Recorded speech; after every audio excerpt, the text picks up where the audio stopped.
Hello, everybody. Welcome. Welcome to Tagalog Thursday. I'm so happy you're here with me on YouTube. Let me go ahead and just make sure our other friends are joining us as well. We have a really fun class tonight. Hello, everybody. Welcome to Tagalog Thursday. I have missed you. I've missed you a lot. Tonight is going to be a very fun night because I actually have something that we're going to use, and I think it's going to be very helpful. So if you looked at my Instagram story, you'll notice that I put a link up there for some flashcards that I made for us. So I have been working really hard. I made some Tagalog verb flashcards for you. And not only are they vocabulary words about the different verbs in Tagalog, but on the back of the flashcards are conjugations of the verbs as well. Oh, TikTok, let me see if I can flip the screen so that you can see it.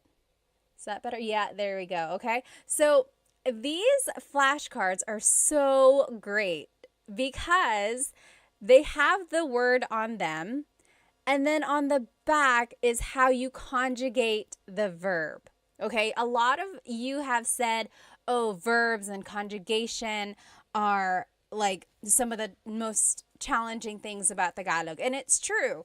And if you have watched my full-length Tagalog lessons on YouTube, then you know that there are different types of verbs, and then there are different categories, different conjugation patterns, and everything like that. And one of the things that I said is the more verbs you learn, that's kind of how you will learn what group these verbs fall into, right? So it's just a matter of gaining more vocabulary, and getting these flashcards will help you with that. Again, tonight's Tagalog lesson is about Tagalog verbs, and we are going to be using these flashcards that I made for us that have the Tagalog verb on the front, and on the back is the conjugation.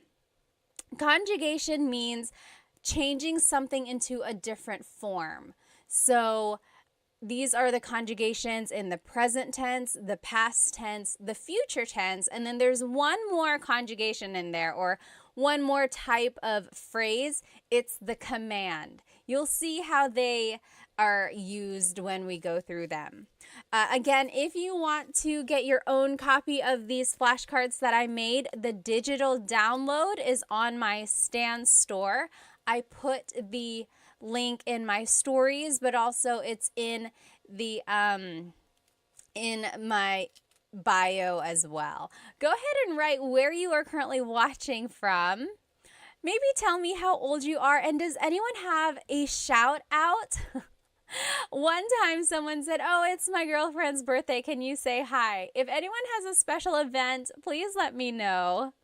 Or is it just a fun night? No special event on your side, but just something to celebrate just being with me learning Tagalog. Let me go ahead and catch up on some of these comments. Okay, let me catch up on some of these comments on Instagram here. Major said, Ate Pat, gumagawa ako ng mabuti. You're doing something good. Are you trying to say you're doing well? You can say, mabuti ako, mabuti naman. What you said literally means I am doing something good, like you are doing a good deed or something. Oh, Chunkin Deuces said, quick question. Is there a difference between learning Filipino versus Tagalog? Very good question. Does anyone know? I know the answer. But does anyone know the difference between Filipino and Tagalog? Think about it, write it in the comments, and let's see what everyone thinks. Hello, magandang araw, Vic said. Let's see. Hi, Ate. Kawabanga said. Miss Anna Adams said, kumusta ka, Ate? Mabuti naman. Hi, Love and Lulu. All right, let's see here. Again, we're just waiting for everyone to join. Hello, hello. Oh, so many people. Let's see here. Rose from San Diego, Ronnie from LA, Royston from Singapore. I'm Heme from California, Brandon from Jacksonville, Florida. Hello, hello. Dilshan from New Zealand, Fritz from New Jersey. Hello, hello. Mabuhay Thursday. Hello, hello. Let me see. Oh, did someone have a shout out? I forgot. Earrings are fire. Team D Texas said, Salamat. These are from Pick You Official. I think Pick You Official. Let's see. How about over here on TikTok? Captain says, I'm a Filipino. I'm all the way from LA, California. Hello, hello. Yes, exactly right. So Rocky's Barber. So the question was, Chunkin Deuces asked, what is the difference between Filipino and Tagalog? And over here on TikTok, Rockin' Barber said, Filipino incorporates the borrowed phrases and words. Exactly right. So Tagalog is a very old language. In fact, it's one of the oldest ones in the Philippines. There's like written by Bayin that's been found. It's just a very old language. And of course, the Philippines itself has had a lot of influence from so many countries, like Spain, of course, when they occupied it for 300 years. Then there was America and even Japan for a little while.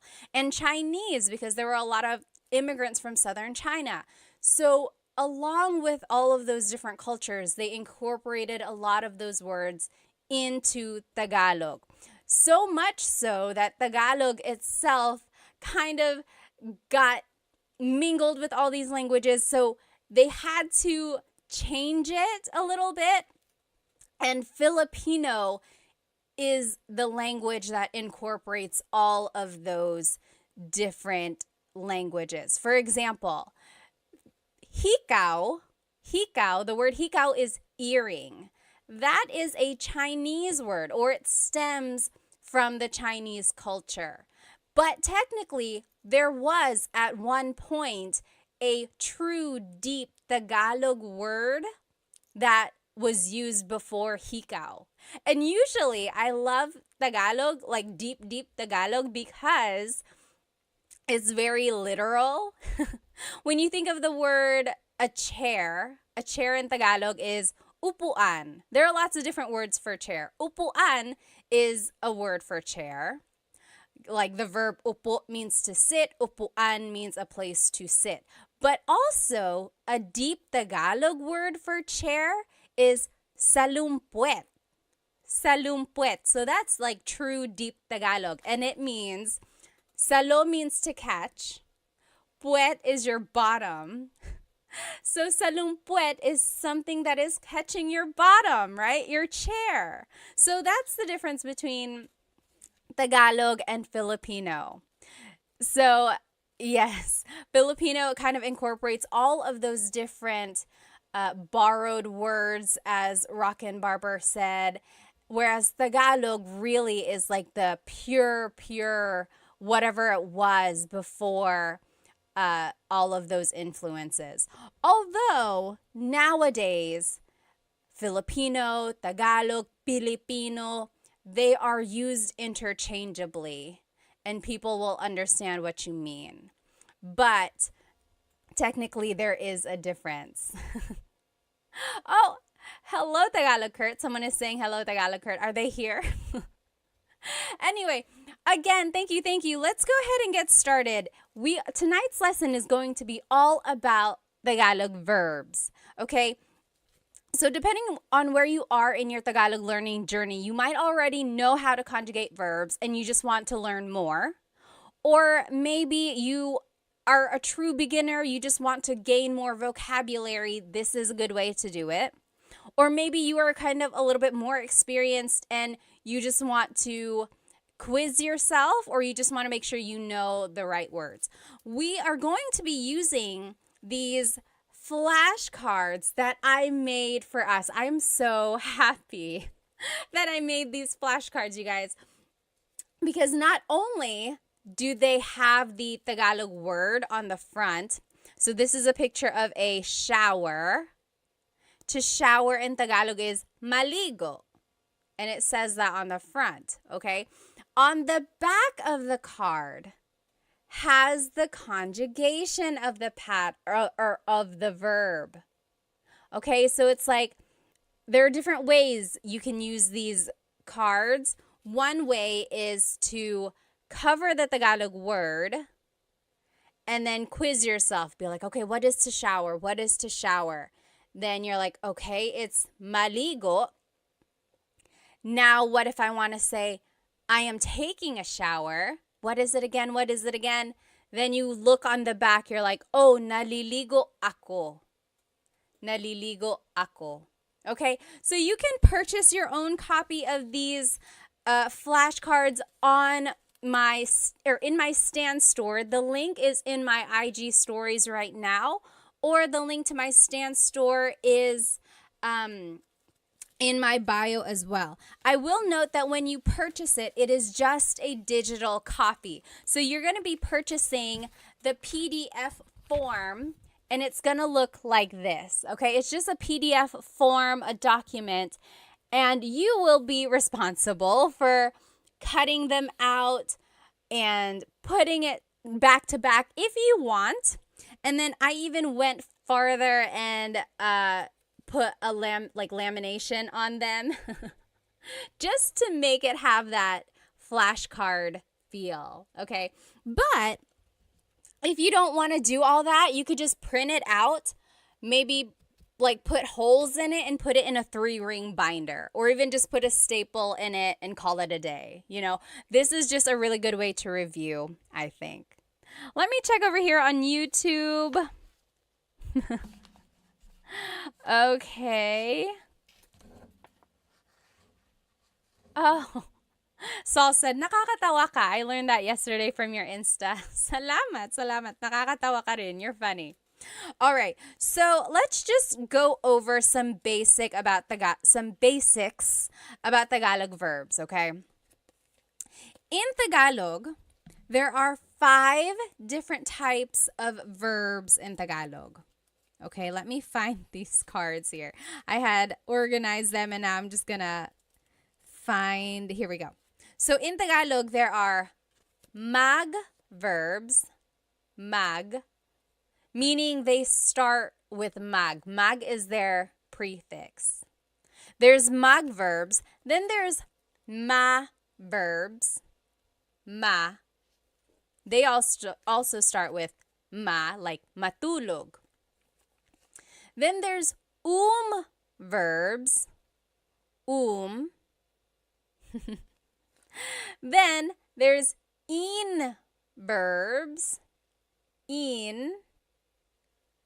And then verbs. Verbs. John Legacy on YouTube said, are you going to post those flashcards anywhere for us to download or purchase? Yes, they are already up on my Stan store.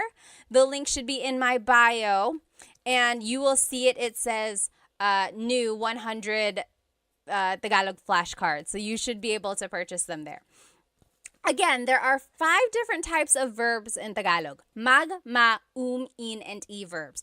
Why is that important? Well, it's all going to determine the patterns that we use when we conjugate them. Okay? And if you need a review of how to conjugate these different types of verbs, you can watch the full-length Tagalog lesson on my YouTube channel.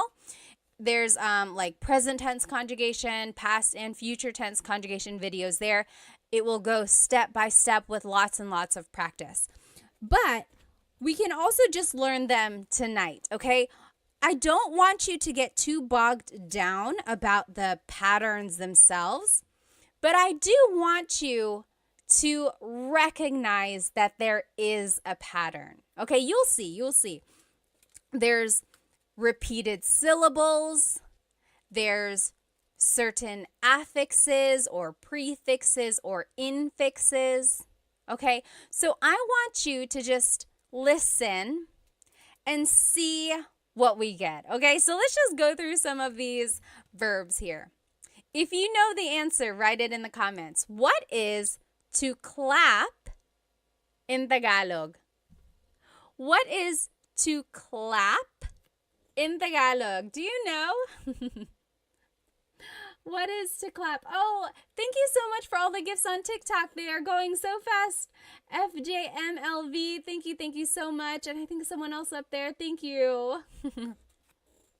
What is to clap in Tagalog? To clap, yes, Mr. Mark Tricks. So, palakpak or pumalakpak. Very good. Yes. Oh, Solman, thank you so much for the roses on TikTok. Maraming salamat. Thank you. So, pumalakpak or palakpak. So, technically, the root word here is palakpak. Palakpak. All verbs in Tagalog have a root, and then something is added to them to change the tense. For verbs, sometimes they are referred to as just the root, palakpak. Sometimes they are referred to with the already in it. So if you said palakpak, that is correct. If you said pumalakpak, that is also correct. JB on YouTube said magclap. Yes and no. So I love mag verbs because you can always use mag as a way to turn an English word into a Tagalog verb. If you don't know a verb in Tagalog, turn it into a mag verb and conjugate it that way. So JB said magclap because they couldn't remember what to clap is. So, but technically it's palakpak or pumalakpak. Now let's take a look at how it's conjugated. Oh, Jess, thank you so much for the gift on TikTok. Maraming salamat. So if you want to say I am clapping, it would be pumapalakpak ako. Pumapalakpak ako. So that's just right here. Again, these flashcards are on my Stan store. You can purchase the digital copy and then you can cut them out and laminate it yourself. On the front of it is the verb. On the back are the conjugations. Okay, so in the present tense, it would be pumapalakpak ako. Pumapalakpak ako. Oh, Saul, thank you so much for the badge on Instagram. Thank you. In the past tense, it's pumalakpak ako. Pumalakpak ako. Future tense, it's papalakpak ako. So, it's very interesting. Again, all of these patterns are very specific and don't get too bogged down. I just want you to be able to recognize mostly the root and then see if you can recognize that there is a repeated syllable and then certain affixes and prefixes. Now, if you want to say it as a command, it would be pumalakpak ka. Pumalakpak ka. Clap your hands. Okay?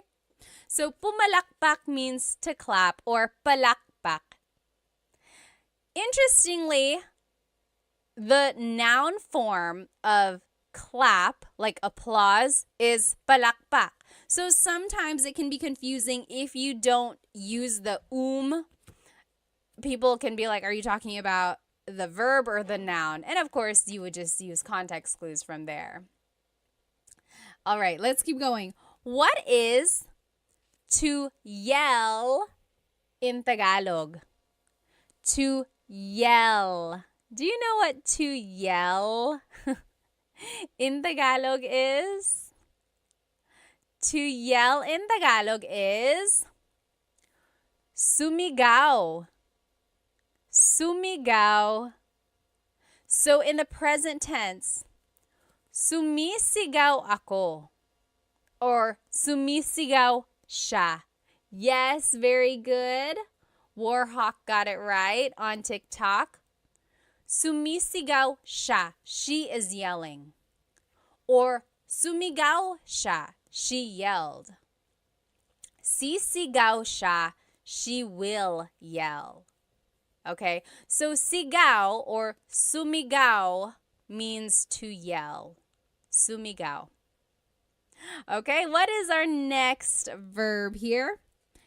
What is to dance in Tagalog? What is to dance in Tagalog? To dance in Tagalog is...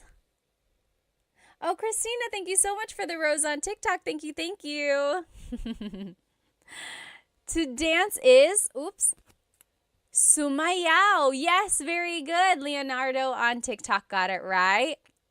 Jasmine, very close. Jasmine on Instagram said masayaw. So that's another tricky thing there. It's like you might know the root, sayaw, but then you have to figure out, is it a ma verb, a mag verb, or an verb?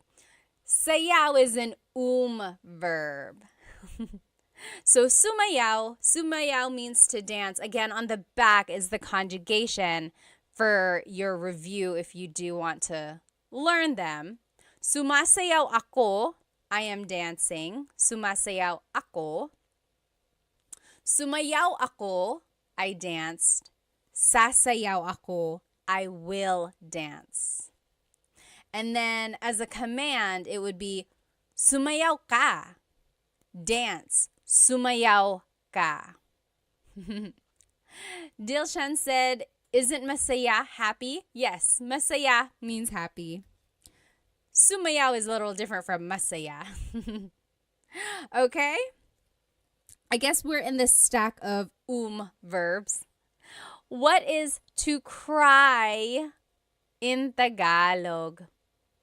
What is to cry in Tagalog? Oh, Cam said, where can I get the flashcards? You can download the flashcards from my Stan store. You can, when you download them, they will come as a PDF and you just print them out yourself.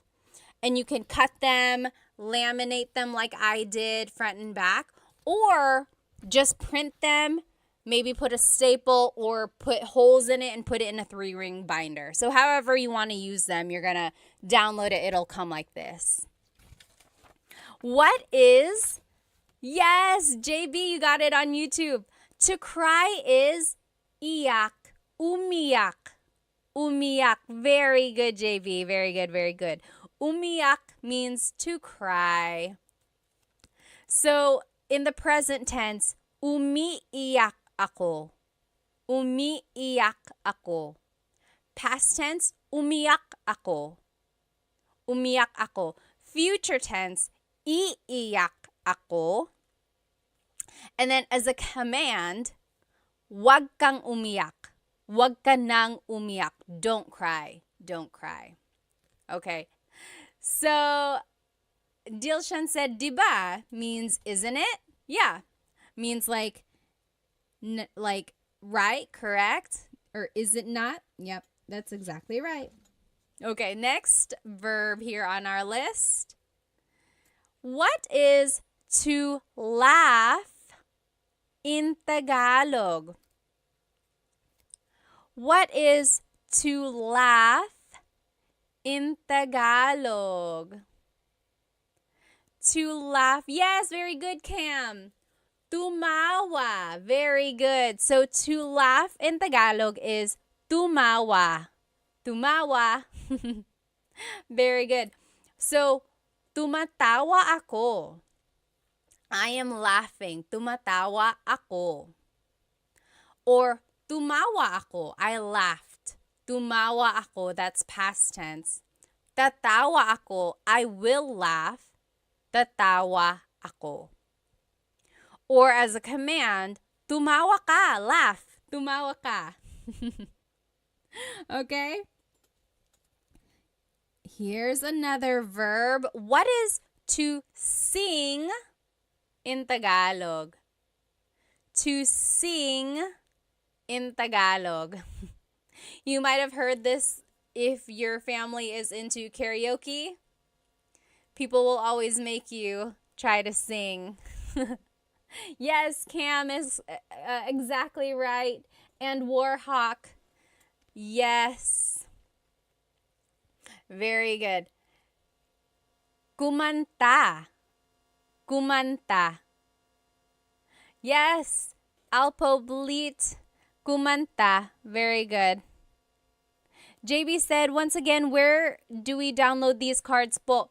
It's in my Stan store. So the link should be in my bio, or if you just go to my profile, look for the Stan store link. Again, when you download it, it will be a PDF like this, and then you will print it yourself and turn them into flashcards, or you can just keep it like this, put it in a folder, things like that, okay? So, kumakanta ako, I am singing. Kumakanta ako. Kumanta ako, I sang. Kumanta ako. Kakanta ako, I will sing. Kakanta ako. And as a command, kumanta ka, kumanta ka. If you've ever gone karaokeing or if you've ever karaokeed with Filipinos, they have probably said that to you. Kumanta ka, sing, kumanta ka. They leave no one behind with the singing. What is everyone's go-to karaoke song, by the way? I like Crazy for You by Madonna. I like, what else do I like? I don't know. I'm not like an amazing singer or anything. Oh, what's that one song that I like? I'll have to think about it. Yes. Okay. Oh, you might have already seen it. What is to hug in Tagalog? To hug. Oh, Captain said All of Me by J.M. Guzman. Oh, I don't even know what song that is. I'll have to look that up. Hart said Whitney or Mariah, Star Spangled Banner. Number 1, do they even have that version? And number 2, I need some evidence, please. Yes, very good, very good. Oh, Captain said rap songs by Andrew E. Do you know who Andrew E. is? Andrew E. is a popular rapper in the Philippines. I feel like he was a lot more popular in like the 90s or early 2000s, like just really, really fast Tagalog raps. Are you into Glock 9? Glock 9 and like Ruby Ibarra, of course, Phil Am. There are lots of newer. Oh, and Easy Miller, hello. Like a lot of newer rappers out there. Yes, very good, very good. Yakap or yakapin means to hug. Yakapin. So, yakap is the noun, a hug, yakap. Yakapin is the verb to hug. Captain said Sharon Cuneta. You like to sing Sharon Cuneta songs? Oh, Chris McCollin said, I met Andrew E. Really? How? Jez said Dilaw by Maki. I don't think I've heard that one. I'll have to look that up. So yes, yakapin. Now we're in the in. Where am I? In verbs. In. So the first set of verbs we looked at were verbs. These are in verbs. The difference there is that verbs can be object or actor focused. In verbs are usually object focused. Again, all of that is nitty gritty. If you do want to get into all that, be sure to watch my full length Tagalog lesson videos about present tense conjugation and future and past tense. Oh, Serrano said maybe this time. I love that song. I love that song. Ozzy Mandia said, hi, I just wanted to thank you for the lessons. I plan to visit the Philippines later this year. I'm pretty good at the language. Oh, at language, so I'm absorbing everything. Good, good. JB said, My way. Do you know what happens when you sing My Way in the Philippines? It doesn't always happen, but for a while, there was like really bad things happening whenever you sang My Way in the Philippines. It used to be like maybe like 10 years ago, for a while, when people sang My Way, they would like, they would get unalived. They wouldn't, I don't know what would happen. Like, it would be so violent. And then, yeah, so for a while, there was just that thing where it was like, don't sing My Way, or it became a joke where it was like, oh, you're going to sing My Way. So be careful with that song. Okay, yeah, so yakap or yakapin means to hug. In the future tense, it's, I'm just trying to think because I don't want to say it wrong. Yinayakap ko siya. I am hugging him. Yinayakap ko siya. Past tense, yinakap ko siya. Future tense, yayakapin ko siya. Okay, so yakap is an in verb. As a command, maybe you can use this on your sweet, lovey, loved one. Yakapin mo ako. Yakapin mo ako. That means hug me. Yakapin mo ako. I'll put it up here so you can see it. That's the command. Hug me. Yakapin mo ako. Try saying that to your honey tonight. I'm sure it'll make them super kilig. Yakapin mo ako. Okay? Someone put it or wrote a question up here. Someone asked why. Why is it that when you sang My Way, you would get like unalived? I don't know. It was just like, maybe it just happened to be that when people were singing that, there were like violent people around them. I don't know. But for a while, you should look it up. It was like singing My Way at karaoke was kind of dangerous. Oh, and then someone asked, do you know how to speak Bisaya? No, I do not, but I know someone who does, and I'll be sharing them with you in just a little while, like maybe next week or in a couple weeks. Oh, someone up here asked, Ladorabi said, is Filipino Sign Language the same as American Sign Language?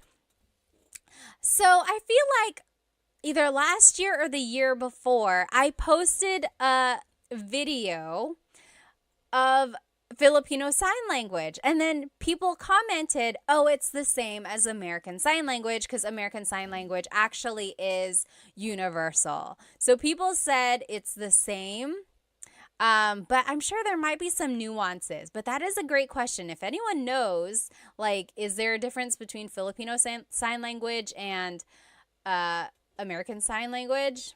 Let us know. Jasmine said, I heard of you sing it badly. So maybe if you sing My Way badly, then that's why it was so violent. Patch said, your tutorials really helped me in my tutoring sesh with my US students. Thank you, thank you, thank you. Maraming salamat. Thank you, din. Oh, interesting. Okay, so PJ said Japanese Sign Language is a little different. Interesting. Okay, so yeah, there might be some similarities between Filipino Sign Language and then like American Sign Language, but also there might be some differences as well. Warhawk said, I'll never sing that song in the Philippines. Yeah, don't sing My Way. You might not want to. Okay, and then someone asked, do I speak Waray? No, I do not, but I'm looking for someone who can teach it. If you know anyone who can teach Waray, send them my way. Okay. What is to pull in Tagalog? What is to pull in Tagalog? Yes, JB, yakapin was an in verb. We're actually in the in verbs now. Tots asked, can you speak Kapampangan? No, I cannot. I wish I knew people who could, though. Yes, Serrano. Hilahin. Very good. Very good, Warhawk. Hilahin. Hilahin. Very good. Hilahin means to pull. Hila means to pull. That's the root. Hila.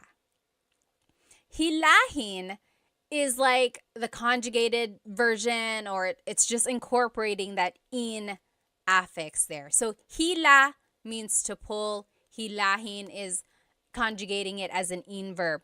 In the present tense, it's hinihila ko ang lubid. I am pulling the rope. Hinihila ko ang lubid. In the past tense, hinila ko ang lubid. In the future tense, hihilahin ko ang lubid. As a command, it would be hilahin mo ang lubid. Okay, so again, I just want you to notice the root word. I want you to notice that there is a pattern. You don't have to like get into the nitty-gritty of all the exact patterns if you don't know them yet. But see if you can recognize like, oh, that sounds like it's present tense. That sounds like it's past, or that sounds like it's future. Okay. But more than anything, I do just want you to get the root word to be able to recognize that, oh, hila means to pull. Again, these cards, these flashcards are on my stand store. You can purchase them. When you buy them, though, remember that it's going to be the digital download, and it will come as a PDF. When you print them out, you can cut them, you can laminate them like I did, or you can just keep it like this in a folder and use it to study, okay? You said, can you send me that card? Someone said on TikTok. Just go ahead and get it from my stand store. There are 100 verbs. 100! I found 100 verbs for you. But tonight we're only going to do maybe like 25 or 30. I went through and got some of the more common ones for us to learn. But there are 100 verbs. You gotta go get it. Oh my goodness, you gotta go get it. Okay. Now, what is to sweep in Tagalog? What is to sweep in Tagalog? Samurai said there are many Filipino shops and restaurants in our region in Oman. Oh, that's nice. Very good, Serrano. To sweep in Tagalog is walis. Oh, Serrano, you bring up a really, really good point. So in this card, I am showing it to you as an in verb. Walisin. Take a look at the conjugations. Winawalis ko ang sahig. Winawalis ko ang sahig. I am sweeping the floor. Now, Serrano on TikTok said, magwalis. Oh, I love this, you guys. Walis is one of those verbs which can be either object-focused or actor-focused, okay? So there are certain verbs in Tagalog that can take on different types of verbs. So remember, there's magma, in, or i. Walis can be an in verb, or it could be a mag verb. When it's an in verb, it's being conjugated as an object-focused verb. So you can even see it in the conjugation example. Winawalis ko ang sahig. I am sweeping the floor. The focus of this sentence really is the floor. What are you doing? I am sweeping the floor. Now listen to this. When I say, nagwawalis ako, now I'm conjugating it like a mag verb. Nagwawalis ako, that just means I'm sweeping, right? It's a complete sentence. Nagwawalis ako, I'm sweeping. There's no floor, there's no object. It's just about me, the actor. It's actor focused. What are you doing? I am sweeping. Versus, what are you doing? I am sweeping the floor. Do you see the difference there? That is a prime example of a verb that can be object or actor focused. Very good. Very good observation there. Okay. Tim said, I love those cards. Thank you. Thank you. Again, these cards you can get on my Stan store as a digital download. When you purchase them, it's going to come as a PDF form and you can cut them out and laminate them like I did, like front and back. Or you can just keep it in a folder and use it to study that way. There are 100 verbs in this pack. Okay? Okay. Oh no, I have to go, Ryo said. Bye. Salamat. Let's see. This random name said, are you American? Yes, I am. And I'm also Filipino. Okay. What is to tell or to say in Tagalog? What is to tell and to say in Tagalog? Kakak said, how do I get the cards? A link to them is in my bio, the Stan store. Look for the link to my Stan store. Oh, very interesting. String said, magsalita. Very close. Oh, very close, you guys. Yes. Dilshan on Instagram said, nagsasalita. JB said, is the Stan store on your IG page? You can find it in my YouTube channel as well. Just go to the About Me area and then look for the Stan store. Yes, JB actually got it. So it's sabi or sabihin. So very interesting. A lot of you are saying salita. Salita means, it also means to say, but really it means like to talk. Magsalita ka, talk. But also it can mean like say something. So salita and sabi are very similar. It's kind of like saying say, tell, talk, right? They're all kind of similar. Sabihin technically means to tell or to say. Very interesting. Oh, Yahia said, what is the best free app to learn Tagalog? Anyone know what is the best free app? I know of like this one app I made a video for. What is it? Turong Wika. Turong Wika. That means teaching a language. They teach Tagalog. I know other languages or other apps teach Tagalog as well. I just don't think they're free. Oh, Diego said, how do you say I don't know? How do you say I don't know in Tagalog? What do you think? Write it in the comments. That one is easy. There are a couple ways to say it actually. Oh, Mr. Crank said, is there an app that you would recommend to help learn Tagalog? Let's see. So the one I recommended earlier, Turong Wika, that one is a good one. Does Rosetta Stone have an app? I made a video for them. I know they have like an online profile, but I don't know if they have like exactly an app. Does anyone know? And then Ling is an app. I think they have Tagalog as well. Does Duolingo have Tagalog? Does anyone know? Oh, yes, very good. To answer Diego's question, how do you say I don't know? A lot of people on Instagram and TikTok are saying hindi ko alam. Hindi ko alam literally means I do not know. Hindi ko alam. Or an easy way to just say it is ewan, ewan, or ewan ko. Very good, okay? Yes, someone had some questions up here.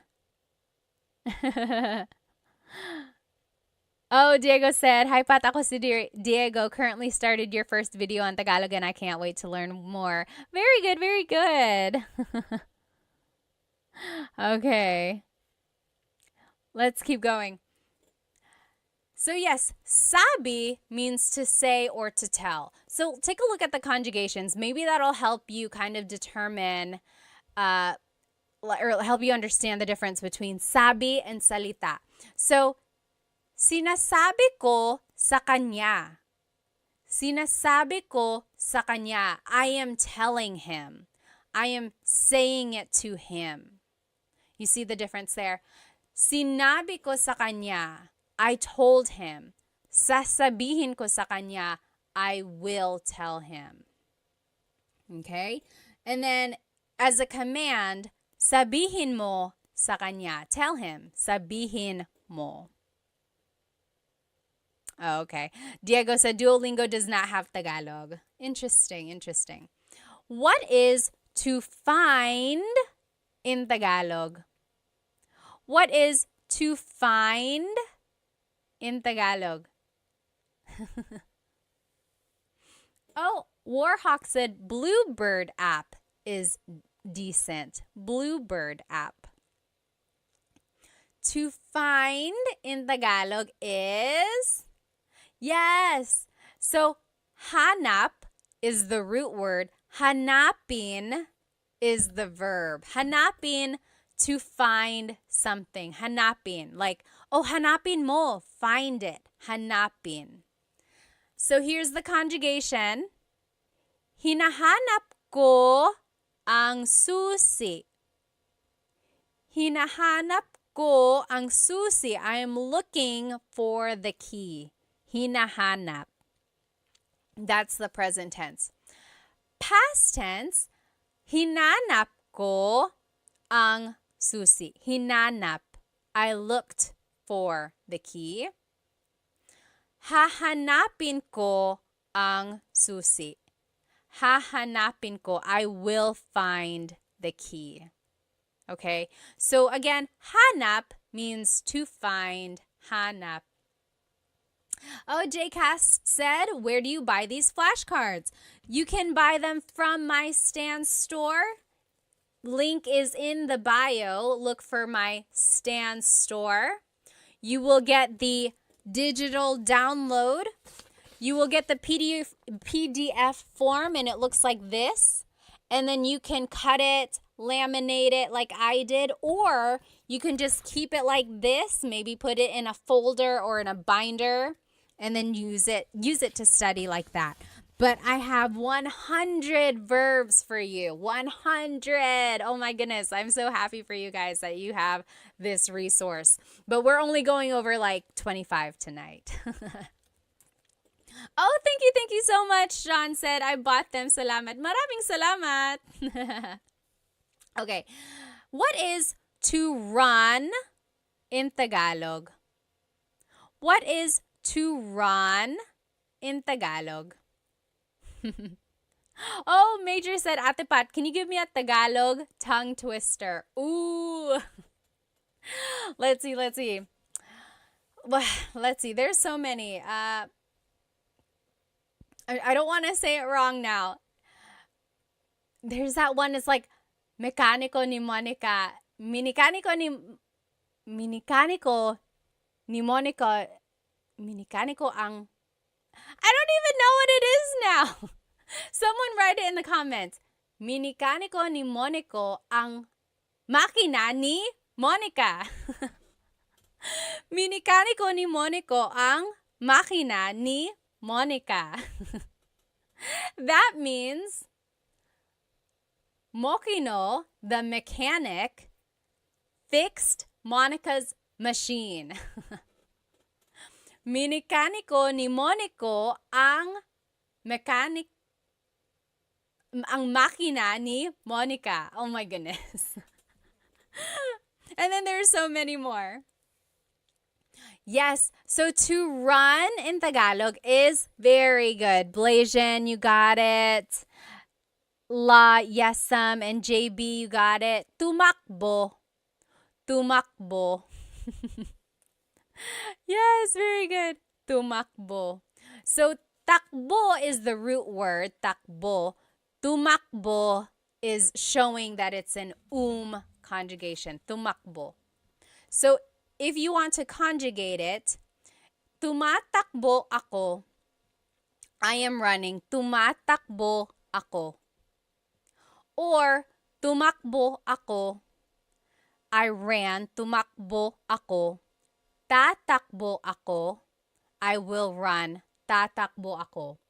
Julie and Captain both just asked back to back, where can we get these cards? Yes, so these flashcards are on my Stan store, stan.store/Tagalog Time Pat, or you can just go look on my bio. Look for the link that says Stan Store, and it's going to be a digital copy.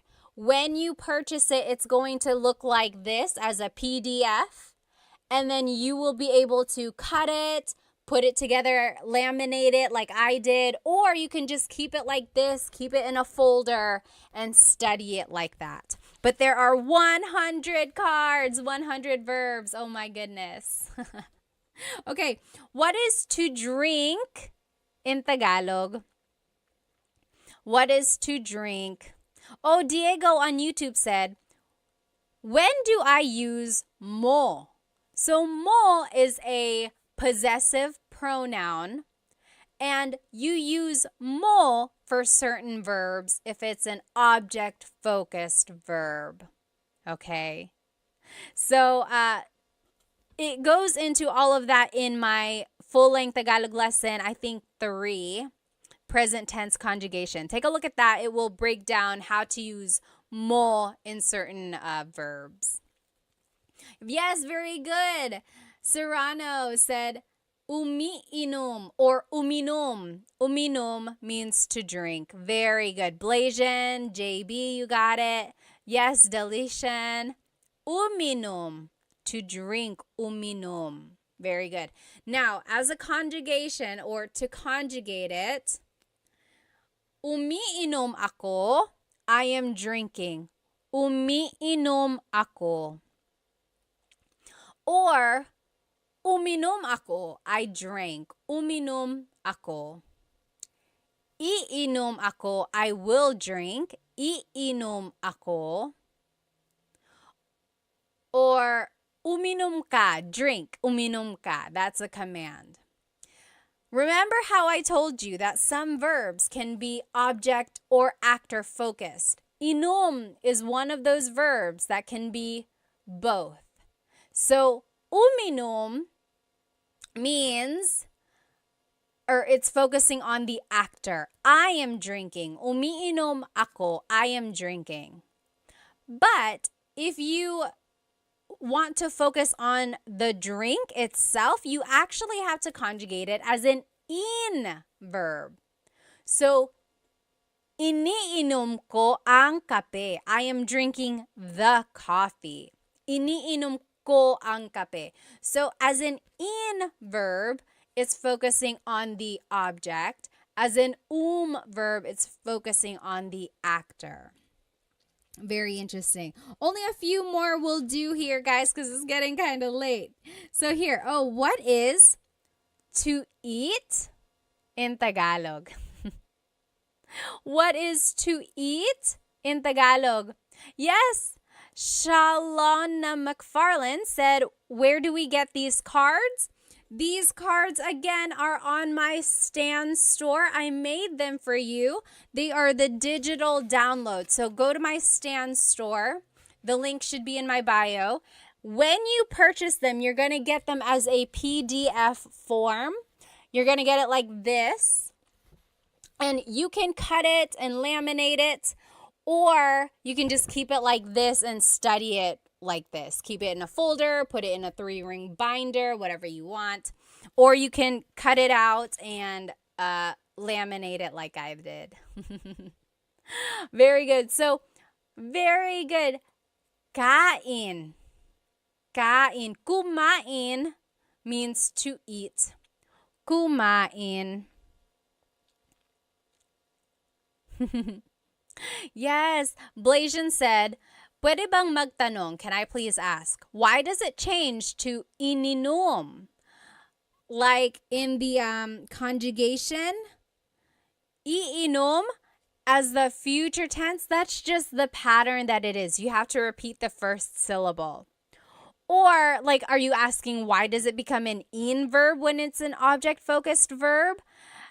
It's just one of those things that it's like a thing in the Tagalog language. Some verbs can be actor or object focused, And that's how it would change. It would change by the affix or prefix. And not all verbs are like that, just certain ones. Very good. Oh, La Yesam said, can I get these cards in Canada? Yes, absolutely. When you purchase them, it's just a digital download. So it will go straight to your email, and then you can print it however you want, and then you can cut it out, or you can even just keep it like that. Very good. So kumain means to eat. Let's conjugate it. So kumakain ako. I am eating. Kumakain ako. Or past tense, kumain ako. Kumain ako. I ate. Kakain ako. I will eat. Kakain ako. And then as a command, kumain ka. Eat. Kumain ka. Okay, kumain ka. You might have heard that phrase. A lot of people like to feed their guests. So that is the thing there, the phrase that you might hear a lot. Let's see, what else? Let's take a look at some of these verbs. We didn't get to look at them. How do you say to write in Tagalog? To write. So to write something. I'll give you a hint. It's an verb. To write, Oh, hang on. Who was that? String Hands said, hi, Pat. Your content helped me talk to my mom during her last years before she died. Maraming salamat po. Oh, my goodness. Strings, first of all, I'm so sorry for your loss, but also, I'm so happy to have helped you. Stay strong, okay? I lost a parent too, and it's not easy at all. Oh, Julie said, I can't find your Stan store. Let's see, go to my link or go to my bio, and I think just click on whatever link is there, and then more links should pop up.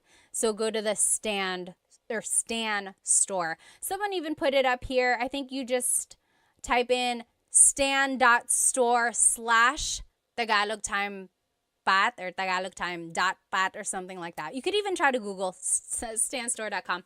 I'll definitely put a post or make a post about it afterwards so we can all find it. Oh, very interesting. Yes. So Serrano again said magsulat. I have it as an verb, isulat. Yes, Blasian also said nagsulat. So yes, this is one of those things these are one of those verbs. Again, isulat means to write, but that's focusing on the object. Like, isulat mo ang pangalan mo. Write your name. Isulat mo ang pangalan mo. Write your name. But magsulat just means writing. Like, nagsusulat ako, I am writing. Oh, someone on TikTok said it's only showing the coffee, buy me a coffee. Oh, yeah. So if you're on TikTok, maybe just go open a browser and do stan.store/Tagalog Time with Pat or tagalogtime.pat, or you can go to the links in my Instagram. It'll be there. Stan Store. So, isinusulat ko ang libro. I am writing the book. Or isinulat ko ang libro. I wrote the book. Or isusulat ko ang libro. I will write the book. But again, sulat can be a mag-verb. Nagsusulat ako. I am writing. Or nagsulat ako. I wrote. Okay, let's do another verb. Actually, we'll do two because they're opposites. What is to raise and to bring down? So this one is showing people raising their hand. What is to raise? This one is showing a man putting a box down. So what is to bring down. So to raise and to bring down. What is to raise and to bring down in Tagalog? And I gave you a hint. It's an E-verb. To raise in Tagalog is itaas. Itaas. The opposite of that, to bring down, ibaba. So itaas, ibaba. Very good. Yes, exactly right. And you probably heard the phrase like, bababa ka ba? It's one of those things in Tagalog. It's like, baba. Just depending on how you put the emphasis, it can mean different things. So, bababa ka ba means, are you going down? Like, are you going down the stairs? Are you going down the elevator? So, ibaba means to go down. Itaas means to raise, like to raise your hand. Let's take a look at ibaba. So, ibinababa ko ang bagahe. I am bringing down the luggage. Ibinababa ko ang bagahe. Or past tense, ibinaba ko ang bagahe. Future tense, ibababa ko ang bagahe. And then, as a command, ibaba mo ang bagahe. Bring down the luggage. Okay? Now, let's take a look at itaas, again, to raise.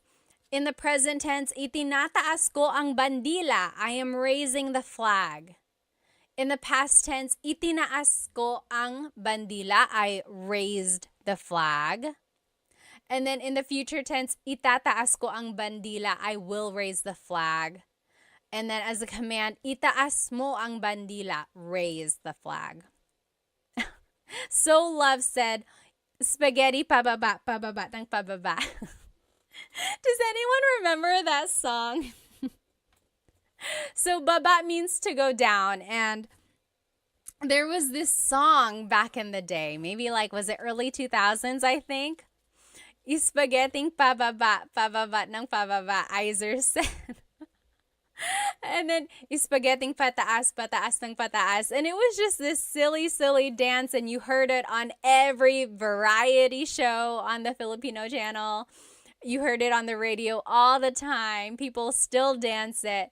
I don't know why it's like that. It's like, why is the spaghetti going down? Why is it going up? Oh my gosh. You can't like not dance when you hear that song.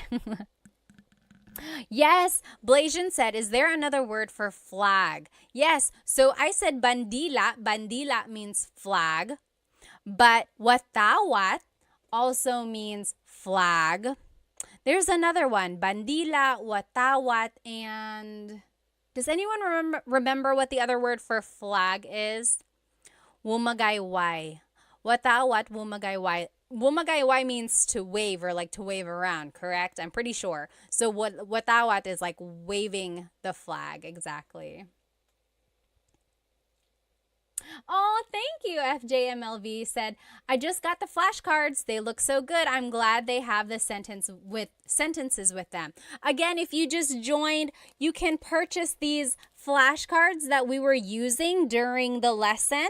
On the front is the Tagalog verb, and then on the back are the conjugation patterns in the present tense, past, future, and a command. It's like an example. So I think it'll really help you learn more verbs. And when you download it, it is a PDF digital download. So you will be able to cut it out and laminate it if you want to, like I did. Or you could just keep it like this. Maybe put a staple in it, or you can put it in a 3-ring binder and just use it to study that way, okay? And there are 100 verbs, 100. I looked up all of the different verbs for you, so I think this will really help if you're trying to learn more Tagalog verbs. Again, you can get it from my Stan store. Stan store. The link should be in my Instagram bio. I think on TikTok we're having a hard time finding it there. So just go to my Instagram or YouTube. The link is in there. Bandera. Yes, I think that's another word for flag as well. Well, you guys, I had so much fun with you tonight. I hope to see you again soon. There are so many more verbs. Again, there are 100 in this pack. This is only like 25 or 30. So maybe next time we will go through more. Oh, FJN said, what are on your YouTube slides? I'm trying to learn more for my fiance. The YouTube slides, if you decide to buy those are just the whatever slides you see in the video. So back up. I make full-length Tagalog lesson videos on YouTube, so those slides are what go with the full-length Tagalog lesson videos. Okay. Budak Baru said, where can I get the flashcards? I'm not from the Philippines. You can get them on my Stan store. Go to my Instagram, click on the link in my bio, and look for Stan store. And it will be a PDF download, and you can download them, you can cut them out, you can laminate it, or you can just keep it like this and study it, okay? Yes, let's see. Yes, Benny, did you get that? Benny also asked, where can I get them? Again, on my Stan store. You just get the digital download, and then you can make the cards or you can keep it like this, okay? Well, I will see you guys next time. I hope you have a great rest of your night. Maraming salamat po. See you next time.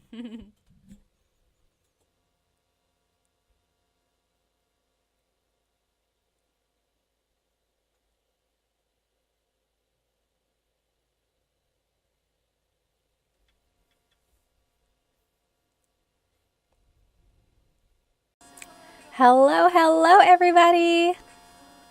Welcome, welcome. Let me just go ahead and invite our friends.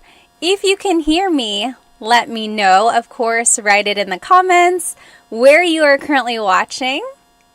And also write maybe how old you are, because I like to see how old everyone is. Also, let me know on YouTube if my mic sounds okay. I was watching the replay last week, and I heard a lot of like, it didn't sound very good. So if it's too like close, I can always scoot back. I just want to make sure it sounds okay for everyone. Let me go ahead and invite our other friends, of course. Hello, hello, everybody. Welcome, welcome. You know what day it is. Happy Thursday. Happy Tagalog Thursday, in fact. Let me know if you can hear me okay, especially on TikTok. I'm trying out this new microphone. And actually, it would help if the mics were up here. Okay, again, let me know if you can hear me okay. If I am too close, I will simply push it back. If you can't hear me, let me know. I'll try to make some changes. Let me know if you can hear me by writing where you are currently watching and maybe how old you are. And as always, this Tagalog lesson is up on my YouTube channel. I am live on YouTube, TikTok, and Instagram. Hop onto my YouTube channel, Tagalog Time with Pat, and you will be able to follow along with this lesson. And this is a good lesson. I think you're going to enjoy it. You're going to find it pretty useful. Awesome. Okay, so I see, let's see, Soul Tuiz is from California. John on the Move is from New York. Hello, hello. Hi, Planet Jamie. Hello, hello. Watching from the Philippines, and I'm 15. Oh my goodness. Who is that? What does it say? Ree? Hello, hello. Where in the Philippines are you watching from? That's so awesome. Jack DeHoog is from Alberta. Hello, hello. Gene is from East Strickland. East Tennessee. His name is Gene. All right. Let me know if it sounds okay. And if not, we'll make some changes, okay? Otherwise, again, go ahead and jump onto my YouTube channel. And that is where you can follow along with this lesson. Today, we are going to be learning Tagalog vocabulary and phrases you can use with your family. It is about the family. You can use these phrases with your family. Okay, let me just go ahead and see where everyone is watching from. Mr. Aaron Arnold is from Monterey, California. Crispy Crunch is from Cali. Crown, hello, hello. Hello from Texas. TMD Texas said. Gakulka is from Hawaii. Hello, hello. National City, California, Erwin said. Hello, hello, everybody. All right, Santa Barbara, California, Vince said. John said, ang aking pamilya. Yes, again, this whole lesson is up on my YouTube channel. And today we're going to be learning about vocabulary phrases, or vocabulary words and phrases that you can say with your family. And I think it might be useful to you. So go ahead and jump onto my YouTube channel. So this is our lesson agenda for today. We're going to be learning family vocabulary. We're going to be learning phrases about the family. And then we'll learn phrases for the family, like things you can say to each other. And then we will review the vocabulary. And then we will do a translation practice. I always like doing this translation practice. At the very end of the lesson, I will say this paragraph or this short little monologue to you, and let's see if you can understand what I'm saying. Okay, so that's at the very end. Let's just go ahead and jump right into it. So again, this whole thing is on my YouTube channel. Here is a family tree. I think the easiest way to go through all of our family members is just to take a look at a family tree. So pamilya is family. Pamilya. Up here at the top, we have our lolo and lola. So lolo and lola, your grandfather and grandmother. Hang on one moment. Let me fix this for YouTube. Let me cover my face so you can see. There we go, YouTube. Okay, so here is the family tree. Again, lolo is your grandfather. Lola is your grandmother.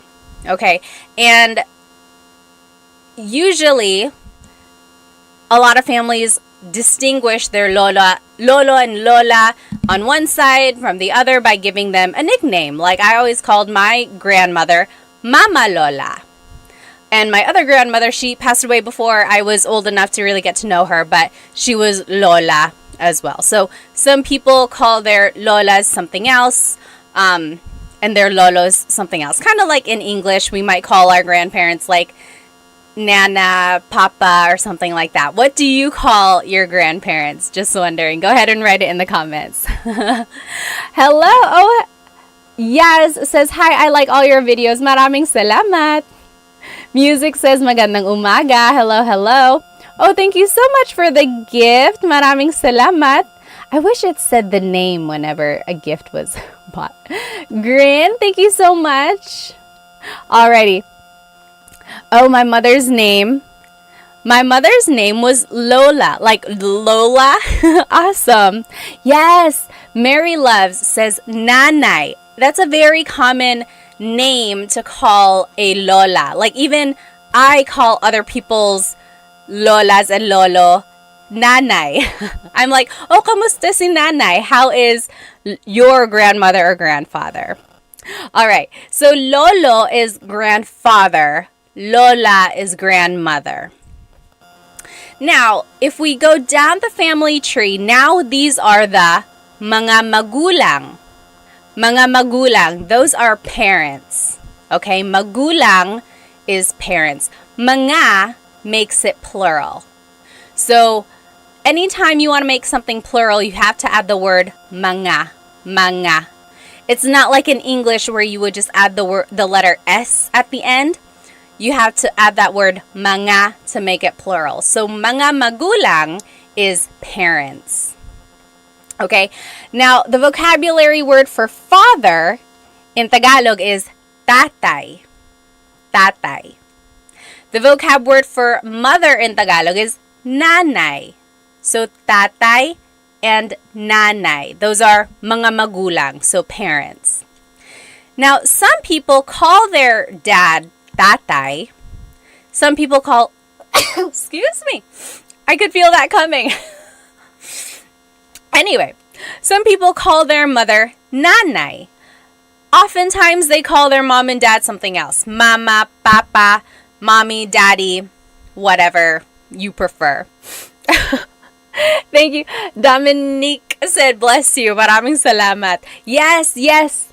Francis said, nay. Sometimes you can just call your nanay, nay. Right?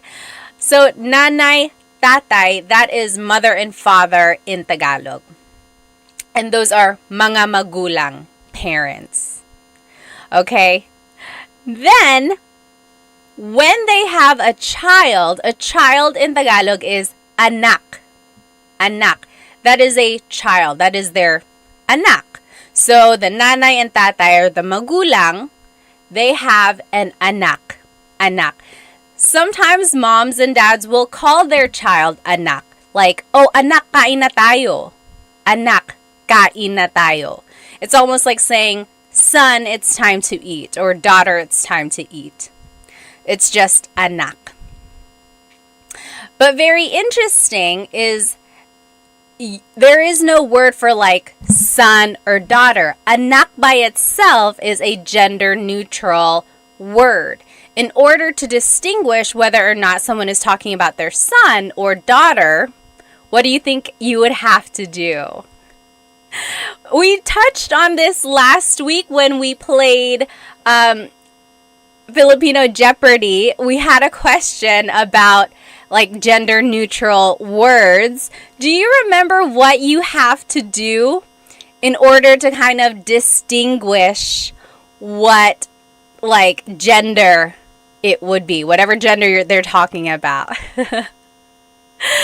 Well, so if you wanted to say son, it would have to be anak na lalaki. Yes! Richard V on YouTube, you got it. Anak na babae is daughter. Anak na lalaki is son.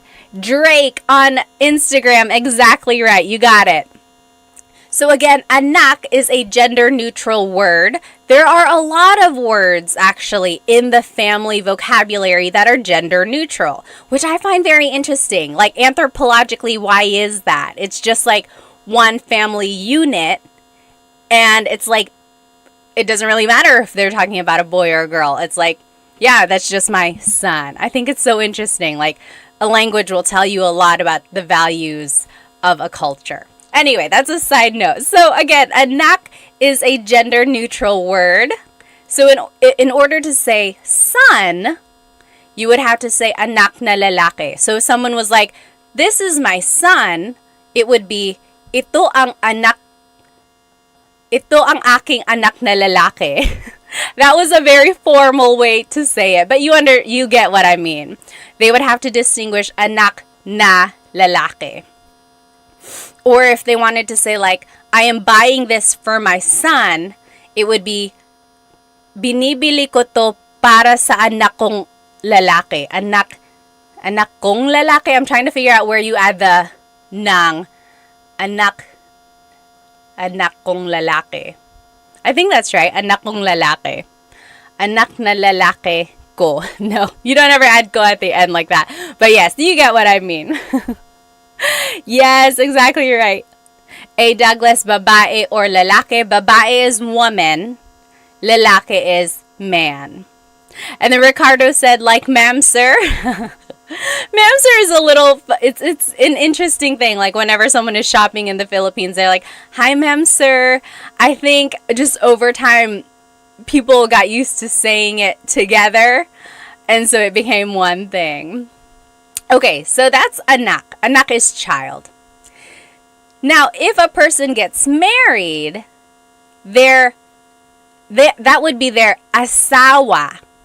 Asawa. So again, if you're following along on YouTube, here is our family tree. Asawa is their spouse. Spouse.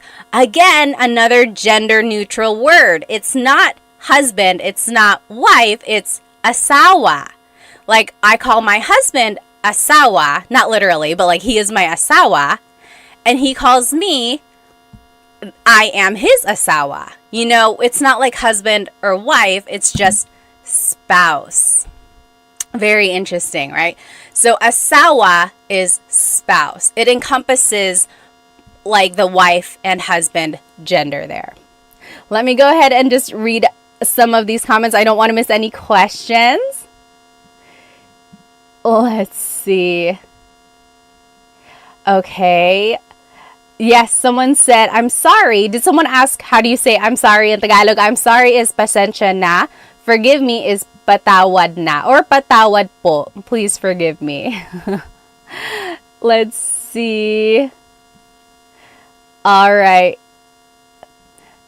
Let's see. And then over here on Instagram, yes, asawa is husband or wife. All right. And then over here on YouTube, yeah, you guys got it. Ricardo said, I don't use asawa. It's too close to aswang. Aswang is a little different. Aswang is the supernatural being in the Philippines, like a vampire shape-shifting type of thing. But it's different. Asawa and aswang, they're different. Okay, so a person and another person get married. They are mag-asawa. Mag-asawa. That means they are husband and wife. Mag-asawa. When they have kids, here are the vocabulary terms for the order of kids, or just like family vocabulary words. Again, here on YouTube.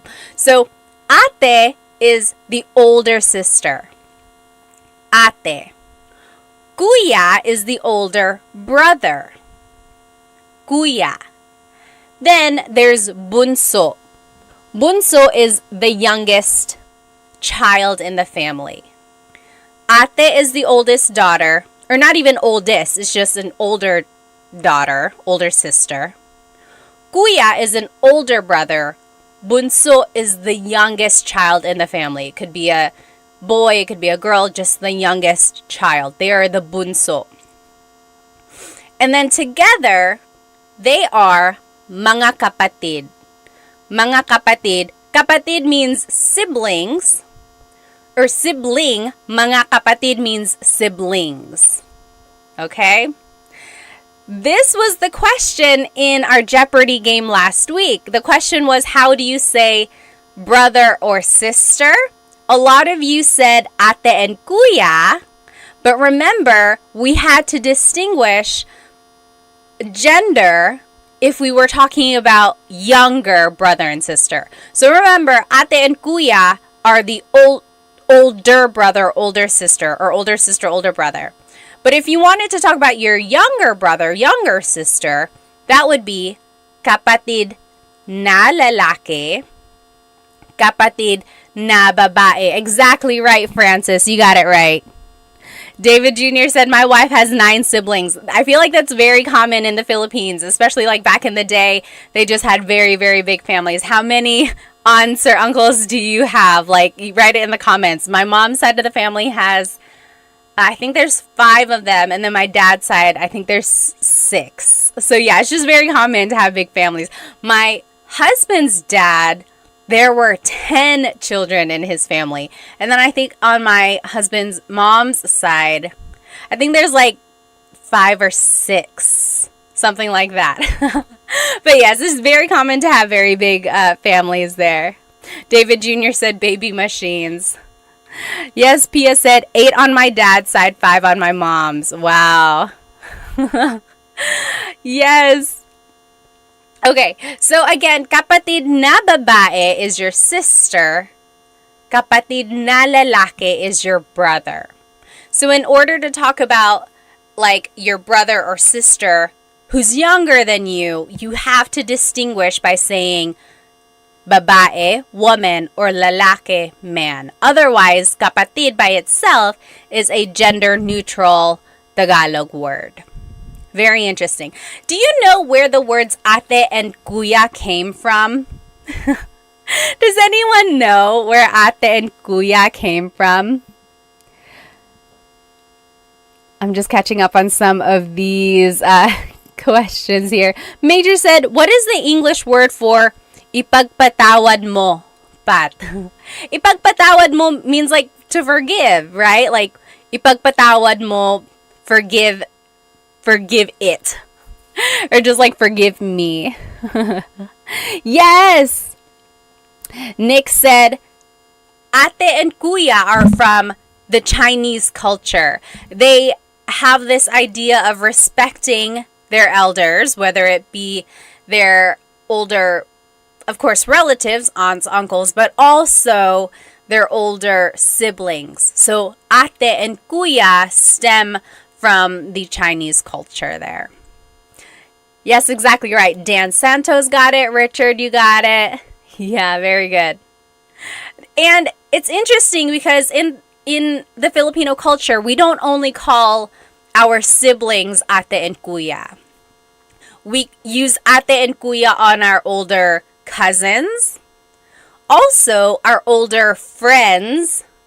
Like if you are maybe like a generation under or like just a little bit younger than a friend, you can call them ate or kuya.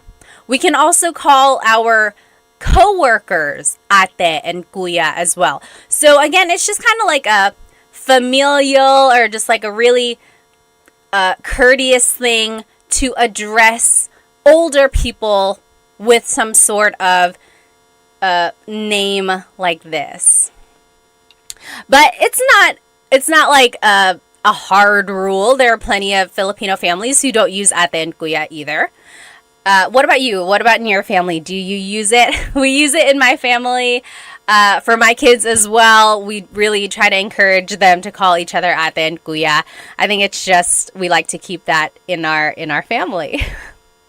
Okay, so let's keep going. So that is our family tree. Okay, so there's the grandparents, lolo and lola.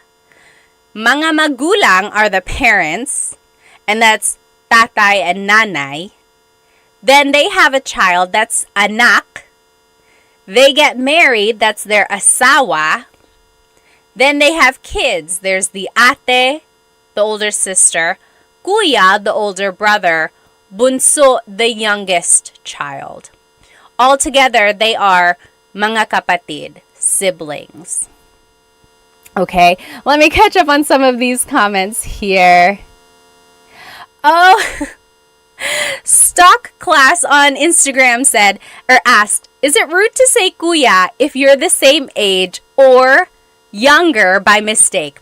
No, it's not. It's not rude. It's never rude to try to be polite. The only thing is if they maybe liked you and then you called them kuya, that's an automatic friend zone. It's like, oh, it's like, okay, now I'm only like an older brother. But it's never rude. And, you know, they'll correct you. They might be like, oh, you don't have to call me kuya. Just call me by my name.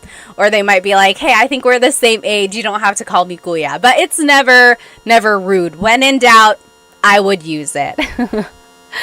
Let's see. Any other questions here? Oh. Yes, Pia said, would not be caught lacking, not calling my sister ate. Have you seen that video floating around? There was someone who, she calls her older sister ate, and then one time she was like, calling my sister by her first name. And then her sister was like, I don't like that. Don't do that anymore. Again, it's just one of those things. It's like respect, but also it's just like a family thing. At some point, it's almost just like something you are familiar with, and it's a bond almost. Okay, someone up here on TikTok also had a comment.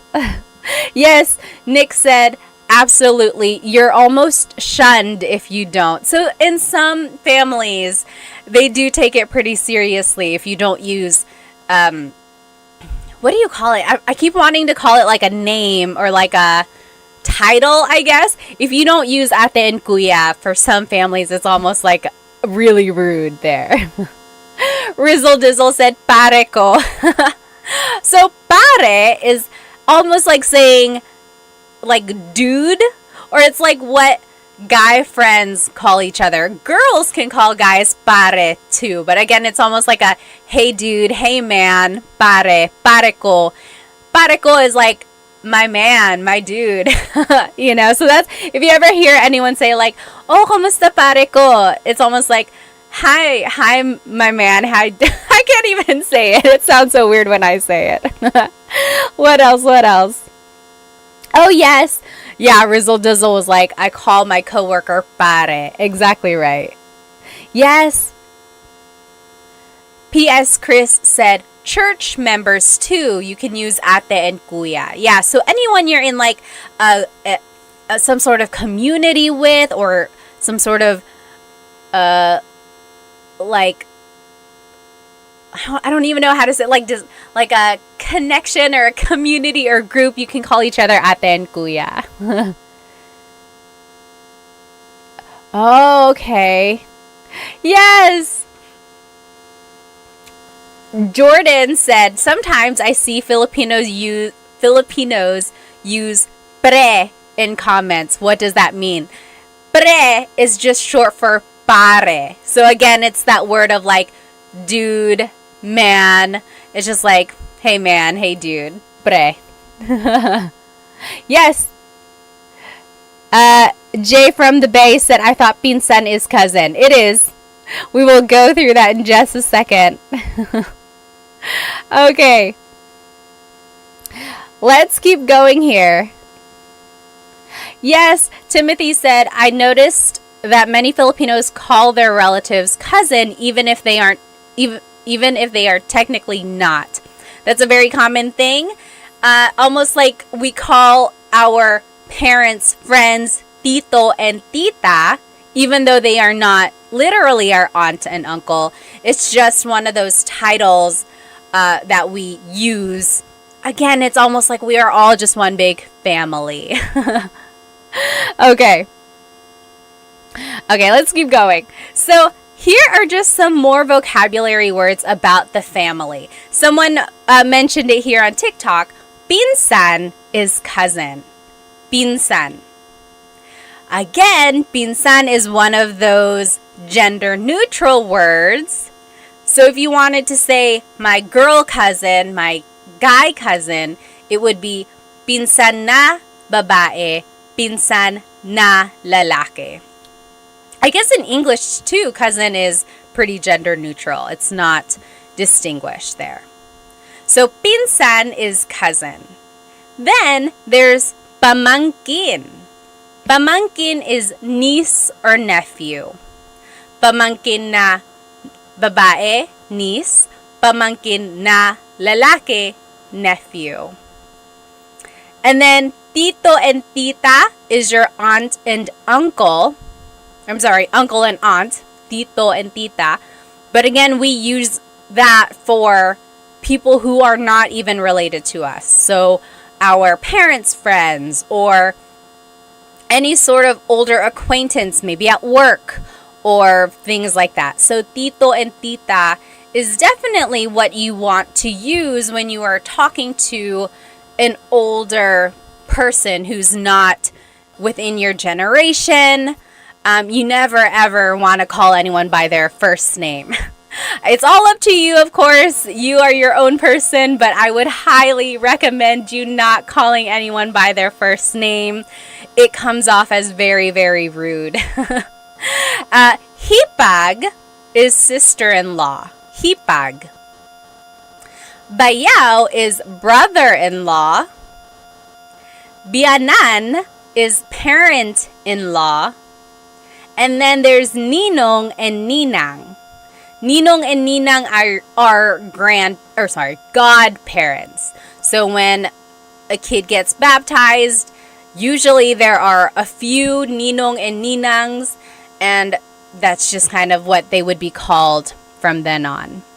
Oh, Mining Life, thank you so much for the badge on TikTok. Thank you.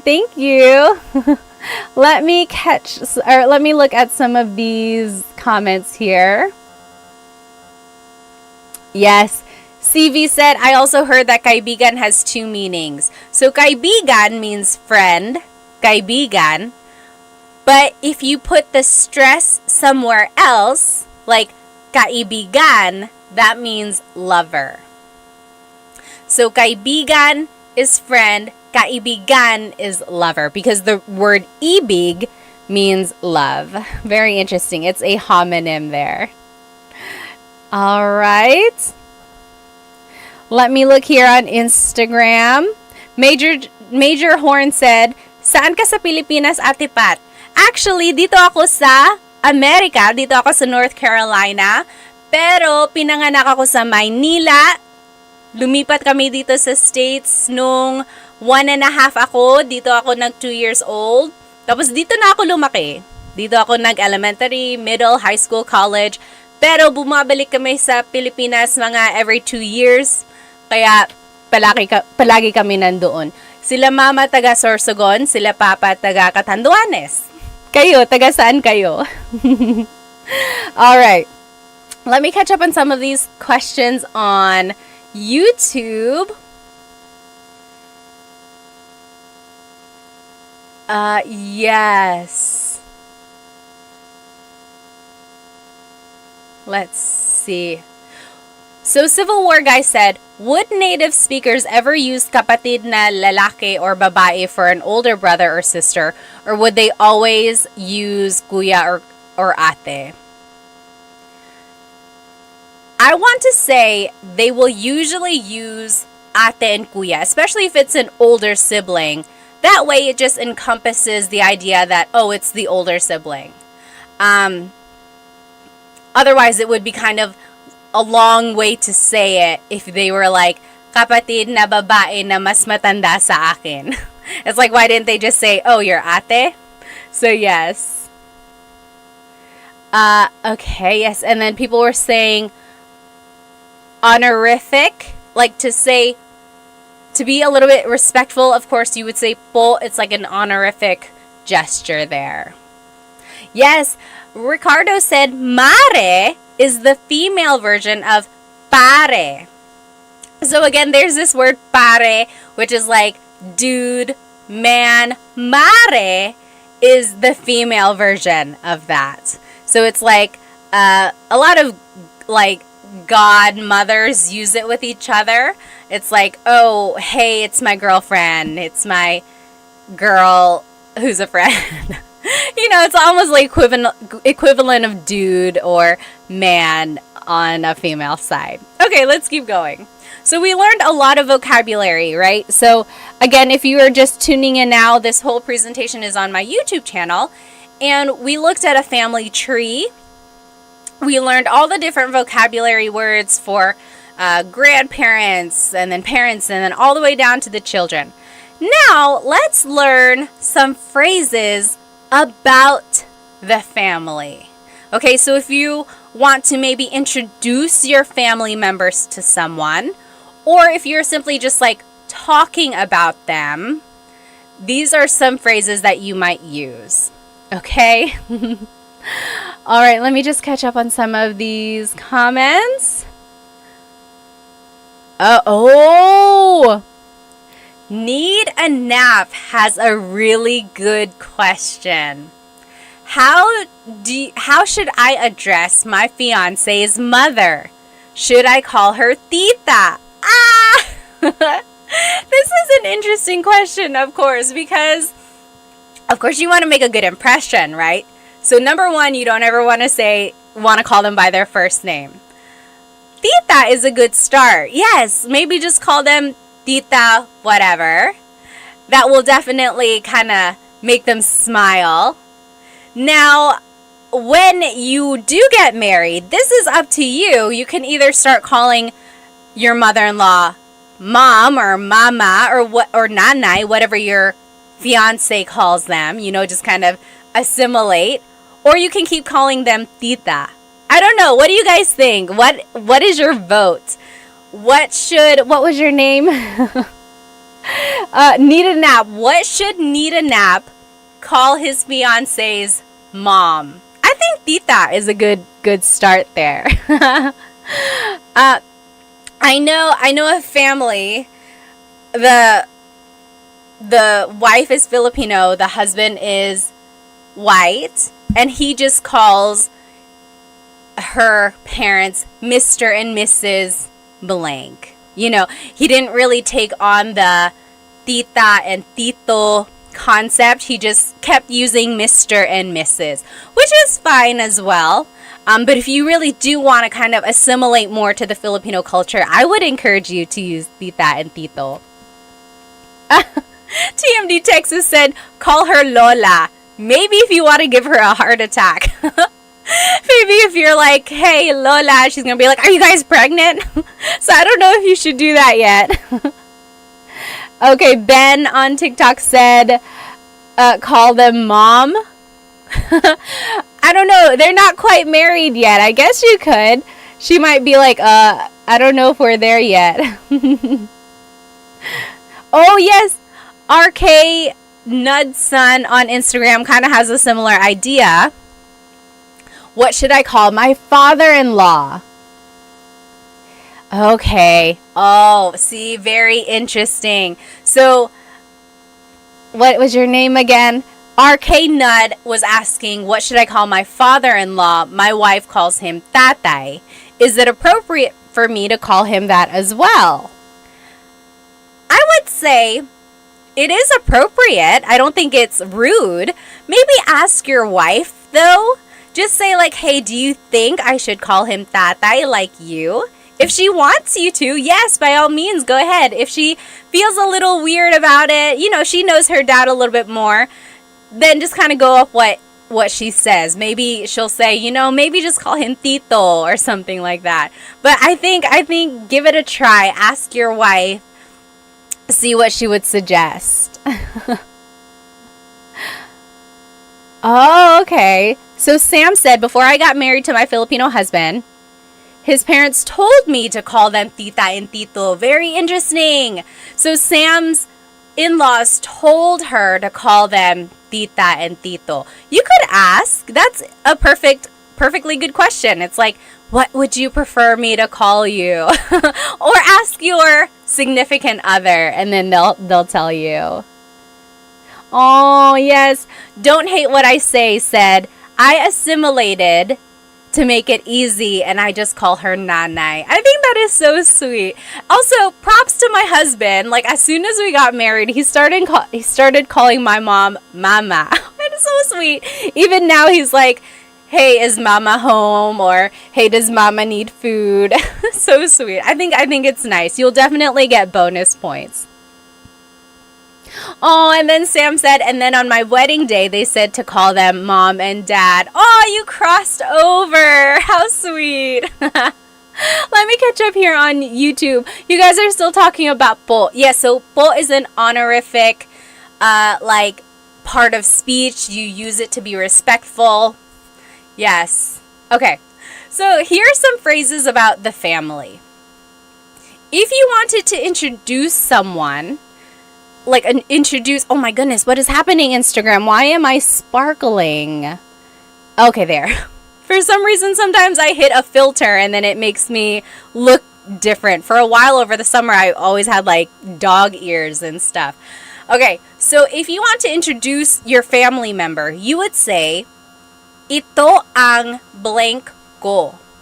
This is my blank. For example, ito ang nanay ko. This is my mother. Ito ang kapatid ko. This is my sibling. Ito ang asawa ko. This is my husband or wife, my spouse. Okay, so if you want to introduce a family member, it would be ito ang blank ko. Ito means this. Ang is a part of speech that can take on many different things, but in this phrase, it kind of translates to is. Ko is my. So, ito ang nanay ko, this is my mother. Ito ang kapatid ko, this is my sibling. And you can use that for anything. Like if you're like, oh, ito ang ballpen ko, this is my ball pen, this is my pen. Ito ang cellphone ko, this is my phone. So this is my blank. That's just the sentence structure there. If you want to be specific and you want to add someone's name, you would add this word si. Si. si is a part of speech in Tagalog which is used to introduce a person. So, ito ang nanay ko, si Samantha. This is my mother, Samantha. Ito ang kapatid ko, si AJ. This is my sibling, AJ. Ito ang asawa ko, si Chris. This is my husband, Chris. Okay, so I wanted to show you two different things on this slide. Again, this whole presentation is up on my YouTube channel. First, just get to know, become familiar with this phrase, ito ang blank ko. This is my blank. Ito ang nanay ko. Then, if you want to be specific, you can use this word, si. So, ito ang nanay ko, si Samantha. This is my mother, Samantha. Okay, let me catch up on some of these comments. I don't want to miss any questions. Let's see. Oh, Guardian Angel said, besides using all of your videos, how is the best way to learn Tagalog? This is going to be a little biased, but I think the best way to learn Tagalog is having one-on-one tutoring, which, by the way, I have Filipino Tutors LLC. If you go to myfilipinotutors.com, that is my very new tutoring company, and I have some really good tutors for you. I have 3 Tagalog tutors, 1 Bisaya tutor, and then 1 tutor who is really good with math, college prep, and SAT prep. And then 2 of my Tagalog tutors can do grade school subjects like reading, writing, grade school math. So check out myfilipinotutors.com for one-on-one tutoring. Okay, let's see. Okay. Oh, Nita Knapp said, my mom will get jealous if I call my in-law mom. Yeah, that can happen sometimes. Again, just kind of ask your significant other, maybe get a feel for what you think they would feel like. Okay, let's see. Manglia said, ito ang aso ko. Oh my gosh, what is this filter? Okay, yes. So Manglia said, ito ang aso ko. This is my dog. Exactly right. So if you want to just talk about something that is yours, you can use this phrase, ito ang blank ko. Okay? Civil War Guy on YouTube said, is it incorrect to say itong? Very good question. In Tagalog, it's very common to put words together, especially when the word is ang. But in this case, you keep them separate. Not a lot of people say, itong nanay ko. You can if you're speaking really fast. But usually, it would be, ito ang nanay ko. Ito ang nanay ko. So it's one of those instances where you don't usually put it together. Very good question, though. Usually, you do put ang together with the other word to make yourself sound like a native speaker. Oh yes, Richard V said, can you use siya instead of ito? Yes, so siya is a pronoun that means he or she, right? So it works, you certainly can. You can say, siya ang nanay ko, si Samantha. She is my mother, Samantha. So if you want to say she, like, she's my mother, you can.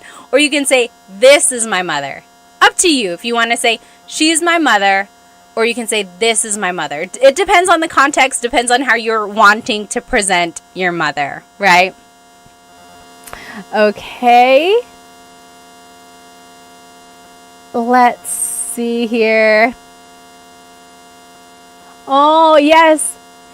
Santasio said, I have started one-on-one tutoring, but I have nobody to speak Tagalog with and practice. Do you have any advice? My advice, if you don't have anyone to practice Tagalog with, is to practice with yourself, right? That's all you have. So when you are driving, maybe have a conversation in your head. You could say, "Oh, Pat, kamusta yung araw mo ngayon?" Mabuti naman, medyo busy, pero marami naman akong nagawa. O talaga, anong ginawa mo? Naglaba ko, naglinis ako, nag-alaga ng mga bata. Wow, ang busy naman. You see, I'm just talking to myself. So, practice that. Practice asking yourself questions, and then practice like responding to yourself. Okay, give that a try. Okay, what else? What else? Yes, Stevie said. Just basically talking to yourself? Exactly right.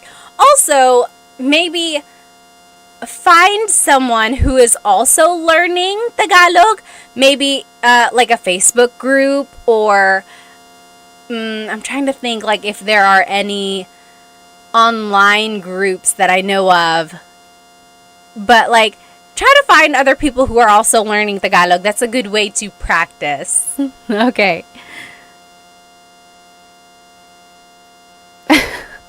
Tim Tactics said, "Masyado ko kasing kinakausap ang sarili ko sa English." He's already talking to himself a lot in English. Yes. Let's see. Nita Nap said, "My friend says uy a lot. So uy is just an expression that means like, oh. Let's see. CV said, "Should we call our dad's male friends kuya, bossing, or pare?" So if it's your dad's friends, I would usually call them tito, because they're like the same generation as your dad. I guess depending on your relationship with them, they could also be kuya. But like usually it would be tito to me. Yeah, like uncle, exactly right. Tim Tactics said. Okay, let's keep going here. Oh, Jumpin', my Mercedes said, "I know the basics of Tagalog, but do you have any apps or websites you would recommend?" As for apps, I think was anyone using Ling? I think someone had mentioned Ling. I'm not sure how good that is. I've never used it myself. What are some apps that people use? I don't think there's Tagalog on Duolingo. I don't think so. And then I know Rosetta Stone has Tagalog. Do they have an app? I made a video for them, but I can't remember if they have an app. I think they just gave me a login for their actual program. But, and then websites. What are some good websites? I know, like, I think there's Filipino Pod on YouTube. Of course, there's Tagalog Time as well. But other than that, I think trying to watch movies, that's another good way of trying to get Tagalog vocabulary, but also figuring out the flow of conversation. Oh, yes. Nita Nap said, "I've been waiting for Tagalog in Duolingo for years." I don't know why they haven't made one yet. Okay. What is that? Pinsler is a subscription, but it's worth it. Interesting. Okay, so let's keep going. So again, that is how you say, "This is my blank. Ito ang blank ko. Ito ang asawa ko. This is my husband or wife." Now, another way to say it, this is the same idea, just a different way to say it, is blank ko siya. Blank ko siya. So, Richard, this kind of goes off of your question. You could say, "Anak ko siya. He or she is my child." Tatay ko siya. He is my father. Or asawa ko siya. He is my husband. She is my wife. So, instead of saying, "Ito ang asawa ko," this is my husband, I could say, "Asawa ko siya." He is my husband. So do you see, Richard, this is exactly like the question you had asked there. Could you use siya? Yes. And then you can switch up the grammar there a little bit. So earlier it was siya ang asawa ko or asawa ko siya. So very interesting how you can kind of switch up the grammar and it would still kind of relay the same kind of message. Oh, A. Douglas on YouTube said, Turong Wika is an okay app. Yes, I made a video for them. It's called Turong Wika. Turo means to teach in Tagalog. Turo. So Turong, Turong, Turong, Wika. Wika is language. So teaching a language. Turong Wika. That's a Tagalog app. They're pretty good actually. Yeah, I made a video for them. I forgot. Okay, let's keep going. So here's another phrase that you can say as well. Anak ko yan. That is my child. Tatay ko yan. That's my dad. Asawa ko yan. That's my husband. Or that's my wife.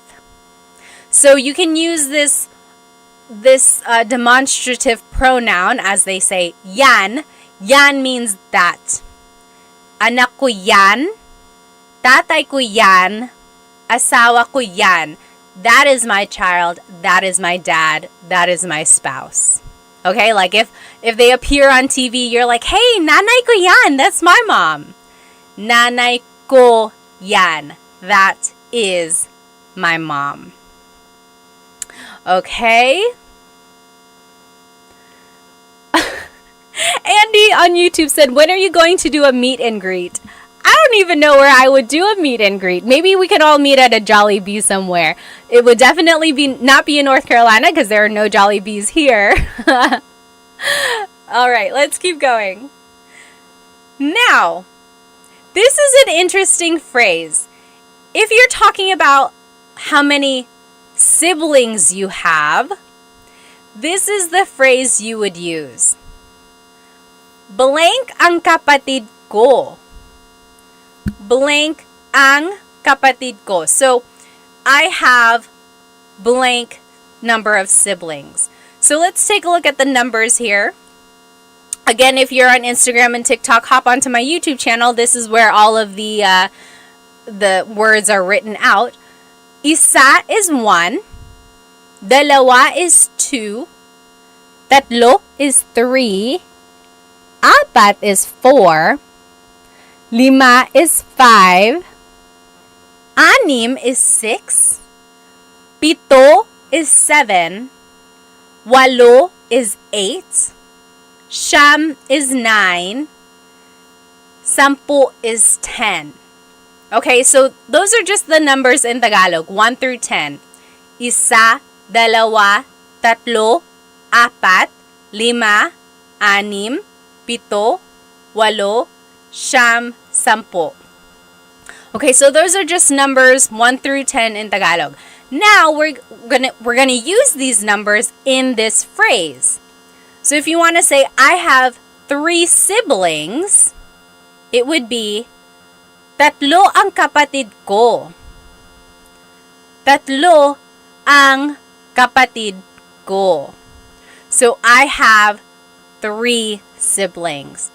Tatlo ang kapatid ko. Okay? Now, if you want to add like other words to be specific here, you could say like, isa lang ang kapatid ko. Isa lang ang kapatid ko.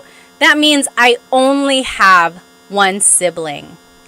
I only have one sibling.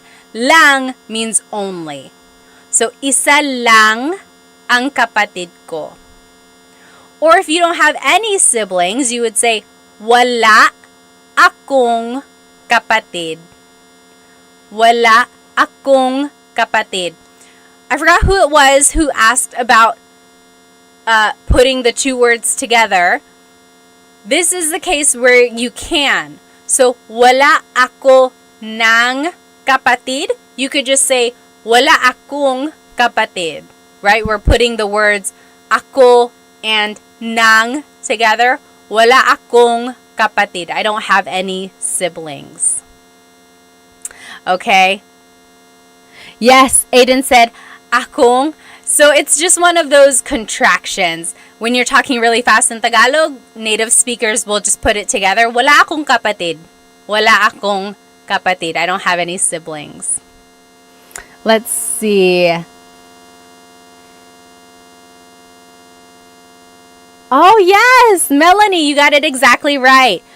Could you say, tatlo ang kapatid ko at babae silang lahat? Tatlo ang kapatid ko at babae silang lahat. The only thing I would change is I think I might add the word mga. Tatlo ang kapatid ko at mga babae silang lahat. You don't even have to really add lahat. You could say, tatlo ang kapatid ko at mga babae sila. Babae silang lahat. But that also works as well. Exactly right. Let's see. Okay. Yeah asked, how do I use siya? So again, kind of like in the last example, siya means he or she. So, siya ang kapatid ko or kapatid ko siya. He is my sibling. He is my sibling. Siya ang kapatid ko or kapatid ko siya. Same thing. All right. Let's see here. Mr. OK said, how old are you? How old do I look? Pop quiz, how old do I look? So, let's look at this. What was I trying to do with this asterisk? Can use for pinsan. Oh, yes. So you can also use this phrase if you're talking about your cousins or your ninongs or ninangs. So, apat ang pinsan ko. I have 4 cousins. Or dalawa ang ninang ko. I have 2 godmothers. Okay? David Jr. said 32. Exactly right. I am 32. 32. All right. Now, those are some phrases that we can use to describe our family, right? We learned how to say, this is my mother, or that's my mother, or he or she is my sibling, and so on. Now, here are some vocabulary words when you're talking about birth order, or like your order in your siblings. So, panganay is the oldest child. Panganay. That can be a girl or a boy. It doesn't matter. Panganay is the oldest child. Bunso is the youngest child. So, panganay, bunso. Panganay, bunso. Now, if you want to go like in the order, like the second child, the third child, go back and think about the numbers we had just learned. This is how you would say it. Pangalawa, the second child. Pangalawa. Pangatlo, third or third child. Pangatlo, pangatlo. And so on. So, pang-apat, pang-lima, pang-anim. And then if you want to just use those words to describe your order in your siblings, you would just add the word ako. So, panganay ako. I am the oldest child. Or, bunso ako. I am the youngest child. Blank ako. Okay? So, pangalawa ako. I am the second child. Pangatlo ako, I am the third child, and so on. Another way to say it, you could say, instead of saying, bunso ako, I am the youngest child, you could say, ako ang bunso. Literally, that means, I am the youngest child. Ako ang bunso. So you could say, bunso ako, or ako ang bunso. Same thing. I am the youngest child. if you want to just be like long-winded and you want to say the whole phrase, you could say, pangalawa ako sa magkakapatid.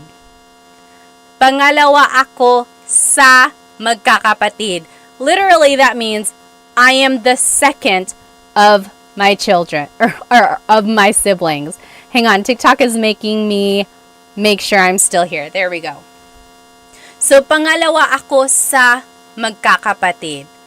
I am the second of the siblings. Interesting, right? Let me catch up on some of these comments. I don't want to miss any questions. Jeff said, di ba po kailangan ng plural marker mga? For which one? Oh, for siblings? You can. You can add mga when you're talking about multiple siblings. Sometimes if native speakers are talking really fast, they drop mga. But very correct. You can always add mga. Richard said, another interesting thing, showing the numbers with your fingers, you don't start with your thumbs. So, right, like 1, 2, 3, or 1, 2, 3, or 1, 2, 3. That's very cultural, right? Depending on where you're from. Let me catch up on any comments from Instagram here. Oh, okay. What the F said, I can understand the Tagalog and Ilocano, but I cannot speak either or write it. So that's what I call receptive bilingualism, right? You can understand, but it's hard for you to use it to like speak or to write. Very interesting. I always say, if you can do that, if you can understand, then you are halfway there, right? You're halfway there. You can understand. Now you just have to kind of rewire your brain to be able to produce the grammar and the vocab that you know. It's not going to be easy, but rely on the fact that you already have knowledge in there. I know you can do it. You can do it. All right. Let's see. Nita Knapp said, do you speak Kapampangan? No, I do not. My family is from Bicol, so if anything, I would have learned Bicolano, but I don't know Bicolano. Why do you add mag in front of kapatid? Oh, interesting. Aiden said, why do you add mag in front of kapatid? So take a look at this phrase. Pangalawa ako sa magkakapatid. Magkakapatid. The root word here is kapatid, right? Sibling. When you add magkakapatid, when you add that prefix, that is saying, I am the second of the siblings. It's turning it into, I'm trying to figure out, is it turning it into like a noun? The noun is the group of siblings. So it's like the noun of being in a sibling group. If that makes sense. Or is it an adjective? Magkakapatid. I think it's an adjective, you guys. It's the description of being siblings with each other. What I want you to get from this is focus on the root word, right? Kapatid. And then use context clues to kind of figure out what the rest is saying. But you are very good at catching this prefix here. And now that you kind of know that it's used in this way, keep an eye out for other patterns like that. Okay, so now you know that the word can be rearranged like this to describe the group of siblings. Another use of this is magkakaibigan. Magkakaibigan. Same idea. That means the group of friends. Magkakaibigan tayo. We are all a group of friends. So it's the same idea, right? Magkakapatid sila. They are all siblings. magkakaibigan tayo. We are all friends. All right. Esteban said, "Are you still in the Philippines?" No, I'm here in the US. I'm here over here. I'm here in North Carolina. Superflative. Is that what it is? Superflative? Oh, Nair Grease said, "I love your YouTube channel. You explain stuff very easily. Salamat." Oh, yes. Learning Tagalog grammar can be very difficult. Okay, let's keep going. Mari said, "Where in North Carolina?" I'm in South Carolina. I'm here in the Raleigh area. All right. Now, just a couple more phrases. These are phrases that you can use with your family. So we learned phrases that you can use about your family, right? If you're describing them. Now, here are phrases you can use with your family. For example, nasaan si blank? Where is blank? Nasaan si nanay? Where is mother? Nasaan si ate? Where is older sister? Nasaan si tito? Where is uncle? So, nasaan si blank. Remember, anytime we use that word si, we are indicating a person is coming after that word, right? So, si is the part of speech in Tagalog that is used to indicate a person coming after. Nasaan si blank. Now, to respond, another way to ask is, nasaan ang blank mo? That means, where is your blank? For example, nasaan ang lola mo? Where is your grandmother? Nasaan ang lola mo? Where is your grandmother? Or nasaan ang pinsan mo? Where is your cousin? Nasaan ang asawa mo? Where is your husband or wife? Now, to be respectful, don't forget to add po, and it would be nasaan po si blank. So if you're talking to your grandparents, you could say, nasaan po si nanay? Where's mom? Where's nanay? Nasaan po si blank? Now, to respond, you would simply use this phrase. Nasa blank siya. He or she is at blank. So, nasa trabaho siya. He or she is at work. Nasa tindahan siya. He or she is at the store. Nasa blank siya. Or to be specific, again, you can use that word si. It would be, nasa trabaho si ate. Ate is at work. Nasa trabaho si ate. Okay? And then, to be respectful, add po. So, nasa trabaho po siya. Nasa trabaho po siya.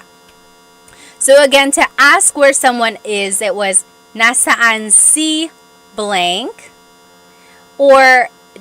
And then to respond, nasa blank siya. Okay? Very interesting there. And if you want to ask what someone is doing, it would be, anong ginagawa ng blank mo? What is your blank doing? So, anong ginagawa ng tatay mo? What is your father doing? Anong ginagawa ng kuya mo? What is your older brother doing?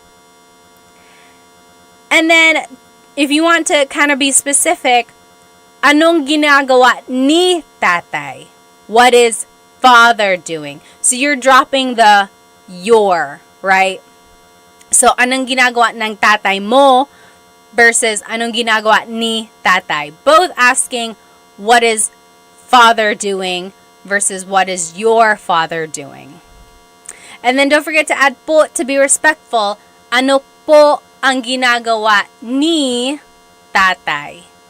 Ano po ang ginagawa ni tatay? So I always get asked, like, where does po go in a phrase? Usually, po is the second word. So, ano po ang ginagawa ni tatay? Saan po si nanay? When in doubt, you can always add po to the end and it will work. It's not always common, like that's not where it naturally goes, but it will never be incorrect if you add it at the end. I do have a full-length Tagalog lesson video on my YouTube channel, how to use po. I think it's lesson number 2. On my YouTube channel, how to use po. There's lots of practice in there, and it goes through all of the different placements. You can check that out if you'd like. Now, you can ask someone, saan ka pupunta? Where are you going? Saan ka pupunta? Or, pupunta ako sa blank. Pupunta ka or pupunta ako sa blank. That means I'm going to somewhere. So, pupunta ako sa tindahan. I'm going to the store. Or, pupunta ako sa banyo. I'm going to the bathroom. Pupunta ako sa bahay ni Kuya JR. So, I want you to get used to this phrase here. Pupunta ako sa blank. I am going to blank, and then you can fill in the blank there. Let me just catch up with some of these comments. Okay.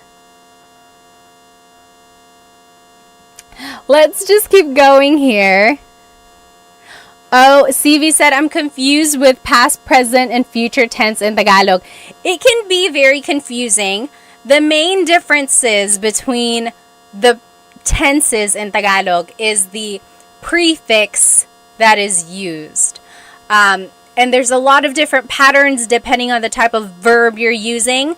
Again, I have another full-length Tagalog lesson on present tense conjugation, and then another full-length Tagalog lesson on my YouTube channel for past and future tense. And it breaks down how to conjugate the verbs in different tenses depending on their verb types. It can get tricky, but with some practice, I think you can kind of see the differences. Okay, again, if you want to use po to be respectful, it would be, saan po kayo pupunta? Where are you going? Saan po kayo pupunta? Or pupunta po ako sa trabaho. I'm going to work. Pupunta po ako sa trabaho. The opposite of where are you going is where are you coming from? So, saan ka galing? Where are you coming from? Saan ka galing? Your response would be, galing ako sa, I came from, blank. So, saan ka galing? Galing ako sa tindahan. I came from the store. Galing ako sa trabaho. I came from work. Galing ako sa bahay ni Kuya. I came from Kuya JR's house. And then to be respectful, saan po kayo galing? Galing po ako sa blank. Oh, DJ Marsky, thank you so much for the gift on TikTok. Maraming salamat. Okay, so those were just some phrases that we can say to our family members. Again, this whole lesson is on my YouTube channel. If you want to review those, the live recording will be up on there as well, and everything will be written out. I'm actually going to go ahead and just go through this review really quickly because I want us to have enough time to do the listening comprehension at the end. So just follow along with me here. Oh, YouTube, let me go ahead and turn off my camera so you can see this. There we go. So let's just go through these vocab words. Remember, godparents in Tagalog, pamilya is family. Godparents is lolo and lola. Lolo and lola. And then, Tatay is father. Nanay is mother. Those are the mga magulang, parents. Mga magulang. They have a child, that is their anak. They get married with someone, that's their asawa. Then they have kids. Ate is the oldest sister or older sister. Kuya is the older brother. Bunso is the youngest child. Altogether, those are mga kapatid, so siblings. And then if you want to be specific, again, remember kapatid is one of those gender-neutral words. Kapatid na babae is your sister. Kapatid na lalaki is your brother. Okay, here's a translation. I'm gonna say this chunk of dialogue in Tagalog. See if you can understand what I'm saying, okay? Uy, kamusta? Ako si Pat at asawa ko si Chris. 3 ang anak namin. 2 babae at 1 lalaki. 4 ang kapatid ko. Ako ang panganay. Si JP ang pangalawa. Si Marie ang pangatlo. At si Mark ang bunso. Nasa Pilipinas pa ang mga tito ko. Nasa Pilipinas pa ang mga tito, tita, at ang mga pinsan namin. Ikaw, may kapatid ka pa ba? Or may kapatid ka ba? May mga anak ka ba? Did you get it? I'll say it one more time, okay? I'll go slower. David said, "What?" And this is not accurate. A lot of this was just made up so I could use the vocabulary words. Someone was like, "You lost me at 3 siblings." I'll say it one more time, okay? Kamusta? Ako si Pat at asawa ko si Chris. 3 ang anak namin. 2 babae at 1 lalaki. 4 ang kapatid ko. Ako ang panganay. Si JP ang pangalawa. Si Marie ang pangatlo. At si Mark ang bunso. Nasa Pilipinas pa ang mga tito, tita, at ang mga pinsan namin. Ikaw, may kapatid ka ba? May mga anak ka ba? How was that? Oh, yes. Aiden said, "I understand, but it's still hard." Yes, exactly right. I see some people here. You guys are translating it. Very good, very good. Let's go through the translation line by line, okay? Again, it's all on YouTube. Kumusta? Hello. Kumusta? Ako si Pat at asawa ko si Chris. I'm Pat and Chris is my husband. 3 ang anak namin. 2 babae at 1 lalaki. We have 3 kids, 2 girls, 1 boy. And then, 4 ang kapatid ko. I have 4 siblings. Ako ang panganay. Si JP ang pangalawa. Si Marie ang pangatlo. At si Mark ang bunso. I'm the oldest. JP is the second. Marie is third. And Mark is the youngest. Do you see how I used all of those vocabulary words that we learned? Let's keep going. Nasa Pilipinas pa ang mga tito, tita, at ang mga pinsan namin. Our aunts, uncles, and cousins are still in the Philippines. Ikaw, may kapatid ka ba? Do you have siblings? May mga anak ka ba? Do you have any kids? What do you think? Oh, yes, Liana said, more please, I speak Bisaya trying to improve my Tagalog. Oh, good for you, good for you. Unknown says, good morning from Kuwait. Very good.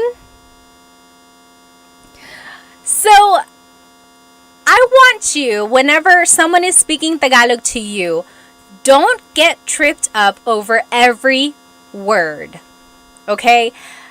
One trick to learning a language, I know this because I took 5 years of French in high school and college, so I know how to kind of learn a language, right? I know the challenges that come with it. Don't get tripped up over every single word that you don't understand. Try to, number one, recognize the words that you do know. Number two, use context clues. Okay, we learned a lot of this vocabulary in our lesson, so now we're just kind of putting everything together. Number three, kind of when you feel more comfortable with the vocabulary, the third thing I want you to do is recognize the grammar patterns. Oftentimes, the verb goes first, then it's a pronoun, then it's a noun, or something like that. But oftentimes, the verb in Tagalog goes first. But when you are trying to understand dialogue, the biggest thing you can do is really try to latch onto words that you know, whether it be the root words of a verb or simple vocabulary that you might have just learned, okay? And then use context clues to kind of go from there, okay? I know that was a lot, but I think you might know more than you do. And if that was really, really challenging, it's okay. At least now you know that you can work on it, right? Now you know what you can focus on. So I hope you enjoyed our lesson tonight. This is everything we learned. We learned some family vocabulary. We learned phrases about our families. We learned phrases that we can use with our family members, like, where are you going? Where did you come from?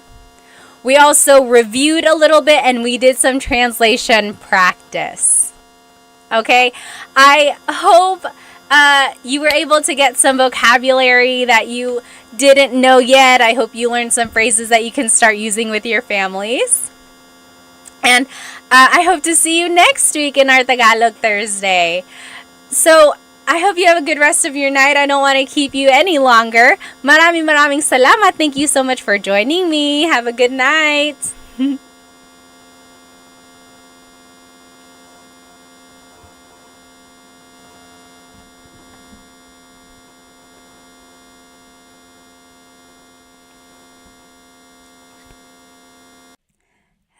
Hello, everybody. Welcome. Welcome to Tagalog Thursday.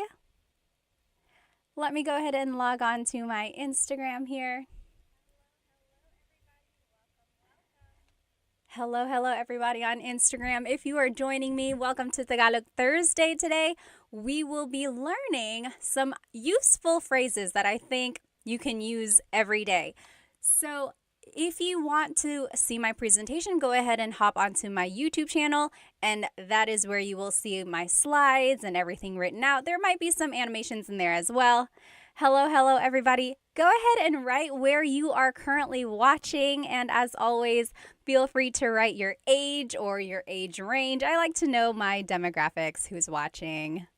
I had Dita on here last week. 12 years old. Oh my goodness. Good for you. Good for you for learning Tagalog. Let me go ahead and just make sure everyone is in here on my YouTube channel. Hello. Oh, aloha from Maui, Caleb said. And Ola from Seth. Hi. Hello. Love and Lulu. Hi. Hello. Good to see you. K-Day GC is from California. Food Fascination is from Seattle. Hello. Stefan is from Toronto. And then Del Caballero is from Long Beach, California. Hi, Deborah.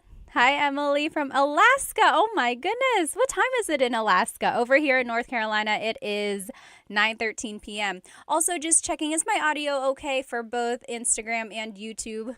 Let me know if it's not. Oh, Drew, thank you so much for the badge. We haven't even started.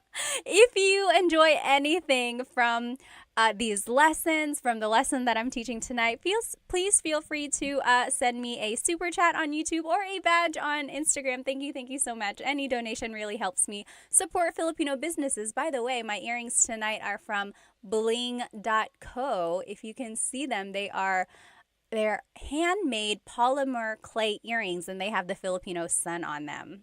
Hello, everybody. Oh, Kelly said just married the love of my life. That is so great. Congrats. All right, let's go ahead and get started here. So again, this whole lesson is on my YouTube channel, and the recording will be on YouTube as well. So if you happen to not catch it, or if you want to rewatch it later, it will be here on my YouTube channel. Kelly is from Louisiana. Oh, Emily said audio is good. Good. All right.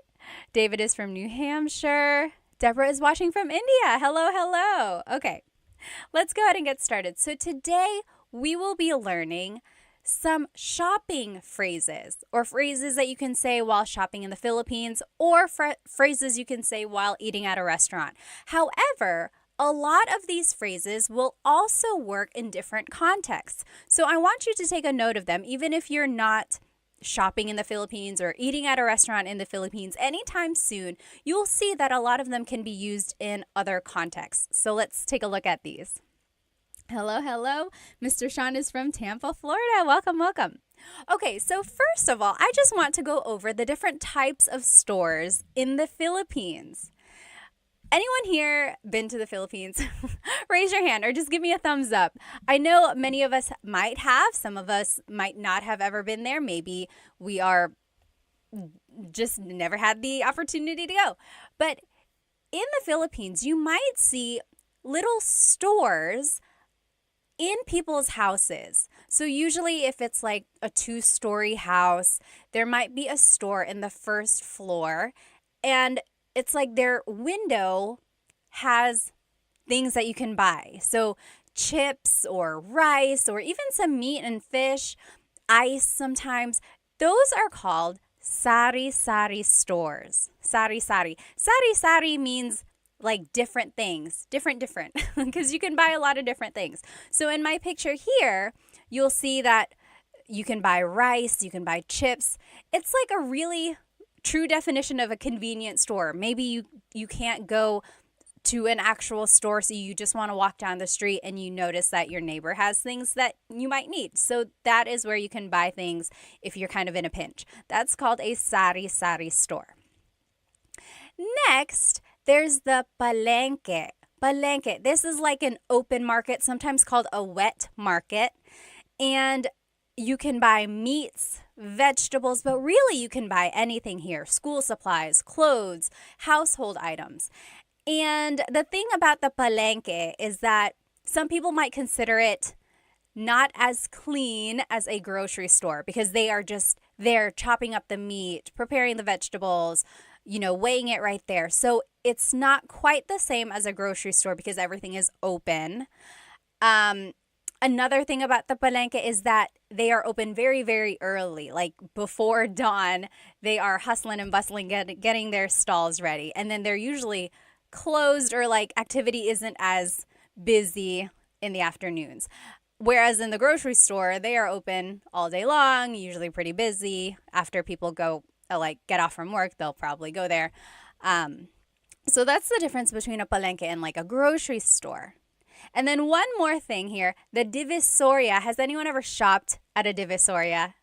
So I love shopping at the Divisoria because they are known for very cheap products. Not cheap like poor quality, although some of it might be, but cheap as in very affordable. So if you want to get a good deal, this is where you would go, the Divisoria.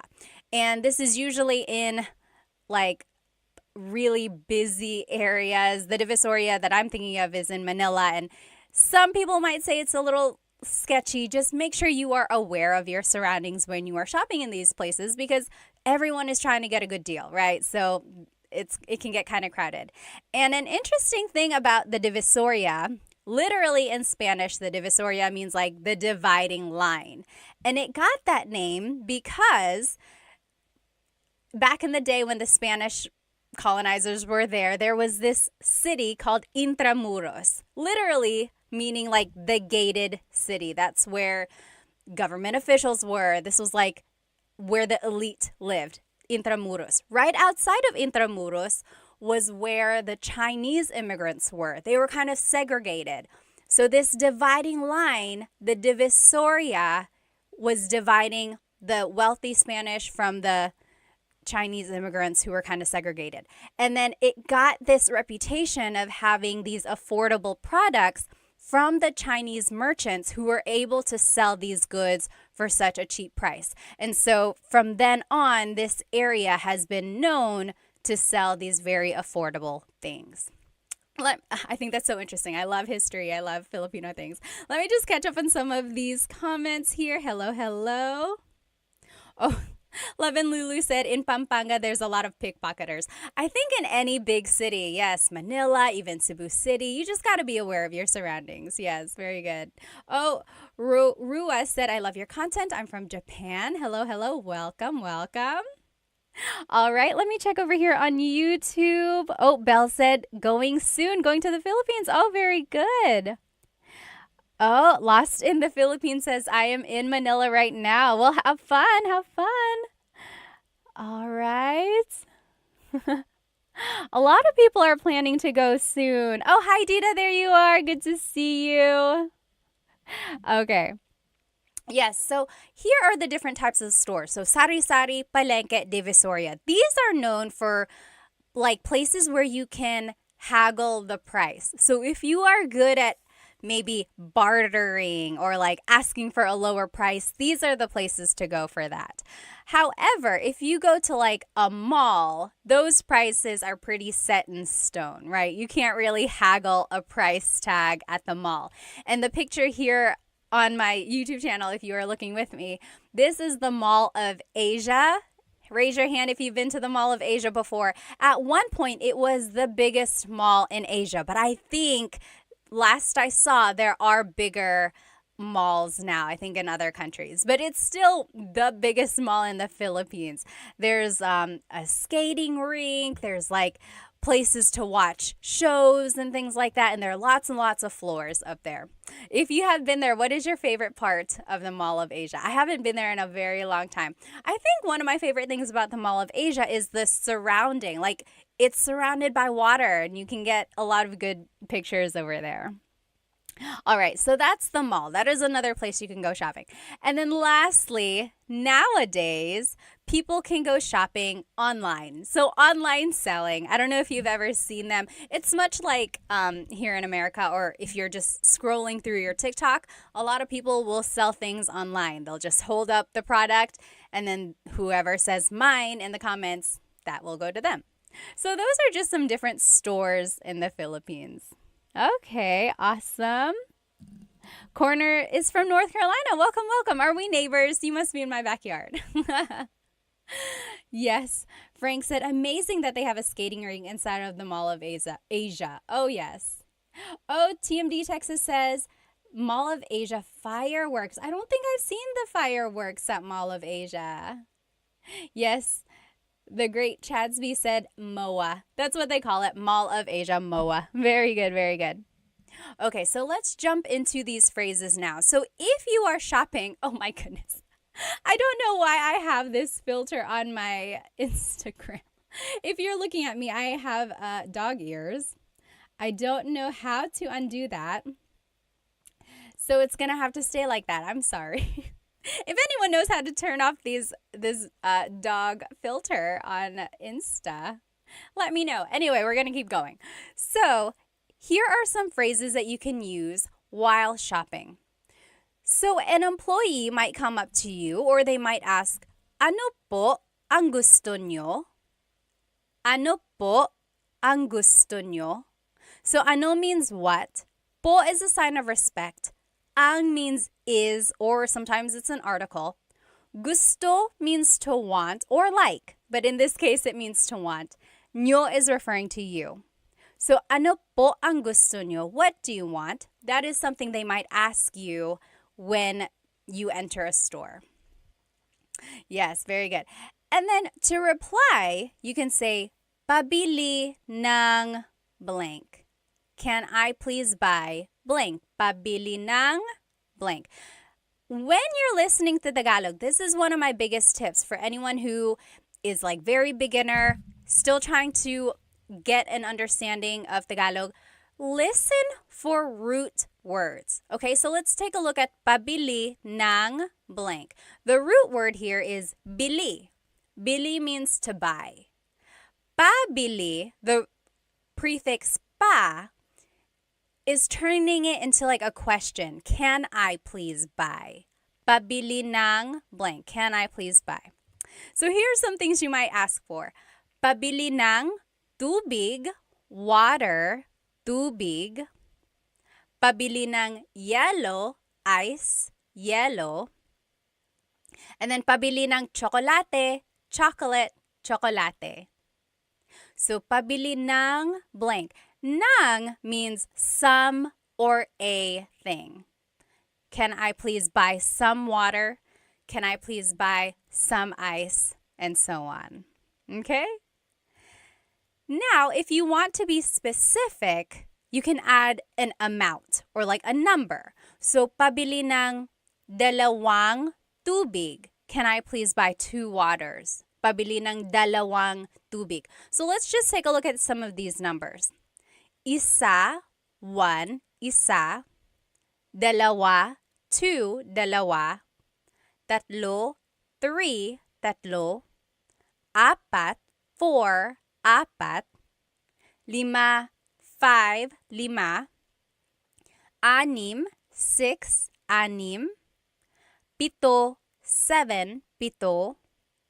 Walo, 8, walo. Siyam, 9, siyam. Sampu, 10, sampu. So say those with me one more time. Isa, dalawa, tatlo. Isa, dalawa, tatlo. Apat, lima, anim. Apat, lima, anim. Pito, walo, siyam, sampu. Pito, walo, siyam, sampu. So that's 1 through 10 in Tagalog. Again, if we want to use them, so if I want to say, can I please buy 3 waters? Pabili ng tatlong tubig. So the number goes before the noun. Now, I want you to listen carefully, okay? So I am saying tatlong, tatlong. There's an NG at the end of the number. The number is tatlo, but I'm saying tatlong tubig. That is because technically you're saying 3 of water. Tatlo ng tubig. So 3 of water. The NG we're just adding there at the end, or tatlo na tubig. And you only add this NG if the number ends in a vowel. So pabili ng isang tubig, pabili ng dalawang tubig. So both of those end with a vowel, so we're adding the NG. If the number ends in a consonant, we don't add NG, we add the word na. Take a listen. Pabili ng 4 na tubig. Can I please buy 4 waters? Pabili ng 6 na tubig. Can I please buy 6 waters? So that's the difference there. You can make the contraction if the number ends in a vowel. Dalawang tubig, tatlong tubig. If the number ends in a consonant, then you add the word na. 6 na tubig, siyam na tubig. Okay? So that's just a little side note. You could always say the number in English. Pabili ng tubig, how many? 6. 6 po.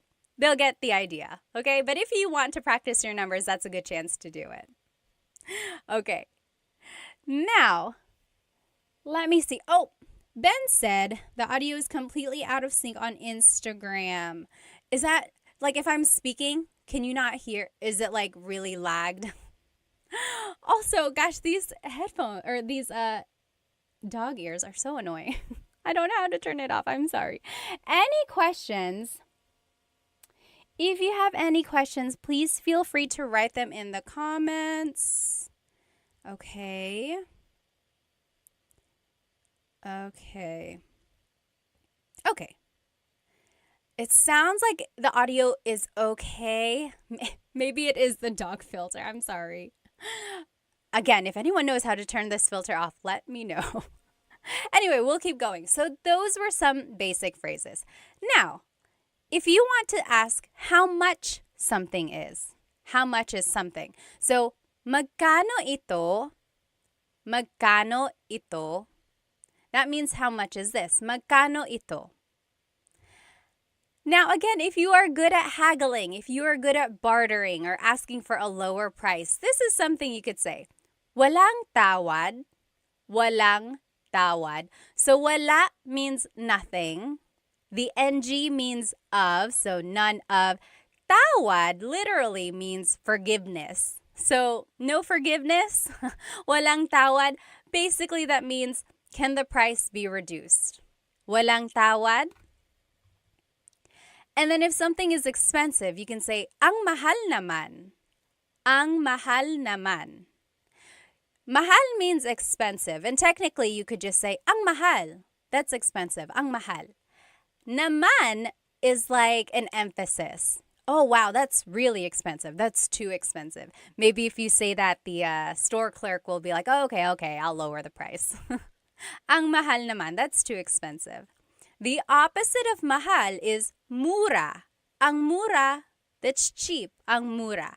And that's cheap like affordable, not cheap like it's bad quality. So ang mura is the opposite of ang mahal.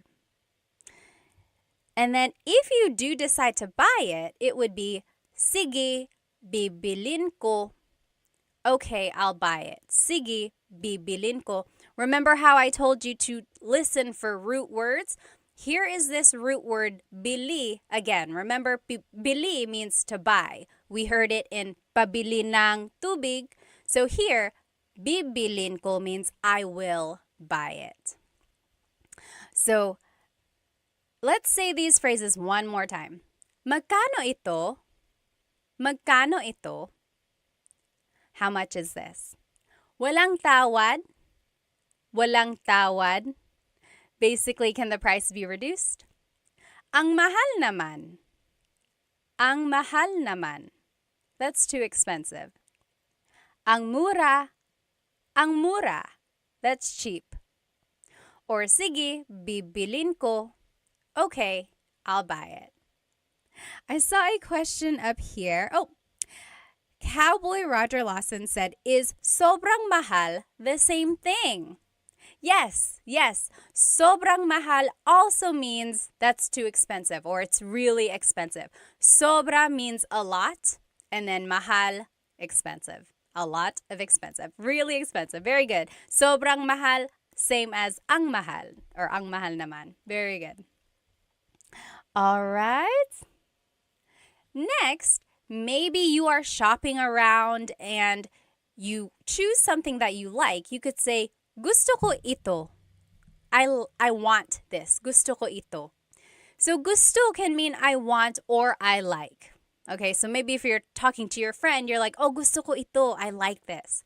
But if you're talking to the store employee, you could say, oh, gusto ko ito. I want this. So same thing. I want, I like this. The opposite of ito is yan. Gusto ko yan. I want that. Gusto ko yan. If you're looking on YouTube, technically it should be spelled I-Y-A-N. Gusto ko iyan, gusto ko iyan. But if you're speaking quickly, you'll probably hear it more like gusto ko yan, gusto ko yan. So that's how I spelled it. Gusto ko yan. So gusto ko ito, I want this. Gusto ko yan, I want that. All right. Oh, yes. Free Training Online said mahal, love versus mahal, expensive. So yes, mahal is a homonym, so it has a couple different meanings depending on how it's used. and it can mean love or expensive. And I looked this up once. Someone had a very interesting theory. Mahal actually is used in other languages, like in Southeast Asia. Other countries use it. I think Malaysia, don't hold me to that. But like other countries also use the word mahal. And it means expensive for them. Or it means actually valuable. So someone like concluded that maybe if something was valuable, like over time, the person you loved is valuable to you. So that's how mahal came to be, love as well. So I think it originated as being valuable and then meaning expensive and then love because the person you love is valuable to you. Ah, nakakakilig. Okay, let's keep going. So, isa pa means one more. Isa pa. Isa means one. We learned that, right? Isa.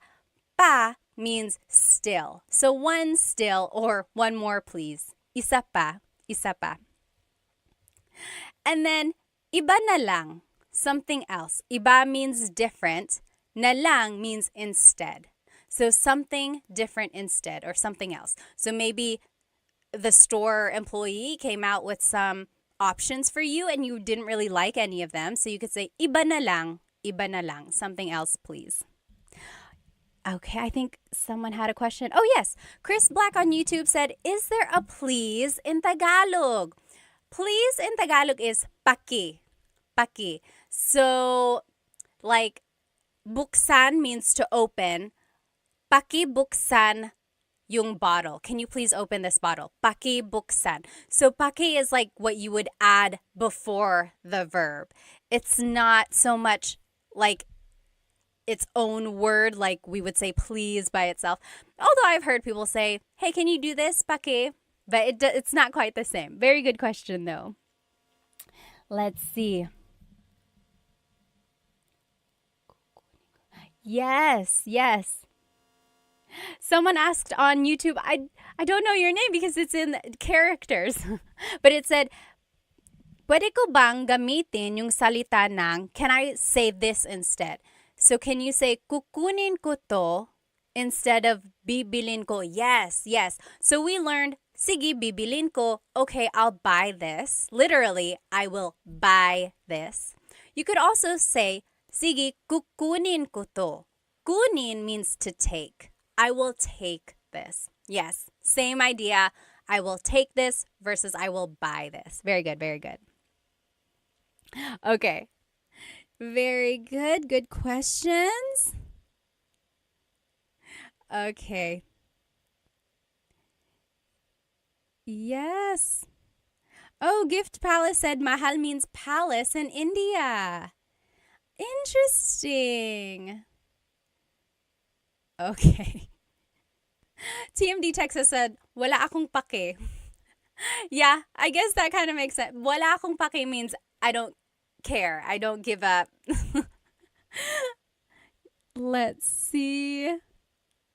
Kyle said, I had those lumpia from Costco again. Who sells the best lumpia in Toronto? I don't know who sells the best lumpia in Toronto. Okay, let's keep going. Now, I want to show you this phrase. Alin ang gusto mo? Alin ang gusto mo? This might be a question that a store employee might ask you. Alin ang gusto mo? Alin ang gusto mo? Alin means which. Ang means is. Gusto means to want. Mo is referring to you. Alin ang gusto mo? Which do you want? So for example, maybe if there's something behind the counter and you're like, hey, I want one of those. And they're like, oh, alin ang gusto mo? Which do you want? Here are ways you can respond. We already learned, gusto ko ito, gusto ko yan. I want this, I want that. But you can also add an adjective. For example, gusto ko yung, I like the or the one that is, and here are some colors. Gusto ko yung pula, I want the red one. Gusto ko yung kahel, I want the orange one. And then just some other colors. Dilaw, yellow, dilaw. Verde, green, verde. Azul, blue, azul. Lila, purple, lila. Puti, white, puti, itim, black, itim. Now, before you get on my case, yes, these are the Spanish colors, because remember the Philippines has a lot of Spanish influence both in the culture and the language. There are true Tagalog colors like for verde and azul, but most commonly they would just say the Spanish color. And I want you to sound natural, right? I want you to sound like you know what you're talking about. So there are true Tagalog colors. They are just not as commonly used. You are welcome to use them, but these are the ones that are just more commonly used in conversation, and I want you to sound natural, okay? So again, this is the phrase or the sentence structure you could use if you want to say, oh, I want the red one. I want the blue one. Which one do you want? I want the white one. Gusto ko yung puti. Gusto ko yung itim, the black one. So you would just add the adjective there at the end. If you're talking about something and it's not a color, you could use a different adjective. For example, gusto ko yung malaki. I want the big one. Gusto ko yung malaki. Malaki means big. Or gusto ko yung maliit, the little one. Gusto ko yung maliit. So you see, you're just sticking the adjective there at the end, and it means I want the blank one, the small one, the big one. Okay? And then another example, gusto ko yung mahal. I want the expensive one. Gusto ko yung mahal. Or the opposite, gusto ko yung mura. I want the cheap one. Gusto ko yung mura. Okay, so that's kind of a simple one there. Simple sentence structure. And then you could use this sentence structure for other things. Like if you're trying to decide on what you want to eat for dinner, you could say, oh, gusto ko yung adobo. I want the adobo that we had yesterday. Or gusto ko yung pansit. I want the pansit that you cooked. Okay? So gusto ko yung, I want the blank.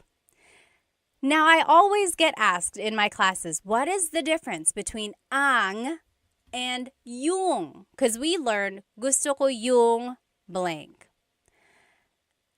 Ang and yung both mean the. They are both articles.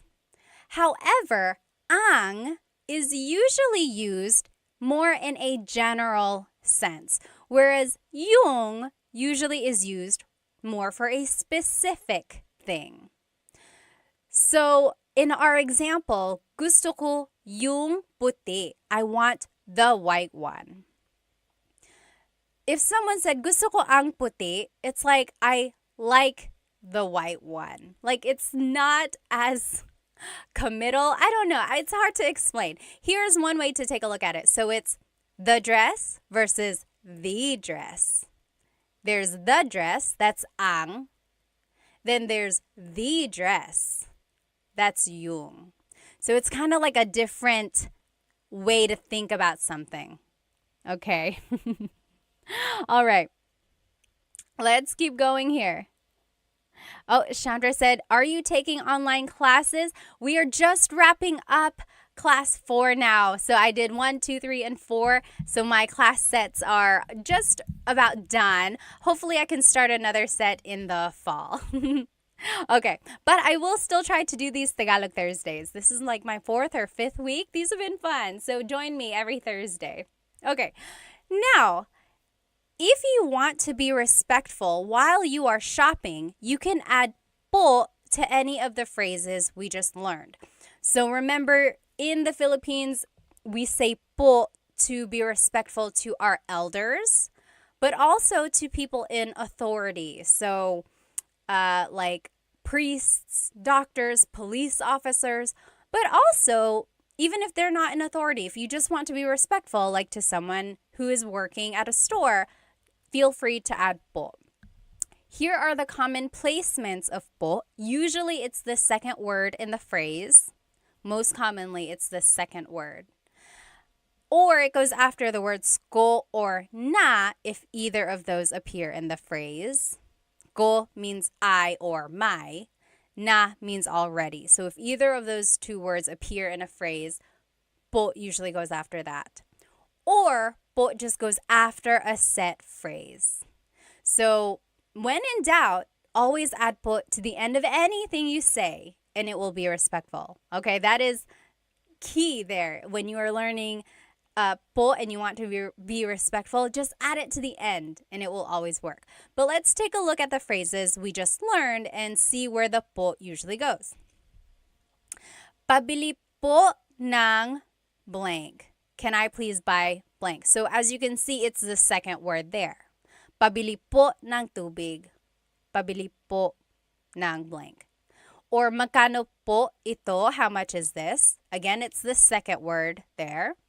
Walang tawad po. It's just after this set phrase. And basically for the rest of them too. Ang mahal naman po. It's a set phrase, so it just goes at the end. Ang mura po. Another set phrase. And then, sige po, bibilin ko po. It's just another set phrase. Okay. Let's see. And then just to finish up, here are the other phrases we learned and where po would go. Gusto ko po ito. I want this. Gusto ko po yan. I want that. Remember, we learned gusto ko ito, gusto ko yan. Gusto ko ito, gusto ko yan. If you want to add po, it's gusto ko po ito, gusto ko po yan. And that was rule number 2. If ko appears in the phrase, po would go after that. Next, isa pa po. Isa pa po, that's just a set phrase. One more, please. And then, iba na lang po. Something else, please. Iba na lang po. Just another set phrase. Let me catch up on some of these questions.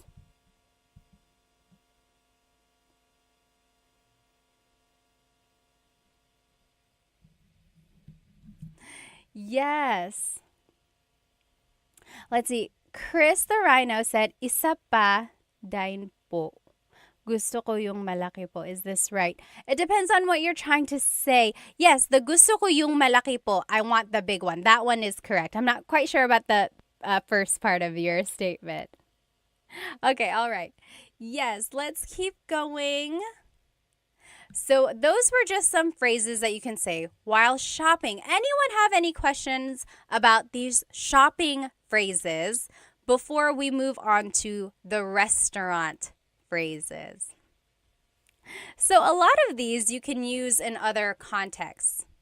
So like gusto ko ito, gusto ko yan. It doesn't only have to be about shopping, right? You could be talking about a book, or you could be talking about anything really, the show that you're watching or a song that you're listening to. Gusto ko ito, gusto ko yan.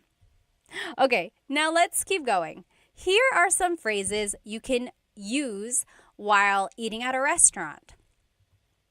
When you enter a restaurant, the host or hostess will probably ask you, ilan po sila?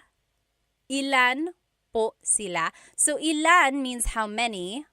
Po is referring to you, or I'm sorry, po is a sign of respect. Sila means they. So how many of you are there? How many are they? So how many are in your party? And then this is where you can just use your numbers in Tagalog. So isa, dalawa. You could say like dalawa kami. There are 2 of us. Dalawa kami. Or tatlo kami. There are 3 of us. Or you could say, isa lang, just one. Isa lang. Okay? Now, if you want to ask for a menu, maybe you sat down and they haven't given you a menu yet, this is how you would do it. Pahingi ng menu. Pahingi ng menu. May I please have a menu? Let's take a look at the root word here. Hingi. Hingi means to ask for something. Hingi, hingi. Pahingi means, can I please ask for a menu? So the pa is like asking to do that action. Can I please ask for a menu? Pahingi ng menu. And then if you're looking on YouTube with me here, these asterisks mean that you can switch out this word. So pahingi ng napkin. The thing about napkin, though, in the Philippines, if you ask for a napkin, they call a napkin the feminine, like, sanitary pad. So if that's not what you're asking for, don't ask for it. A napkin that you use to wipe your face, they call that a tissue. So pahingi ng tissue. Can I please have a tissue? Okay, so that's just one thing. I made a video once of like restaurant phrases and I said pahingi ng napkin, and a lot of native Filipinos were like, why napkin? Napkin is sanitary pad. Haha, yes, I understand. So don't ask for a napkin if you're at a restaurant. Ask for a tissue. Okay, so pahingi ng blank. And again, you can use this phrase for other contexts. Maybe you are at a friend's house and you're cold. You could say, pahingi ng blanket. Can I please have a blanket? Or can I ask for a blanket? Pahingi ng blank. Can I please have something? Let's see. Deborah asked, what's the difference between kami and what is it's being covered up here. Let me see. Deborah, I'll answer your question as soon as it like moves up. There's like a heart icon that's covering up part of your question.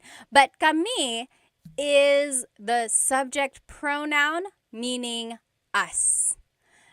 And there are other pronouns that mean us or we, but they're probably a different type. There's possessive pronouns, there's subject pronouns. Kami is us in the subject pronoun. Oh, I see. Deborah asked, what's the difference between lang and kami? So I said, isa lang, only one. Lang means only. Kami means us. So dalawa kami, there are two of us. So that's the difference, lang and kami. Oh, Tony asked, why did they say ilan po sila instead of ilan po nyo? Nyo is the possessive pronoun meaning your. So that would be like saying, yes, that's a good question, or that's a good point, because technically it's like how many are in your party? That's a good question. I think because sila is the subject pronoun, it's like they're asking about you as the subject versus the possession of how many people there are. I don't know how to explain the difference between possessive and subjective pronouns sometimes, or subject pronouns. And sometimes there's no rhyme or reason, but just keep that in mind. They will likely say ilan po sila. Good question though. Okay, let's keep going. So, meron ba kayong blank? Meron ba kayong blank? The other spelling of meron is mayroon. Mayroon. That means to have. Meron means to have. Ba is a question word. Kayong means you all, you plural. And then adobo, do you have adobo? Maybe you are looking at the menu and you just want to ask or double check, meron ba kayong adobo? Do you have adobo? So that is one question you can ask. And then again, it's underlined because you can always switch that out. Meron ba kayong pansit? Meron ba kayong blank? Meron ba kayong sinigang? Do you have pansit? Do you have sinigang? And then you can use this phrase in other contexts. Meron ba kayong aso? Do you have a dog? I'm scared of dogs. Meron ba kayong aso? Do you have blank? Okay. Next, if you want to ask about the food, you can say, maanghang ba ito? Is this spicy? Maanghang is spicy. Ba is a question word. Ito means this. Maanghang ba ito? Is this spicy? And then they would say, oo or hindi, yes or no. This is a good phrase to know if you are allergic to something. So, allergic ako sa blank. Allergic ako sa blank. I am allergic to, and here are some things you might be allergic to. Allergic ako sa mani, peanuts. Allergic ako sa mani. Or allergic ako sa gatas, milk, gatas. Or allergic ako sa itlog, eggs, itlog. And feel free to fill in the blank with an English word. So, allergic ako sa garlic, allergic ako sa blank. And it doesn't only have to be food. It could be allergic ako sa pusa. I'm allergic to cats. Allergic ako sa blank. I am allergic to something. Next, maybe you are done reading the menu and the waiter comes over and says, "Ano po ang order nyo?" Ano po ang order nyo? Ano means what? Po is a sign of respect. Ang means is or are. Order is order. Nyo is referring to you. So what is your order, or what would you like to order? Ano po ang order nyo? Ano po ang order nyo?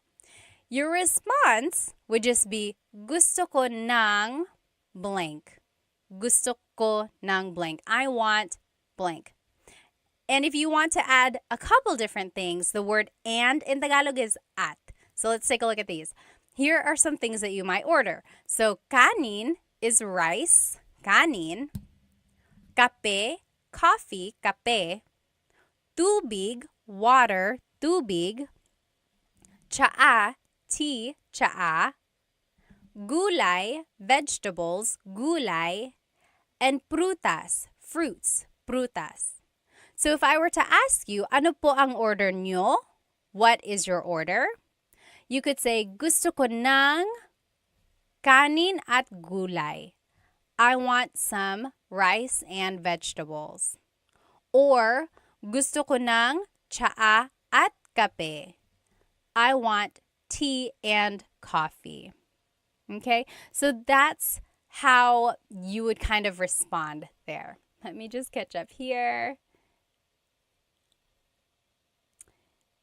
All right. The Great Chadsby said, allergic ako sa isda. He is allergic to fish. Yes, that's one way you can use that. Oh, thank you, Spooky. I'm glad you've enjoyed my videos. Thank you, thank you.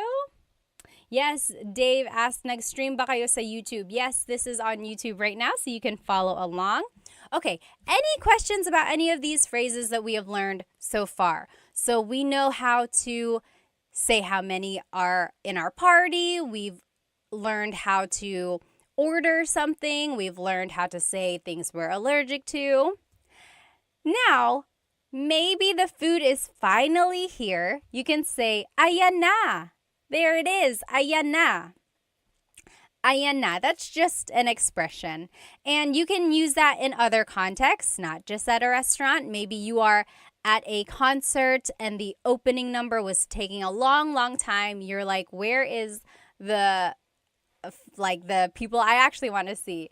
So you could, when they come out, you could say, oh, ayan na, there they are. Ayan na, there it is.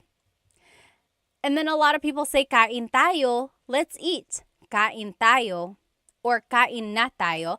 Na means already, or sometimes it's like an emphasis. Let's go ahead and eat. Kain tayo, kain na tayo. Now, here are some ways to ask or to talk about the food if it's delicious. So, masarap ba?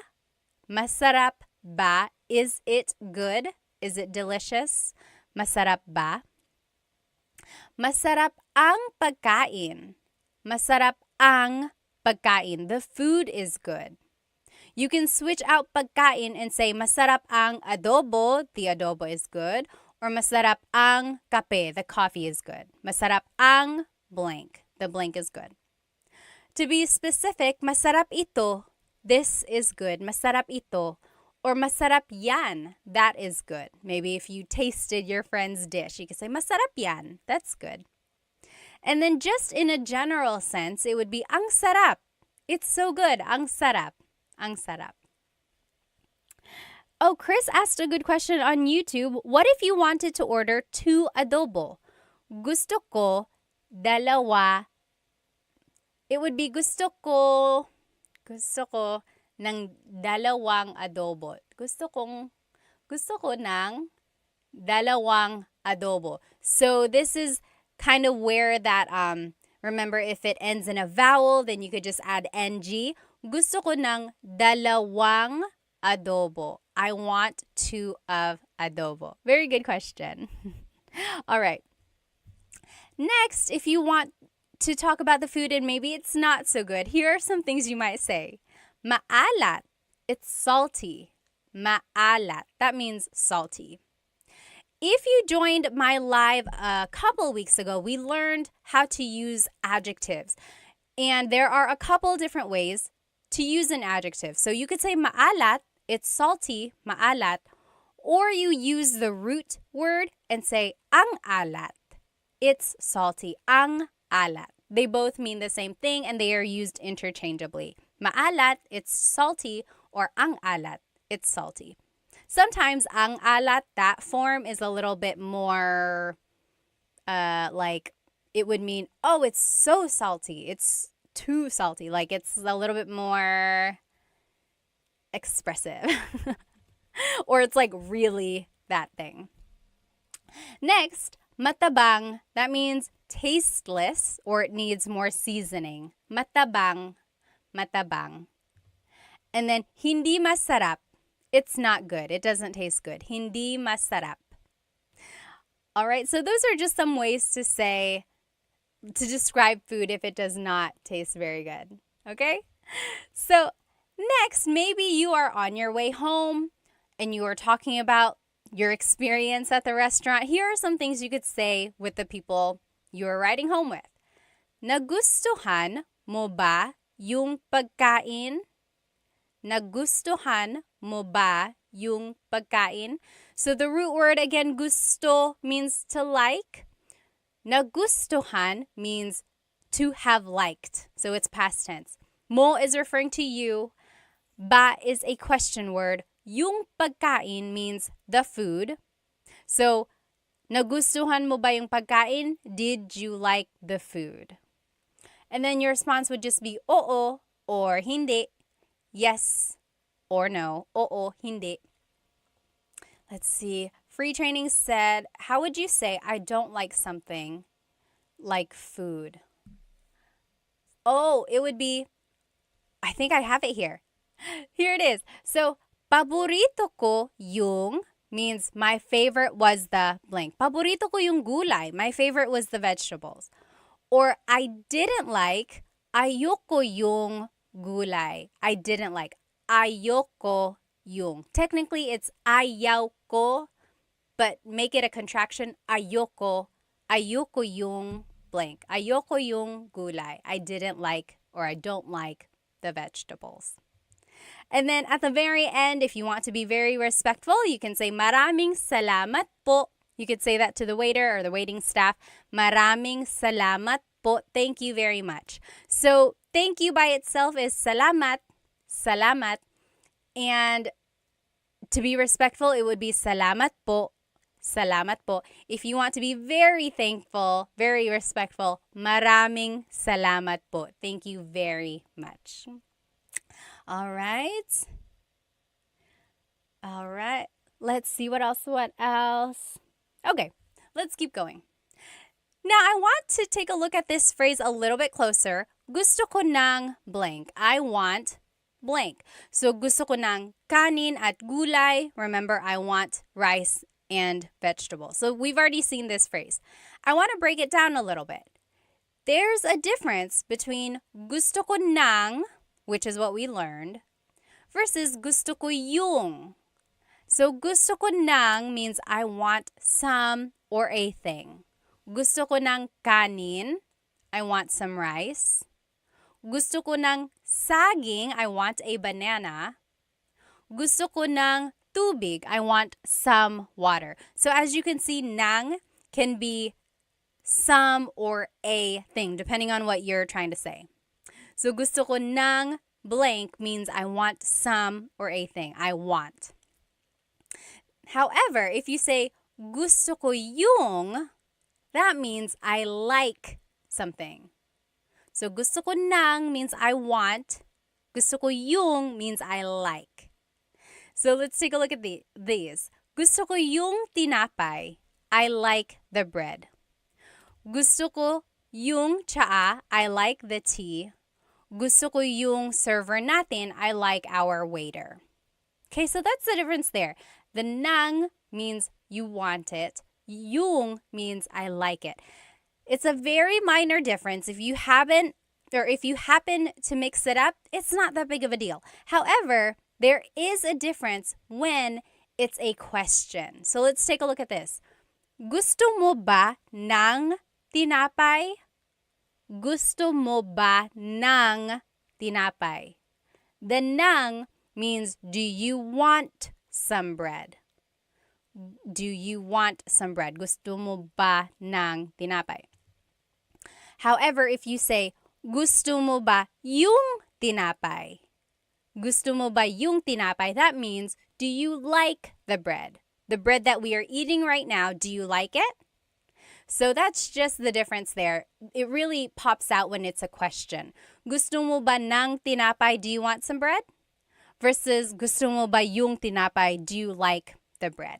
Okay, so very minor difference there. If you happen to mix it up, it's not that big of a deal. It's just one of those things that is just like a nuance of Tagalog. Mr. Urban World said, gusto ko ng McDonald's. Ako din. You pay. Yes, mag-McDonald's tayo. Okay. Nanay, tatay, gusto ko ng tinapay. That's a nursery rhyme. Yes, Dennis said, gusto ko ng Jollibee. I want some Jollibee. You get it, you get it. So I want versus I like. Okay? Now, we are wrapping it up here. I will finish this lesson by asking you, ano ang paborito mong restaurant? Ano ang paborito mong restaurant? Can you figure out what I'm asking you? And then type it in the comments. Ano ang paborito mong restaurant? Or another way to ask it is, ano ang paborito mong kainan? Like, kainan literally means like the place to eat. So it's like technically restaurant. So yeah, that's the way you could say it. Ano ang paborito mong kainan? Yes, very good, very good. Filipino 25, got it right. What is your favorite restaurant? Love and Lulu said, my favorite restaurant is Korean. Lucky said chicken adobo. Barbecue, very good. Yes, SF180, you got it. Very good. Yes, Tony said, how would you say I want that bread? So I want that bread would be gusto ko yung tinapay. Now, that bread, like this specific one, would be like gusto ko yung tinapay na yun. Gusto ko yung tinapay na yun. I like that specific bread. Very good. Very good. Yes, you guys all got it. Now, if you want to reply in Tagalog, this is how you would do it. Paborito ko ang blank kasi blank. So, ano ang paborito mong restaurant? Paborito ko ang, here are some examples. Paborito ko ang Jollibee kasi masarap ang pagkain. So, kasi means because, kasi. And then, masarap ang pagkain means the food is delicious. Very good. Paborito ko ang blank kasi blank. I want you to write that in the comments. Ano ang paborito mong restaurant? And then, formulate your answer. Paborito ko ang blank kasi blank. Here's another example. Paborito ko ang McDo kasi mura lang. So my favorite is McDonald's because it's cheap. So that's just to show you the sentence structure here. Paborito ko ang blank kasi blank. My favorite is blank because blank. I'm just reading some comments here. So Free Training said, there's that word ba, and if you continue saying it, it becomes many different words. Oh, the ba. Are you talking about like ba? A lot of comedians make jokes about that, right? Like ba. So depending on how you're saying it, it could be ba, chin, ba. Emphasis is on the first syllable, ba. Then there's ba. Emphasis is on the second syllable. That means to go down. Baba. Like going down an elevator. Baba. Then there's ba, like the question word that we know.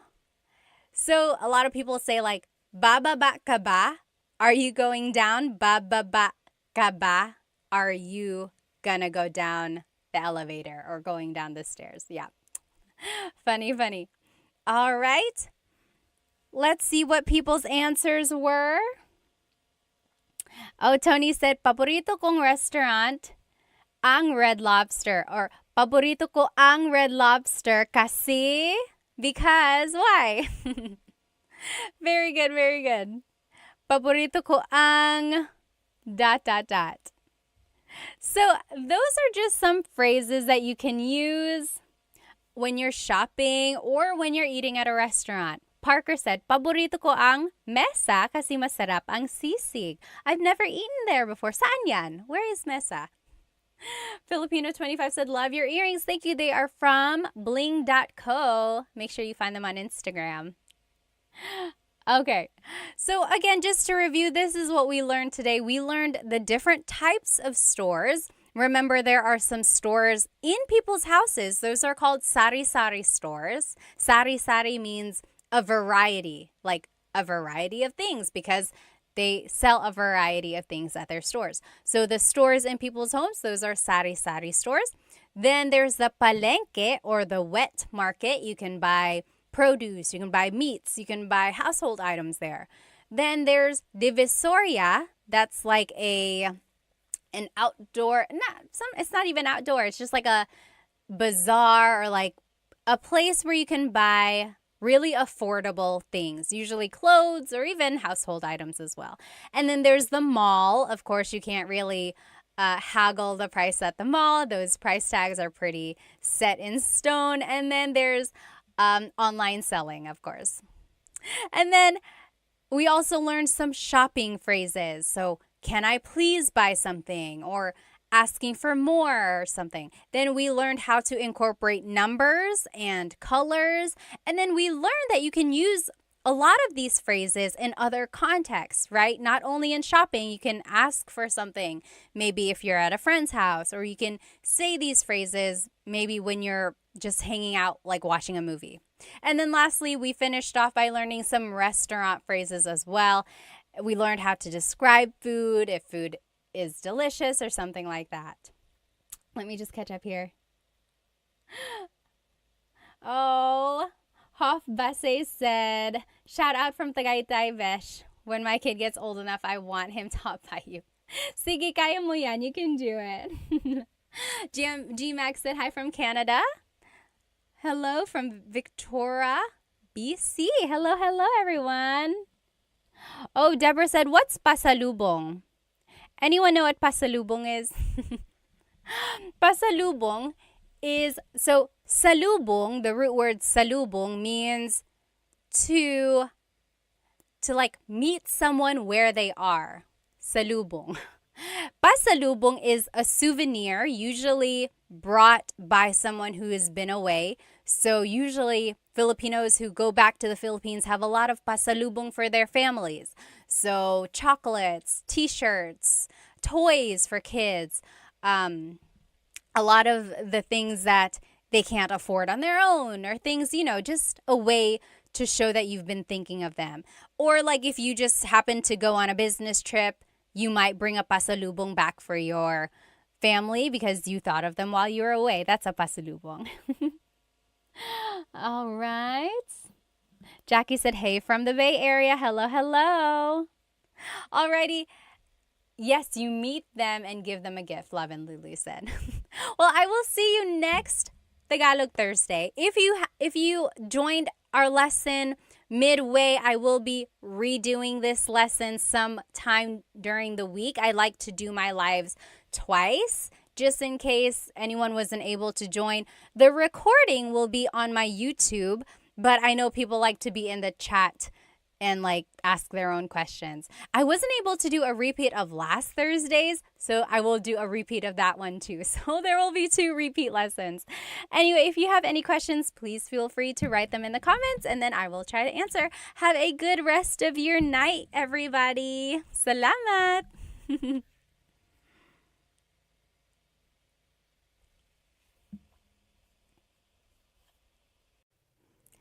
Hello, hello, everybody. Welcome to another live Tagalog lesson on YouTube. I am starting my TikTok now as well. So hello, hello. If you are joining me tonight, we are going to be doing a live Tagalog lesson on YouTube. And I would suggest you go ahead and hop onto my YouTube channel so that you can see the presentation that I made. There are examples that we're going to do together as well. So go ahead and grab a piece of paper or something to write with so that we can all do these practice examples together, okay? So welcome, welcome. If you're just joining, go ahead and write where you are from and give me an idea of your age. You don't have to tell me your exact age, although if you want to, go ahead and do that. And if not, you can just say, oh, I'm in my 20s, I'm in my 30s. I like to know where my audience is and how old everyone is. So welcome, welcome. This is a new Tagalog lesson. If you saw me the other day, I did a repeat lesson of what I had taught last week because I was testing the waters of when people watch. Because usually I do these lives on Thursday nights. And I wanted to see if people are active during the day as well. And it seemed like it was. So maybe I will try that, like teaching the same class some other time in the week, just so other people can join if they were not able to join live. So again, this is a live Tagalog lesson on my YouTube channel, Tagalog Time. And if you want to see the presentation that I made, there are practice examples, go ahead and jump onto my YouTube channel. Otherwise, you're welcome to stay on my TikTok. Okay, so let's go ahead and get started. Hello, hello, everybody. It looks like we have, let's see, Starry Moon is from Calgary, Canada. Killionaire is from Oahu. Hello, hello. Thank you for joining us. David is 64. Taho 0000 is from California. Hello. The Gehring family is from Ohio. Welcome, welcome. Let's see. We have someone from Pennsylvania, Kenna Morrow. Hello, hello. David is from Auckland. Who is here with us on TikTok? Let's see where everyone is from. I'm here in North Carolina, the east coast of the United States. So it's about 8:30 p.m. here. Oh, Hema, thank you so much for a gift. Thank you so much. If you enjoy anything that you learned tonight, please feel free to purchase a super chat on YouTube or a badge or one of the gifts on TikTok. They really help because it helps me support Filipino brands. As you can see, I'm wearing Filipino earrings. So again, I just love supporting Filipino companies. So any donation you give really helps. Let's see. Oh, user 488 is from LA. Hello, hello. Who else do we have? Oh, someone is Korean. Well, welcome, welcome. I hope you learned some Tagalog. Okay. Oh, Trent is from Iowa. Hello, hello. Okay, let's go ahead and get started, guys. Flo Cash is from West Virginia. Hello. Joe is from Alaska. Taga Japan. Someone is from Japan. Sure is from New Mexico. Hello, hello. Good to see you. James is from Texas. Johnny is from Oklahoma. Okay, let's go ahead and get started. So again, we are on YouTube and on TikTok, but if you want to see the presentation, it's on YouTube. And we will be learning some adjectives as well as some sentence structures so we can say some simple descriptions and compliments or any like short phrases to describe someone or something. Okay, I think this will be a very useful lesson because then you'll be able to start saying short, useful phrases. So when you want to describe someone, the simple sentence structure is adjective, then pronoun. So the adjective comes first, then it's the pronoun. For example, maganda ka. You are beautiful. Maganda ka. And that's a very common phrase. A lot of people already know how to say that. Maganda ka. You are beautiful. So there's the adjective, maganda. And then it's the pronoun ka, meaning you. You are beautiful. Or you might hear matalino ka. You are smart. Matalino. Matalino means smart. Matalino ka. Or nakakatawa ka. You are funny. Nakakatawa. So people ask, why are some adjectives, why do they have this ma prefix. So maganda, matalino. And then why do some adjectives not have that? So nakakatawa means funny, but it doesn't have that pattern of having the ma prefix. And in Tagalog, the ma prefix just means it's describing the quality of something. So when you take off the ma, it's actually a noun sometimes. So take the word maganda. That means beautiful. But if you take off the ma and it's just ganda, that is the noun meaning beauty. Isn't that interesting? But it doesn't work for all adjectives. It does work for matalino. Matalino means smart. Talino means your intelligence. So it's the noun meaning your intelligence that you have. So interesting, right? And then nakakatawa does not follow this ma adjective pattern. And that's just how it is. Some words don't follow the pattern. But so this is the simple sentence structure when you want to describe someone or something. Maganda ka. So it's adjective pronoun. You are beautiful. Maganda ka. Matalino ka. You are smart. Nakakatawa ka. You are funny. Okay, so let's keep going. Oh, one more example. Mabait ka. You are nice. Mabait ka. Now, I want to show you the different subject pronouns that you can use if you're talking about someone or multiple people. So, ako means I. So, mabait ako. I am nice. Mabait ako. Ako means I. Mabait ka means you are nice. Mabait ka. And then, mabait siya, he or she, mabait siya.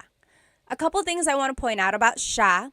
First is the pronunciation. It looks like it should be pronounced siya, siya, but it's actually pronounced sha, sha. So the S-I-Y, it's a sha sound, sha. And then another thing I want to point out about the subject pronoun siya is that it is gender neutral. So it can be man or woman. So you actually have to figure out who they're talking about based on the context clues. So mabait siya, he or she is nice. And then sila is they, mabait sila. Mabait sila, they are nice. And then tayo is we inclusive. Kami is we exclusive. So in Tagalog, there are two different types of we. And I don't know why. It's very interesting. So tayo is we inclusive. That's you and me, all of us as a class. We are nice. All of us. Mabait tayo. You get it? Everyone is included, so it's inclusive. Mabait tayo. Versus kami is we exclusive. So that would be like if you were calling me on the phone and you were like, hey, what do you like? Or what do you guys like? And then I would say, oh, mabait kami. Me and my husband, Chris, mabait kami. We are nice. So you're not included. I'm just telling you about it. Okay, so that's kind of the difference there. And then kayo is you plural. Mabait kayo, you all as a class, mabait kayo. Okay, so those are the different subject pronouns. Let me catch up on some of these questions here. Let's see. Oh, yes. Turtle Tim asked or said, I get confused about the placement of po in sentences. We're actually going to see where po would go here, so hold that thought. Robbie said, Filipino teacher ka ba? Hindi po. I mean, I am Filipino and then teacher ako. So, nagtuturo lang ako ng Tagalog sa mga anak ko, tapos I wanted to share it with everyone else. Okay, salamat. I wish this was posted to go over it again. Trying to keep faith said. Actually, this whole presentation is on my YouTube channel and the recording will be posted after the live. And it has all of the examples and the whole presentation up there. So you can rewatch this on my YouTube. Okay. Solomon asked, is there a difference between ka and mo? Very good question. Ka is a subject pronoun, which is what we are using right now. Mo is a possessive pronoun, which we will be using in just a minute. So keep that thought. Let me check these questions on my YouTube. Okay. Doesn't look like anyone has too many questions on my YouTube right now. If you do, please feel free to write them down. So I think it was Tim who asked about the po placement. Let's take a look, actually. So when you use the word po, you actually have to use the plural you pronoun. So we learned mabait ka. You are nice. Mabait ka. But when you're using po to be respectful, when you're talking to someone older than you or to someone in authority, you actually have to use the plural you pronoun. So instead of mabait ka, it will be mabait po kayo. Kayo is the you plural. So it's almost like you're saying you all are nice, but it's just one person. Even if it's just one person, you have to use the plural you pronoun when you're using po. And that's just another way to show respect. Other languages do this as well. I took French in high school and college, and they do that too. Whenever they want to be respectful, you have to use the plural you pronoun. So yes, mabait po kayo. And po is just the second word in that phrase. Usually, po is the second word in a phrase. Or sometimes it goes after the words ko or na if they appear in the phrase. Or it just goes after a set phrase. And then when in doubt, always add po to the end of anything you say, and it will be respectful. Okay, that's usually how kids are taught to use the word po. Just add it to the end. And then as you hear po being used, then you'll start to pick up on where it does go, like the patterns. Okay, let's see. Lori said, where can I start learning Tagalog as a minor? Well, you can follow Tagalog Time. I teach very simple, basic Tagalog. I have some very easy kids videos, and then I have just some like starting with the fundamentals of Tagalog and then moving on. They all build on each other on my YouTube channel. So I would say start there. But then there are also lots of books on Amazon and listening to Filipino music or watching movies. I think those are good ways to learn as well.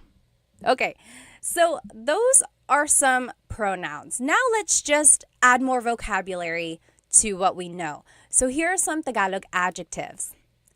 Let me put both of these up. So there are two lists here, and they are opposites. So let's take a look at them. Maganda is beautiful. Maganda. Pangit is ugly. Pangit. Matangkad, tall. Matangkad. Maliit, little or short. Little, maliit. Mabigat, heavy. Mabigat. Magaang, lightweight. Magaang. Mabilis, fast. Mabilis. Mabagal, slow. Mabagal. I'm sorry, I was trying to read some of the comments. Hang on. Yes. Sure said, I made the mistake of trying to skip the basics when I started learning. I know it's sometimes you want to just go fast, but sometimes people can do that. But yeah, if you want to start from the beginning, I have fundamentals of Tagalog on my YouTube channel. Okay, so we did mabilis, fast, mabagal, slow. Malakas, strong, malakas. Mahina, weak, mahina. Tahimik, quiet, tahimik. Maingay, noisy, maingay. Malinis, clean, malinis. Madumi, dirty, madumi. Mahal, expensive, mahal. Mura, cheap, mura. Matalino, smart, matalino. Bobo, stupid, bobo. Bago, new, bago. And then luma, old, luma. So those are just some different adjectives. Fidel, thank you so much for the gift on TikTok. Thank you. It really, really helps. Thank you. So those are the different adjectives that we can use. And again, as I mentioned, usually Tagalog adjectives have the prefix ma. As you can see, a lot of these adjectives have the prefix ma. Maganda, matangkad, mabigat. And when the ma is dropped, sometimes it's the noun form. So like I said, ganda is beauty, maganda is beautiful. But it doesn't really work for all of them. Like mahina is weak. Hina isn't like weakness. Kahinaan is weakness. So you kind of get the idea. If you can kind of recognize root words, that'll help with your translation. Yes, Deborah asked, is mahal the same word for love and expensive? Yes, it is. Mahal can mean expensive, like, oh, ang mahal ng pagkain. The food is expensive. Ang mahal. Or it can be love. Mahal kita. I love you. Mahal kita. Interesting, right? Okay. Oh, Solomon asked on TikTok, is it right to say ganda mo? Hold that thought. We're gonna see that. Okay. So I want us to do some practice. So here on the top left corner are the is the sentence structure. Adjective plus pronoun. And the example is maganda ka, you are beautiful. Maganda ka. There's the adjective, there's the pronoun. Under that is the subject pronouns. So ako is I, ka is you, siya is he or she, sila is they, tayo, we inclusive. Remember, that's all of us, tayo. Kami is we exclusive. So me and someone else. That's kami, we. And then kayo is you all. So those are the different subject pronouns. Now on the right side of your screen, you will see the practice questions. I gave you the English statement, and I want you to translate to Tagalog. And I even gave you a hint. In the parentheses is a vocab word that you might need in the phrase. So for example, they are happy. They are happy. How would you say that in Tagalog? Let's do number 1 together. They are happy. So remember, we're just following this sentence structure. Oh goodness, my face on YouTube is covering up the part of the screen. I'm just going to turn off my face over here on YouTube. Okay, there we go. So sorry about that.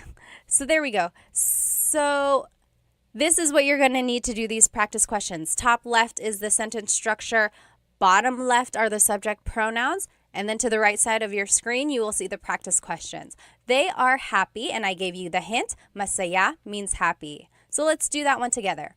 The adjective happy is masaya. And then it's the pronoun they. What is they?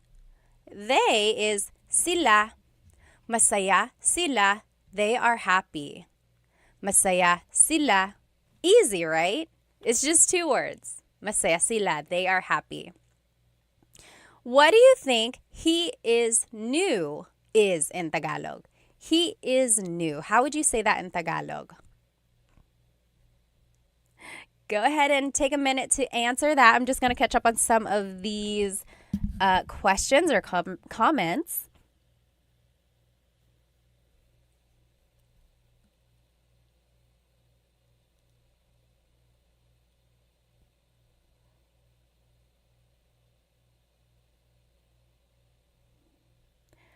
Okay, what do you think he is new is? Yes, Sure got it right. Cassidy got it right. Rebe got it right on YouTube. Very close over here on TikTok. Very close. Yes, I'm seeing some very close answers. So in Tagalog, if you want to say he is new, it would be, the adjective goes first. New in Tagalog is bago. And then he is siya. Bago siya. Bago siya. He is right. Yes, bago siya. Yes, Tony got it right. You did. Very good. Eileen got it right. Very good, everybody. So bago siya. That means he is new. Again, that could also mean she is new because siya is gender neutral. So you would just have to listen to the context clues there. Next, we inclusive are angry. Angry in Tagalog is galit. Galit. How would you say we inclusive are angry? That means all of us as a class. That's inclusive. Everyone, all of us, we are angry. How would you say that? We are angry.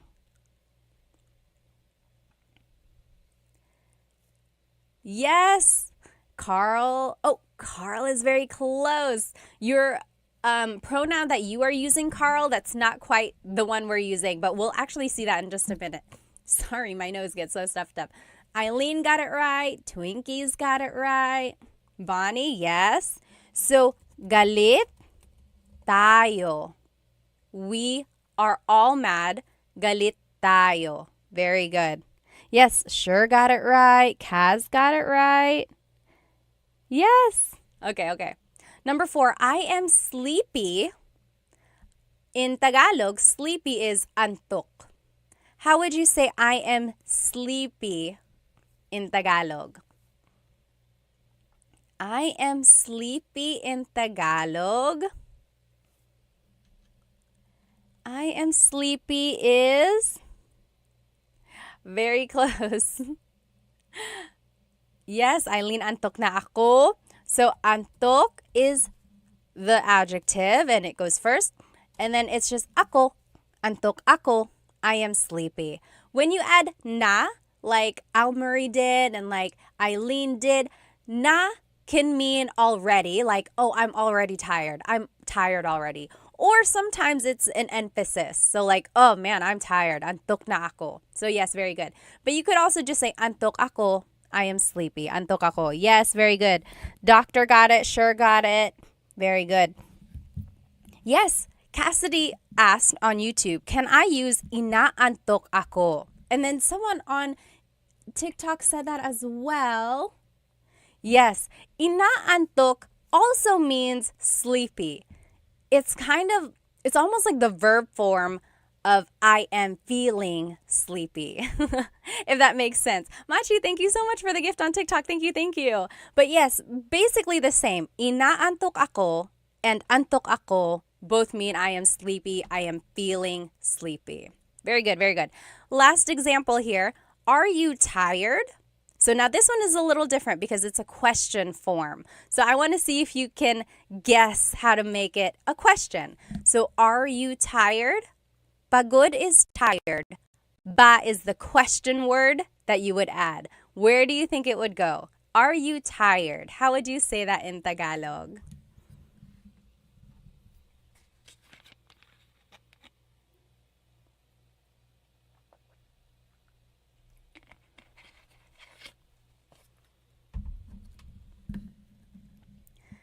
Yes. Let's see. Eileen got it. Someone said, I think Eileen already knows how to speak Tagalog. It's okay. Everyone is welcome. Yes, very good. I'm seeing it. I'm seeing the correct answer. Kaz got it. Doctor got it on YouTube. It's These got it on YouTube. Kevin, you got it also. Almarie, yes, Jay. Siswo, you guys are all getting it. So, are you tired in Tagalog? Pagod is the adjective. Remember the adjective goes first. Pagod. Then it's the pronoun you, ka. And then ba is at the end. Pagod ka ba? Are you tired? Pagod ka ba? You should say this to anyone you know. Maybe it's your husband or wife later tonight. You just say, pagod ka ba? They're going to be like, yes, I am. First of all, where did you learn that? Pagod ka ba? So if it's just the phrase, pagod ka, you are tired, pagod ka.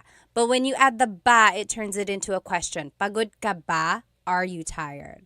Okay? Carl said, do you do live daily? No, usually I've been trying to do Thursdays, so Tagalog Thursdays. And then there was one other time this week when I went live and I did the same lesson that I had already done just to get an idea of who would be watching. So I might do that. I might do the same lesson another time just so people can see it if they weren't able to join live. Although the recording does pop up on my YouTube, but I know people want to be in the live so they can ask questions as well. Hang on, let me catch up on some of these questions. Okay, someone asked, how do you use nang? NG. So this is not really related to adjectives, but I want to answer this question. So let's look at the word nang, NG.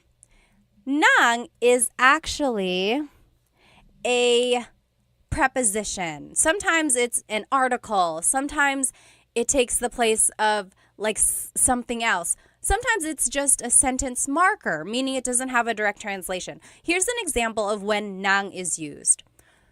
So let's say, kumakain ako. I am eating. Kumakain ako. Kumakain ako. I could say, kumakain ako ng saging. I am eating a banana. Kumakain ako ng saging. So in this case, it's translating as I'm eating some or a banana. So it's like an article. Does that make sense? So kumakain ako ng saging. Or nanonood ako ng TV. I'm watching some TV. So nang is just an article. Again, sometimes it's a sentence marker. It's usually the word that comes before a noun. Good question, though. Okay, let's move on with our lesson here. So that is one way to use adjectives. It's just the adjective and pronoun. Masaya sila, pagod siya. Easy, right? Just 2 words and you already have a complete sentence. Next, I forgot who it was. Someone on my TikTok said, what is ganda mo? Or could you say ganda mo? Yes, and here it is. So let me make my screen bigger again. There are different ways to say the adjective. So we learned maganda ka, so adjective then the pronoun.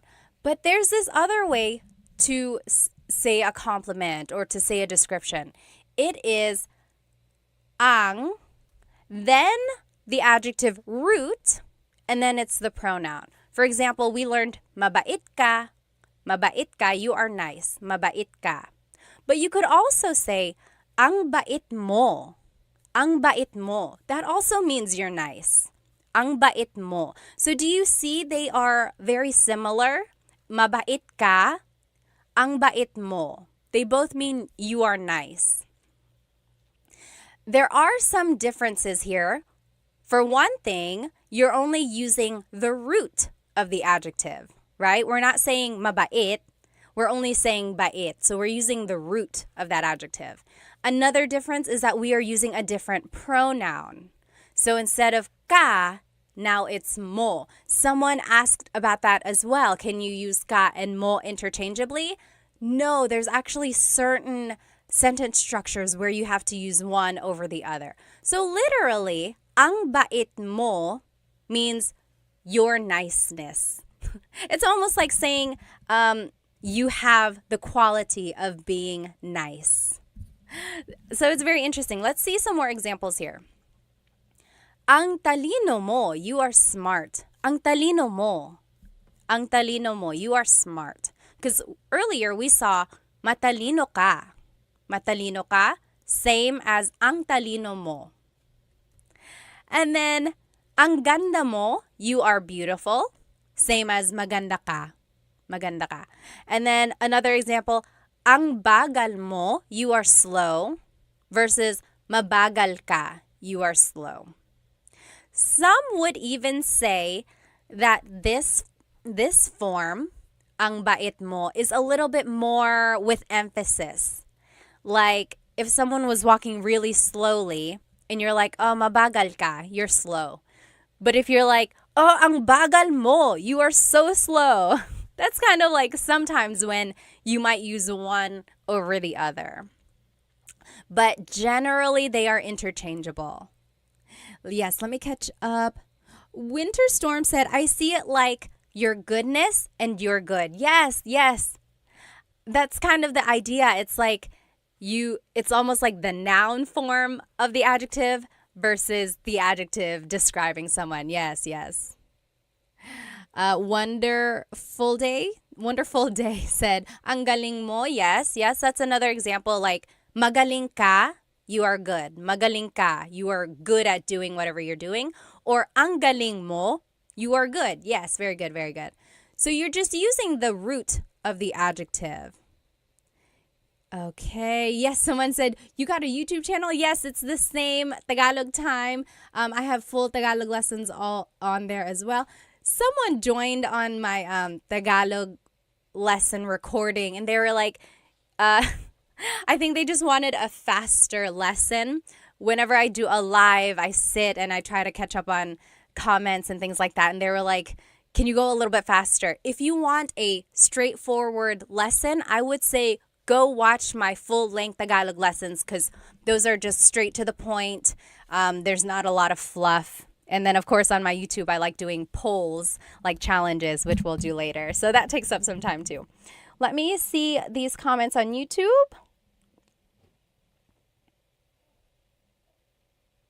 Okay, so Sure said, when asking a question like this, do you always have to add ba? Yes, that's right. Sometimes native speakers don't add ba.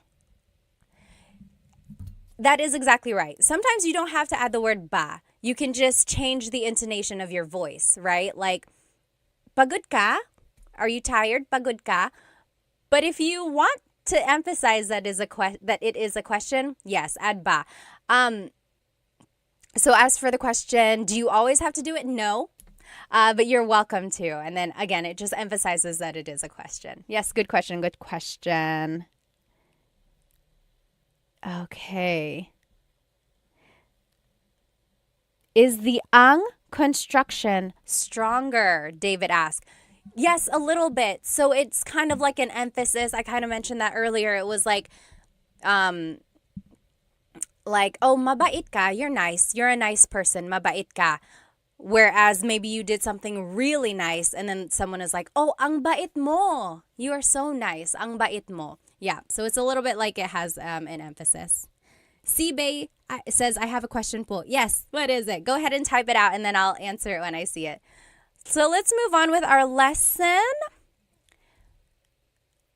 I want to show you the different possessive pronouns that you can use with this sentence structure. So now, ang bait mo is using a possessive pronoun. Earlier, we were using a subject pronoun. So these are the different possessive pronouns. Ko means I. Mo is you singular, ang bait mo. Ang bait niya, he or she, niya, he or she. Nila is they, ang bait nila, they are nice. Natin is we inclusive. Maybe we all did something nice, so I'm like, oh, ang bait natin. We are so nice. Ang bait natin. All of us. Versus ang bait namin, we or me and someone else, we are nice. Ang bait namin. You're not included. I'm just telling you about it. And then ang bait ninyo, you all as a class. Ang bait ninyo. Okay. So those are the different possessive pronouns. So whenever you're using the ang sentence structure, you have to use a possessive pronoun. And it's almost like, because bait is a noun, so it's almost like the person in the sentence possesses that quality. That's kind of how I see it.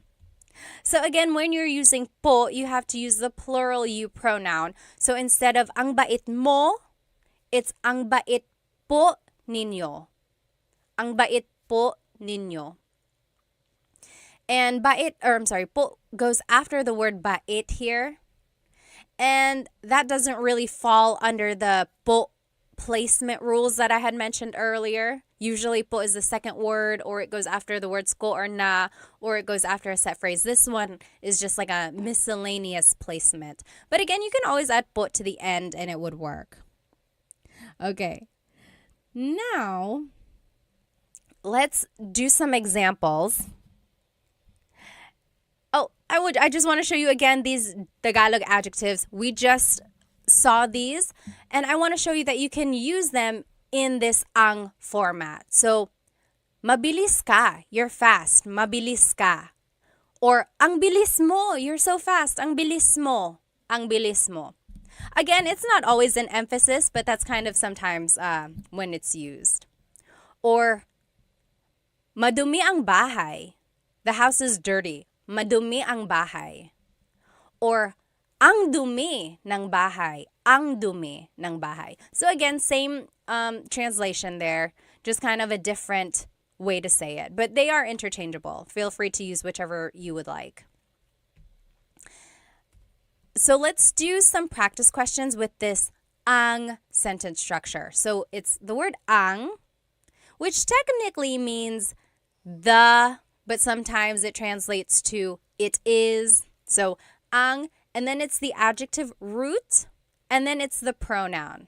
And then beneath that are the possessive pronouns that we talked about. So over here on the right side are the examples that I want us to do. You are nice. Mabait is nice. But I want us to use the ang sentence structure. So we actually wouldn't use the whole word mabait. It would be ang, and then the root bait, and then you, pronoun is mo. Ang bait mo. You are nice. Ang bait mo. Okay, let me just catch up. You try number 2. I am beautiful using this ang sentence structure.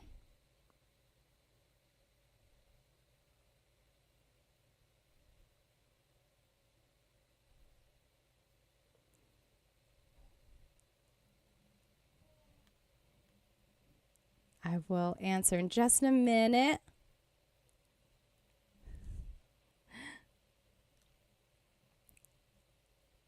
Oh, thank you, Solomon, for the rose on TikTok. Oh, thank you. AJ asked, when was the last time you went back to the homeland, tita? First of all, you don't have to call me tita. And then I went back to the Philippines last July. I went to Manila, and then my husband's family is from Cebu. We went there as well. Let's see. There was one question. Oh, yes. Solomon asked, does Tagalog have to be, like the verb to be, or is it left out most of the time? Or is it I in Tagalog? Yes, AY means is or to be. Yep. However, I'm trying to think if there's an actual to be verb, like one that can be conjugated. I think it's just I that I like when I think about it. If I can think of a different one, or if I can think of an example, I'll let you know. But yes, for the most part, it is I. Okay, let me see on YouTube here.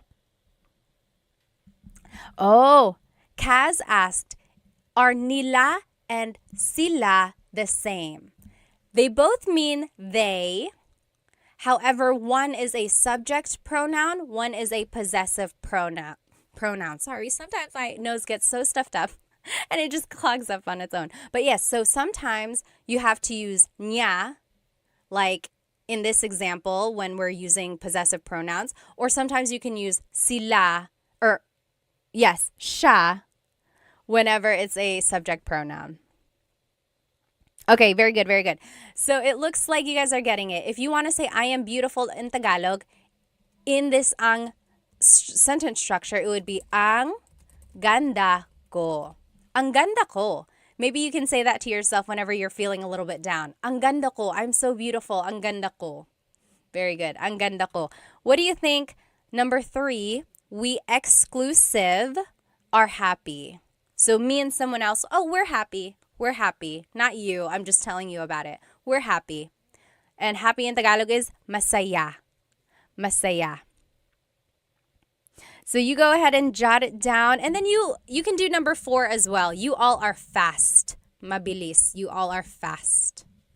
See if you can do those last 2. And then we will check. Yes, David said maging is to be. Yes, maging means to be, or like to become. Yeah, that is one for that's a way to say to be.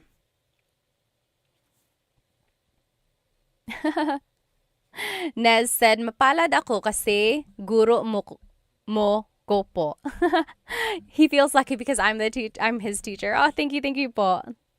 Masaya kami. Yes. Oh, Very close, very close. So yes, those are good those are good answers. But when we're trying to say it in this ang sentence structure, it would be ang saya namin. Ang goes first, then it's the root of the adjective, and then it's the pronoun we exclusive, which is namin. Ang saya namin. We are happy. And then how would you say you all are fast? You all are fast.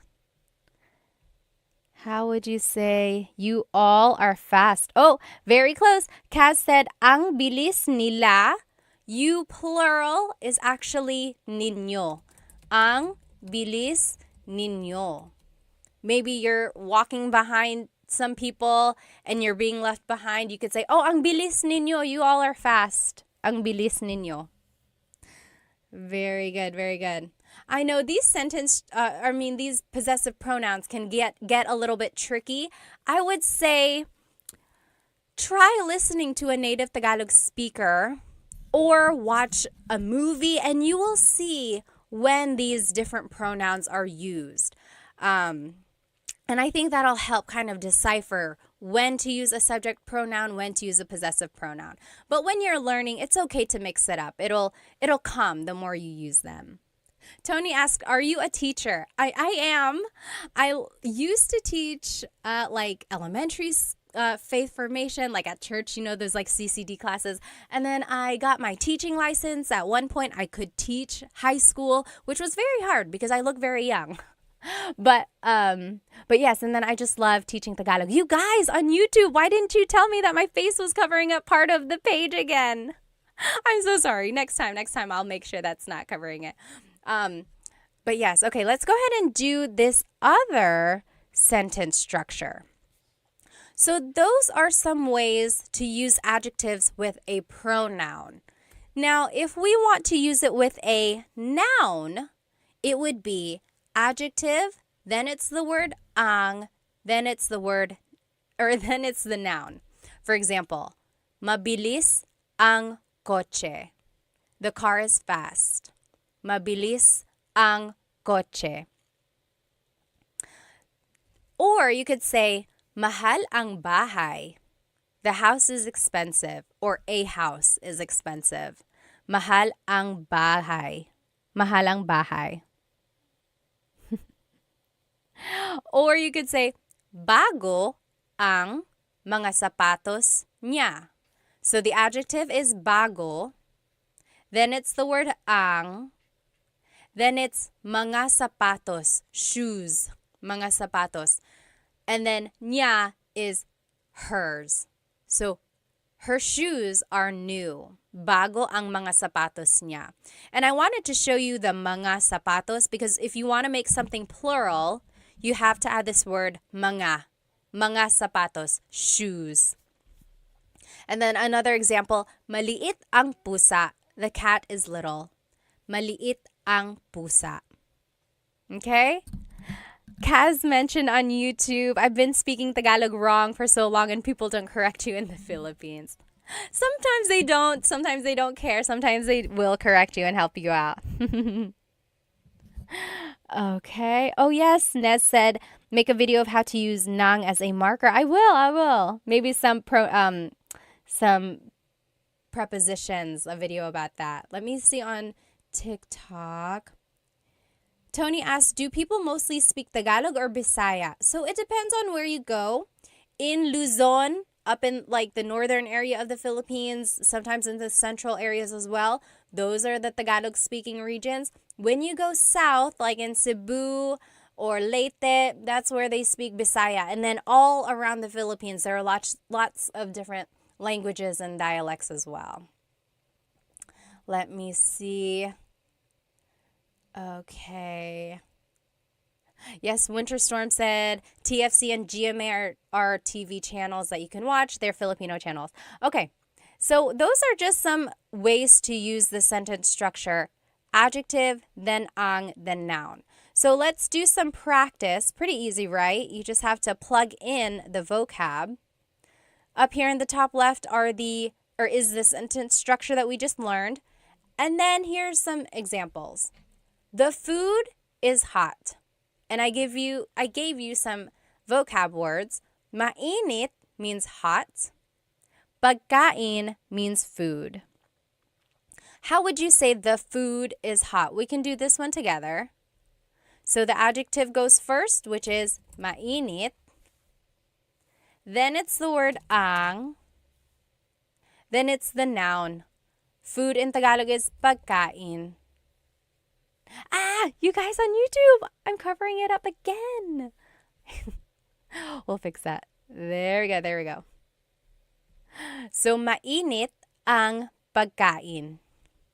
The food is hot. You try number 2. The show is scary. The show is scary. How would you say that in Tagalog? Baby Doll said, I love this live. When will you be doing these lives? I try to do Tagalog Thursdays. So, yes, hopefully on Thursdays I'll be here again. And then I'm going to try to do the same lesson on a different day for those who weren't able to join live. So if you happen to catch me like on a random day, it might be the same lesson that you've already seen if you were with me on a Thursday. That's because I like to include people who might have wanted to join. But this recording will be up on my YouTube after the live if you just want to watch it there. Let me see.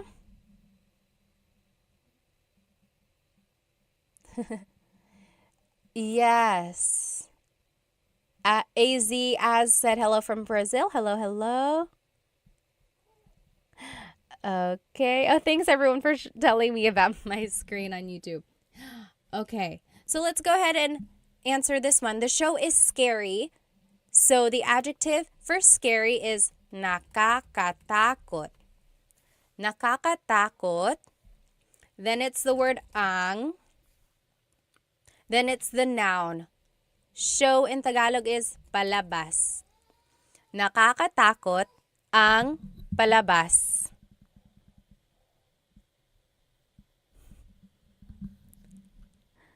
Yes, you're right. Very good. Everyone is getting it. Nakakatakot ang palabas. Okay, next, the house is messy. The house is messy. Magulo means messy. Bahay means house. David asked, is ang takot ng palabas okay? So this is an example of when you cannot use the ang sentence structure. So you cannot use ang takot ng palabas. That doesn't really work. It's almost like you're saying the show is scared or something like that. So it doesn't really work like that. There are certain adjectives where you can't use them in another sentence structure. Okay, very good. Solomon got it right. Ang gulo ng bahay, you can say ang gulo ng bahay, or you can say magulo ang bahay. Magulo ang bahay. Very good. Dennis got it right. Kaz got it right. Amy got it right. Very good. Basit got it right. Awesome. Okay, next, the woman is beautiful. Babae is woman. Maganda is beautiful. And then if you want, you can go ahead and do the last one as well. The man is handsome. Lalaki is man. Guapo is handsome. So how would you say the woman is beautiful, the man is handsome in Tagalog? The woman is beautiful is maganda ang babae. Yes, very good. Dennis got it right. Very good. And Dennis and Kaz both said, magulo ang buhay ko. So instead of bahay, they said buhay. Buhay is life. Yes, my life is crazy. My life is a mess. So if you want to say the woman is beautiful, it would be maganda ang babae. Maganda ang babae. If you want to say the man is handsome, it would be guwapo ang lalaki. Guwapo ang lalaki. So that's just the simple sentence structure. Adjective, then the word ang, and then it's the noun. Very good, very good. Amy got it right. Base got it right. Pilipino kasi ako, ate. Mabuti naman. Okay. So that's another sentence structure. And this is the last sentence structure that we will see here. So now, if you want to be specific about a person and you want to say their name, this is how you would do it. So it's the adjective first, like we've been seeing the whole time. And then it's this word, si or sina. And then the person. So you'll see what I mean. Tahimik si Tita Baby. Tahimik si Tita Baby. That means Tita Baby is quiet. Tahimik si Tita Baby. Versus malakas sina Paul at Sam. Malakas sina Paul at Sam. Paul and Sam are strong. Paul and Sam are strong. You'll see the difference here. When it's just one person, it's si. Tahimik si Tita Baby. Versus when it's more than one person, you use the word sina. Malakas sina Paul at Sam. So that's the difference there. When it's one person, you use the word si. When it's more than one person, you use the word sina. And that word si or sina is kind of like a preposition or like a sentence marker before a person's name. Here's another example. Matangkad si Tito June. Matangkad si Tito June. Tito June is tall. Tito June is tall. And then another example. Is there another example? Oh, that's it. So those are the three examples. So the only thing to remember here is if it's one person, it's si. If it's multiple people, it's sina. Okay. Let me catch up. Someone had a good question up here. Going back to one of the examples, Amy said, can you use maganda yung babae? Because we said maganda ang babae. Yes, you can say maganda yung babae. So ang versus yung is a very slight difference. Yung is a little bit more specific. It's like the woman is beautiful. The woman, that one, the one I'm looking at. That woman is beautiful. Or kind of maganda ang babae, the woman is beautiful. It's a little bit more generic or general. So that's the difference there, but usually they're interchangeable. Maganda yung or maganda ang. Yes, very good, very good. Solomon asks, when do you attach the ng or ang to the adjective? So yes, in Tagalog, we like to make a contraction or put words together when we can. Usually if the adjective ends with a vowel, then you can add the ng at the end. Yes, very good, very good. Okay, thank you again for another Rose Solomon. Thank you so much. Let's see. Pogi is another word for handsome. So in our example, we used guapo. But yes, pogi is another one as well. Let me check here on YouTube. Oh, Manny said, I really enjoy these lessons. Does anyone know of a good translator app for Tagalog? I don't know any apps, and I'm trying to think like Google Translate will get the job done. It's not always 100%, but I would say maybe start with Google Translate, and then the more vocabulary you learn on your own, I would say maybe like just kind of add to that. But their sentence structures aren't always correct, like their grammar. Very good. Okay, let's keep looking. A Kahoot company? A good app for Tagalog. Okay, maybe, yes. Jaina asked, how do you know when to interject po? How to after the words around it. Okay, so basically like when do you add po? There are certain placements for po. Usually it's the second word or after certain words or after a set phrase. But when in doubt, you can always add po to the end. So for these examples, tahimik po si Tita Baby. Tita Baby is quiet. Tahimik po si Tita Baby. So it's the second word there. Or malakas po sina Paul at Sam. Malakas po sila Paul at Sam. So second word again. Or matangkad po si Tito June. So for the most part, it's the second word. Okay, let's take a look at these examples. So at the top left corner is the sentence structure that I showed you. So adjective, then it's si and sina. And then it's the person's name. So let's take a look at the first one. Mom and dad are hungry. Nanay is mom. Tatay is dad. Gutom is hungry. So how would you say mom and dad are hungry? We can do this one together. And it's just a matter of plugging things in to the sentence structure. So the adjective goes first. Hungry in Tagalog is gutom. Then it's si or sina. Should we use si or sina? Jason, thank you so much for a gift. Thank you so much. Any gift really does help out. I like to promote Filipino products, as you can see in my earrings. So thank you so much. If you enjoy anything in this lesson, I appreciate any gift. Thank you. So gutom, sina, nanay, at tatay. So mom and dad are hungry. Gutom sina nanay at tatay. Marie said, hello ate. Hello po. Hello po sa inyo. Very good, very good. Kaz on YouTube asked, how often do you add po?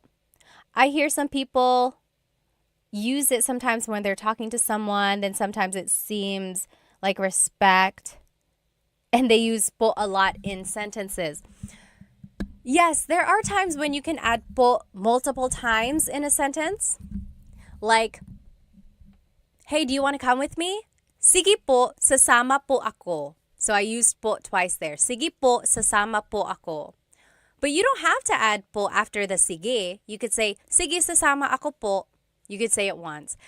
So it's up to you. If you say po at all, that is a very respectful thing. So add po to the very end, at least, and then it will cover your bases. If you want to be very respectful, then yes, add po everywhere. But you don't have to overkill. You don't have to do it so much. Very good, very good. Okay, number 2, Stacy is hardworking. Masipag means hardworking. So adjective goes first, masipag. And it's just one person, so it's si and then Stacy. Masipag si Stacy. Stacy is hardworking. Very good. Masipag si Stacy. How would you say John and Amy are lazy? John and Amy are lazy. Oh, Nick, thank you so much for the gift on TikTok. Thank you so much. I'm so glad you like these lessons. Thank you. Yes. Sean said, so po is out of respect for elders. Yes. So whenever you're talking to someone older than you, definitely your grandparents, even if it's someone else's grandparents, always add po. But you can also use po when you're talking to authority figures. So priests, teachers, police, doctors, anyone you want to show respect to, yes, definitely say po. And also, I would say to anyone in customer service, like if someone is helping you at a hotel or if someone is cleaning your room, I would say salamat po, maraming salamat po. Always add po. I don't think you can go wrong. Okay, there was one more thing I wanted to add here. Oh, Elena asked, what is excuse me in Tagalog? Honestly, it's just excuse me po. Excuse me po. It's very Taglish, and that is a lot more common than the actual Tagalog phrase, excuse me po, is almost like pasensya po. That's kind of like I'm sorry. Does anyone know what excuse me po in Tagalog is? Honestly, because everyone just says excuse me po. Let's go back to the example here. Yes, you guys are getting it. OP colon got it right. Sure, got it right on YouTube. Tamad sina John at Amy. John and Amy are lazy. Tamad sina John at Amy. Oh, yes. Ashley got it. Pasintabi po. See, no one says that. I guess you could. Pakidaan po. Yes, Eileen said pakidaan. I guess it depends on what kind of excuse me. Pakidaan means like, excuse me, I need to get by. Or, yes, Hallie said pakiraan po. Same thing. Pakidaan, pakiraan po. The R and the D sound are interchangeable because they were represented by the same symbol in the baybayin alphabet. Very interesting. Very good, very good. Yes, Bayani on YouTube said, excuse me po could also be mawalang galang po. Mawalang galang na po. Yes, lots of different ways to say excuse me. And then last example, Ate Jane is sad. Malungkot is sad. How would you say Ate Jane is sad? Very good. Let's see. Ate Jane is sad. So malungkot is the adjective. Then it's just one person. So si. Yes, Millennial Aviation got it right. Malungkot si Ate Jane. Malungkot si Ate Jane. Yes. Crying, Hashira got it right. Eileen got it right. Very good, very good. Awesome. Okay, now here is just a quick review of what we learned today. So we learned some adjectives. We learned a lot of vocabulary words. Hopefully you can start using. Take a look at that list of vocabulary words that I had shown you kind of in the beginning so that you can add these adjectives to your everyday conversation. We also learned the different sentence structures when you're using a pronoun or a noun or when you're adding people's names, right? Sometimes you have to add si or sina. Sometimes you have to add the word nang. And sometimes you can change up the whole sentence structure and it would be ang blank mo or something. So take a look at those different sentence structures. And then we talked about the po placement and then a little bit of question formation as well, right? So those are the different ways to use adjectives. Does anyone have any questions about this lesson before we move on to the poll? Can I do a poll on TikTok? There is a quick poll. Oh, that'll be fun. Does anyone have any questions about this lesson? If you do, go ahead and write it down. And then I am going to share my screen here. Let's do a quick challenge. If you don't want to do this contest or challenge, feel free to leave. Someone was like, you're doing too many games. You don't have to stay, but thank you for joining us. So here we go. Today's bracket challenge is our favorite Filipino American, not even Filipino American, our favorite Filipino athlete. So our very first bracket challenge was our favorite Filipino food. And then last week we did our favorite Filipino American celebrity. Today it's our favorite Filipino athlete.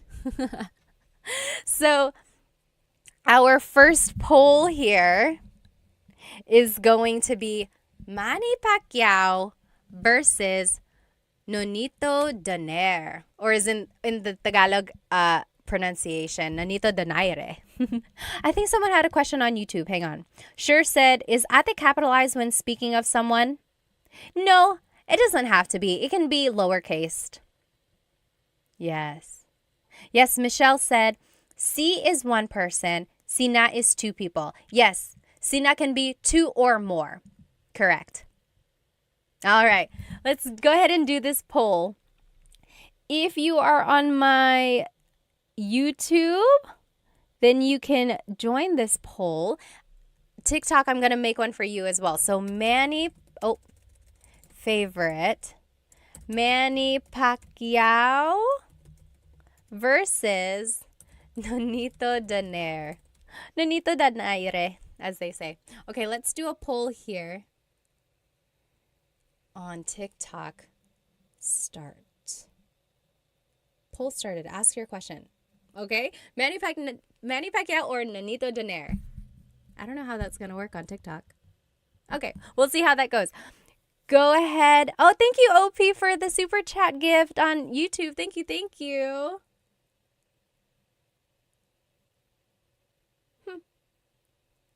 Okay. There we go. So take about 30 more seconds. Who is your favorite Filipino athlete, Manny Pacquiao or Nonito Donaire? And then we'll move on to the next part of the bracket. Oh, I see. I see how it's working now. Okay. Yeah, so it looks like Manny Pacquiao is the winner by a landslide. Okay, so Manny Pacquiao is going to move forward in our bracket. You can follow along on YouTube if you're over here on my TikTok. So now it's Jalen Green versus Jordan Clarkson. So these are both Filipino-American basketball players in the NBA. Let's see, favorite. Jalen Green versus Jordan Clarkson. Jalen Green is on the Rockets, and then Jordan Clarkson is Utah Jazz. Oh, Kaz said, do a Jollibee and McDonald's poll. Oh my gosh, maybe we should. Favorite Filipino fast food restaurants. That will be next week's. Very good, very good. Michelle said, when do you do these lives? I just found you today. I'm trying to do Tagalog Thursdays, so catch me next Thursday. But I'm also going to try to do the live on a different day, but the same exact lesson, because I know people want to be in it when it's actually live. Very good. Oh, okay, Bayani said, informal writing, yes, ate should be capitalized because it's like a title. Yes, that's true. It's like Mr. or Mrs., ate and kuya. Yes, I guess I never thought of it like that. Oh, okay. Millennial said, is there a neither option? Just don't vote. That's okay. Sure said, Clarkson used to be on the Lakers. Okay, okay. Let's see. Okay. It looks like it's Jordan Clarkson over here on my YouTube. He is the winner. He's going to be moving forward. So Jordan Clarkson. And then, do you guys know about Bianca Bustamante? On Insta, she goes as Bia, Racer Bia. She is an F1 racer, and she's so cool. I wish I could be like her when I grow up.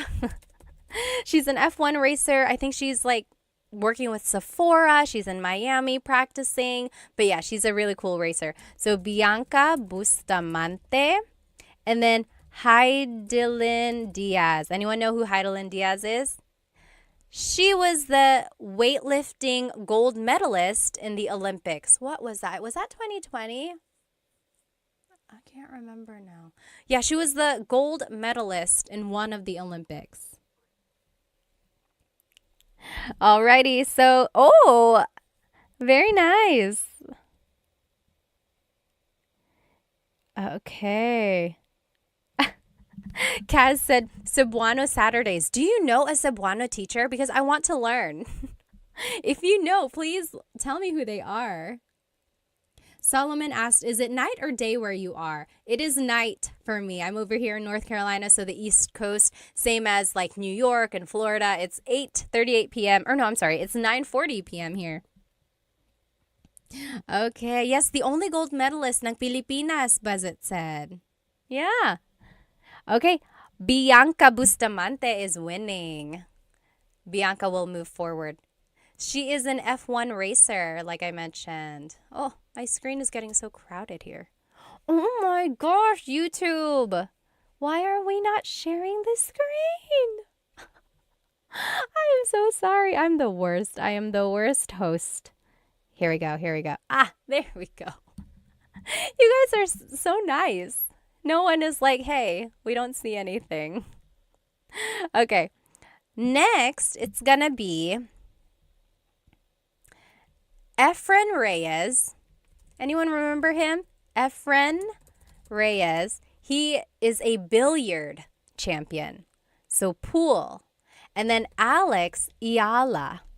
She is a tennis player. So definitely different generations there. Alex is young. Efren is a little older. Let me see. Bayani said Jordan Clarkson should start learning Tagalog. Yes. Sure said Pinay F1 racer. That's so cool. Yeah, she is really cool. Very good. Very good. Let's see. Maya said, did you grow up on the East Coast? Yes. So my family immigrated to North Carolina and we've been here ever since. I moved here when I was 2. Dalawang taon. Oh, Efren Reyes is winning. We have some old folks in here. Old at heart. Okay. So Efren is moving forward. Oh, as Bayani said, he is the goat. We can't mess with the goat. Okay, next.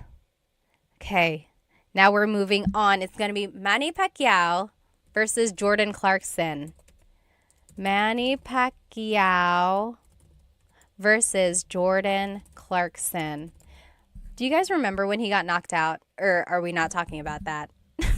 I remember exactly where I was. I remember how I felt.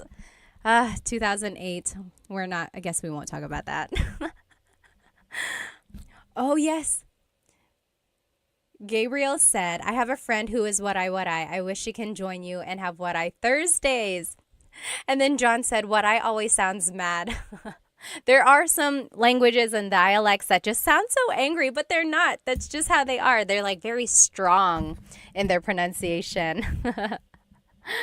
Okay. Oh, Manny Pacquiao is beating Jordan Clarkson. Oh, John said not sweet like Ilongga. Do they have a sweet tone? Veronica said, my fam is from Catanduanes too. Talaga? Taga saan sa Catanduanes? My family is from Bato.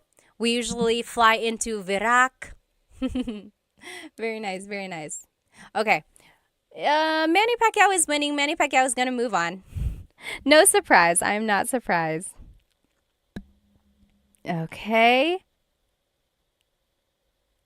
Next, it's Bianca Bustamante versus Efren Reyes.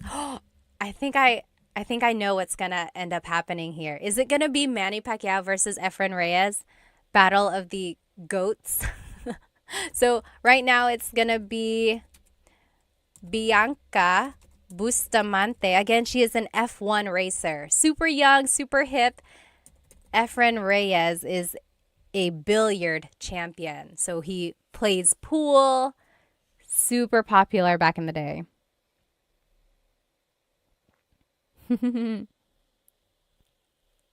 Kaz said, Ilocano is the angry bird dialect. On a scale of 1 to 100, how would you rate your Tagalog in terms of speaking? I would say 95%.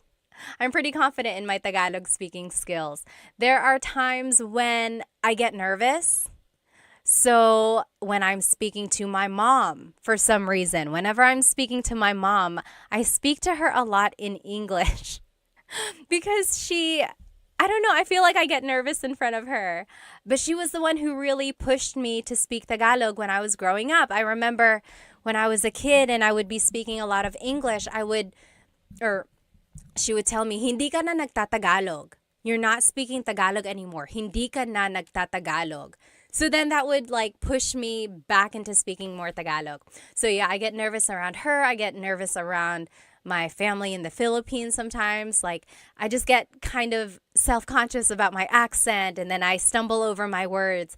But that happens to everyone. So if it happens to me, I mean, don't worry about it if it happens to you, right? Let's see. Maayong buntag po. Hello po. That's Cebuano, right? Tagalog is easier, but I'm still at nosebleed level. So nosebleed is what people say whenever they're having a hard time speaking. Usually Filipinos will say, oh, nosebleed ako, or I'm having a nosebleed because they're having a hard time speaking English. Let's see, who's the winner? What? Bianca Bustamante is beating Efren Reyes. I'm kind of surprised here. I really thought it was going to be a battle of the goats. Like a battle of the older male athletes. Wow. Well, go Bianca. Racer B on Instagram, by the way. Let's see. Now it's going to be Manny Pacquiao versus Bianca Bustamante. Let's see here. It's the final one. It's the championship. Favorite. So Manny Pacquiao versus Bianca Bustamante. Who is our favorite Filipino athlete? Someone had a good question up here. Okay. Oh, someone asked, born and raised ka sa US? Hindi po, pinanganak po ako sa Maynila, tapos lumipat kami dito ng 2 taon po ako. Tapos every other year, umuwi kami sa Pilipinas. So umuwi ako nung una nung 5 years old yata ako kasi nabantay yung mama ng papa ko. Tapos after that, mga every other year na kami umuwi. Tapos mayroon kaming TFC, tapos nagtatagalog yung mga magulang ko sa akin. So that's how I kept my Tagalog. Yes, Maya said, me and a lot of my friends that grew up in the US understand Tagalog but can't speak it. Why does this happen? You know, I have very young kids, and I am trying to teach them Tagalog. And of course, we're teaching them English because of school. And I know why it happens. I completely understand parents. It's hard. Like, you want your kids to succeed in school, and it's natural for them to kind of get confused or like mix things up. So parents just kind of default to only teaching English because it will help the kids. And I completely understand that. But I think if you push through and just kind of keep teaching it, it will all work out in the end. So I know a lot of people where they can understand Tagalog, but they can't speak it and they really, really want to. If you can understand it, you are halfway there. I think that's a good way to think about it, right? You can understand it. Now all you have to do is formulate sentences and then go from there. So don't feel bad if you can only understand. Think of it as, oh, I only have to make sentences now. Let's see.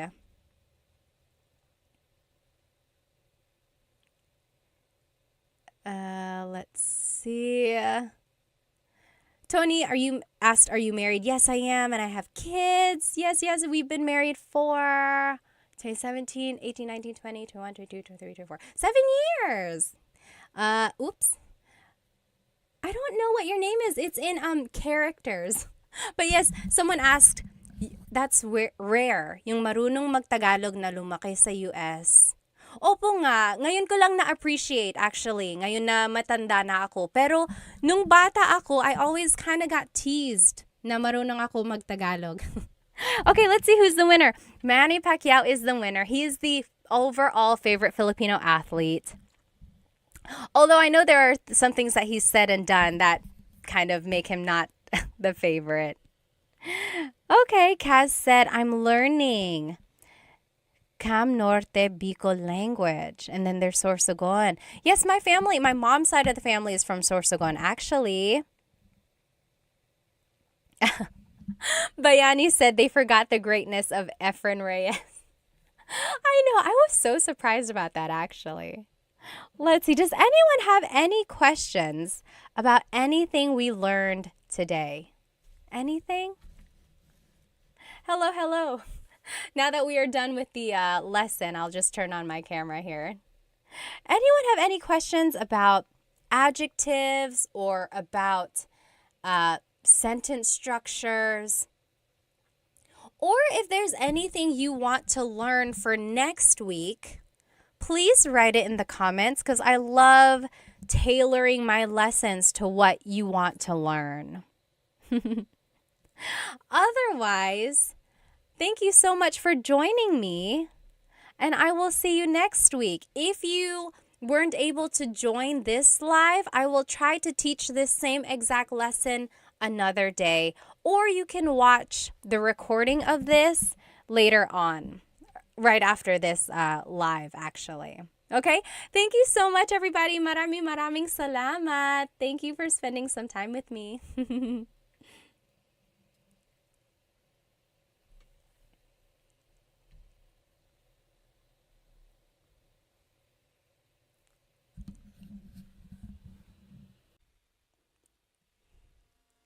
Hello, everybody. Welcome. I am live right now on Instagram, on TikTok, and on YouTube. Hello. I hope you have had a great week. My week has been very busy. We finished a playground at my house, and I've just been busy. I've been doing lots of different things around my house. I have a really fun lesson planned for us tonight. If you are joining me on YouTube on Instagram or TikTok, go ahead and jump onto my YouTube channel because I have the whole presentation up here. You will be able to follow along. You can see the words, see any images up there that's associated with the lesson. If you are a paying Instagram subscriber, these slides will be posted on the news feed after the class. I would have done it before the class, but I just finished the slides. Next time I will do it early so that we can post it before the class. Anyway, I'm so glad to see you all. I think it was like a couple weeks ago I did like 4 or 5 Tagalog lessons back to back, and then I took a break, and then now we are back. And the last couple lessons were just like games. We played Jeopardy, we played Filipino Bingo. Tonight's class is a true Tagalog lesson. So again, if you are joining me on YouTube, again, on Instagram or TikTok, go ahead and jump onto my YouTube channel where you can see this whole presentation. Let me just make sure everything is set up here. Okay.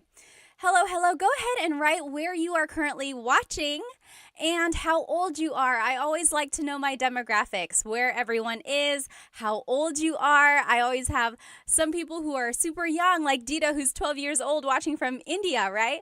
And then sometimes I get people who are just seasoned, as I call it. And also let me know why you are learning Tagalog. I like to know. Some people are either in a relationship with someone who speaks Tagalog, or they are relearning it. Maybe they knew it before, they lost the skill because they don't speak it with anyone anymore, and they just want to learn it. Or maybe you were never taught Tagalog, which is a very common thing if your family moved to a different place. Or maybe you are just someone who loves the Philippines, who loves the Filipino culture. Maybe you are traveling there for work. Tell me in the comments why you are learning Tagalog and where you are and how old you are. Basically, tell me your whole life story, okay? Well, my name is Pat. I am 32 years old. I'm over here in North Carolina. I know a lot of people are so surprised that I'm over here on the East Coast. And I know Tagalog because my family spoke Tagalog as I was growing up. People always ask, how am I so fluent in Tagalog, but I still have like an American accent? Well, I grew up here in the States. I turned 2 years old here in the States, and then I just went to school here, elementary, middle, high school, college. All my schooling was here. And we just always visited the Philippines, and I got the Filipino channel, and again, my parents just always spoke Tagalog to me, and that's how I know Tagalog. Let me just catch up on some of these comments. I like to know who is with me tonight. Let's see, over here on TikTok, Jasmine said, I love your earrings. Thank you. These are from Sun-Kissed Pinay. They are known for their sun earrings. Sometimes they're hoops, sometimes they're large statement earrings like these. Be sure to check out Sun-Kissed Pinay. I love them. How long is your hair? Nash said, it's too long. I know. Every time I look at it, I'm like, gosh, when am I going to get a trim? I'm going to get a trim soon, very soon.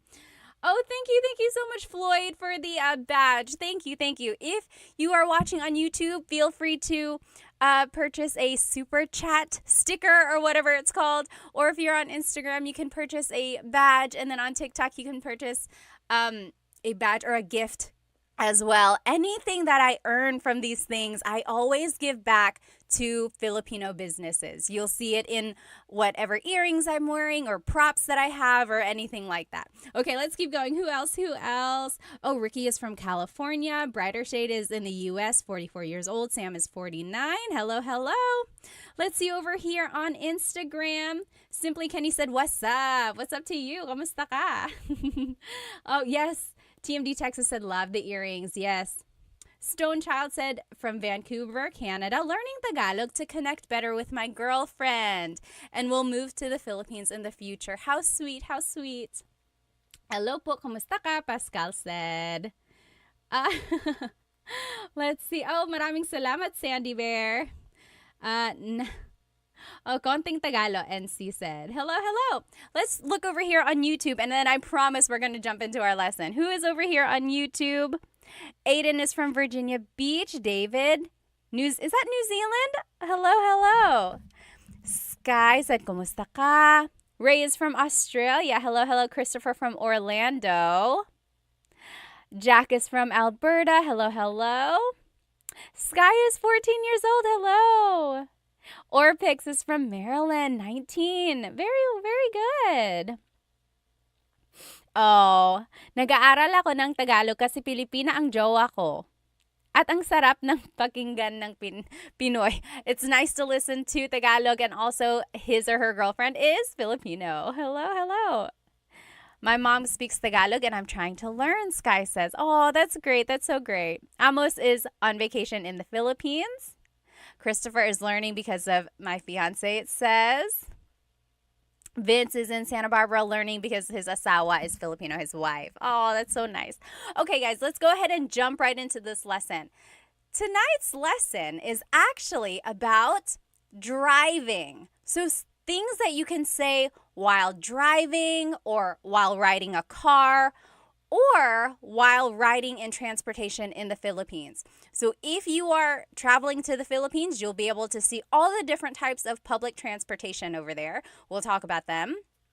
And then here are some things that you can say just in the car if you're driving wherever you are. Maybe while you're driving or if someone is driving you. Here are some things that would be applicable. Let me know if you can't hear me. I think you can hear me since you're answering my questions, but there shouldn't be an echo. So TikTok, Instagram, YouTube, I have 3 mics because I have 3 different platforms. Let me know if the audio goes out or anything, okay? Let's keep going. I just want to make sure I don't miss any questions here. Oh, let's see. Oh, no sound. Oh, no. It's muted. You know what? I feel like the mic... Okay. Hello. Instagram, is it working now? I feel like the battery died on that mic. So sorry about that. But I'll just try to speak loudly, okay? Let's keep going. Again, if you just joined me, this whole presentation is on my YouTube channel. And you should be able to follow along. Okay, everyone, can you hear me now? Let me know if you cannot. Ray said, how not to get scammed by a taxi in Manila. Alrighty, let's keep going. So here are just some vocabulary words about driving or about the car, about different things, okay? So these are just vocab terms. So a vehicle is sasakyan. Sasakyan. That's just a vehicle. It encompasses a bus, a car, a train, a bike. That's just a vehicle in general. Sasakyan. Sasakyan. I will say when I was growing up, my parents used coche and sasakyan interchangeably. Like if they were like, oh, nasan ang bag ko? Where is my bag? They would say, oh, nasa sasakyan. It's in the vehicle. It's in the car. But just know that technically sasakyan is vehicle. Okay? And here are the different types of vehicles, okay? Oh, let me just double check here. Their phone is sira. Whose phone is sira? Can you hear me okay? Oh, Joyce, Mommy, thank you so much for the gift on TikTok. Thank you, thank you. Okay. You got a Filipino accent. Me, a little bit, yeah. Okay, again, here are the different types of vehicles in the Philippines. This very first one, if you are here on YouTube, what is this called? What is this called? If you are here on Instagram and TikTok, I will describe it to you. So this vehicle is a very large and long vehicle. Inside it has benches where people can sit along the sides. There's usually a handrail at the top and you can grab on so that you're not like swinging back and forth. Yes, J-Rod, you got it on Instagram, and Philip Patty, you got it on TikTok. Yes, and over here, Brian, Ray, Miss Signo, Dree, yep, you guys all got it. So this is a jeepney. A jeepney. So the jeepney is this very, very long jeep. It's like a long, elongated jeep. Inside, there are benches, and people can sit on both sides of the jeepney inside. And then the handrail is there so that when the jeepney stops and goes, you're not just like flying all around inside. And some people like it, some people don't like it. I personally love riding in the jeepney, and my cousins always tease me for this because I love it. I love the fresh air. I'm doing air quotes because I mean, how fresh can the air be in Manila, right? But I love the breeze that you feel, and then I love being with the locals, but I also love that some of these jeepneys are so decked out. Has anyone been in a decked out jeepney? Some of them have like lights, like it's a disco in there, and then some of them have like music. And not like crazy loud music, but like really jazzy or like OPM music. It's a vibe. It really is. I love it. So I personally love the jeepney. When it rains, if you're looking at the picture here on YouTube, the windows are just open. There's just a big opening on the sides here. When it rains, there's like a plastic tarp that you put down over the windows so that you don't get wet. And I love it because everyone knows that. Everyone knows that when it starts to drizzle, you go ahead, you untie this plastic, and you just pull it down. It's like a known thing. You don't have to wait for the driver to be like, hey, can you pull down the tarps? You just do it so you don't get wet, right? I love it. So again, this is called the jeepney. If you have ridden in a jeepney before, leave me a jeep emoji or like a car, whatever emoji looks like a jeep over there. I love the jeepney. Another thing, if you're traveling to the Philippines, this is how you ride a jeepney, okay? So jeepney riding 101. First, you have to find the correct jeepney stop. There are certain stops where jeepneys will go, and you have to look at the sign that's on the front of the jeepney. Sometimes they're small, so if you don't know what you're looking for, make sure you have someone there who knows how to ride a jeepney. You got to look for the sign, and it'll say like, oh, Cubao or Rosas. So it'll say the location it's going to, because not all jeepneys go to the same spots, right? It's like a bus. It has a route. So you got to find the right jeepney. Once you get in, they're going to slow down. You hop in, try to hop in as fast as you can. Number one, because there might be someone behind you. Number two, because the jeepney has places to go, okay? Everyone has a place to be. So just kind of run in there. And then when you sit down, that is when you pull out your money, okay? Pull out however much it is. At one point, it was like 8 pesos a person, but it might be different. If you are in the Philippines or if you've traveled to the Philippines recently, how much is it to ride a jeepney? It could depend on like the distance, but just like generally, how much is a jeepney nowadays? Write it in the comments. Anyway, you pull out your money, and then you got to pass your money person to person until it gets to the driver, okay? And you don't have to worry about like people stealing your money or taking your money. Usually it's just like a few coins, right?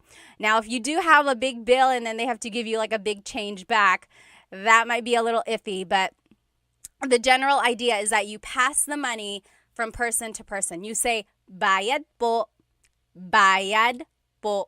So bayad is payment. Po is, oh my gosh, is it 20 pesos already? JP Hustle said, wow, okay. So yes, you say bayad po, which means payment, please. Okay, so that lets the driver know money is going to come their way. And they're usually facing forward, so they're going to reach back to get the money. Or someone might be beside them, like their assistant or something, grabbing the money. They will usually have like bills in their fingers, or they have a little container of coins and they'll just grab however much they need. Then they will send the change back to you. And again, it will go from person to person to person until it gets back to you. Okay, so that's how you pay. That's how you get your change. Now, if you are getting close to your stop, you really got to pay attention because they might just keep going. And your stop doesn't have to be at a designated stop. You can stop anywhere as long as it's on the route, right? Usually. There might be exceptions. When you get to the place you want to go, you have to say para. That means stop. Or like that's letting the driver know someone has to get off. Para po. Okay, para. So then they will stop. They will go to the side of the road. They'll stop. You just get out the way you came in, okay? Again, try to be fast, grab all your things, make sure you didn't leave anything behind, and then get off because, again, they have places to go. Also, be careful because someone might be trying to come in, okay? So just be aware of your surroundings, definitely. Be careful if you have, like, expensive things. Really hold your bags close to you and things like that. Just be aware. Be aware of your surroundings. And then that is how you ride the jeepney, okay? Another thing about the jeepney, goodness, I love the Filipino culture. I love jeepneys and everything like that. But it's really cool because on the top, on the front of the jeepney is usually a name. So like if a family has a jeepney, they might name their jeepney after one of the children, like Sabrina. It's like, oh, I'm going to take the Sabrina today. Or it's like this one in this picture says, what does it say? I think it says like God is with us. So sometimes it might just have like a saying, or usually there's a name, like a family member's name, just to kind of like how you name a boat or something like that, you know? Okay, so that is a jeepney. Now here's another type of vehicle in the Philippines. If you're looking here on YouTube, what is this type of vehicle in the Philippines? Again, if you're just joining me here, someone said, is this a Tagalog lesson? It is, I promise. We are learning vocabulary and phrases about driving. So right now we're just talking about the different types of sasakyan. Sasakyan is vehicle. So we're just talking about the different types of sasakyan in the Philippines. So we talked about the jeepney. Over here, this is a motorcycle with a pedicab on the side. What is that called? Yes, almost polyglot got it. Steve got it on YouTube. So it is a Mista said a sidecar motorbike. Yes, literally. Yes, Roach Clip said tricycle. Yes, and it's Richard on Instagram. It's called a tricycle. So a tricycle is a motorcycle with a pedicab attached to the side. Sometimes it's not a motorcycle, in which case it's a bicycle. Sometimes in like the province, or if you're just going a really short distance, it might just be a bicycle. It's a little bit more work for the driver in that case, right? But for the tricycle, the pedicab can fit usually 2 people facing forward. In the front of that same sidecar, there might be a little seat facing the other direction. So that's another person who can fit in there. And then there might also be a little seat on the side next to the driver. So that's 4. So if there are very small people or like children, they can fit in those tiny seats. So again, there's 2 seats in the back of the pedicab. There might be a tiny seat in the front. There might be a tiny seat on the side. Okay. And then there are 2 seats behind the driver on the actual motorcycle. So that's another 2 people who can sit there. Sometimes they're usually sitting sideways so that your feet dangle off. That's just how you would fit there. Now, during busy times, like in the province or in certain places, people might latch on to the sides of a tricycle. They'll hold on to the sides, they'll hold on to the back. Some of them might even sit at the very top of a tricycle. So, and they do that because sometimes there aren't a lot of tricycles traveling that way. Like, for example, if kids are trying to go to school and it's going to be the last tricycle for a while, a lot of kids will try to pack onto that one tricycle just to get to school on time. From my understanding, though, there might be some places that don't allow that just because it's a little dangerous. But again, there are some places that will try to do that as well. So a lot of people will just like hang on to the side. Some people might hang on to the back of a jeepney as well. But again, it's dangerous, so some people try not to do that. Okay. Mr. said, my head keeps hitting the top. Yes, if you are a big person, you might hit your head on the top of a tricycle. So just be careful with that. You know, in Cebu, they have very big tricycles. They have tricycles with like a front seat and a back seat. I had never seen that until I went to Cebu. Very interesting. Okay, so yes, again, this is called a tricycle. And then in the Philippines, there are also other types of vehicles. There's a bus, or in Tagalog, bus. This picture that you see on YouTube, I'm doing this whole live on YouTube and you can see the presentation there. This bus is air-conditioned. And have you ever ridden an air-conditioned bus in the Philippines? They turn the air conditioner up so high, or like very, very strong. It's just very, very cold. Like it's a freezer in there because I guess you want to get your money's worth, right? So when it's an air-conditioned bus, it is an air-conditioned bus. It feels good for like the first 30 minutes or so, but then if you're taking a really long drive, it's like a freezer. I got really cold one time. Let me know if that has ever happened to you. It was so cold. But then some buses are not air-conditioned, in which case they just leave all the windows down. And it's like a jeepney where the air just kind of flows in and out, so it's not that hot if they're like traveling. Oh, yes. Ron Uprising said they drive very fast. They do. Unfortunately, sometimes like these big, huge buses or even like cars, sometimes they drive so fast.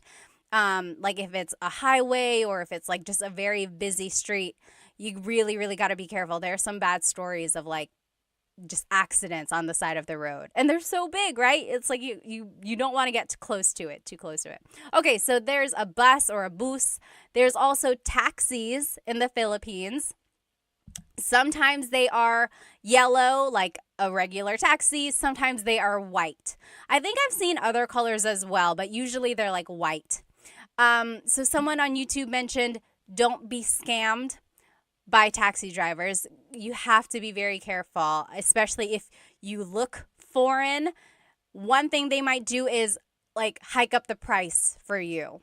Another thing that might happen is they might mess with the meter so that the price is not what it should be. Another thing is that they might take you to a place they're not supposed to go, or they'll take you a long way. When I was a kid, we wanted to go to Fort Santiago,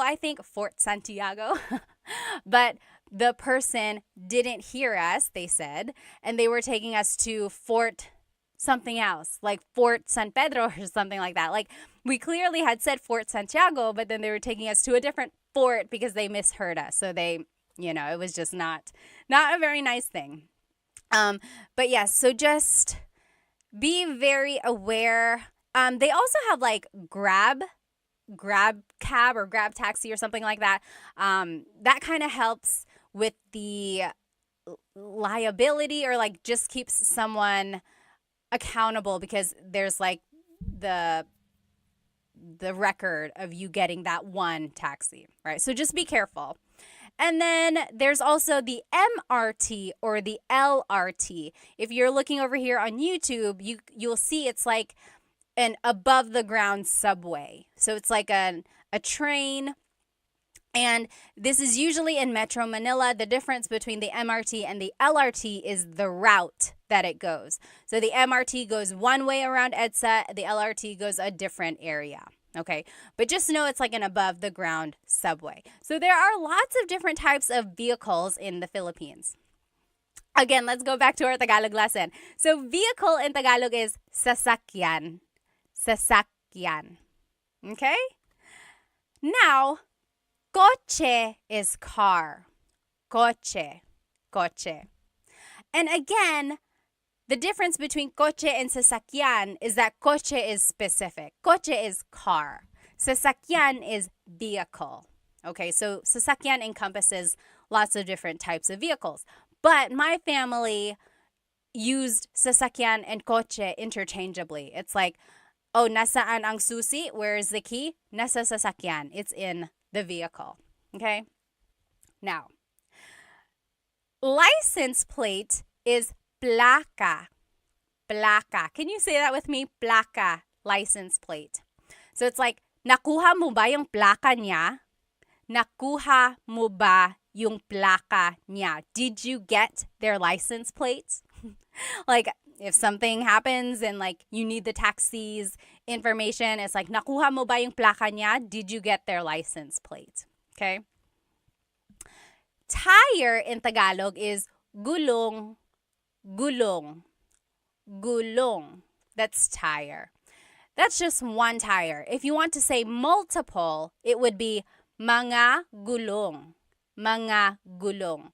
To make a noun plural in Tagalog, you have to add the word mga. Mga gulong. Steering wheel in Tagalog is manibela. Manibela. Manibela. So it's like, hawakan mo ang manibela. Hold this steering wheel. Manibela. Mirror, like your side view mirror or side mirror and then your rear view mirror, salamin. Salamin. That's just a mirror. If you know some Tagalog, salamin also means glasses. Salamin. Salamin. That's a mirror or like glasses. Salamin. A window, like the window of your car, that would be bintana. Bintana. Okay? And then headlights. Technically, there's no like real word for headlights that I know of. Usually, it's just referred to as ilaw. Ilaw. Ilaw is light. Okay, so it's like, naka-on ba ang ilaw mo? Is your light on? Are your lights on? Naka-on ba ang mga ilaw mo? Okay, so you see how I'm just using ilaw. Okay, let me just take a look at some of these comments and questions. If you have any questions at all, feel free to leave them. HM94 said, isn't that Spanish? Yes, absolutely. You will hear Spanish words in a lot of these vocab because there's a lot of Spanish words in Tagalog from the colonization period. Yep. Metch said, are you Bisaya or Tagalog, ma'am? Tagalog po, hindi po ako marunong magbisaya. Okay. Travel with local or a girlfriend. Always ride with a local. Yes, yes, yes.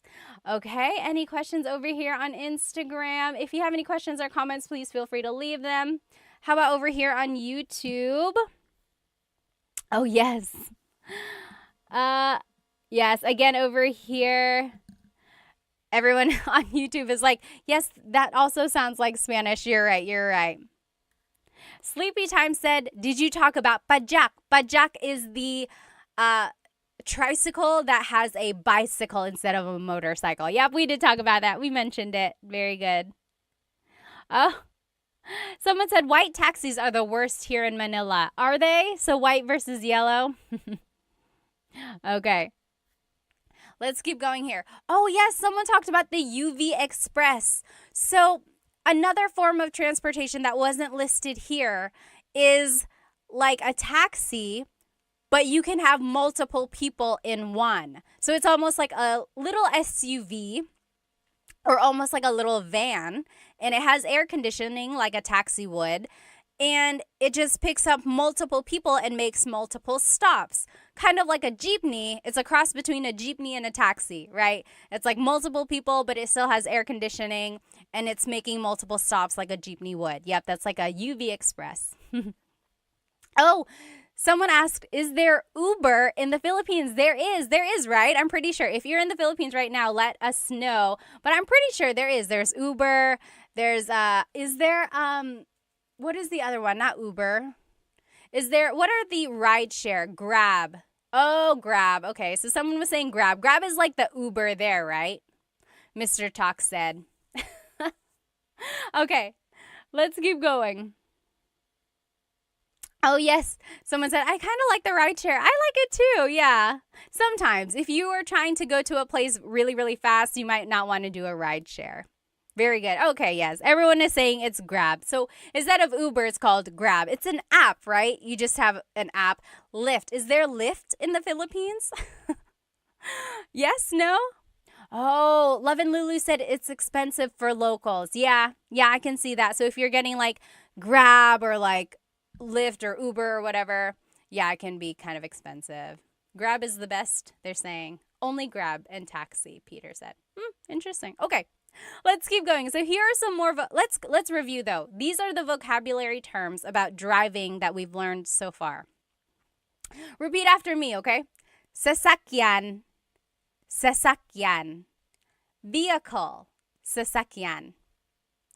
Coche, car, coche. Placa, license plate, placa. Gulong, tire, gulong. Manibela, steering wheel, manibela. Salamin, mirror, salamin. Bintana, window, bintana. Ilaw, headlight or like light, ilaw. Okay? Very good, very good. So, now a license, like the license, the ID that you carry, that is lisensya. Lisensya. So it's like, nasaan ang lisensya ko? Where is my license? Nasaan ang lisensya ko? Lisensya, that's license. Ilaw, light. So again, we used ilaw for like headlight. Now you can say ilaw for like the stop light. It's like hinto ka dun sa ilaw. Stop at that light. Okay? And then gasolina, that's gas, gasoline. Easy, right? Gasolina. Kanto is the corner, or like, so for example, if I wanted to say turn left at that corner, I would say kaliwa ka dyan sa kanto. Kaliwa ka dyan sa kanto. Kanto is corner. Okay? And then here's just directions. Kaliwa is left, kanan is right. Kaliwa is left, kanan is right. Okay? Now, is my audio okay? I don't know if someone mentioned that on TikTok here. So, the way I remember kaliwa and kanan is that kaliwa has an L for left. Kaliwa has an L for left. Oh, thank you, Blue. Said audio is good. Awesome. So, kaliwa and kanan. Kaliwa, kanan. Kaliwa is left because it has that L. Kaliwa, left. And then kanan, right. Grace said, do you guys have an alphabet? Yes, there is a Tagalog alphabet. Abacada. Okay. So kanan is right, kaliwa is left. Now, mabilis is fast. Mabilis. The opposite of mabilis is mabagal. Mabagal. Oh, Ms. Fernini had a great question. Can you use kanan like saying, yes, right? No, very good question. So kanan is the direction right. If you want to say right as in correct, that would be tama. Tama. Correct. Tama. Very good question. So again, kanan is right, the direction. Tama is right as in correct. Very good question. Okay, let's keep going here. So let's review these words again. So lisensya is your license. Lisensya. Ilaw, stoplight or just light. Ilaw. Mabilis, fast. Mabilis. Mabagal, slow. Mabagal. Gasolina, gas. Gasolina. Kanto, the corner. Kanto. Kaliwa, kanan. Left and right. Kaliwa and kanan. Remember, how are we going to remember kaliwa? Kaliwa is left because it has the letter L. Kaliwa is left. So kanan has to be right. Okay. Now, here are just some verbs. Okay, so here are some verbs. One thing about verbs that I want you to get from this lesson is that all verbs have a Tagalog root. Okay, so for example, maglakad is to walk. Maglakad. If I want to say I'm walking, it's naglalakad ako. Naglalakad ako. Do you hear the root word lakad? Okay, so for all of these verbs, I'm going to give you the root word. So if you can recognize the root word in a conversation, that'll kind of help you with the translation of what someone is saying. Okay, so it's okay if you don't know how to conjugate them. It's okay if you don't know how to use them in a sentence exactly yet, but just try to use this to gain vocab so that you can recognize them in a conversation. Okay.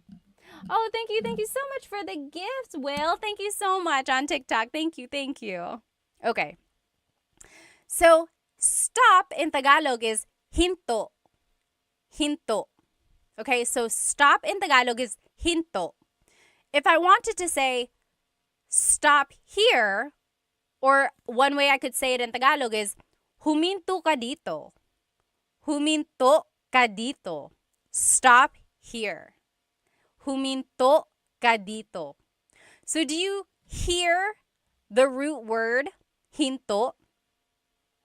And then just kind of use that as a way to recognize how something is being conjugated or how the verb is being used in a phrase. Okay? Huminto ka dito. Stop here. So hinto means stop. Next. We learned this a second ago. There's another way to say stop. Stop, if you're in a jeepney, would be para.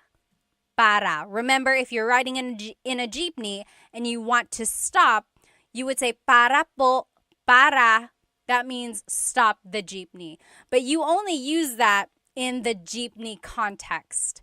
If you're riding with your friend, you wouldn't say para. I guess you could. But usually I've heard it in the jeepney setting, okay?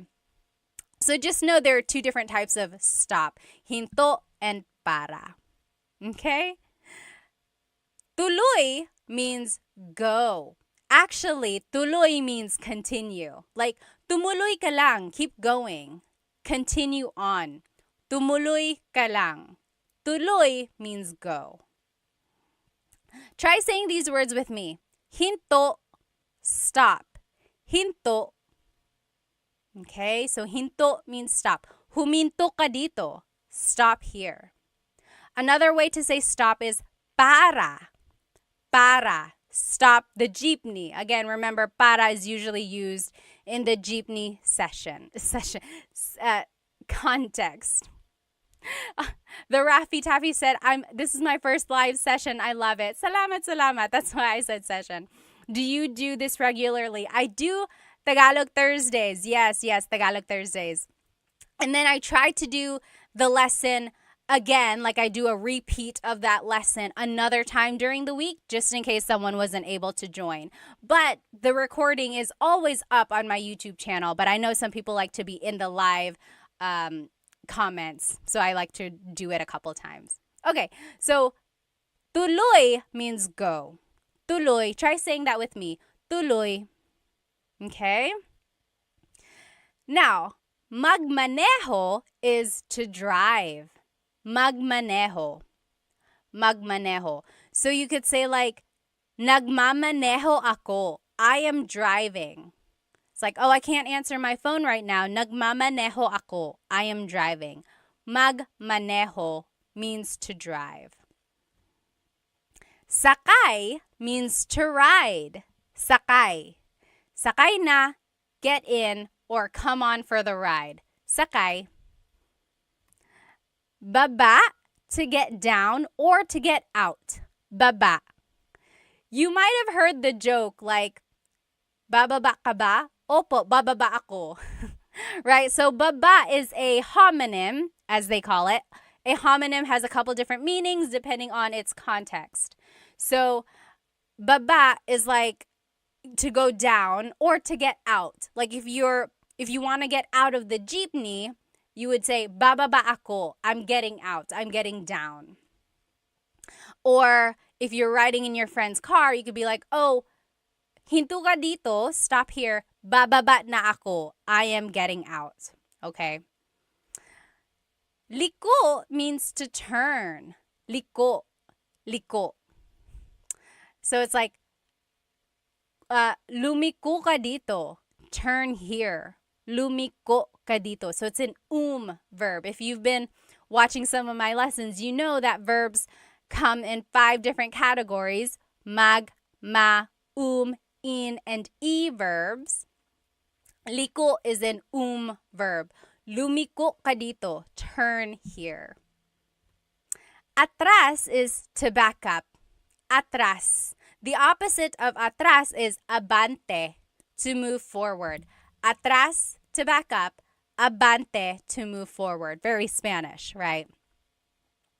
Going back to these different types of verbs, number 1, I have a full-length Tagalog lesson on my YouTube channel, and it just goes through how to use verbs in the present tense. And then I have another one in the past and future tense. So if you want to learn how to specifically use different types of verbs and how to like conjugate them for sentences, go ahead and watch my full-length Tagalog lessons on my YouTube channel. I think that's lesson 3 and 4. Maybe 4 and 5. I think 3 and 4. Okay.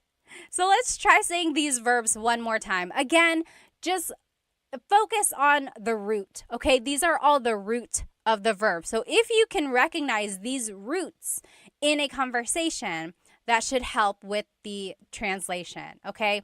Try saying them with me. Hinto, stop. Hinto. Para, stop a jeepney. Para. Tuloy, go. Tuloy. Magmaneho, to drive. Magmaneho. Sakay, to ride. Sakay. Baba, to get down. Baba. Liko, to turn. Liko. Atras, to back up. Atras. Abante, to move forward. Abante. Okay? So now we're just going to finish off with some common phrases that you might hear or say while driving. Okay? We already talked about this one. Nagmamaneho ako. I'm driving. Nagmamaneho ako. Okay? Next, sakay na, get in, sakay na. So if you are picking someone up, you could be driving and you're stopping right there next to them. You could say, hey, sakay na, get in, sakay na. Or if you are trying to get your kids in the car and they are taking so long, you could say, sakay na, get in the car. Sakay na. Next, if you're out of gas, you can say, ubus na ang gasolina. Ubus na ang gasolina. So it's out of gas. And then if you want to say, I'm going to get some gas, it would be, Maggagasolina ako. Maggagasolina ako. I'm going to get gas. It's almost like you turned that noun, gasolina, into a verb. You are doing the noun. But you could also say, kukuha ako ng gasolina or bibili ako ng gasolina. Meaning like, I'm going to get gas, I'm going to buy gas, or something like that. Okay? Next, repeat these phrases with me. Nagmamaneho ako. Nagmamaneho ako. Or sakay na. Sakay na. Ubus na ang gasolina. Ubus na ang gasolina. Or maggagasolina ako.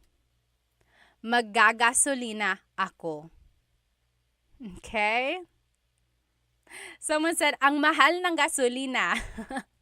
Ang mahal ng gasolina. That means gas is expensive. You're right. Here are just a few more phrases. Susunduin kita. Susunduin kita. So the root word sundo means to pick someone up, driving, like you're driving to pick them up. Susunduin kita means I will pick you up. Susunduin kita, I will pick you up. Okay? Now, malapit na ako, I'm close. Like I'm nearby. Malapit na ako. Malapit na ako. The opposite of malapit is malayo. Malayo pa tayo. We are still far away. Malapit na ako means I'm close, I'm nearby. Malayo pa tayo means we're still far away. Okay. And then if you finally get to your destination, it would be nandito na tayo.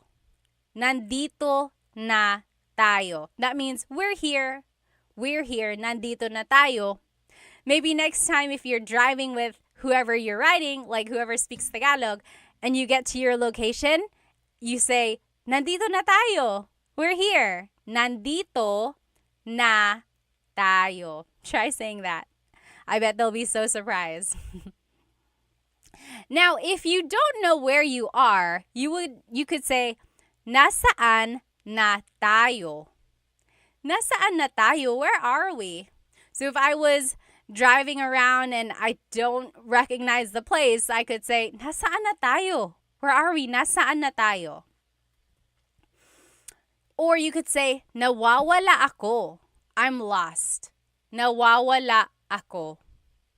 Okay, so wala means nothing or lost. So nawawala means you are lost. Nawawala ako.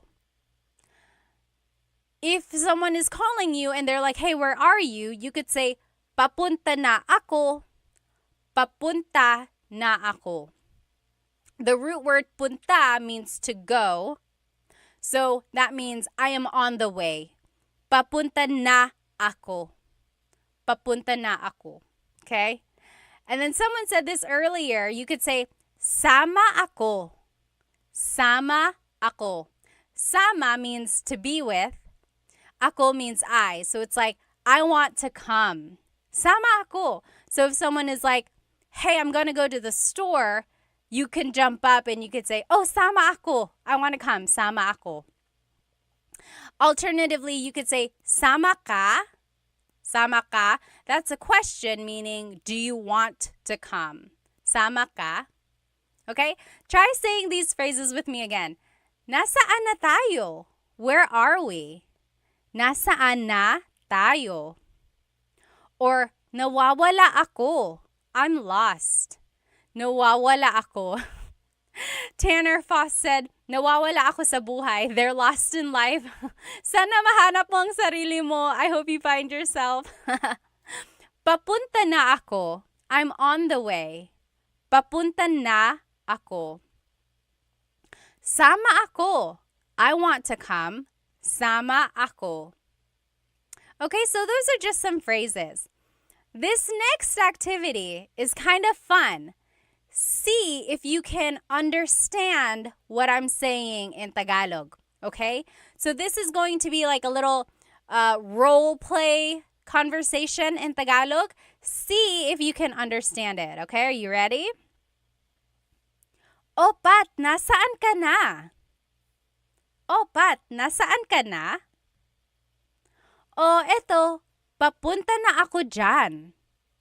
Pero nawawala yata ako. O eto, papunta na ako dyan. Pero nawawala yata ako. Talaga? Anong nakikita mo dyan? Talaga? Anong nakikita mo dyan? Nakikita ko ang 7-Eleven at ang McDo. Malapit na ba ako? Nakikita ko ang 7-Eleven at ang McDo. Malapit na ba ako? Ay, malayo ka pa. Diretso ka lang ng 1 kilometro. Tapos kumaliwa ka sa Jollibee. Tapos kumanan ka sa gasolinahan. Pagkatapos nun, makikita mo na yung bahay ko. That was a lot, wasn't it? Did you get it? I will say the whole thing one more time, okay? O Pat, nasaan ka na? O eto, papunta na ako dyan, pero nawawala yata ako. Talaga? Anong nakikita mo dyan? Nakikita ko ang 7-Eleven at ang McDo. Malapit na ba ako? Ay, malayo ka pa. Diretso ka lang ng 1 kilometro. Tapos kumaliwa ka sa Jollibee. Tapos kumanan ka sa gasolinahan. Pagkatapos nun, makikita mo na ang bahay ko. What did I say? If you are just joining me, you're probably like, what are you talking about? So we are doing a Tagalog lesson about driving, directions, vocabulary, and just common phrases about like driving. And I wanted you to see if you could understand what I said. Brianna on YouTube said, I just joined. I'm very confused. I'm sorry. That was the worst time to join, but this whole recording will be up on the YouTube channel, okay? Let's go ahead and see. Yes, I see some of you guys got some of the phrases. Yes, you're writing it in the comments right now. Oh, Agsi said, I understood pretty much everything, but I would be so confused in a real situation. I think you can understand more than you think. Even in a real situation, just kind of focus on what you know, okay? So let's go through these phrases one more time to see what it means, okay? O Pat, nasaan ka na? O Pat, nasaan ka na? That means, Pat, where are you? O Pat, nasaan ka na? Where are you? O eto, papunta na ako dyan. Oh, I'm on my way there. Pero nawawala yata ako. But I think I'm lost. Yes, very good. You guys are writing it in the comments as we go. Very good, very good. Yes. J3 said, what is your YouTube channel? It's Tagalog Time. Same name, same name. Okay, very good. So I asked, or the question was, Pat, where are you? And I said, oh, I'm on my way there, but I think I'm lost. Okay, let's keep going. Talaga? Anong nakikita mo dyan? Oh, really? What do you see there? Talaga? Anong nakikita mo dyan? What do you see there? And then the response was, nakikita ko ang 7-Eleven at ang McDo. Malapit na ba ako? That means, I see a 7-Eleven and a McDonald's. Am I close? Am I close by? Okay. Yes. Swingovic said, I would just say mahal kita. I don't know if you want to do that. That might give off the wrong impression. I don't know what would happen if you say that. Okay, so are you with me so far? So first, it was like, hey, Pat, where are you? And I said, oh, I'm on my way there, but I think I'm lost. Then the person asked, oh, really? What do you see? And I said, I see a 7-Eleven and I see a McDonald's. Am I close? Let's see what else I said. Okay. Ay, malayo ka pa. Oh, you're still far away. Ay, malayo ka pa. Diretso ka lang ng 1 kilometro. Keep going straight for 1 kilometer. In the Philippines, they measure everything by kilometers, not miles, like they would in America. So, diretso ka lang ng 1 kilometro. Go straight for 1 mile, or 1 kilometer. Tapos, kumaliwa ka sa Jollibee.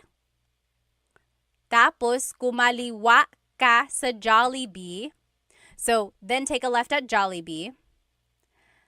Tapos, kumanan ka sa gasolinahan.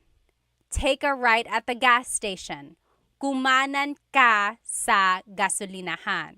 Remember, how do we know kaliwa versus kanan? How do we know kaliwa versus kanan? What was my trick? Do you remember? Yes. Kaliwa is left because kaliwa has the letter L. Kaliwa is left. Kanan is right. Okay? So let's keep going. Pagkatapos nun, makikita mo na ang bahay ko. After that, you'll see my house. Okay? Pagkatapos nun, makikita mo na yung bahay ko. So how was that translation? I'm going to say it one more time. Now that you know the translation, pick out the words that you recognize. Also take a look if you can, or see if you can recognize any grammar patterns, okay? And then use all of that in the future, okay? It's okay if you don't understand right now, but that's why we're learning, right? Use this as an opportunity to take pieces, keep it in your pocket, and use it again in the future. Here's that conversation one more time. Oh, Pat, nasaan ka na? Oh, eto, papunta na ako dyan. Pero nawawala yata ako. Talaga? Anong nakikita mo dyan? Nakikita ko ang 7-Eleven at ang McDo. Malapit na ba ako? Ay, malayo ka pa. Diretso ka lang ng 1 kilometro. Tapos kumaliwa ka sa Jollibee. Tapos kumanan ka sa gasolinahan. Pagkatapos nun, makikita mo na yung bahay ko. Okay? Yes. Very good, very good. I hope you guys can recognize some of the words and phrases that we learned tonight in that activity there. Okay? And let's just do a quick review of some of these vocabulary terms. Again, if you're following me on TikTok and Instagram, these pictures are up here on YouTube. So, what is this type of vehicle? I'll describe it for you. This is a really, really long bus. And, sorry, hang on one sec. My phone is making me verify that I'm still active. There we go. So this is like a really, really long vehicle. People can ride in it on the sides. You pass your money down person by person, and you have to say para. What is that vehicle in the Philippines? Yes. Very good. Dog Mom says jeepney. Very good. Vibe for Soul said a limo. Not quite. Not quite a limo. So remember, the jeepney is a form of public transportation in the Philippines. You ride on the sides, you pass your money down, and then when you want to get off, you say para. I heard, though, they're trying to discontinue the jeepney. Have you heard that? They want to discontinue the jeepney because it's not very good for the environment. It gives off a lot of smoke, uses a lot of gas and things like that. I hope not. I hope they can just find a way to kind of make it better for the environment. My husband's family actually has made or has been involved in the making of an e-jeepney. Isn't that so cool? But yeah, I hope they don't take away the jeepney. It's such an iconic symbol of the Philippines. Alrighty. Next, what is this vehicle? So this is a motorcycle with a pedicab attached to the side. What is that called? Anyone remember? Yes. Charles Ryan said, save the jeepney. Save the jeepney. Yes, please. Alrighty. What is this term called? Or what is this vehicle called? So it's a pedicab attached to a motorcycle. Very good. The tricycle. Tricycle. Yes, absolutely. Oh, JB said, why get rid of it? It's historical. You're right. Both the jeepney and the tricycle came about in World War II. Did you know that? The jeepney was a vehicle that they used in the Americans used during wartime, or that's what they brought over to the Philippines, and then it became part of the culture as a public form of transportation. And then the tricycle was introduced to the Philippines by the Japanese when they came to the Philippines. Crazy, right? Crazy, crazy, crazy. Okay, so yes, very good. This is called a tricycle. Okay. Yes, next, what is this? So what is the Tagalog term for vehicle? Vehicle. Sorry, vehicle. Pinay said, I love learning from your videos. Thank you. In all caps. Salamat. Maraming salamat. I love teaching you. So really, it's my honor. Salamat. Yes, this is a sasakyan. Very good. Very good.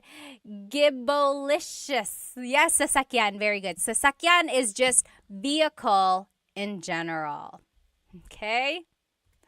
Next, what is car in Tagalog? Ano ang car sa Tagalog? Oh, Sha, thank you so much for the gift on TikTok. Maraming salamat. Thank you. And Shawnee, thank you for the gift. Maraming salamat. Yes, car in Tagalog, Gibilicious got it right. Yes, Sergey got it right on YouTube. Coche. Coche. Oh, yes, I am seeing some different spellings here. So, someone mentioned the Tagalog alphabet. In the Tagalog alphabet, there is no letter C in Tagalog naturally occurring. The ch sound is a TS combination. Coche, coche, car is coche with a TS spelling. Very good. Ano ang license plate sa Tagalog? Ano ang license plate sa Tagalog? Do you remember license plate in Tagalog is? Placa. Placa. Salamat, Charles Ryan. Very good. Placa. Very good, very good. Ano ang tire sa Tagalog? Ano ang tire? Yes. Very good. Almost polyglot said it's like the word chaa. Chaa in Tagalog is tea, like the tea that you drink, and it's spelled T-S-A-A. Chaa. Chaa. That's such a Tagalog spelling. I love it. There's the T-S sound and then the double vowel pronunciation. Chaa. It's so Tagalog. Yes, very good. What is tire in Tagalog? Gulong. Gulong. Oh, Tampa Souls said pagod. Pagod is tired. Tired. I said tire. Like the tire on a car. The tire on the car is a gulong.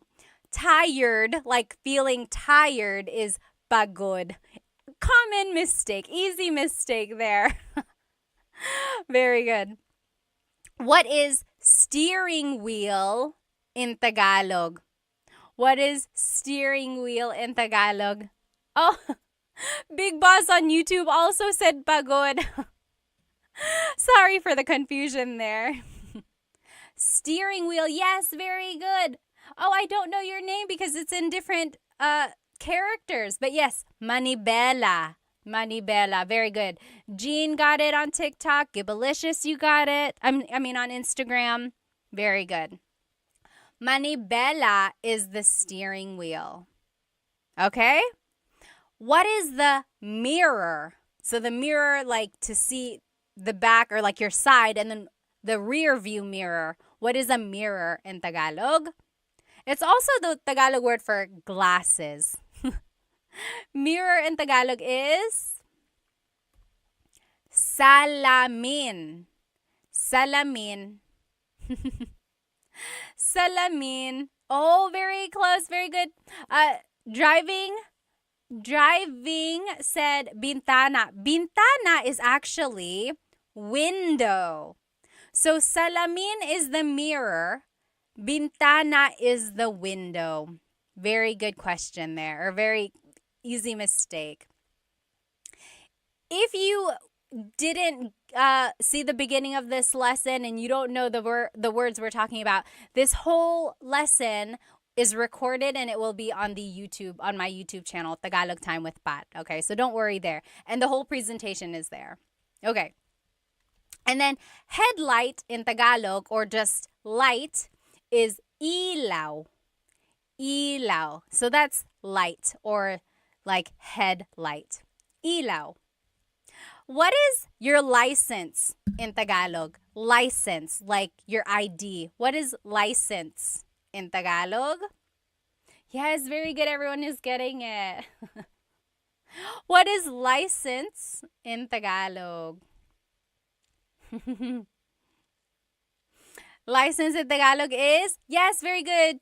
Jelly Piggies. Lisensya. Lisensya. Nasaan ang lisensya ko? Where is my license? Lisensya. Very good, everybody.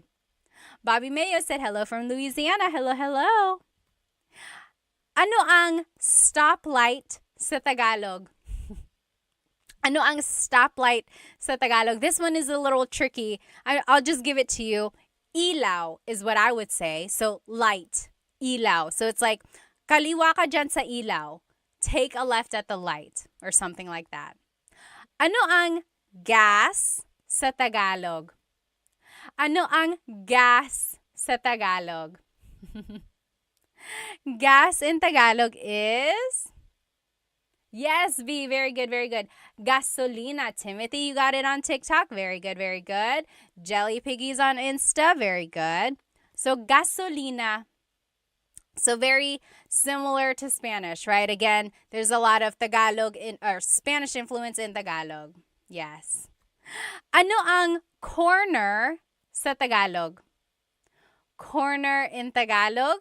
Like if I want to say turn at the corner, corner in Tagalog is kanto. So kanan ka sa kanto. Take a right at the corner. Tampa Soul said, stoplight, close the light. So yes, ilaw in Tagalog is light. And there's that running joke of Filipinos when they say close the light, right? When they want to say turn off the light, they say close the light. And that's because in Tagalog, if you want to say turn on the light, literally you say buksan mo ang ilaw. Buksan mo ang ilaw. That is how you would say turn on the light. However, buksan means to turn on or open. Okay, so that's why there's a little confusion when native Tagalog speakers are learning English. They want to say close the light because they are so used to saying open the light, right? So they're like, oh, well, what's the opposite of open? It would be close. But then they have to kind of learn later on that actually it's a different type of verb in English. Okay? All right. What is left and right in Tagalog? What is left and right in Tagalog? Remember, I gave you a way to remember it. What is left and right in Tagalog?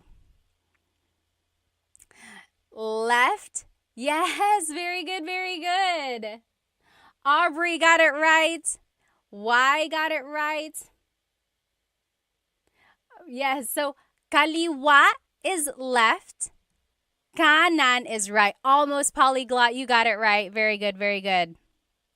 Yes, so kaliwa is left because it has the letter L, right? Kaliwa, left. Kalala, kaliwa, left.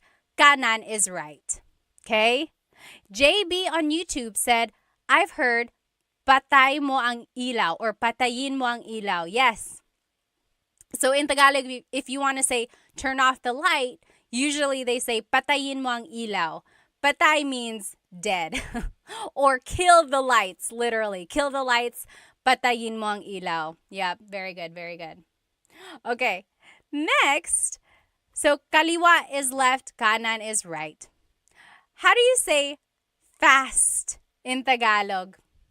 Ano ang fast sa Tagalog?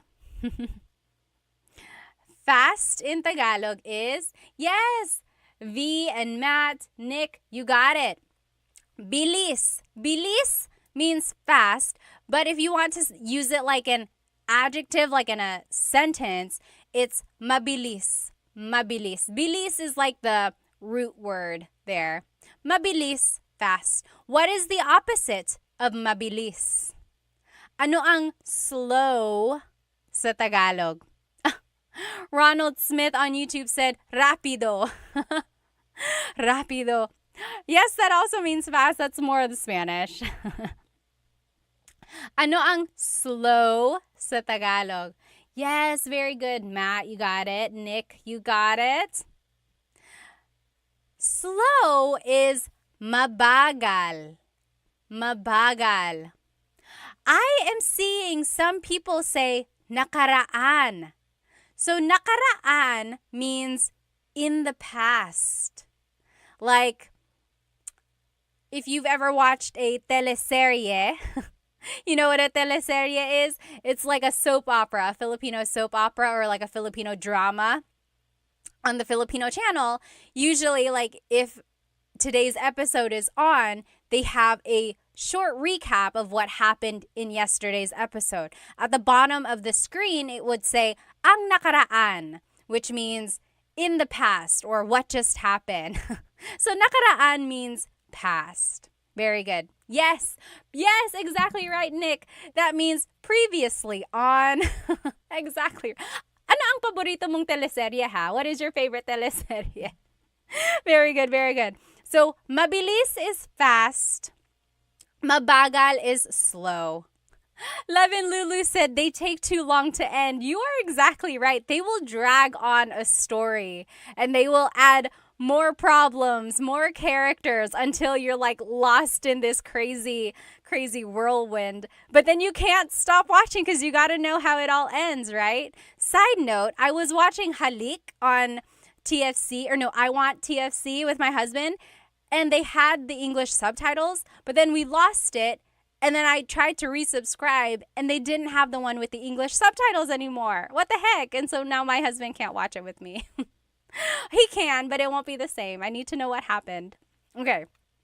So that's it. That is it, you guys. Here's a review of everything we learned tonight. So we learned vocab about driving, about the car, about vehicles, about different types of vehicles in Tagalog, right? We learned lots of vocabulary words. Then we also learned verbs in Tagalog. We learned lots of different verbs like to go forward, to go back, to stop, to go. Okay? Now, and then we also learned some common phrases. Common phrases. Someone said, gusto ko nang bumitaw. You want to let go? Why?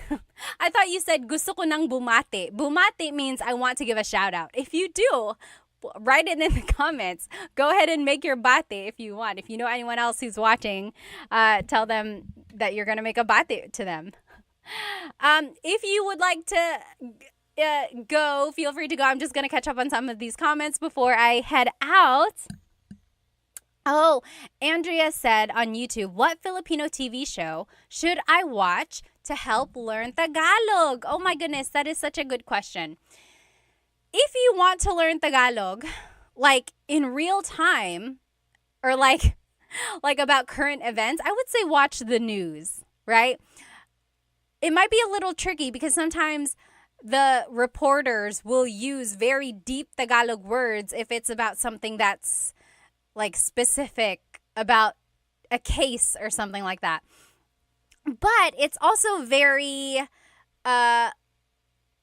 like it's in a context that you can use every day, like something that has happened around you or around people. So the news is good for learning kind of phrases and words like that. Now, if you want to learn like funny phrases or romantic phrases, go watch movies, like romantic movies or comedies, things like that. You'll learn like funny punchlines or like one-liners that are quick and witty. Those would be good. As for like shows, honestly, I don't watch a lot of shows lately. Anyone have any good show recommendations? But another good one is like Showtime. So Showtime is just like a variety show that comes on every afternoon. And it's good because there's a lot of dialogue between people. It's just like ways to get to know people. They're introducing each other.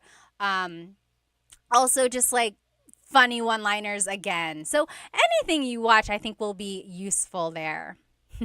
JB said, oh, totally immersing myself in Tagalog. That's great. That's great. Yeah, just like surround yourself with Tagalog movies, shows, or music, things like that. Very good. Salamat, Jay. Maraming salamat din.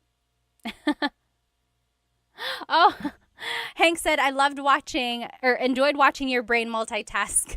Talaga, I hope you don't see it. I have a lot going on sometimes. Is Vice Ganda still on Showtime? David Jr. said. I believe so. Yes, I believe so. Oh, Ate, General Daughter, Filipino drama. What is the new one with Kim Chu? What is that one called? I haven't been watching it. Love and Lulu said Coco Martin and his drama show. So Coco Martin had a show that went on for years and years and years. Ang Probinsyano, FPJ Ang Probinsyano. It's like I remember starting to watch it and then I kind of just stopped watching it. And then I would check back and it was still on, and then it was still on, and then it was still on. But finally it ended. Yes, you're right. B said FBJ was so long. I don't know why. They just kept like changing the storyline. Oh, yes. What is your name? It's in different characters. But over here on TikTok, someone said OPM songs are too good for learning. They are really good. They are really good for learning. Okay, awesome, everybody. Let's see. Any more questions here? Oh, Maging Sino Ka Man. It's a pretty corny series. So the thing about Filipino shows and movies, if you're not used to them, you might find them to be corny or like the jokes are cheesy, right? And my theory for that is because Filipinos just love lighthearted things. A lot of us have things going on in our lives. Sometimes they can get really, really heavy. So what do we like to do? We like to laugh. We like to watch light-hearted things. So if things come off as corny or cheesy, it's just because Filipinos like cheesy and corny things because it's an easy laugh. Okay, so that's just my theory about why some things are really cheesy like that. I mean, when you think about it, sometimes life in the Philippines can be very hard if you don't have a lot of resources. So if you can watch something nice on TV, that's just one way. Oh, V said, what's the best way to learn to speak Tagalog if I already understand it perfectly? So you can understand, but you cannot speak. Is that correct? I would say congratulations to you because you are already halfway there. I know people always say like, "Oh, I can only understand, but I can't speak it." In that case, all you have to do is practice what you already know. I think you know more than you might think. Like a lot of us get embarrassed. We don't want to try speaking. We don't want to say anything wrong. We don't want to make a mistake. But just jump right in, start speaking it. What's the worst that can happen? Someone will laugh at you, so what? Who cares? At least you are learning, right? Really have a thick skin. Toughen up your mind. Focus on what you want and practice and practice and practice until you get better. And when people see that you are really trying, hopefully they'll stop laughing at you and they'll get on board and try to help you. If they keep laughing at you, turn your head, keep studying, go back and talk to them in Tagalog when you are better and show them what they are missing, or just show them what you have learned, okay? So you got it. Keep going, okay? Oh, again, I don't know your name because it's in terms or it's in characters. It says, on a scale from 1 to 100, how would you rate your Tagalog in terms of speaking? I would say 95%.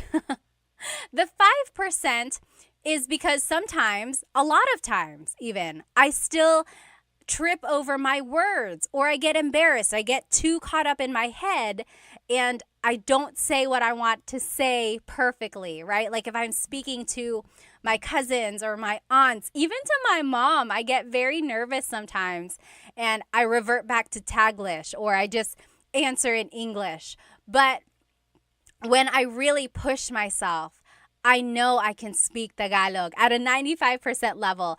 I'll save the 5% at like, there are still some words that I can't say correctly or I have to think about it really hard or, again, just the jumbling. What's the word? Like bulol? Bulol in Tagalog is like when tongue-tied. Like if you trip over your words sometimes. And it happens to everyone. If it happens to me, I mean, it's okay if it happens to you because it happens to everybody. Okay? I have to go now. I will see you next Tagalog Thursday for a brand new lesson. And I will do a repeat of this lesson another time, okay? Maybe, I don't know when. Just one of these other nights before Thursday, I'll try to repeat this lesson in case you weren't able to join me. I hope you have a good rest of your evening. If you have any questions, feel free to leave it in the comments. Again, this whole recording will be on my YouTube channel. Maraming salamat. Thank you so much for spending some time with me. Have a good evening. Paalam.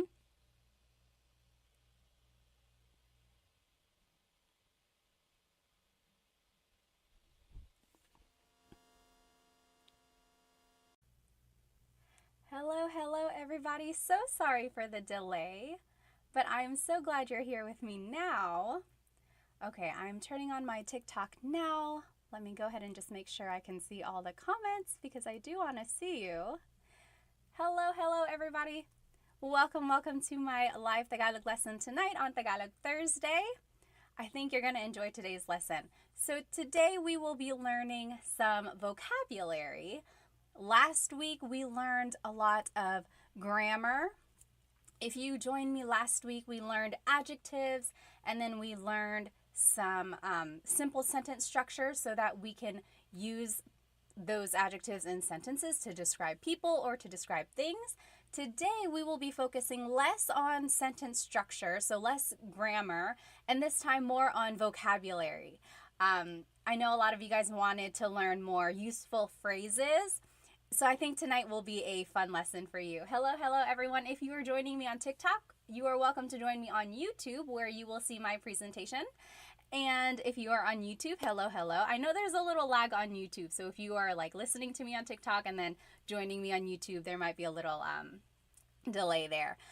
Yes, Maximilian, hello. You did exactly what I wanted you to do. If you would like, please tell me where you are currently watching and how old you are, or give me an age range. Like I'm in my 20s, I'm in my 30s, and so on. I just like to get an idea of my audience. So Maximilian is from Canada. Hello. Hi, Dita. Oh, you have school? Okay. Oh, you don't have school. Awesome, awesome. I'm so glad you're here. Hello, hello. Yes. Oh, thank you. Yes, my earrings are from Sunkissed Pinay, my favorite. Be sure to check them out on TikTok, Insta, everywhere. Sunkissed Pinay. Hello, hello. Dita is from Singapore, 12 years old. My goodness, Dita. Well, welcome, welcome. Sure is 33 from their house. James is in their 50s. Hello, hello. Aaron, thank you so much for sending me a badge on TikTok. Sorry. Any donation or anything you all give, I love giving back to Filipino businesses. Thank you, thank you. So if you like anything that you see in tonight's live, go ahead and either do a super chat or a donation on TikTok, but you don't have to. Thank you, thank you. Okay, so tonight we will be doing a Tagalog lesson about some vocabulary. So let's take a look here. Here's tonight's lesson agenda. We will be learning some house vocabulary. So we'll be talking about parts of the house. We'll be talking about the kitchen, the bathroom, and the bedroom. That's all we have time for today. There's so many words and so many things to talk about the house. We'll save the other rooms for another night. But tonight we will be talking about the kitchen, the bathroom, and the bedroom. And then some related phrases about those vocabulary words. Let me just catch up on some of these comments. If you have any questions, be sure to write them in here because I do want to make sure I catch them. Oh, yes. Meeting you said, what about you, Pat? Where are you from? Good question. So sorry I didn't mention it. I am here in North Carolina on the east coast of the United States. It is 9:19 right now over here. So sorry for the delay. Ikwa is from Brunei, 26 years old. Ikwa is currently watching in class. You should probably pay attention to class, whatever class that is. Okay, let's go ahead and jump right into this lesson, okay? So, house in Tagalog is bahay. Bahay. Try saying that with me. Bahay. Bahay. You might notice that the spelling is A-Y at the end, so it looks like bahay, but it's pronounced bahay. That A-Y combination is bahay. Bahay. Now, you might also hear the word tahanan. Tahanan. That means home. So it's the difference between a house and a home. A house and a home. So bahay is house. Tahanan is home. Okay? And here are some phrases that you might hear about the house. Malaki ang bahay ko. Malaki ang bahay ko. So my house is big. Malaki ang bahay ko. The opposite of malaki is maliit. Maliit ang bahay ko. Maliit. So if you were with me last week or even yesterday when I did the repeat lesson, malaki and maliit were some of the adjectives we learned. Big and little. Malaki, maliit. Okay? So that's one way to describe your house. Now, you might want to say that your house is old or new. So if you want to say your house is new, it would be bago ang bahay ko. Bago ang bahay ko. My house is new. If you want to say your house is old, it would be luma ang bahay ko. Luma, that means old. So bago is new, luma is old. And it's just the same sentence structure all throughout. And we learned this last week, if you remember. So it's adjective, then it's the word ang, which means is or are. Technically, it's an article. It's all different. And then bahay, which is the noun, and then the pronoun ko. So bago ang bahay ko. My house is new. Okay? And then the last thing you might want to say about your house is the distance of it. So, malayo ang bahay ko. My house is far. Malayo. Malayo. And then, malapit ang bahay ko. My house is near or it's close by. Malapit ang bahay ko. Okay? So, those are the different things you can say about your house. Let me just see if there are any questions. Oh, Little Duck said, ang bahay ko ay malaki. Yes, so you can say, malaki ang bahay ko, or you can say, ang bahay ko ay malaki. both of those mean my house is big, right? They are the same. They just have a different sentence structure. Little duck, I will say your phrase is a little bit formal. It's not uh it's not like what is commonly used in common conversation, but it's not wrong. It's like almost too correct. But you can say that if you would like. Yes, yes. Okay, let me see. Let me catch up on some of these questions here. Tony on TikTok said, my house is pangit. Pangit means ugly. I'm sorry. Let's see. Johnny said casa. Casa is house in Spanish. So not quite. Almost, almost. All right. Yes, yes. One initiative said, is she streaming on YouTube too? Yes, yes, I am. So this whole lesson is on YouTube. The recording will also be on YouTube afterwards. And then I will also redo this lesson next Wednesday, hopefully. So I tried to do this lesson a couple times. All right. So these are just some things you can say. Try repeating it after me. Malaki ang bahay ko. Malaki, my house is big. Maliit ang bahay ko. My house is small. Bago ang bahay ko. My house is new. Luma ang bahay ko. My house is old. Malayo ang bahay ko. My house is far. Malapit ang bahay ko. My house is near. Okay, so those are things you can say about the house. Oh, Cece, thank you so much for a badge on TikTok. Thank you, thank you. Alrighty. Now, here are some other vocabulary words about the house. Okay. Bintana is window. Bintana. Very similar to Spanish. Again, remember, the Philippines was colonized by Spain for 300 years, over 300 years, starting in the 1500s. So there's a lot of influence in the Tagalog language as well as in the Filipino culture, religion, everything. Okay, so bintana is window. Now, door is pinto. Pinto. That's door. Pinto. Do you hear the glottal stop when I say pinto? Pinto. So it's not pinto. It's not pinto beans, right? It's pinto. It's pinto. Pinto. Make sure you stop it at the end. Pinto. Okay. And then hagdan is stairs. Hagdan. You might also hear hagdanan.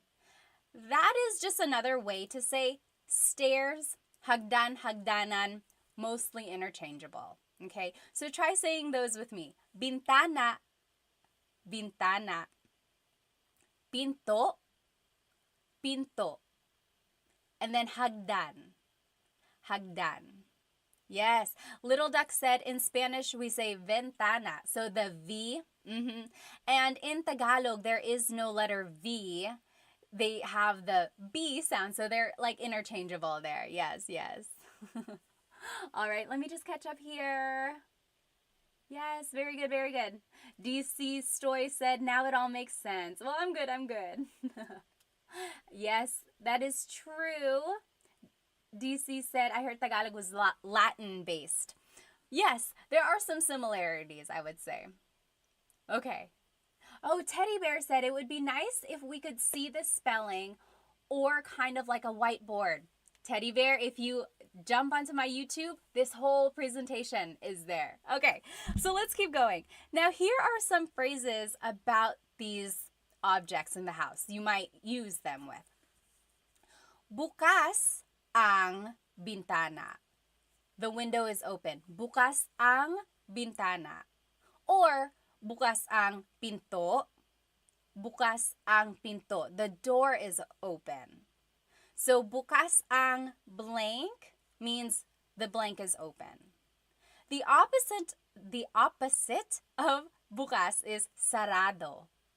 Sarado ang bintana. The window is closed. Or sarado ang pinto. The door is closed. So bukas and sarado mean open and closed. Okay, so that's kind of the sentence structure there. Bukas ang bintana, sarado ang pinto. Now, if you want to tell someone to open the door or close the door, this is how you would do it.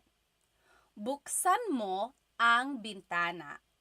Buksan mo ang bintana. Open the door. You go open the door. Or the opposite of buksan is isara. Isara mo ang pinto. Close the door. Isara mo ang pinto. Okay, so do you see that again? It's all on my YouTube channel live right now too. You'll see all of these words written out. So buksan means open, like to open something. Isara means to close something. Okay? Any questions so far? Yes, very good.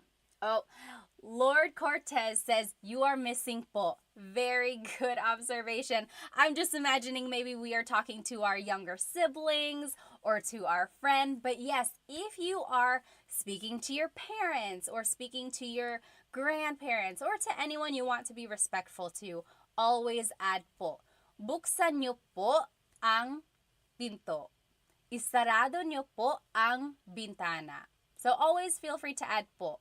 Usually, po is the second word in the phrase. When in doubt, add po to the very end and it will always work. Yes, good observation there. Clay said, magandang umaga ate, magandang umaga. Although sa akin, gabi, magandang gabi. Yes, D, the YouTube name is the same, Tagalog Time. All right, let's keep going.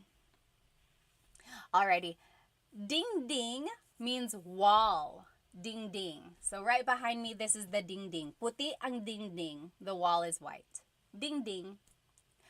Roof is bubong. Bubong, roof.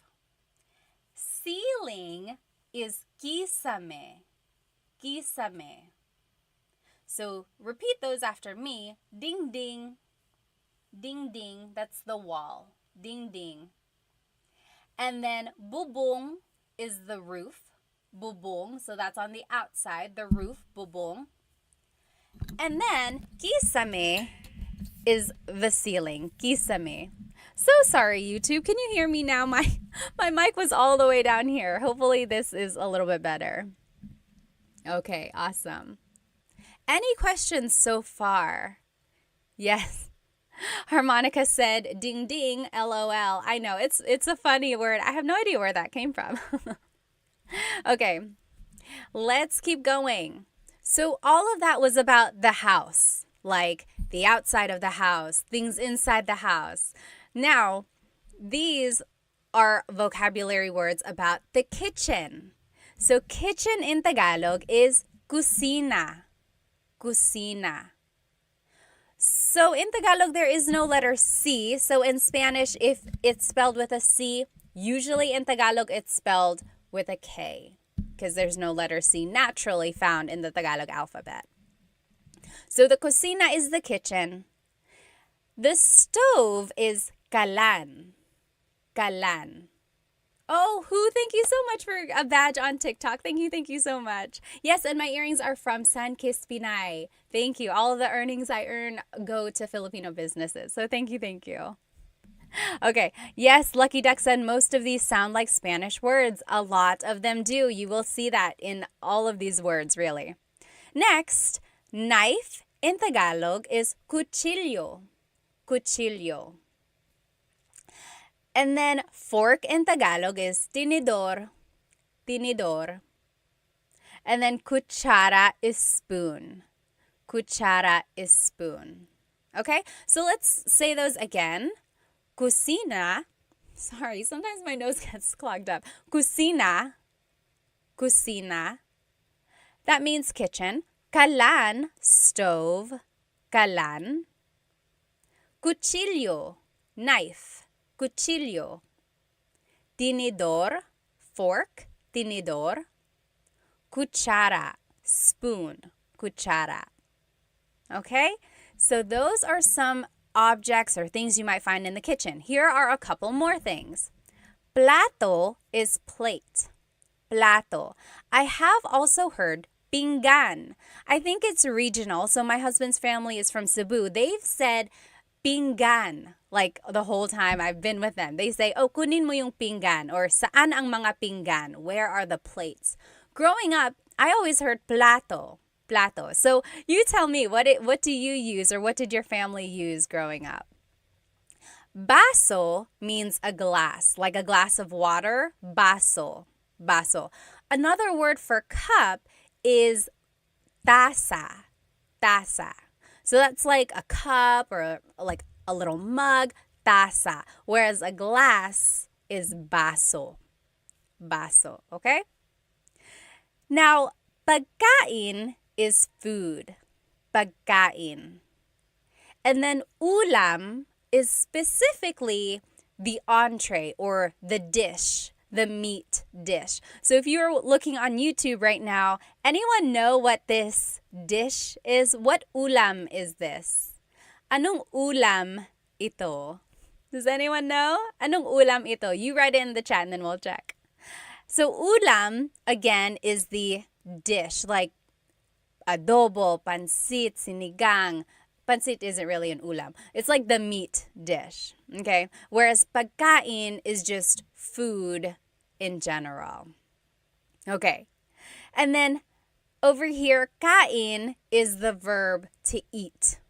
To eat. Yes, sure, you got it right. Deborah, you got it right on YouTube. This is adobo. If you are watching me on YouTube, I have this presentation on here. This dish is adobo. That is the ulam right here. Okay. So, kain means to eat. Kumakain ako. I am eating. Kumakain ako.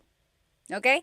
So now here are some phrases about eating, or things that you might hear or say in the kitchen. Nagluluto ako. I am cooking. Nagluluto ako. Nagluluto ako. So the root word luto means to cook. Luto. So I am cooking is nagluluto ako. And you can always switch out the pronouns. Nagluluto siya, he or she is cooking. Nagluluto ka, you are cooking. Okay, but if you want to say I am cooking, it would be nagluluto ako. Nagluluto ako. Oh, Rui said my favorite dish is dinuguan. I like that too. Do you know what dinuguan is? Dinuguan is a dish usually made of pork. There's ginger, long green beans, but the main ingredient is pork blood. Dinuguan. Dugo means blood. So dinuguan means made of blood or bloody. And a lot of people call it like chocolate meat if you see it at Filipino parties. But I like it. It's one of those iconic Filipino dishes. You write it in the comment. What is your favorite Filipino dish? TikTok Pocket, thank you so much. Oh, Tick Pocket, thank you so much for the badge on TikTok. Thank you. All right. Okay. So the next phrase that you might hear in the kitchen, anong niluluto mo? Anong niluluto mo? So you might see the root word luto again. So we said nagluluto ako, I am cooking. So now maybe you can figure out, okay, so something about cooking. Anong niluluto mo means what are you cooking? What are you cooking?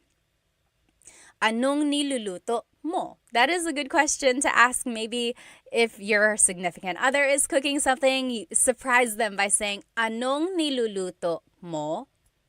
Okay? Next, kain tayo. Kain tayo. That means let's eat. Kain tayo. Okay? Let me just check on some of these questions here. Yes. Sure said, I remember the difference between napkin and tissue from your last class. So if you are at a restaurant and you want to ask for something to wipe your face with, don't ask for a tissue. Don't ask for a napkin. So a lot of times in English, we would say, oh, excuse me, can I please have a napkin? Can I have a napkin to wipe my face? Don't say napkin. In the Philippines, napkin is what they call a sanitary pad. So things that women would use. So if that's not what you're asking for, don't say napkin. In the Philippines, they call that a tissue. So So, pahingi ng tissue. Pahingi po ng tissue. Can I have a tissue? So that's the difference there. It's not that big of a deal if you happen to mix it up, but you might get a little chuckles. Even me, I've made a video and I was like, oh, pahingi pong ng napkin. And in the comments, people were like, why napkin? That's not correct. Okay, so just know the difference there. Okay, very good, very good. Maverick said, sinigang, stand up. Sinigang. I love sinigang. Yes, yes. All right. Let me just follow up. Oh, Maylee said, how do you say, what is there to eat? What is there to eat? That is a good question. Maybe you are hungry and you're like, oh, what's there to eat? You can say, anong pwedeng kainin? Or ano ang merong kainin? What is there to eat, literally. Or anong pagkain? What is the food? Food. Ano ang pagkain? Okay, those are all ways you can ask that. All right, any other questions? Tickpocket said, do you have lives that teach people Filipino alphabet? I have not yet. No, I haven't taught the Filipino alphabet. I'll add that to my list of things to teach. All right. Yes. XOKZ asked, do you only speak Tagalog? Yes, Tagalog and English. I took a little bit of French in high school and college, but no, I don't speak Bisaya or Waray or the other languages or dialects. I would love to, though. I'm hoping to find someone who can teach me that online. So if you know any accounts, that would be so helpful. All right, let's keep going. Oh, IME said kare-kare and bagoong. I love that dish too. Kare-kare. Kare-kare is like usually beef and it has peanut butter. It's like a peanut butter sauce. So yummy, so yummy. Okay, so now here are some vocabulary terms about the bathroom. So bathroom in Tagalog is baño. Baño. Baño. You might also hear it referred to as the CR. Anyone know what CR stands for? Kind of funny, but it's used all the time. It's like, oh, saan ang CR? Saan ang banyo? Saan ang CR? Yes! Sidewalk Chalk got it. Joseph got it. And Jack got it. Honey Badger. CR stands for comfort room. Yes, Richard, you got it too. Shaolin, conventional room. Almost, almost. Yes. Bet said baño is the same as Spanish. It is, it is. Yes, sure, and James and Deborah, you guys all got it. Ye-man. So CR stands for comfort room. So sometimes that's what people call it. They say, saan ang CR? Where is the bathroom? Next, the toilet is inodoro. Inodoro.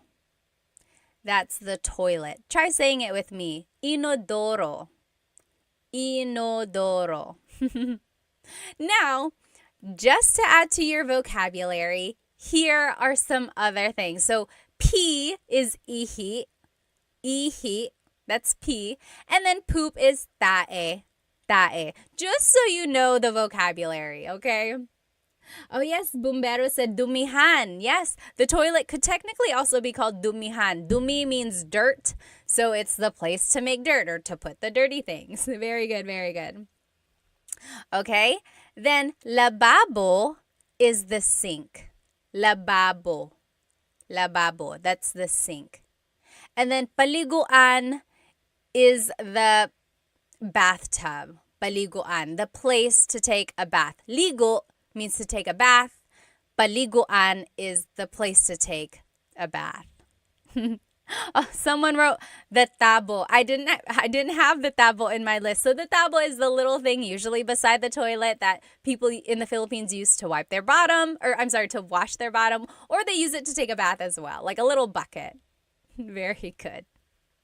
All right. Try saying these words with me again. Just repeat after me. Baño. Baño. Inodoro. Inodoro. Ihi. Pee, ihi. Tae, poop, tae. Lababo, sink, lababo. Paliguan, the bathtub. Paliguan. Okay. All right. Coconut Dream said, tae isn't a rude word. I'm always hesitant to say that. It's one of those things like read the room or like see if it's a little bit okay to be casual about it, right? So tae is like poop. If you don't want to say poop, a lot of people say like dumi, so dirt. That's another way to say it. Yes, Sidewalk Chalk said paliguan is shower too. Yes, basically anything or anywhere you can take a bath or take a shower. Yes, yes. Okay, very good. Someone said tabo is the Filipino toilet paper. Yes, Maverick said, how to explain what a tabo is. A tabo, I would say, is like something in the Philippines or in some countries, they don't use toilet paper. Instead, they have to use water to clean themselves. And that is what the tabo is for. They use the water to wash themselves off after they've used the restroom. Or they also use it to take baths as well. Okay. So here are just some more words that you can use about the bathroom. Sabon is soap. Sabon. And then tuwalya is the towel or a towel. Tuwalya. And then maligo is the verb meaning to take a shower. To take a shower. So sabon, soap, sabon. Tuwalya, towel, tuwalya. Maligo, to take a shower, maligo. Okay. Very good. Oh, yes, good question, good question. Sure said, but is tae is not as intense as the S word? Tae is not. Correct, it's not. It's not like something that bad, right? That's correct. But again, if you don't want to use it, you could just say like dumi, poop, like something dirty. That's another way to say that. Yes. Let me see here. Pocket Full of Ramen said, I don't know how to say the words properly in the book. That is one tricky thing. So if you've ever bought like a Tagalog learning book, it's good to have all that information, but if you don't know how things are pronounced, that's kind of one tricky thing about having books. But I do know that some books come with an audio recording, either on a CD or like a downloadable things. I would say take advantage of those. Or you can also look it up like Google and type the word in. A lot of times they will have the pronunciation available online as well. Let's see. Mo Money said, do you teach intermediate to advanced classes? Not yet. I only have the basic, really simple, from the beginning Tagalog classes right now. But hopefully I can have some though. Okay. All right, let's keep going. So now, here are some words about the bedroom. So we learned words about the house in general. We learned words about the kitchen. We learned words about the bathroom. Now we're learning words about the bedroom. Okay, so bedroom in Tagalog is cuarto. Cuarto. Repeat it after me. Cuarto means bedroom. Cuarto. And then unan, pillow. Unan. Cama, bed, cama. And then kumot, blanket, kumot. All right.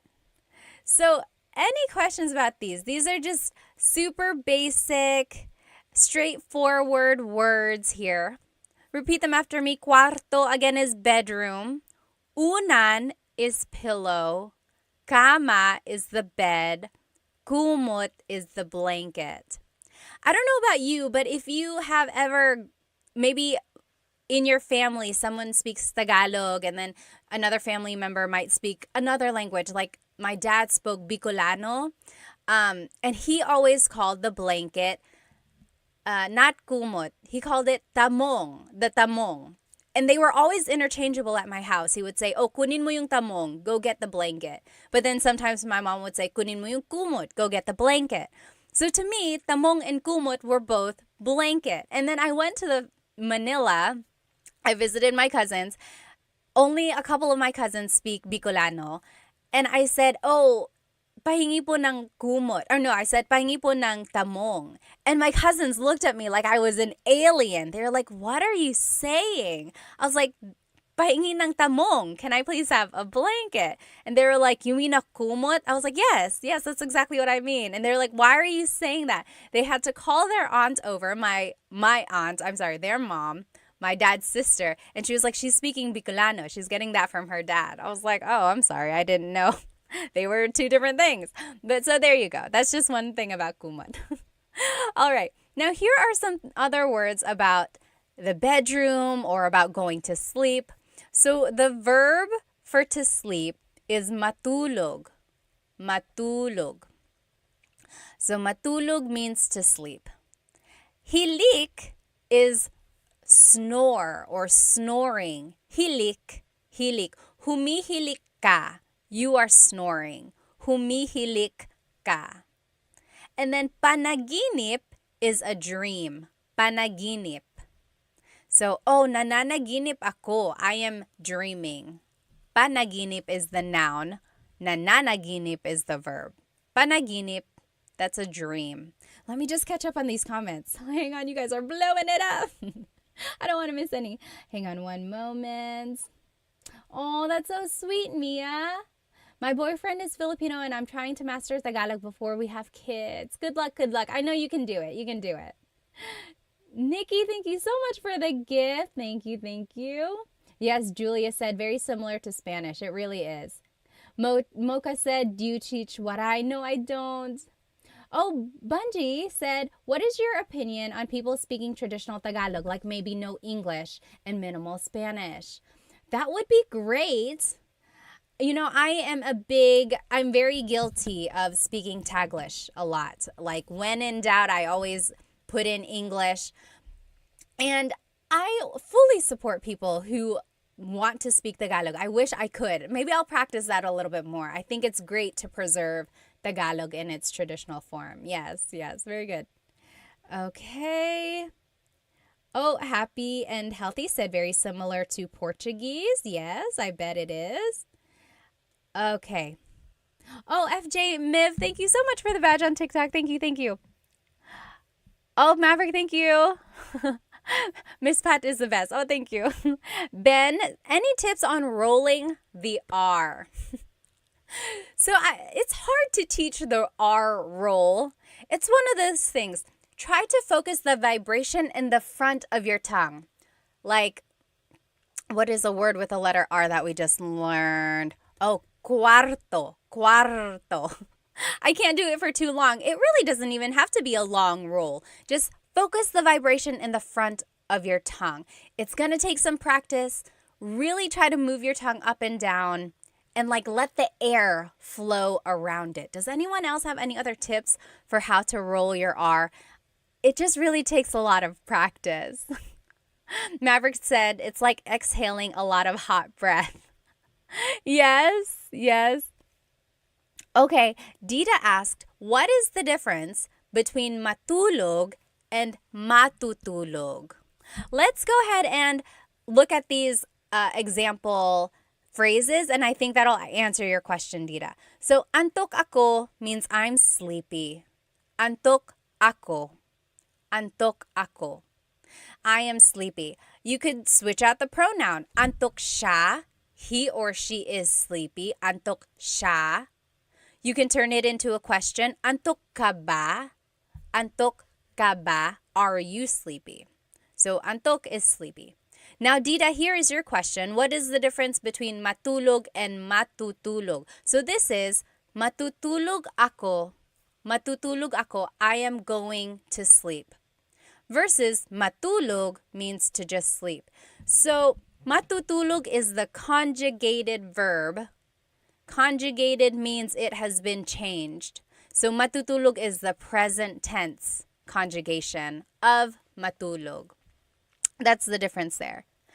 Here's another example of that. Matutulog na tayo. Matutulog na tayo. We are going to sleep. Or matulog na tayo. Let's go to sleep. And then maybe in the morning you want to say, ayusin mo ang kama. Fix the bed. ayusin mo ang kama. So those are different things you might hear or say in the bedroom. Oh, Lem said, Cebuano or Tagalog, which is more common in the Philippines? Very interesting question. So Tagalog is mostly spoken in like the Luzon area, maybe in the Bicol regions as well. And then Cebuano or Bisaya is spoken in the southern parts of the Philippines. From what I've seen, it looks like there might be a little bit more Tagalog speaking areas, but Cebuano and Bisaya are also very, very popular in the Philippines. It's funny because my husband's family is from Cebu, so we visit there sometimes, and they don't speak Tagalog there. They know how. They are taught it in school, but they would much rather speak to you in English because that's just what they are more comfortable with. Very, very interesting. And I don't understand Cebuano. Like, even when his family speaks it around me, it is a very, very different language / dialect, whatever you choose to call it. In my head, I call it a language, but I know people call it a dialect. And sometimes I've said it other ways, like, oh, I've called it a dialect, and people call it a language. You choose what you want to call it, and then stick with that. Yes, sure said, if I'm not mistaken, there are over 1,000 dialects in the Philippines. Yes, I don't know the exact number, but I know there are a lot. Yes. Oh, Coconut Dreams said, what is the difference between panaginip and pangarap? Very good question. So we learned panaginip is your dream. Pangarap is also a dream. The difference is whether or not you're awake. Panaginip is the dream you're having when you're sleeping. Pangarap is like your dreams and your goals in your life. Things you want to happen. Oh, pangarap ko yan. It's like, pangarap ko to have a Range Rover. It's my dream to have a Range Rover, right? Versus panaginip is like, oh, I woke up and I was having a good panaginip. I was having a dream. Or is like, panaginip ba to? Is this a dream? That's the difference there. Pangarap is like your dream achievements in the future. Good question. Yes. All right. Oh, Dita said my mom is Filipino and my dad is Indian. That's why I'm learning Tagalog. Well, good for you. Good for you. Net said, thank you so much for creating these videos. My son has speech delay and I will try for him to view your videos. Yes, yes. All righty. Very good. Let's go ahead. Oh, yes. Is the third example the right translation? Yes, yes. You're right, Alu. I just read that. Matutulog na tayo means we are going to sleep. Let's go to sleep is matulog na tayo. Yes, you're right. All right. Sure said, baka pangarap ko to win the lottery. Me too, me too. Is it Cebu? Oh, southbound. How do you say Cebu? So Cebu, spelled C-E-B-U, is it Cebu or Cebu? So technically, in the Tagalog alphabet, the letter E can be pronounced E or E, like the letter I. So I say Cebu, Cebu. And I know some people say Cebu, but usually it's either Cebu or Cebu. Good question. All right, so now we are going to review. So we learned all of those vocabulary words about the house, like the structure of the house. We also learned vocabulary words about the kitchen, then the bathroom, and then the bedroom. And then we also learned different phrases about those things. Hang on one moment. Momani said, taga saan ka sa Pilipinas? Pinanganak ako sa Maynila. Yung mga magulang ko po, taga Bicol. Si Papa taga Catanduanes, si Mama taga Sorsogon. All right. Oh, Liv said, do you have any references for learning Kapampangan? I wish. You know Chris Punsalan, the caregiver, he knows Kapampangan. So maybe we could ask him to make some teaching videos. All right. Let's keep going. So let's review now. Now these are the slides, the same slides, but they are blank. So you have to tell me what these are, and then let's fill it in together. Okay? So ano ang house sa Tagalog? Do you remember? Ano ang house sa Tagalog? Yes, Dita got it right on YouTube. Dita says bahay. Very good, bahay. Do you remember what home is? So house versus home. Bahay is the house. Tahanan is the home. So it's just the difference between like my house versus my home. Okay? How do you say my house is big? How do you say my house is big? Malaki ang bahay ko. The opposite of malaki is maliit. So malaki ang bahay ko, my house is big. Maliit ang bahay ko, my house is small.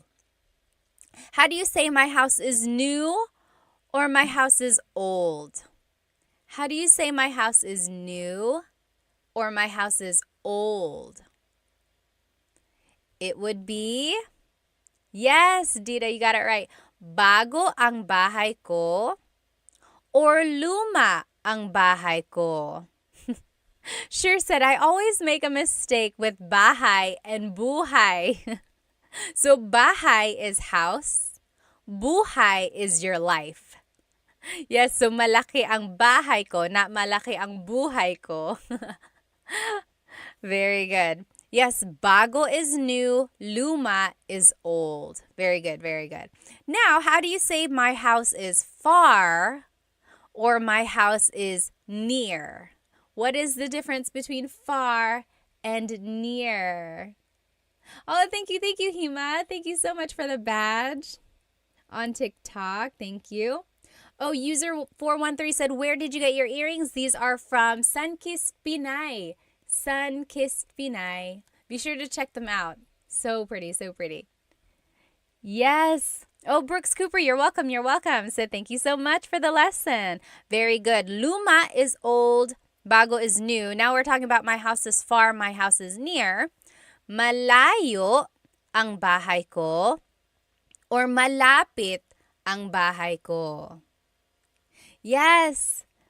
Very good, Coconut. So if you were in my lesson last week, if you attended the class, we learned a couple different ways to use adjectives. And those recordings are on my YouTube channel if you weren't able to catch it. But if you want to say malayo, you could also say ang layo ng bahay ko. Yes. Very good, very good. Okay.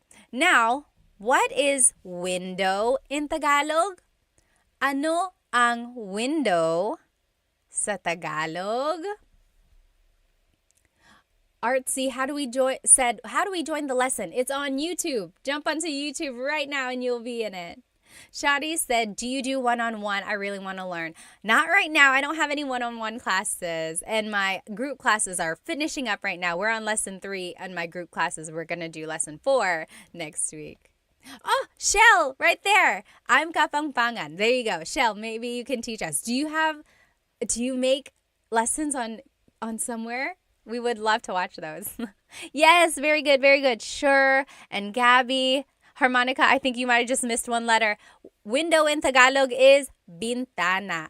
Bintana. Tiny pancakes, you got it. Bintana, that's window. Very similar to Spanish, remember. Ano ang door sa Tagalog? Ano ang door sa Tagalog? Diego, you're welcome, you're welcome.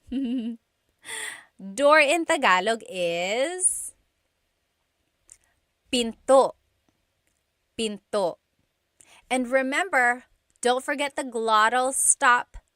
Don't forget to stop the sound at the end. That's called a glottal stop. Pinto, pinto. It's not pinto, it's pinto. Stop it at the end. That's just a word on pronunciation there.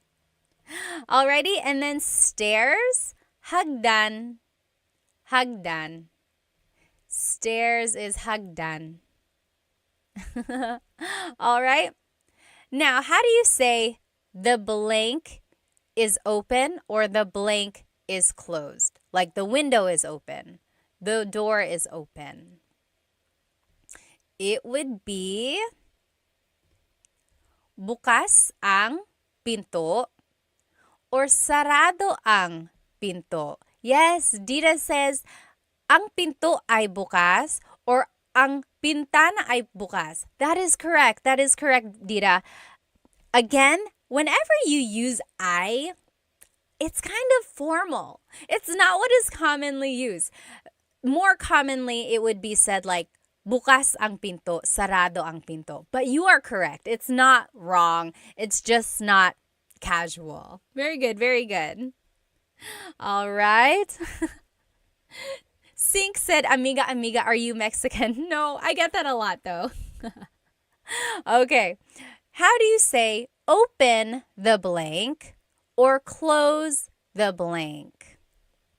Open the door, close the door. Okay, how would you say that? It would be, buksan mo ang bintana, open the window, or buksan mo ang pinto, open the door. Buksan mo, isara mo, blank. So that is how you say open something, close something. Very good, very good. Next, ano ang wall sa Tagalog? Ano ang wall sa Tagalog? Oh, Lucky Duck or Little Duck said, how can I ask, is the window closed? So let's go back. Is the window closed? I would use the first phrase here. Sarado ba ang bintana? Sarado ba ang pintana? So, ba is a question word. So you're asking, sarado ba ang bintana? Is the window closed? Versus, sarado ang bintana, that's a statement meaning the window is closed. Yes, Tiny Pancake said pader. Pader is also another word for wall or ding ding. Ding ding. Very good. Ano ang roof sa Tagalog? Ano ang roof sa Tagalog? Just Jules said, what about ibukas mo ang pinto? Yes, that also works. So you could say, buksan mo ang pinto or ibukas mo ang pinto. Yes, very good, very good. The only difference with that is sometimes verbs are object-focused, sometimes verbs are actor-focused. So, ibukas mo ang pinto is the object-focused verb, whereas buksan mo ang pinto is, maybe I'm getting mixed up. Ibuksan mo. No, I would say it's correct. Sorry, it's very grammatical there. But yes, you are correct. All right. Roof in Tagalog is bubong. Bubong.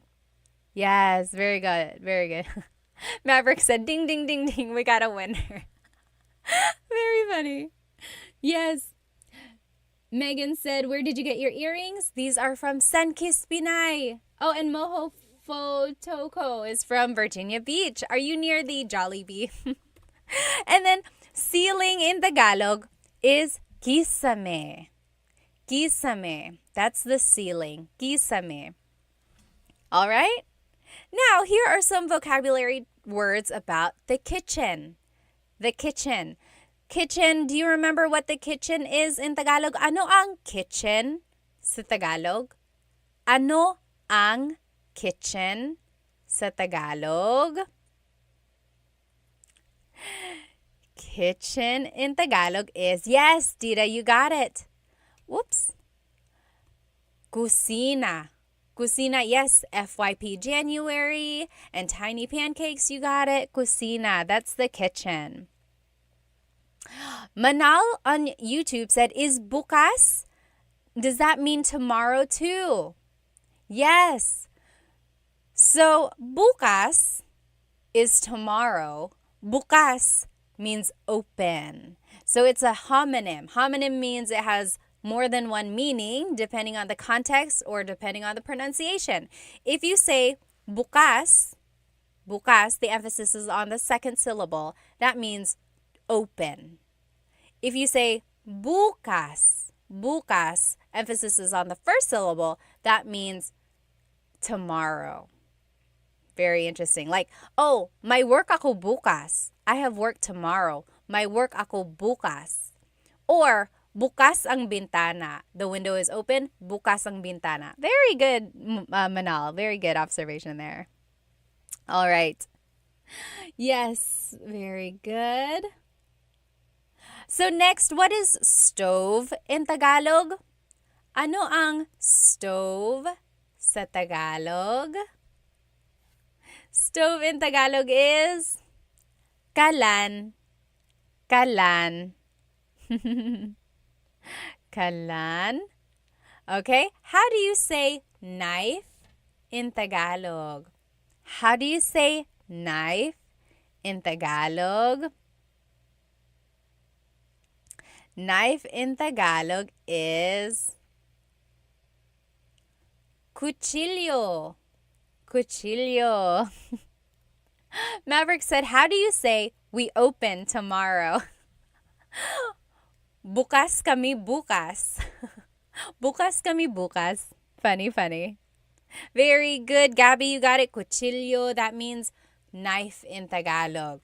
How do you say fork and spoon in Tagalog? How do you say fork and spoon in Tagalog? Very similar to Spanish. Yes, Shal, you're right. How do you say fork and spoon? Fork in Tagalog is tinidor. Tinidor. Yes, Elizabeth, you got it. Cuchara. Cuchara. Elizabeth is spelling it with C's. So instead of C's in Tagalog, it's K's. And the TS makes the ch sound. In Tagalog, there's no letter C in the abacada alphabet. That only came later on. In Filipino, in the Filipino alphabet, there is a letter C. So Filipino is different from Tagalog. Filipino incorporates all of the loan words and all of the influences from Spanish, Chinese, and English. So yes, the Filipino alphabet has the letter C, but the Tagalog alphabet, abacada, does not. Very interesting, very interesting. All right. Oh, Isa said, how do you say see you tomorrow in Tagalog? Kita tayo bukas. Kita tayo bukas. Kita means to see. Kita, tayo means us. And then bukas is tomorrow. Very good, very good. Very good. Tinidor is fork, kutsara is spoon. Next, what is plate in Tagalog? Ano ang plate sa Tagalog? Ano ang plate sa Tagalog? What is plate in Tagalog? Plate in Tagalog is, yes, madapaka and, are you saying madapaka?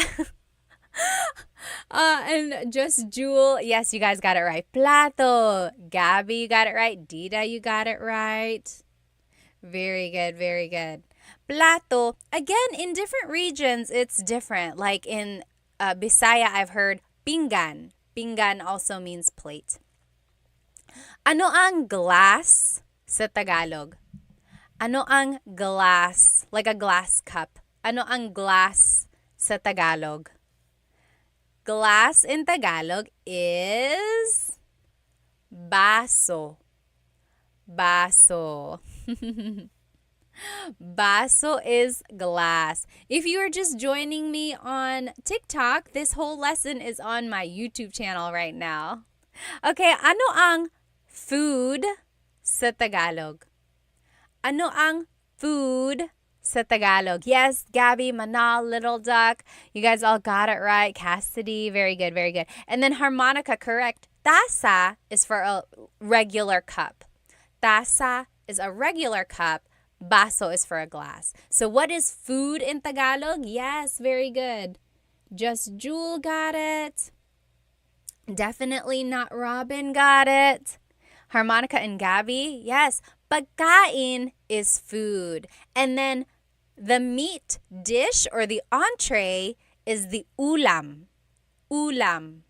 So, ano ang ulam natin? What is our dish? Ano ang ulam natin? Oh, adobo, or sinigang, or kare-kare, or dinuguan. All of those are ulam. James said ulam. O-O-O-L-A-M. Very good. And then what is to eat in Tagalog? To eat. To eat in Tagalog, what is the verb to eat? To eat in Tagalog is kain. Very good. Just Jewel, kumain. Yes. So you could say kain or you could say kumain. Kevin said kakain. So all of these are different conjugations or different ways to use kain. Very good, very good. Someone had a question up here. Oh, Sure said, I always mess up pagkain and kumain. Yes, so pagkain is the noun food. Kumain is the verb to eat. Very good. Someone else had a question up here. Hang on one moment. Oh, Cody Paul said, do you visit the Philippines much? I do. I try to go every couple years, every 2 to 3 years. When I was younger, my family visited every other year, and I think that really helps me retain Tagalog. Yes, yes. Okay, very good. Alrighty. Now, how do you say I am cooking? I am cooking. If someone walks into the kitchen and they're like, oh, what are you doing? You say, I am cooking. It would be, nagluluto ako. Nagluluto ako. So, luto means to cook. Luto. Nagluluto ako means I am cooking. Very good. Oh, Gabby said nagluto ako. Very close. Nagluto ako means I cooked. Past tense. I cooked. There's a repeated syllable there. Nagluluto ako. Yes, very good. Sure got it. Cassidy got it. David, very good, very good. Awesome. And then how do you say, what are you cooking? What are you cooking? It would be, anong niluluto mo?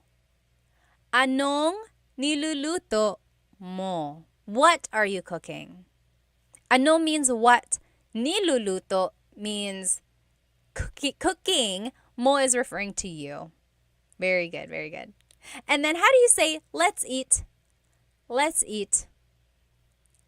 Let's eat. A lot of people say this. You might hear it. Kain tayo. Kain tayo.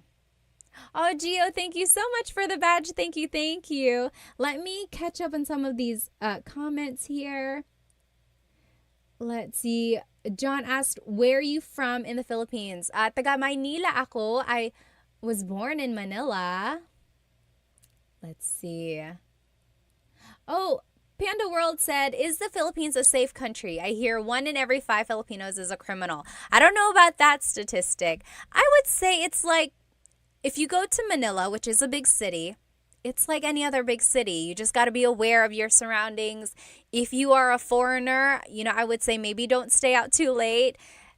Be aware of like where your wallet is and try not to get too close to people who may not look very friendly. But if you are in the province, if you are in like just the rural areas, a lot of people there are quite nice. Even in the cities, people are nice. And it's just the way it is everywhere, I think. If you're in a big city, just really be careful. Oh, Marvel said, how do you say I'm back? Hang on one moment. Okay. How do you say I'm back? So maybe you came back from somewhere. It would be, there are a couple ways to say it. You could say like, andito na ako. I'm here already. Andito na ako or nandito na ako. Or bumalik na ako. I came back. Bumalik na ako. Anyone else have any other suggestions for how to say I'm back? All right. Yes. Very good. Very good. Gabby said, how often do you do live lessons? I'm trying to do Tagalog Thursdays. So every Thursday, there's hopefully going to be a new live. I've done it for like 3 or 4 weeks now, Tagalog Thursdays. And then I try to do the lesson again live another time during the week. It's the same exact lesson, just for those who weren't able to join the live the first time. So I try to do the live twice with the same lesson. Yes, Cassidy said, babalik na ako or bumalik na ako. Sure said, back na ako. That also works. Back na ako. All right. Blockmaster Scott said, is there a time to use kasi and dahil, or are they totally interchangeable? So this is off topic, but kasi and dahil mean because. So if someone asks you bakit means why, usually your answer is because ... So kasi is casual. You can use it with friends anytime you want to be casual. Dahil is formal. So yes, that one, you might want to stick to dahil if you are using po or if you just want to be formal. But dahil can also be used casually. But kasi, usually you don't want to use it in a formal setting. Good question. Actually, this is a great time to promote my latest YouTube lesson. On YouTube, I have full-length Tagalog lessons. And lessons 6, 7, and 8 are all about questions. I had to split it up into 3 different parts because the final video was over 2 hours long. I did not mean for that to happen. But there's just so many questions, like question words in Tagalog. So I broke it up for you so that you can watch it in like smaller chunks. Go take a look at that. And I talk about the words dahil and kasi in there. All right. Let's get back to work here. Okay. Shell said Tuesdays and Thursdays for Tagalog lessons. Usually it's Thursdays. Sometimes the repeat is on Wednesdays. Okay. Now, how do you say bathroom in Tagalog? How do you say bathroom in Tagalog? Anyone know? Bathroom in Tagalog. There are 2 ways. Bathroom in Tagalog is? Yes, you guys got it. Just Jewel, Gio, Aaron, you guys are getting it. Yes! And Avalon. So, banyo or CR. Yes, Sergey, workout, got it. Maximilian, you guys are getting it. Harmonica, palikuran. Yeah. Paliguan, maybe. Very good. Gregory and Dita. Yes, Blockmaster. Very good. Okay.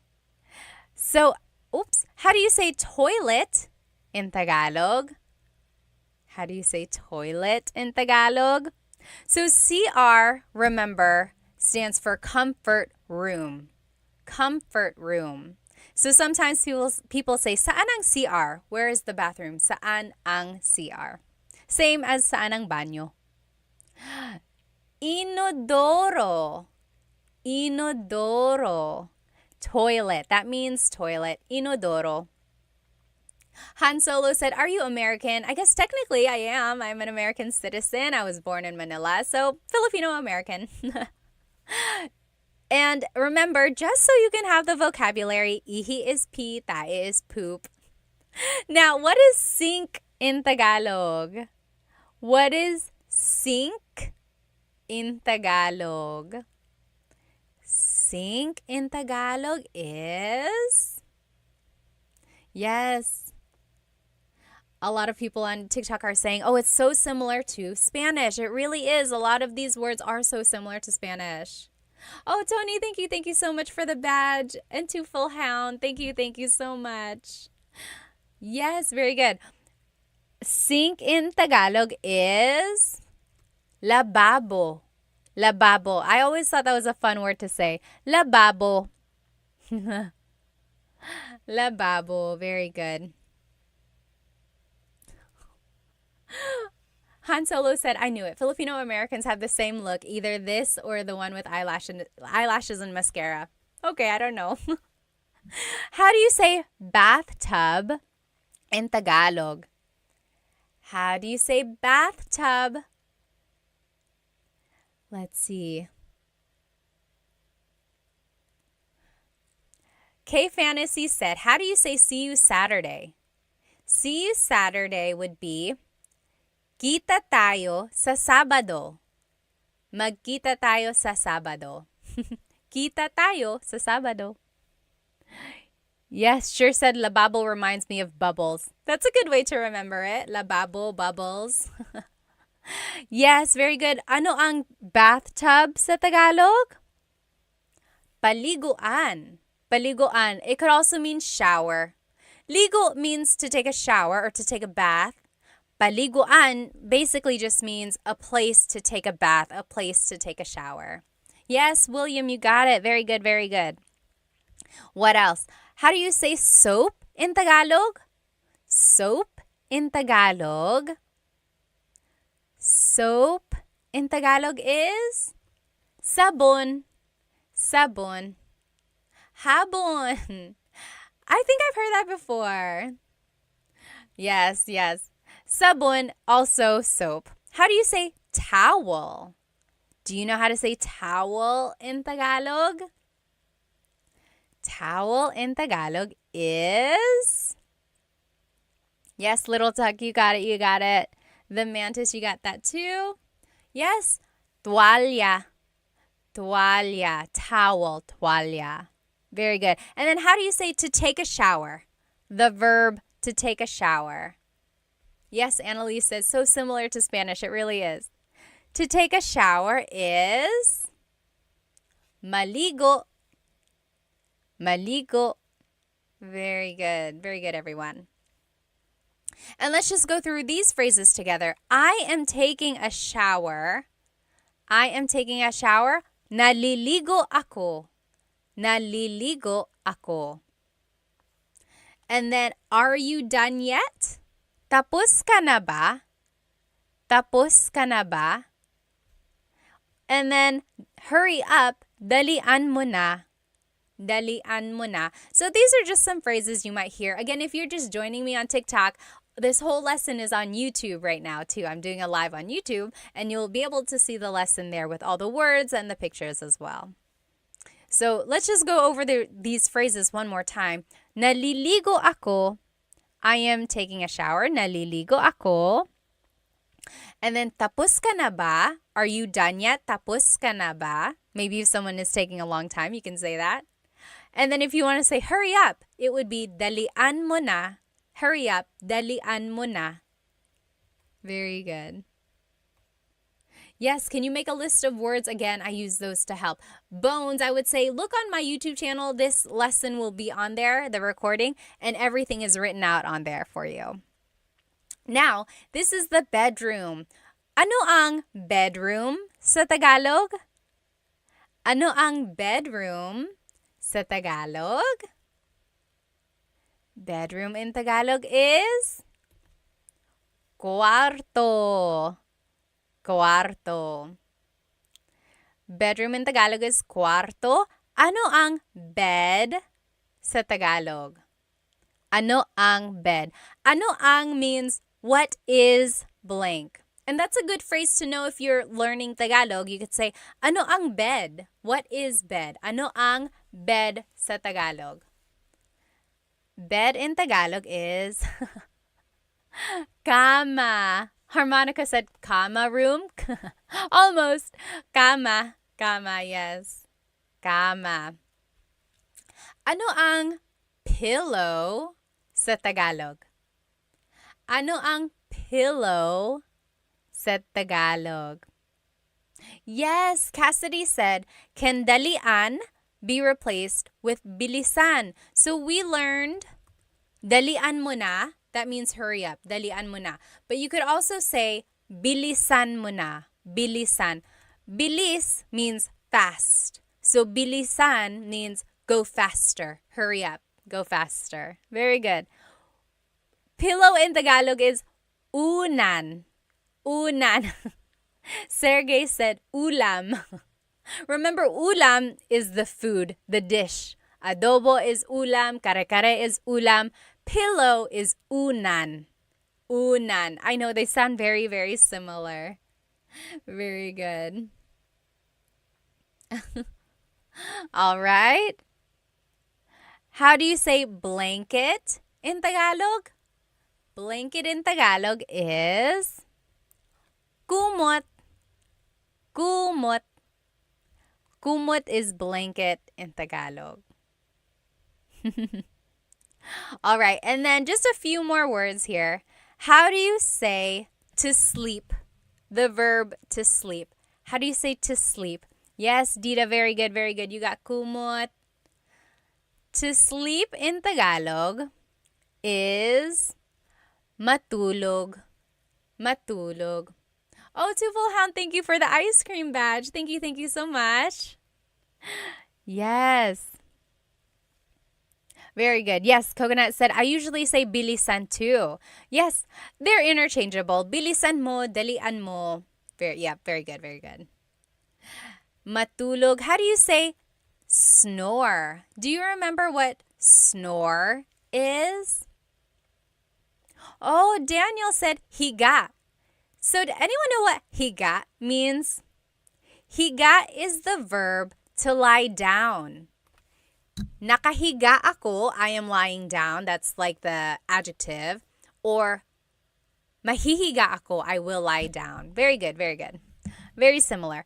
Hilik is to snore. Hilik. Halik is kiss. That's different.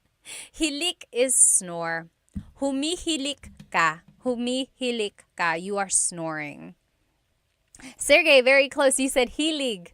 Hilig means like things you like or your hobbies. Very good, very good. Yes. Juan said, does ako mean me? Yes, and it's very similar to aku in Indonesian. Very good. Oh, Sha said, how do you conjugate verbs? I have Tagalog lessons on my YouTube channel. I think Tagalog lessons 3 and 4 are how to conjugate verbs in the present tense, in the past, and the future. Take a look at those. Yes, Brian said, is this Tagalog? Opo, Tagalog po ito. It is. Okay, lastly, dream. How do you say dream in Tagalog? Dream in Tagalog is panaginip. Panaginip. And remember, Coconut asked, what is the difference between panaginip and, what was the other word for dream? Pangarap. So, panaginip is the dream you have when you're asleep. That's just your dreams. Pangarap is the dream you have when you're awake, or like your achievements that you want, your goals. That's your panaginip. Panaginip ko to win the lottery, right? As Sher said, panaginip. That is your dream thing to happen. That's the difference, yes. And then let's take a look at these phrases. I'm sleepy would be antok ako. Antok ako. Try saying that with me. Antok ako. And then I'm going to sleep. Matutulog na ako. Matutulog na ako. And then let's go to sleep. This was the wrong one. Matutulog na tayo means we are going to sleep. If you want to say let's go to sleep, it would be matulog na tayo. Matulog na tayo. And then if you want to say fix the bed, like fix the sheets, fix the pillows, it would be ayusin mo ang kama. Ayusin mo ang kama. Very good. Oh, Sha said, can you omit ako? Can it be assumed? It depends on what you're trying to say. So like, antok ako, you need the ako there. Otherwise, you're just saying antok, antok. That means sleepy, sleepy. So it's not really a phrase.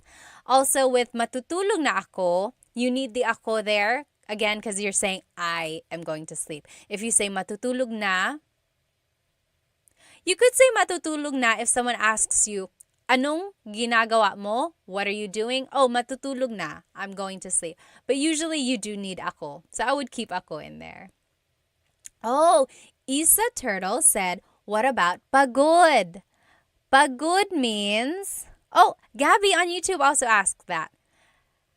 Pagod means tired. Pagod ako, I'm tired. Antok ako, I'm sleepy. Very similar, but just a little bit different.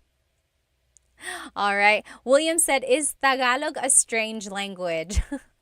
I guess it depends on what you think is strange. It is a little tricky just because the grammar is different from English. Also, the conjugations of the verbs or how the verbs are changed can be a little bit tricky. Jay said, why is my cousin teaching Tagalog? Are you my cousin? Pinsan ba kita? All right. Yes, very good, very good.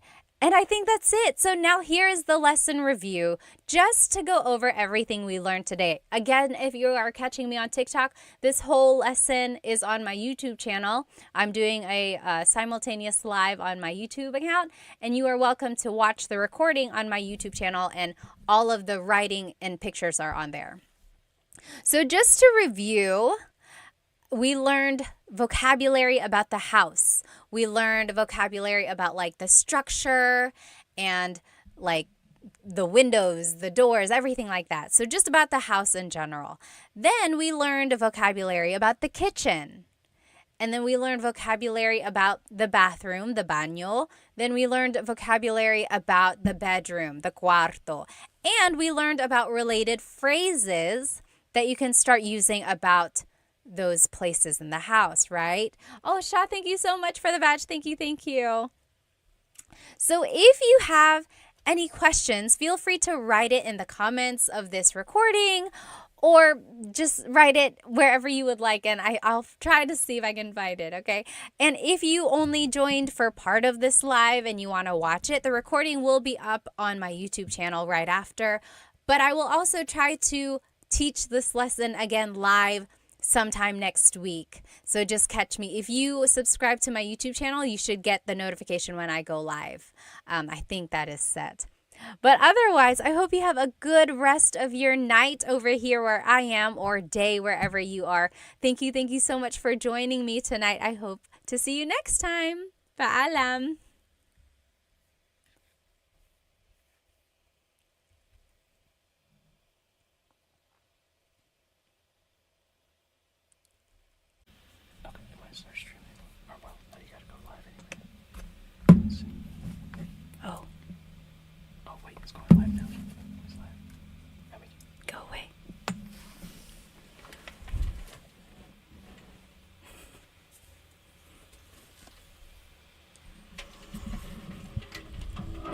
Hello, hello. Please let me know if you can hear me.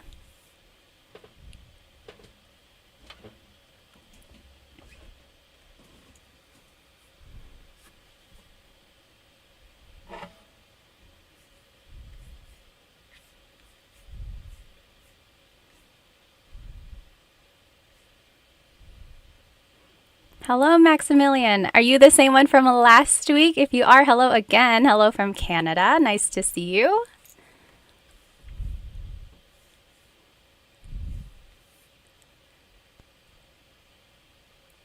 Great. Loud and clear from Australia. Hello, hello. Let me go ahead and share my screen again, like I did last time.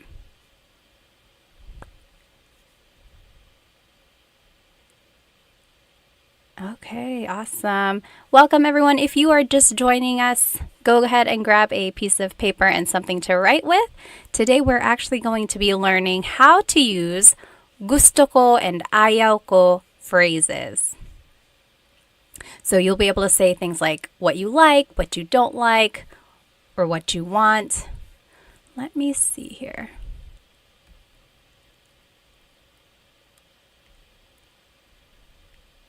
Oh, I see. There we go. Okay, hello, hello. Again, welcome. If you are just joining us, we'll let everyone hop on in for another minute or so. So sorry I'm late. One of these nights I'm going to be on time, I promise. Go ahead and write where you are watching from. Let's see, Maximilian is from Canada. Hello, hello. Australia, Rob is from Australia. Dennis is from Sacramento. Alrighty, let's go ahead and hop right into this lesson. So last week, we learned some question words. We also learned how to use possessive pronouns. And we learned how to put everything into a sentence, a simple sentence, and then how to answer those questions as well.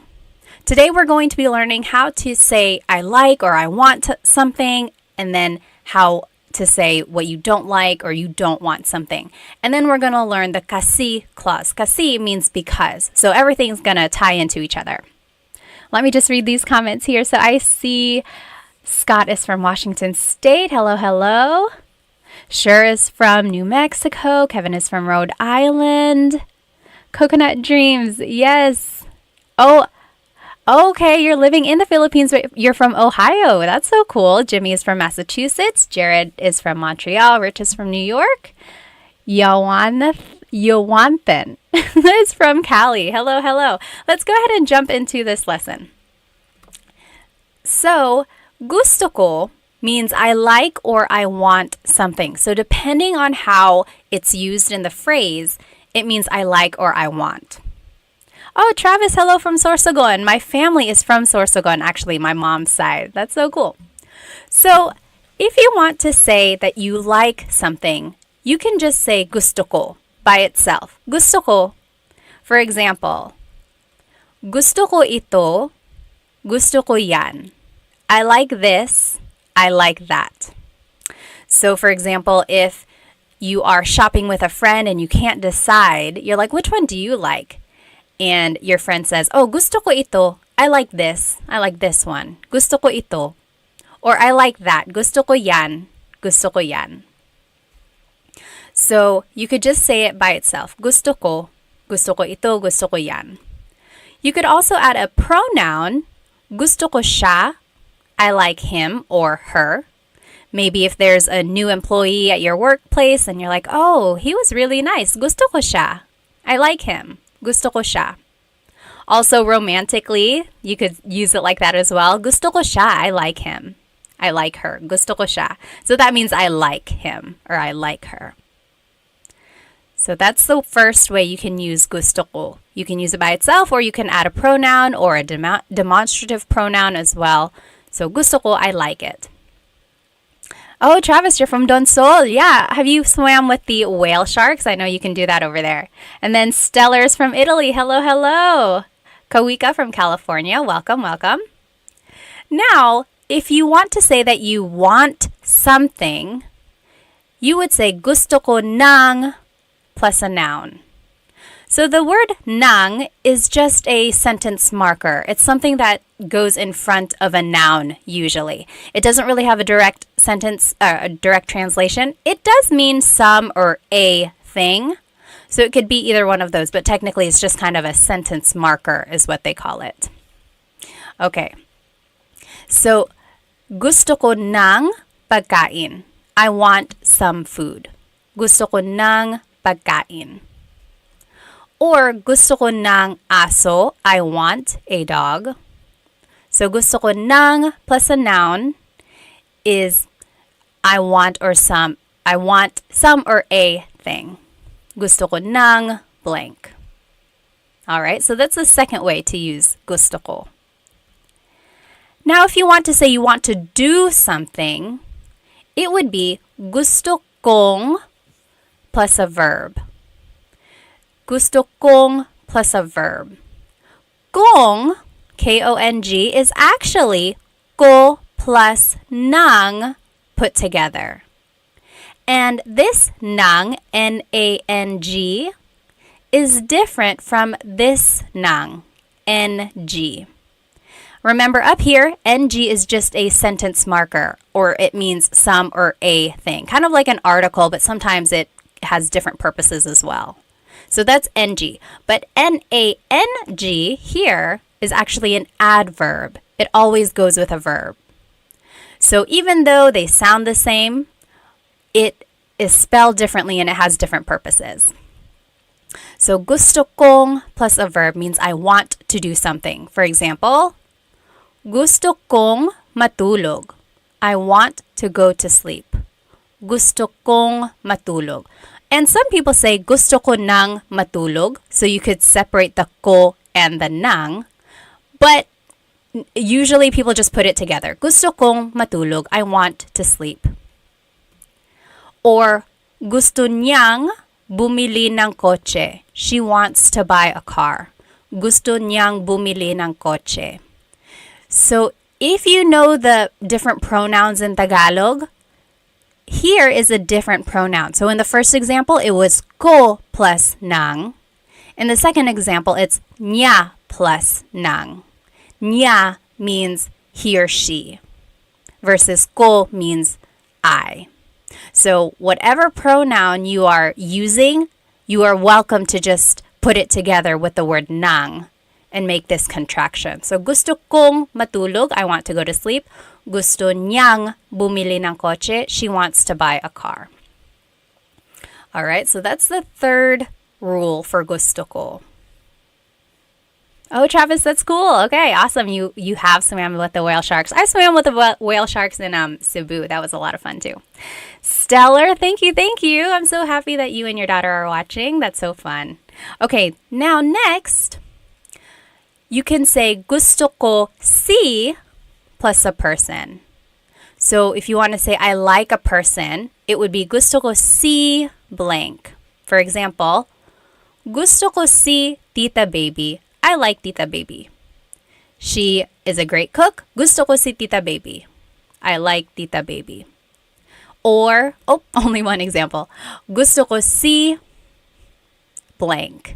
So anytime you have a person's name following, you have to use this preposition si. So that's what would go before a person's name.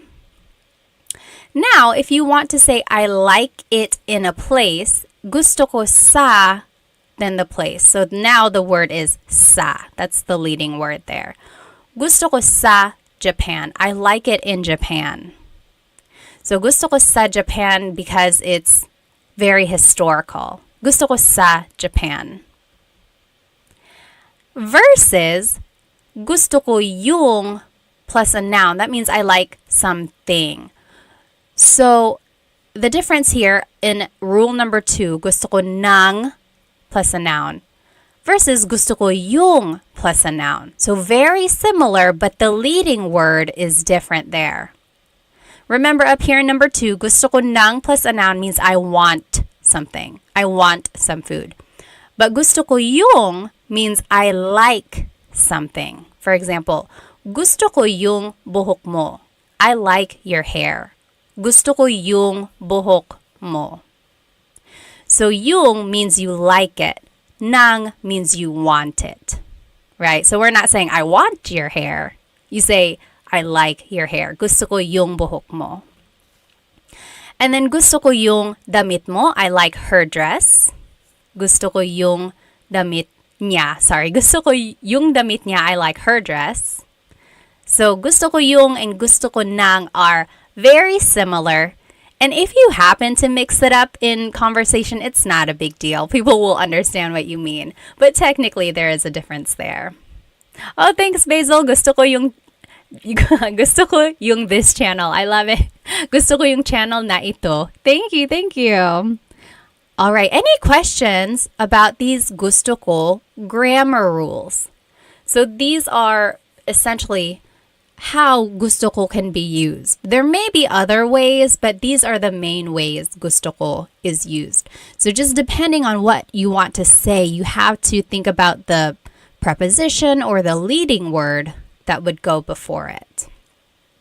Go ahead and write any questions in the comments, and then we will go ahead and hop into these practice questions in the meantime. So up here on the top left corner are the rules that we just learned. Remember, gusto ko means I like it. Gusto ko ng plus a noun means I want something. Gusto kong plus a verb means I want to do something. Gusto ko si plus a person means I like a person. Gusto ko sa plus a place, I like it in a place. And then gusto ko yung plus a noun, I like something. So now let's go ahead and do these examples. So number 1, I want some bread. Bread in Tagalog is tinapay. Tinapay. The AY makes an I sound. Tinapay. It's not tinapay. Tinapay. Okay, so I want some bread. Let's do this one together. Take a look at all of the rules here. Which one is I want something? So number 1 is I like it, so that's not it. Number 2, I want some or a thing. Yeah, that could be it.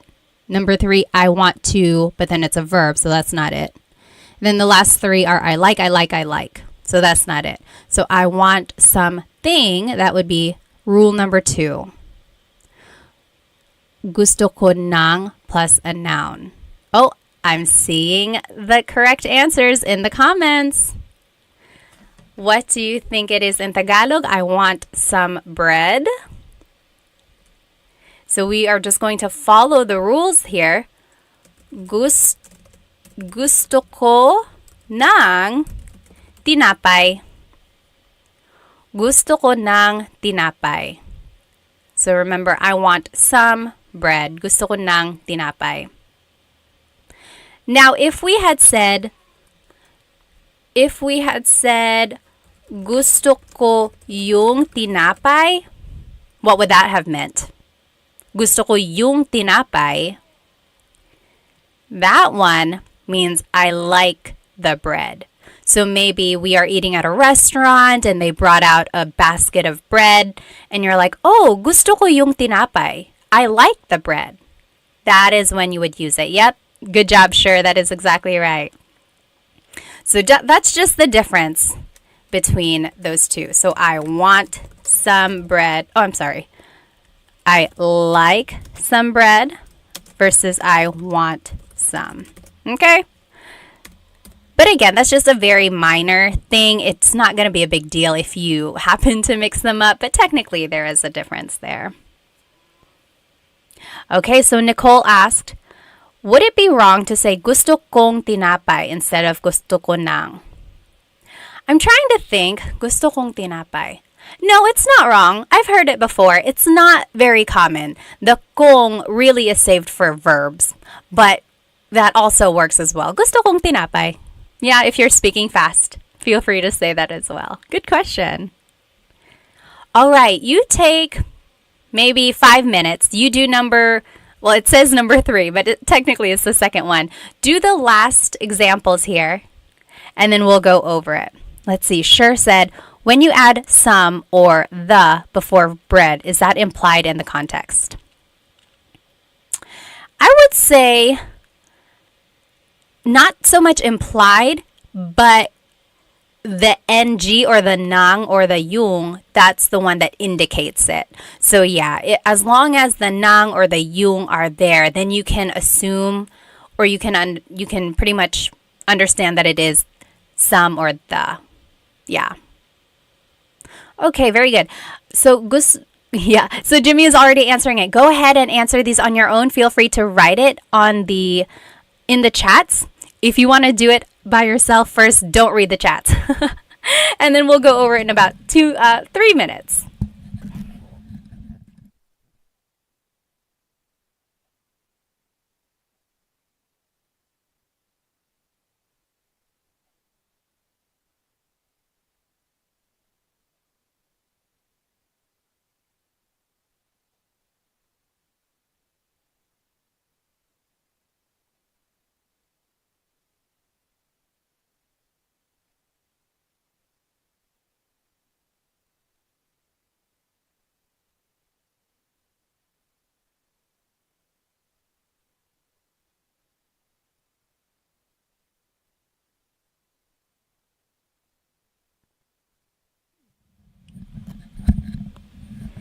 If you are just joining us, we are doing these examples. That's why it's pretty quiet.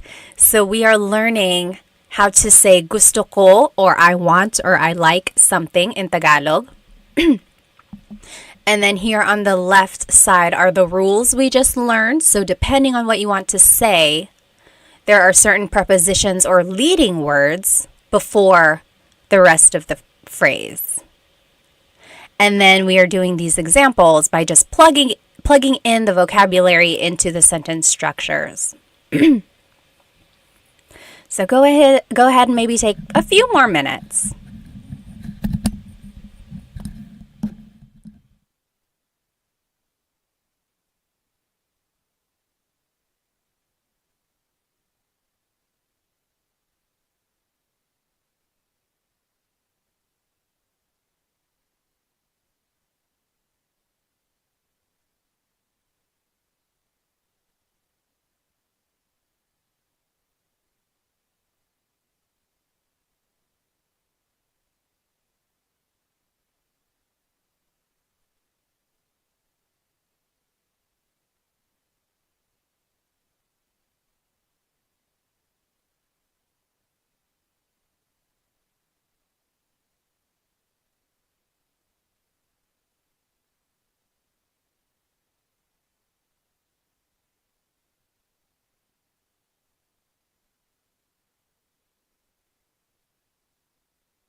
Okay, let's go ahead and do these examples.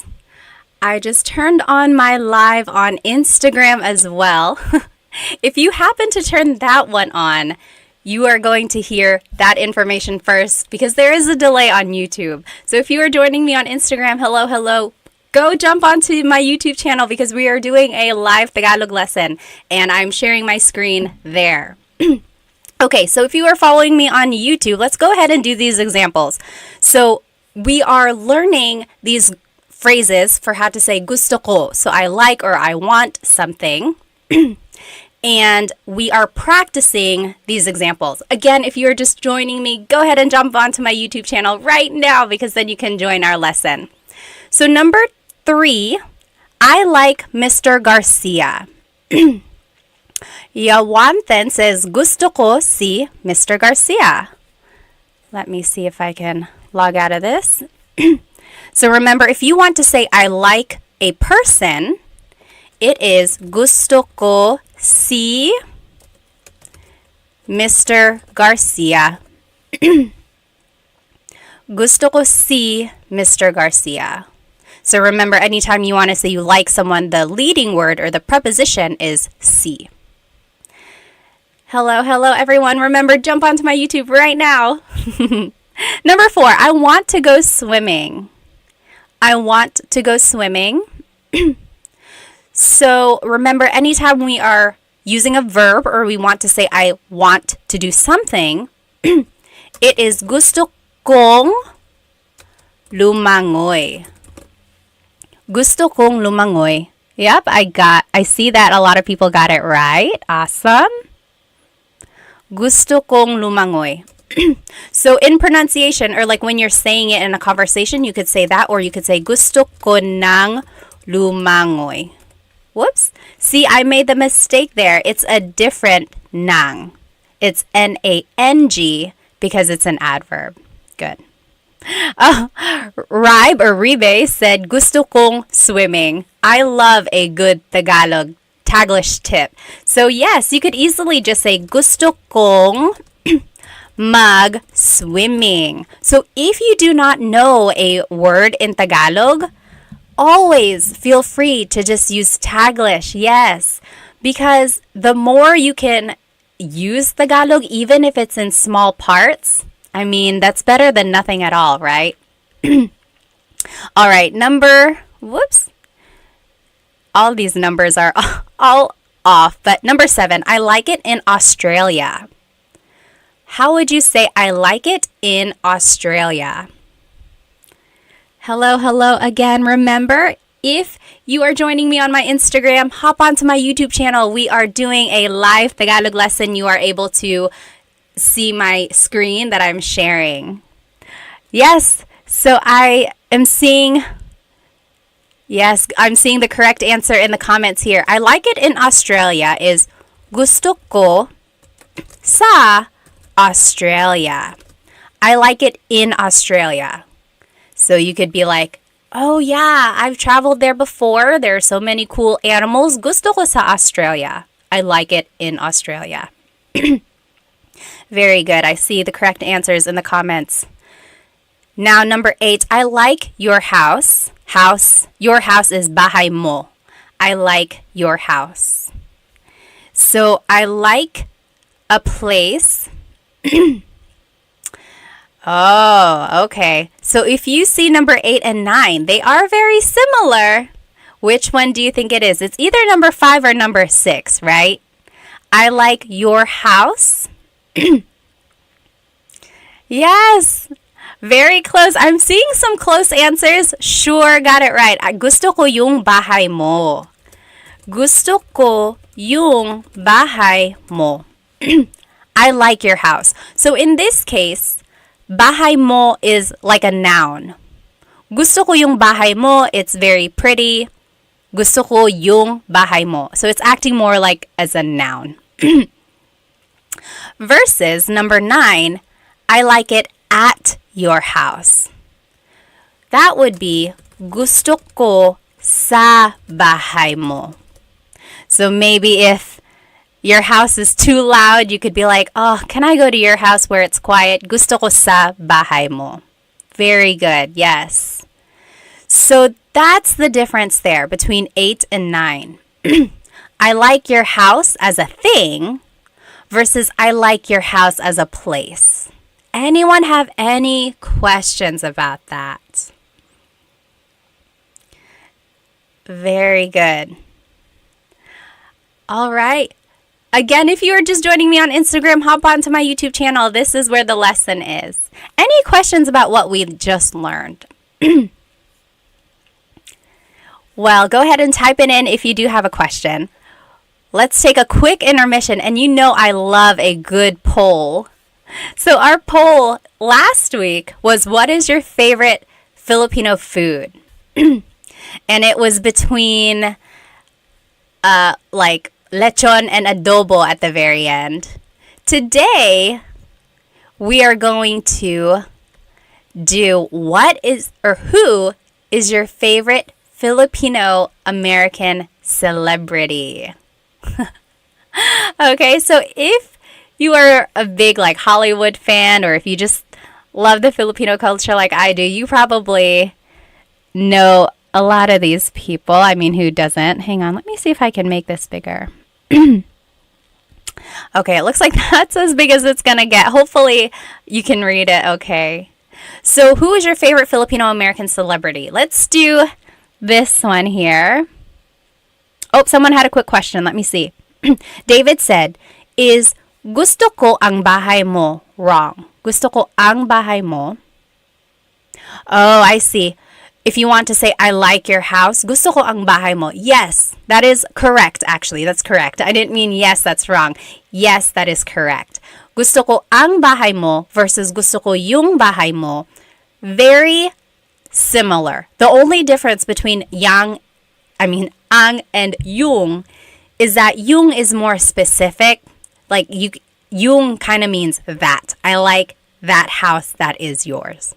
That is a whole lesson in itself. But yes, to answer your question, gusto ko ang bahay mo. That is correct. So let's go ahead and do this poll. R said, Bruno Mars is Filipino? Yes, he is. He's half. I think his mom is Filipino and his dad is Puerto Rican, I think. I should know. I'm a big Bruno Mars fan. I've seen him in concert twice. Okay, so Bruno Mars versus Olivia Rodrigo. So I am starting this poll in the comments. Go ahead and vote. Who between Bruno Mars and Olivia Rodrigo? You have 1 minute. Put your vote in. Oh my gosh, it's already a landslide here. Go ahead and put your vote in. Everyone on Instagram, hop on to my YouTube channel so you can put your vote in. Who is your favorite, Bruno Mars or Olivia Rodrigo? Oh, wow. Right now, Bruno Mars is winning. I mean, I love Olivia Rodrigo, but I love Bruno Mars. Let's see. Riwe said, sorry, I don't know Filipino Americans. I don't live in the USA. I like Kim Domingo. Yeah, she is a very funny actress. Ako din, gusto ko siya. Yes, Bruno Mars is from Hawaii. Okay, you have 10 seconds. Put your vote in. Bruno Mars or Olivia Rodrigo? Oh, Jim has never heard of them before? Oh, goodness. Well, you got to look them up. They have some really good songs. Okay, 3, 2, 1. Bruno Mars is the winner. 77% voted for Bruno Mars. Oh, 78%. So Bruno Mars is going to move forward. Oh no, it's frozen. Let's see if I can fix it here. In the meantime, let's do the next poll. So now it's going to be between Vanessa Hudgens and Shay Mitchell. Do you guys know who they are? If you are younger, you might or might not know them, actually. Vanessa Hudgens, she was in High School Musical. She's also been in a lot of other things like after that. And then Shay Mitchell, she's known for being in, what is it called?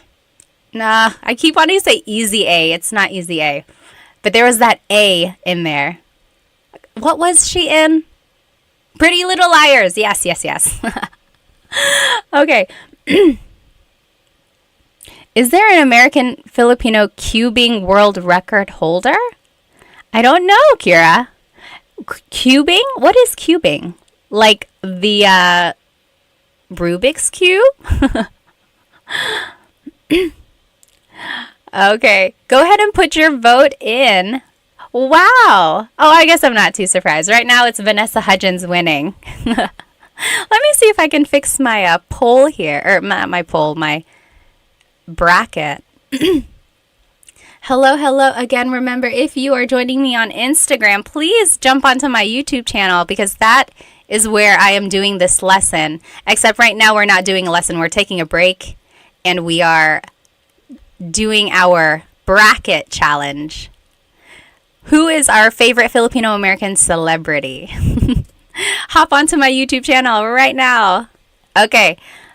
As soon as I finish this thing in my bracket, we're going to stop the poll. Go ahead and put your vote in. 3, 2, 1. End poll. Vanessa Hudgens won. All right. We'll finish. Actually, let's go ahead and do at least these two. So, oh yeah. Multi-Archangel said, didn't know that Vanessa Hudgens was Filipino though. Yep, cubing is solving the Rubik's Cube. Okay, let's do this next one. So who is your favorite Filipino-American comedian? Favorite. So, Joe Coy or Christine Gambito. I am proud to say that I have met Christine. She is Happy Slip on YouTube. So if you were watching YouTube a long time ago, okay, not a long time ago, I don't want to say she's old or anything, but like she is an OG YouTuber, Christine Gambino. She's known as Happy Slip. And I've met her. She's, oh my gosh, I want to say we're friends. We've only met once though, but she's so funny, she's so nice. So yeah, so Christine, Happy Slip or Joe Coy? Who is your favorite comedian? Multi-Archangel said, how did Vanessa win over Shay Mitchell? Well, I feel like Vanessa might be a little bit more well-known. She has a lot of projects versus Shay Mitchell. I just know her from Pretty Little Liars, but who knows? All right, get your vote in. Who do you think is your favorite Filipino-American comedian? Christine Gambito or Joe Coy? Yeah, you're right, Ray. He said not fair. Happy Slip versus Joe Coy, different eras. Although I feel like it's just like Joe Coy has gotten a lot bigger, but Happy Slip and Joe Coy have been doing comedy a long time, I think. But yeah, let's see. Okay, go ahead and put your vote in. 3, 2, 1. Michael said, this is like asking me to pick my favorite child. I know. Oh, Rex Navarrete. Yeah, he is funny too. You're right. Okay, so it looks like Joe Coy was the winner here. Joe Coy, let me find my mouse. Where in the world? Okay, here it is. So Joe Coy is moving forward. He is everyone's favorite celebrity, at least in this bracket. I like them both. You're right. I can't pick either. And then last one. Who is our favorite Filipino-American pop singer? Pop or hip-hop or R&B? Oh, I didn't mean to put it there. Hang on. So now it's going to be her versus Nicole Scherzinger. Hello, everyone on Instagram. Join me on YouTube. We are doing a live Tagalog lesson, except not right now. Right now we are doing a poll or a bracket challenge to see who our favorite Filipino Americans are. Favorite Filipino American celebrities. Oh, sure can't vote on this one. It's just too tough. I know what you mean. Her was so good in the Super Bowl, though, don't you think? Goodness, if I could play the guitar and sing, wow. Hello, everybody. On Instagram, where are you guys from? Where are you guys watching? Go ahead and type it in the comments. In YouTube, we are from all over the place. There are people in California, there are people in Italy and Australia, Rhode Island. Someone is in the Philippines, but they're from Ohio. How about you guys on Instagram? Where are you guys watching from? Oh, wow. Pinoy Led Zeppelin. Yeah, a lot of people didn't know that these people on the bracket are actually Phil Am. They are. Let's see here. RJ is from the Bay Area. Oh, Ives and Bees, hello. I still have your candles. They are the best. I hope business is going well. They are from Miami. Ives and Bees, they are a candle and soap making company. You have to check them out. They gave me a Sampaguita candle. I think calamansi too, right? I almost don't want to burn them because I don't want it to go away. Let's see, San Diego. French the Great, kumusta po? Kumusta din kayo? Winnipeg, Canada. Okay, let's go ahead and see who the winner is. Oh, a lot of people here. Nicole is from Durham. Are we neighbors? Nicole, where are you? Where do you live? Let's see, Kira's from Houston. Mercury is from Michigan. Dennis is from Maryland. Oh, Michael, aloha from Hawaii. Zandra from New Jersey. Samantha from Washington State. We got some New Yorkers, Canada, Greensboro. Hello, North Carolinians. Good to see you. Atlanta, Taiwan. Wow. Michigan and the Philippines. Okay, who is the winner here? Oh, it's actually pretty close. Her won with 62% of the votes. Her is going to move forward. Okay, let's go back to our lesson. That was fun. We'll finish the bracket here at the end. Let me go ahead and turn this presentation back on. Again, if you're just joining now on Instagram, jump onto my YouTube channel. We are doing a live Tagalog lesson there. Oh, hi, Bessie from Missouri, James from New Zealand, Albert from Seattle, Washington, Darla from Chicago, Adventure Foodie from Arizona. Hello, hello. Okay. So let's go ahead and jump right back into this lesson.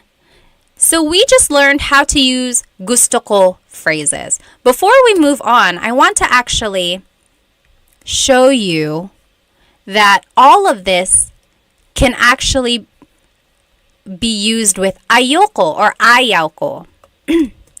So if you are following along here, I just typed in ayaw. Ayaw, excuse me, means I don't like something. So see, for the rule number 1, now it says gusto ko or ayaw ko. I don't like it. Ayaw. Or gusto ko or ayaw ko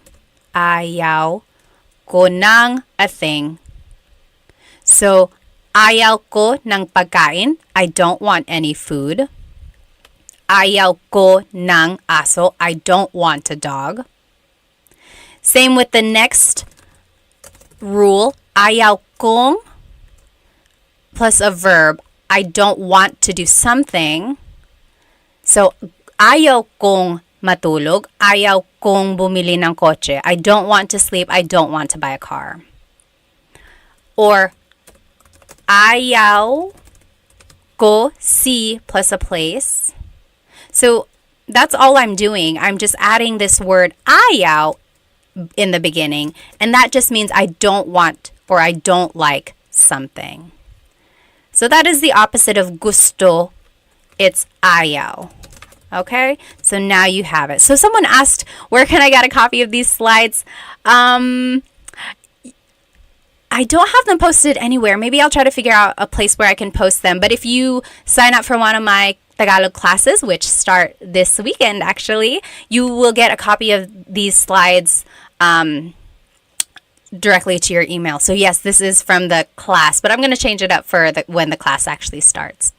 But otherwise, this is going to be recorded, so you should be able to watch it again. Okay, so there we go. The opposite of gusto is ayaw. So there it is all right there. Ayaw ko ng thing, ayaw kong plus a verb, and so on. All the rules apply. It just means the opposite. Any questions about ayaw? Okay. Oh, hello. Someone from Winston-Salem and Raleigh, North Carolina. Seriously, are we neighbors? Where are you guys? You must just be in my backyard. Okay. Am I going to leave this in any playlist? Usually the lives are under the live tab, I believe. At least that's where I see my last live.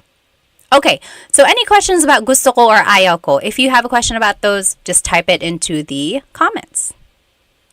Okay, so now, can we use it on a person? Yes, so I guess that would fall under rule number 1. Gusto ko siya, I like him or her. But if you want to use it against a person, you could say, ayaw kita, I don't like you. I would say that maybe like jokingly to my husband or just to a friend if you want to tease them. Ayaw kita, I don't like you. Ayaw kita.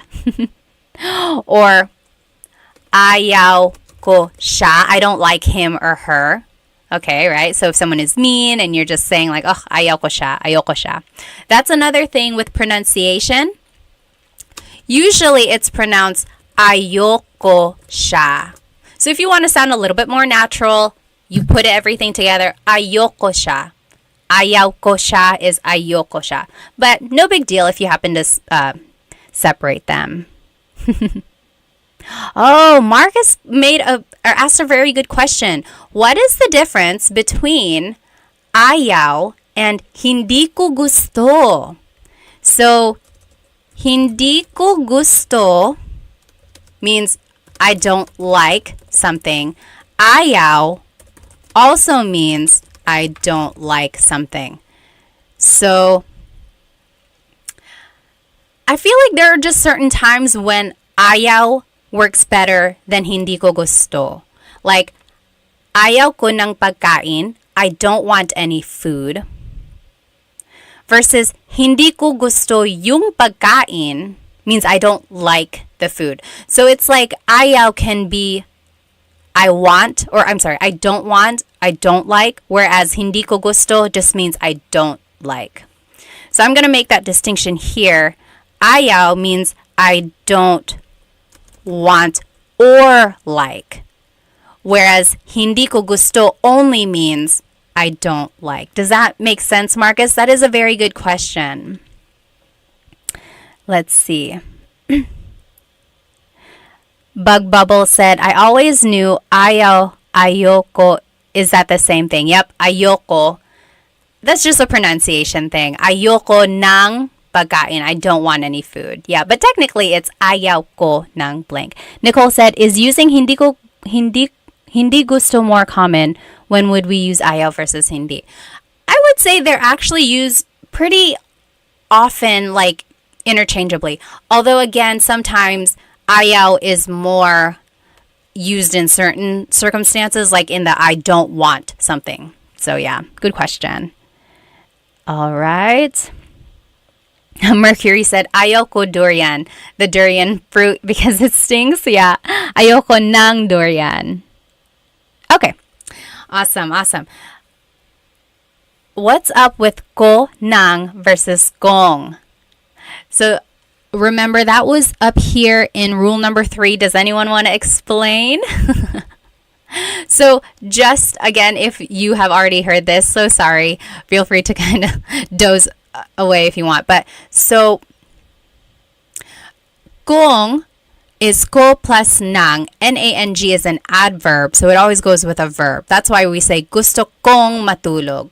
Anytime there's a verb, it's nang. Versus gusto ko ng ng. In this way, it's being used more as a preposition or an article, like some or a thing. So they are spelled differently because they have different purposes, but when you pronounce them, they are pronounced the same way. Okay. Oh, Amy said, you don't want to. Is it ayaw mo or something else? Yes. You don't want to. So if you want to say like, you don't want to go to sleep, like if you're asking someone, you don't want to go to sleep, you could say, ayaw mong matulog. You don't want to go to sleep, ayaw mong matulog. Yeah, ayaw mo. Does that make sense, Amy? So yeah, you could say ayaw mong matulog. Again, that's just the contraction there. Okay, keep asking those questions. We'll go ahead and just move on to this kasi clause. So kasi means because. If you were part of our class last week, we talked about the different words for questions and how to ask. So bakit means why, and usually the answer to a bakit question is kasi. So why did you do something? Well, kasi ... because ... So here are the different ways you can use kasi. And it ties into the gusto ko phrases we just learned. So, gusto ko ang sinigang kasi masarap ang sabaw. Gusto ko ang sinigang means I like sinigang. I like sinigang. Because masarap ang sabaw. Because the soup is delicious. Okay, so that's just 2 clauses or 2 phrases here that was put together by this word kasi. I like the sinigang because the soup tastes good. Next, you could say, paborito ko ang cake kasi mahilig ako sa matamis. My favorite is cake. Paborito ko ang cake because I like sweets. Mahilig ako sa matamis. So it's just putting together like 2 phrases. So if you know some simple sentence structures, it's just kind of putting those together with this kasi phrase. And then lastly, ayoko yung sausawan kasi maanghang. I don't like the dipping sauce because it's spicy. Okay, so those are just some examples here. If I were to ask you, ano ang paborito mong pagkain? What is your favorite food? Ano ang paborito mong pagkain?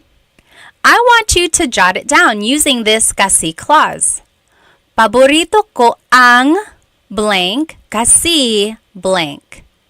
So my favorite is blank because blank. And here are the examples again to the left. Gusto ko ang blank kasi blank. So paborito ko ang blank kasi blank. My example, let's go over these vocabulary words. Matamis means sweet. Matamis. Maalat means salty. Maalat. Maanghang means spicy. Maanghang. Maasim means sour. Maasim. Matabang means bitter. Matabang. Mainit means hot. Mainit. And then malamig means cold. So for example, I would say, on a hot summer day, paborito ko ang ice cream kasi malamig. My favorite is ice cream because it's cold. Paborito ko ang ice cream kasi malamig. Or I guess a more fitting statement would have been like, gusto ko ng ice cream kasi malamig. Okay, go ahead and jot it down, or you can write it in the comments here. What would be your answer to this question? Ano ang paborito mong pagkain? Hello again on Instagram. If you're just joining me, we are on YouTube. I'm doing a live Tagalog lesson. You will be able to see my presentation shared on your screen there. We are just doing an example here of how to use kasi clauses. Let me see if I can catch up on some of these comments. Go ahead and jot it down. What would be your answer? You can write it in the comments as well.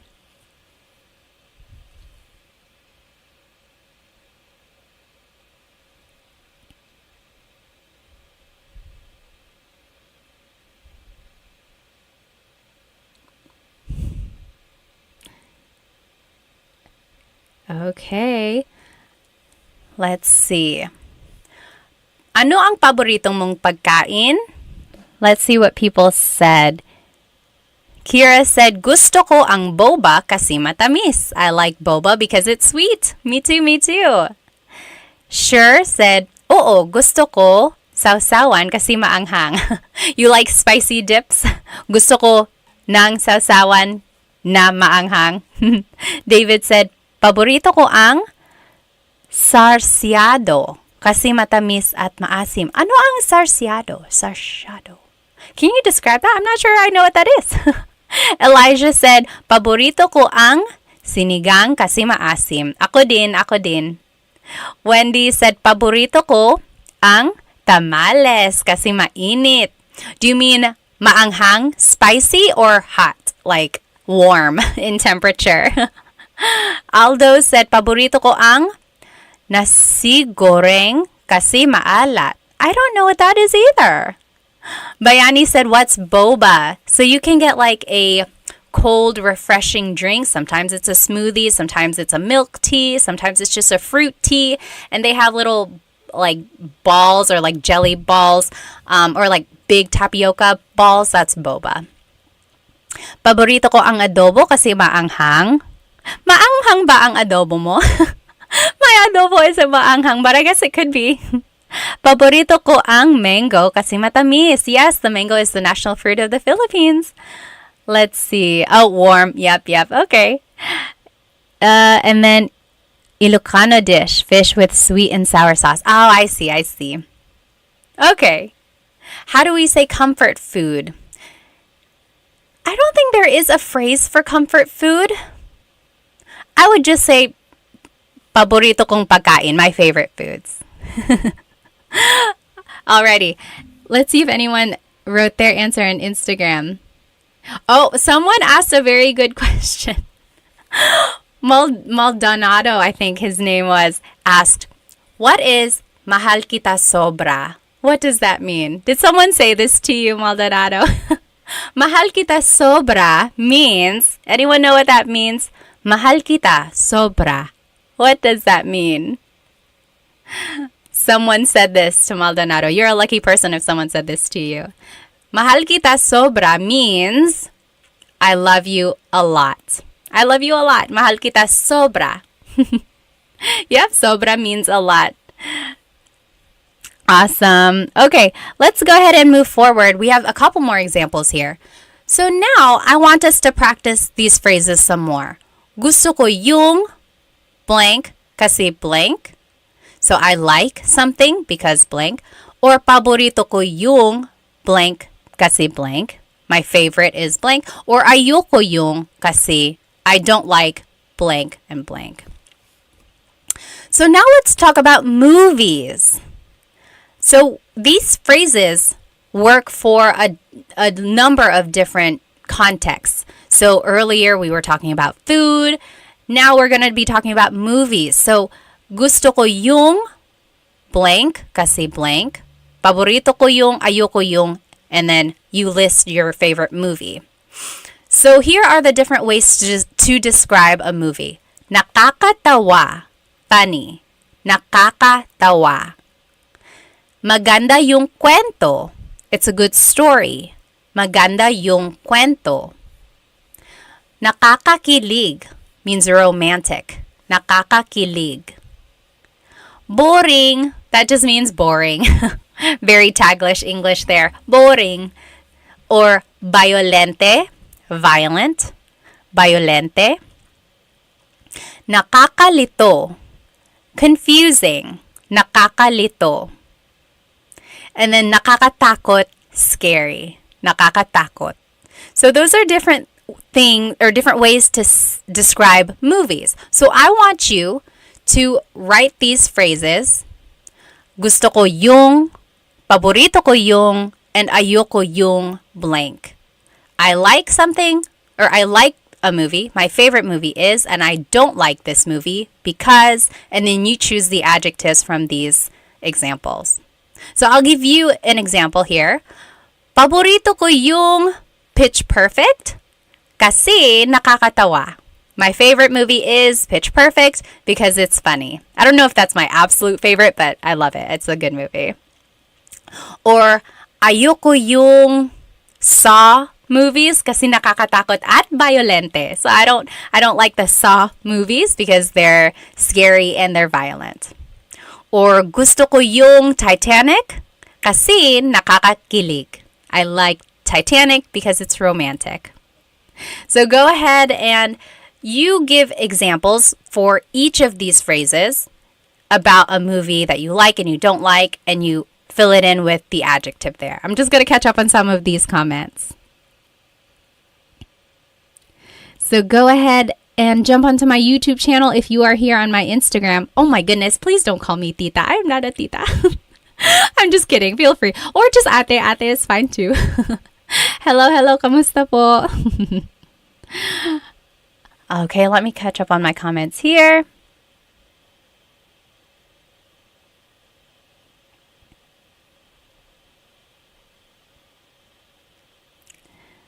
Let's see. Someone asked, where did it go? Oh, what does mahilig mean? Mahilig means you like to do something or you like something. So, mahilig ako magbasa. I like to read. Mahilig ako magbasa. Or mahilig ako sa strawberries. I like strawberries. Mahilig ako blank. That just means I like. EJ said, saan ka sa US? Pinoy here living in Miami. Dito ako sa North Carolina. So hello sa mga North Carolinians dyan. Okay, if you want to share your example, go ahead and type it into the comments. Let's see. Sure said, ayoko yung paranormal activity kasi nakakatakot. Ako din. Ayoko sa nakakatakot na pelikula. EJ said, ayoko yung Cannibal Holocaust kasi nakakadiri. Yeah, I've never seen that. Nakakadiri means gross. So, like, oh, vomit, nakakadiri, or something like that. Yeah, gross. So, FF Noob said, I just joined. Can I watch this later when I can I watch this video on your channel? Yes, it will be recorded and it should be under the live tab. So it should be there. Mooney said, gusto ko yung Friday kasi nakakatawa. David said, ayoko ang mga action movies kasi boring. Oh, really? Some people would think it's actually not boring. But yes, sometimes it's boring too. Mooney said, paborito ko yung Hello, Love, Goodbye kasi nakakakilig. Okay. Royden said, gusto ko Kung Fu Panda kasi nakakatawa. Very good, very good. So again, you can use these phrases and these, like the kasi clause, in different contexts. So that was about movies, but you could also use it for a place. So, excuse me. For example, gusto ko sa a place kasi blank. Paborito ko sa kasi ayoko sa kasi blank. So as you can see now, we are using the preposition sa. Remember a couple slides ago, anytime we're talking about a place, like you like it at that place, you use the preposition sa. So now we're talking about places. Here are the adjectives you can use to describe a place. Maganda ang mga tanawin. So gusto ko sa Japan kasi maganda ang mga tanawin. It has beautiful views. Or masarap ang pagkain. Good food. Food is delicious. Nakaka-relax. It's relaxing. Mura lang. It's cheap. Madaming tao. Too many people. Madaming traffic. Lots of traffic. Masyadong mahal. It's too expensive. So if I were to give an example, I would say, gusto ko sa Pilipinas kasi mura lang. I like the Philippines because it's cheap. Gusto ko sa Pilipinas kasi mura lang. Or paborito ko sa New York kasi masarap ang pagkain. That's not true. I mean, I love New York, but I don't know if the food is the best there. That's just an example. So, paborito ko sa New York kasi masarap ang pagkain.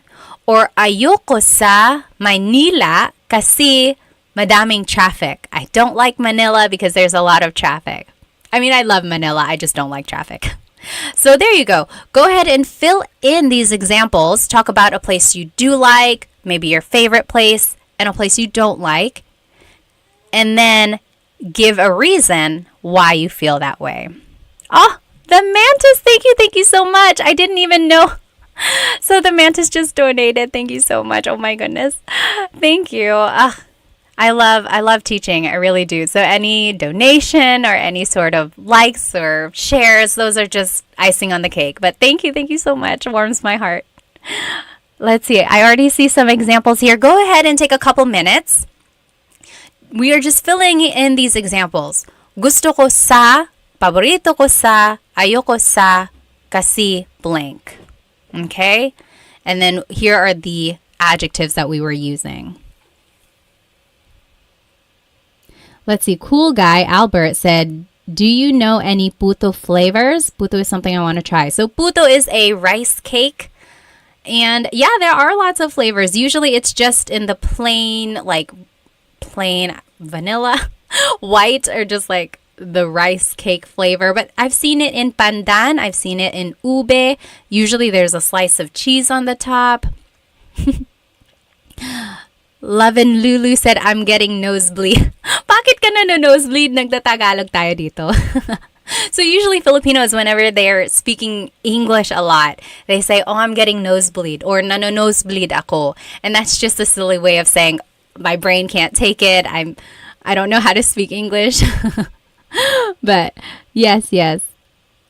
Any questions on what we're learning so far? So if you are on my Instagram, go ahead and jump into YouTube. That is where the lesson is. You'll be able to see the presentation on your screen. Okay, so I am seeing some good examples. Let's see. Kevin said, paborito ko sa Jollibee kasi masarap ang pagkain. Yes.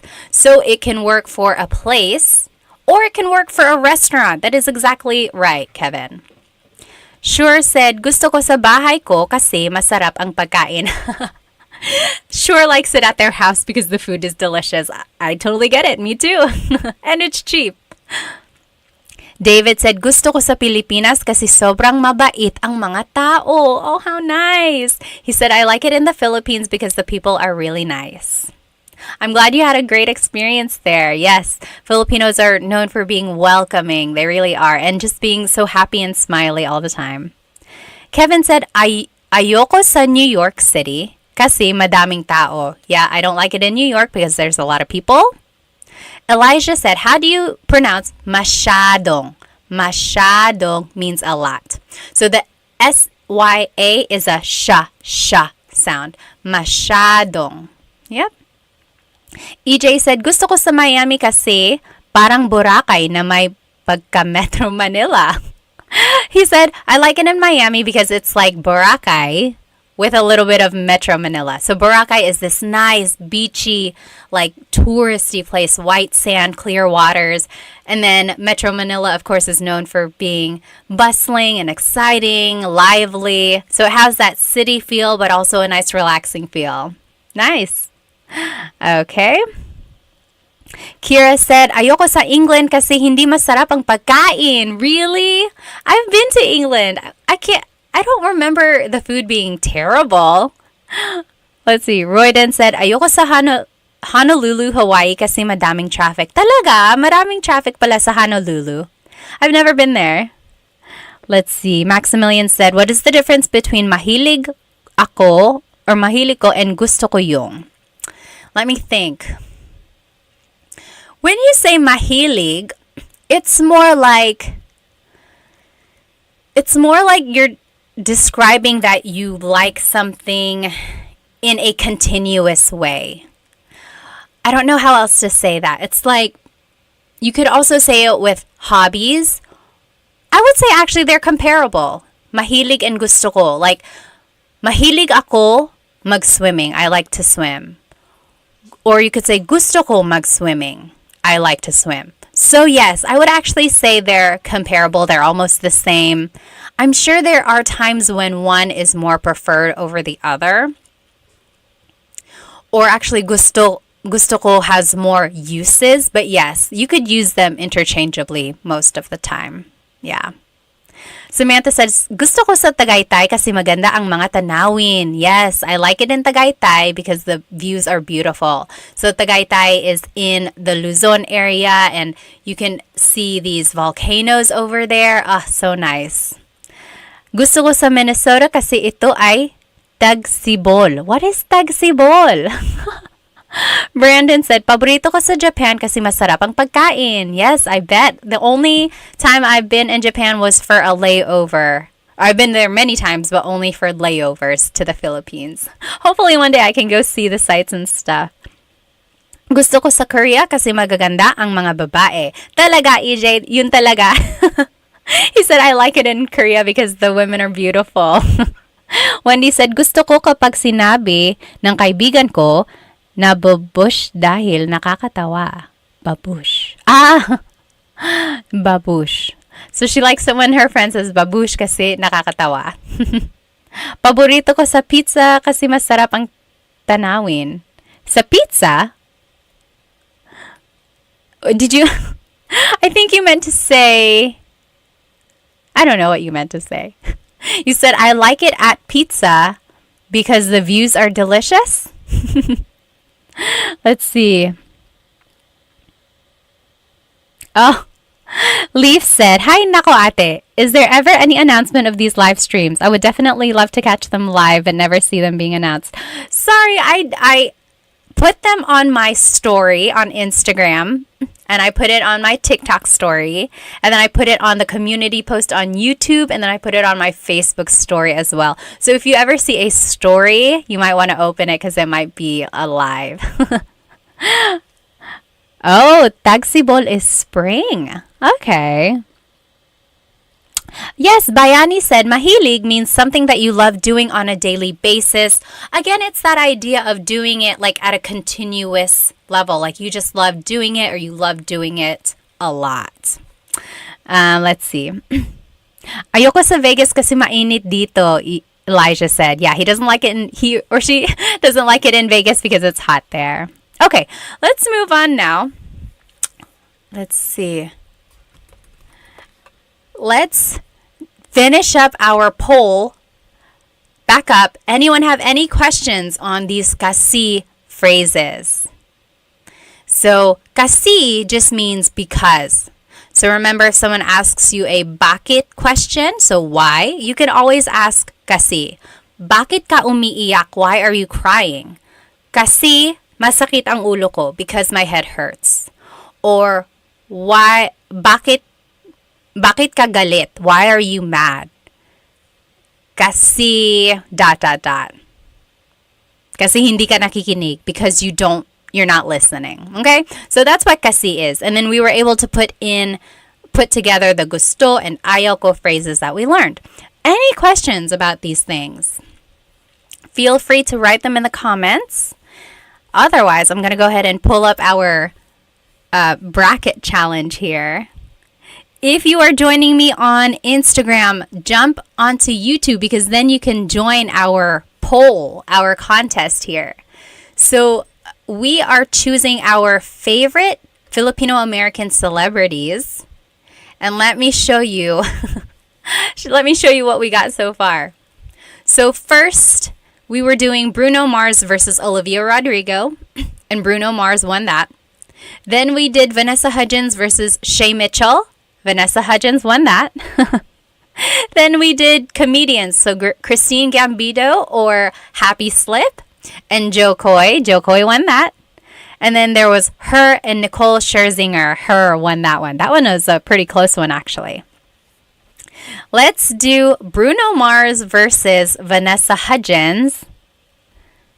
Let me see. I am starting a poll. So go ahead and sign into your YouTube account and then join our poll if you would like to vote. So Bruno Mars versus Vanessa Hudgens. So this is where it gets a little unfair because they're all different genres now, right? Because Bruno Mars is a singer, Vanessa Hudgens is an actress. But I mean, who's your ultimate favorite Filipino American celebrity? Go ahead and vote Bruno Mars or Vanessa Hudgens. I'm just reading up on some of these comments here.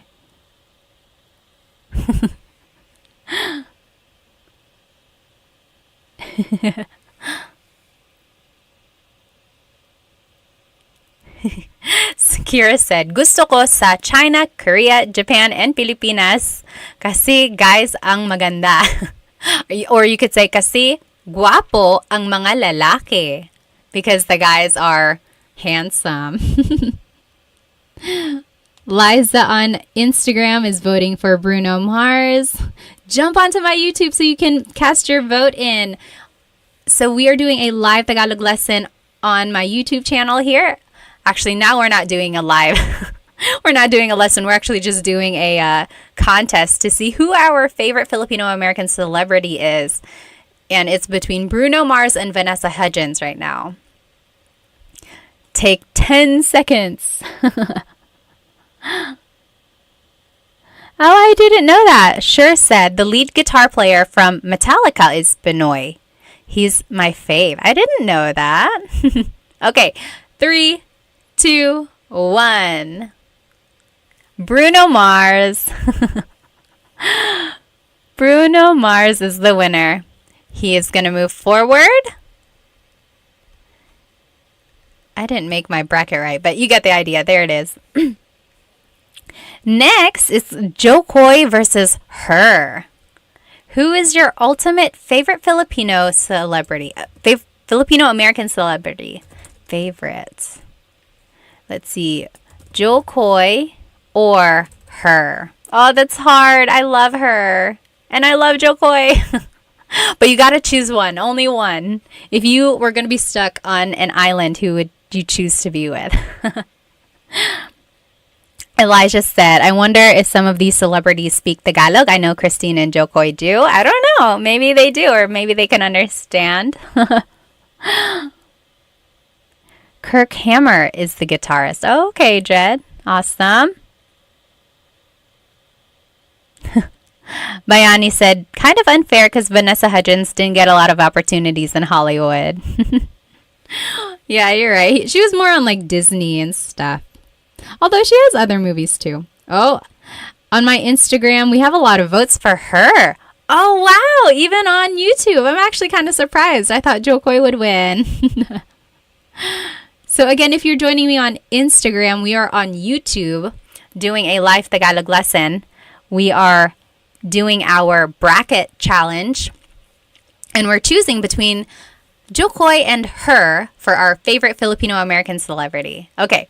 5, 4, 3, 2, 1. And her is the winner. I really thought Jokoi was going to go pretty far in this. Her. Okay. Oh, this is going to be a close one. So this is for all the marbles. Bruno Mars versus her. Bruno Mars versus her. This is really hard. I don't even know if I could choose. Favorite. So Bruno Mars or her. Hello, hello. If you're just joining on Instagram, we are on YouTube and we are doing a poll. Oh, sure said, hindi ko kilala or hindi ko alam her. Her is a hip-hop, R&B pop singer. She plays the guitar. She is half Filipino. Yes, you should definitely check her out. She was on the Super Bowl with Usher this year.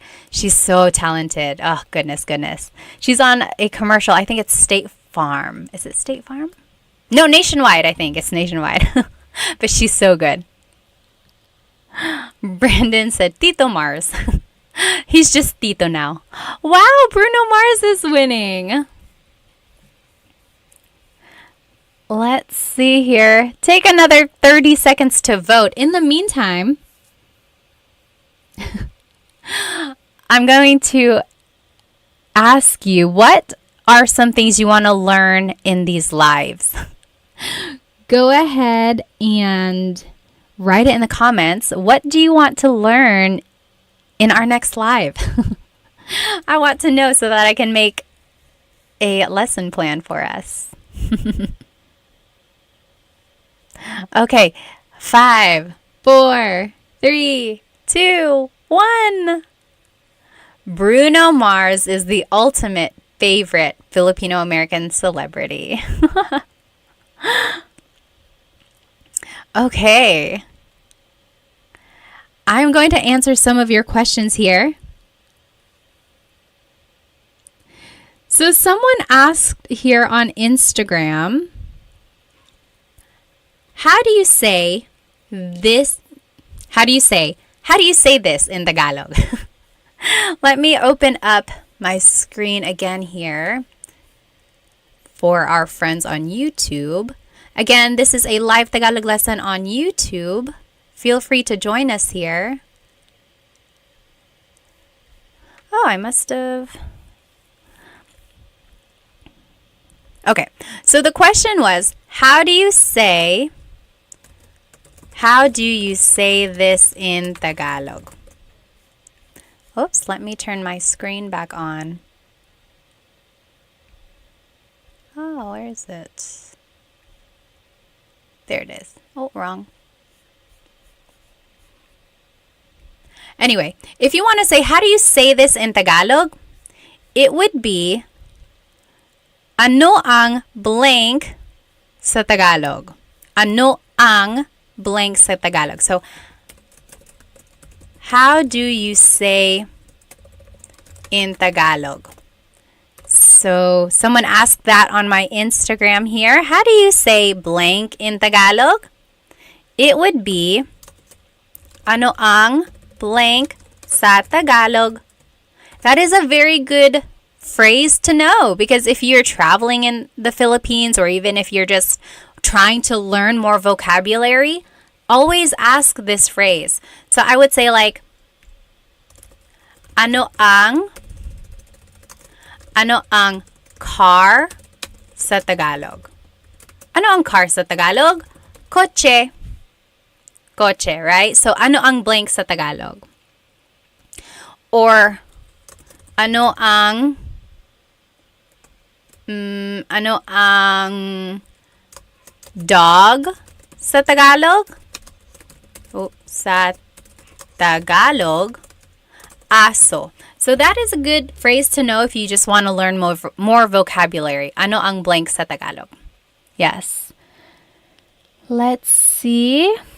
What else? What else? Oh, someone asked, what is the difference between hindi ko alam and ewan ko?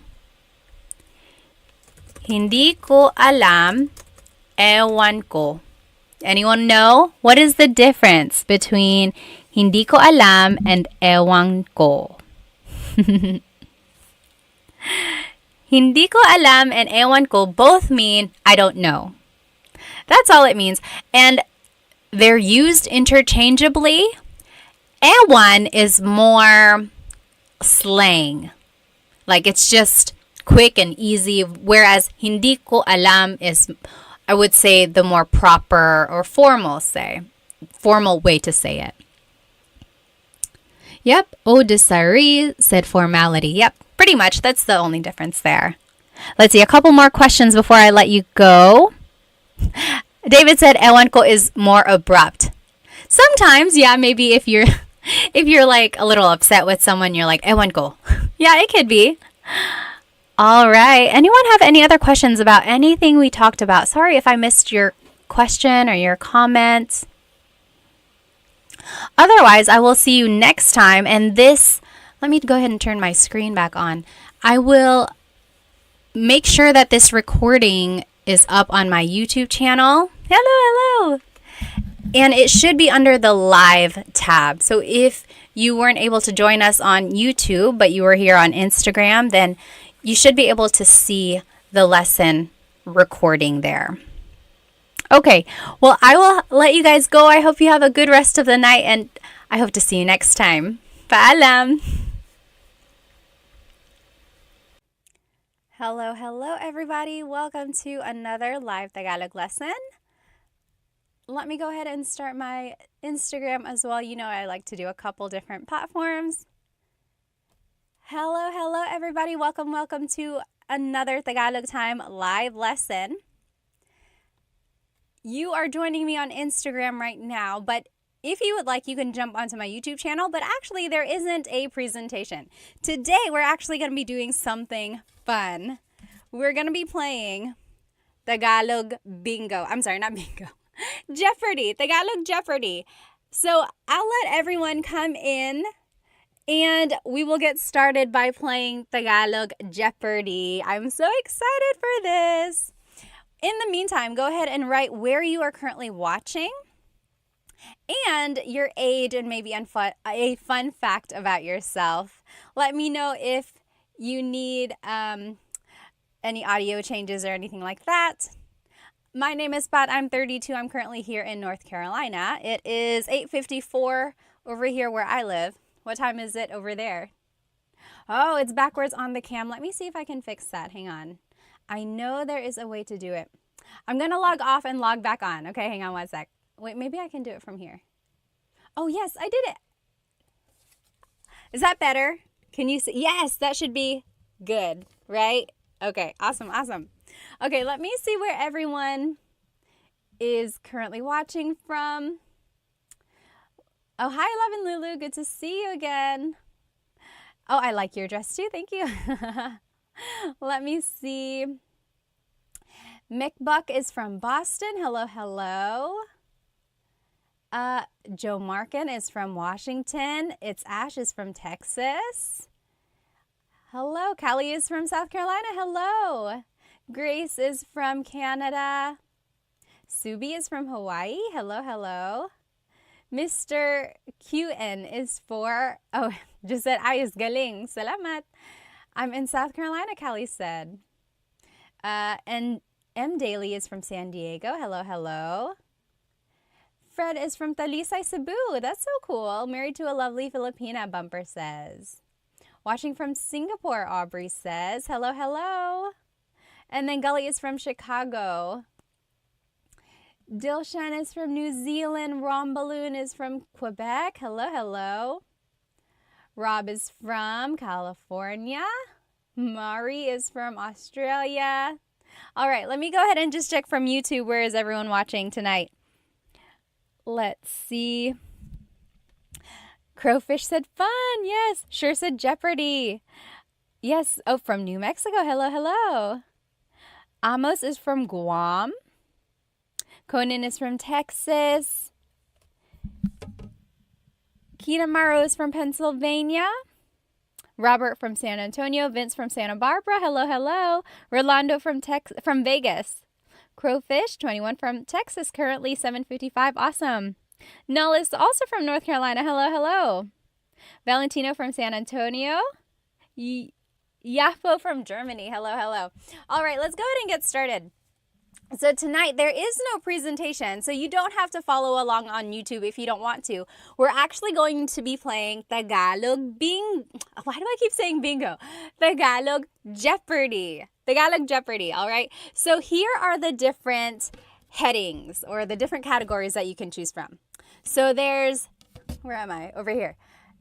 Tagalog facts. Okay, Tagalog facts. Then there's nouns. It's hard to see in reverse here. Nouns. Then there's verbs.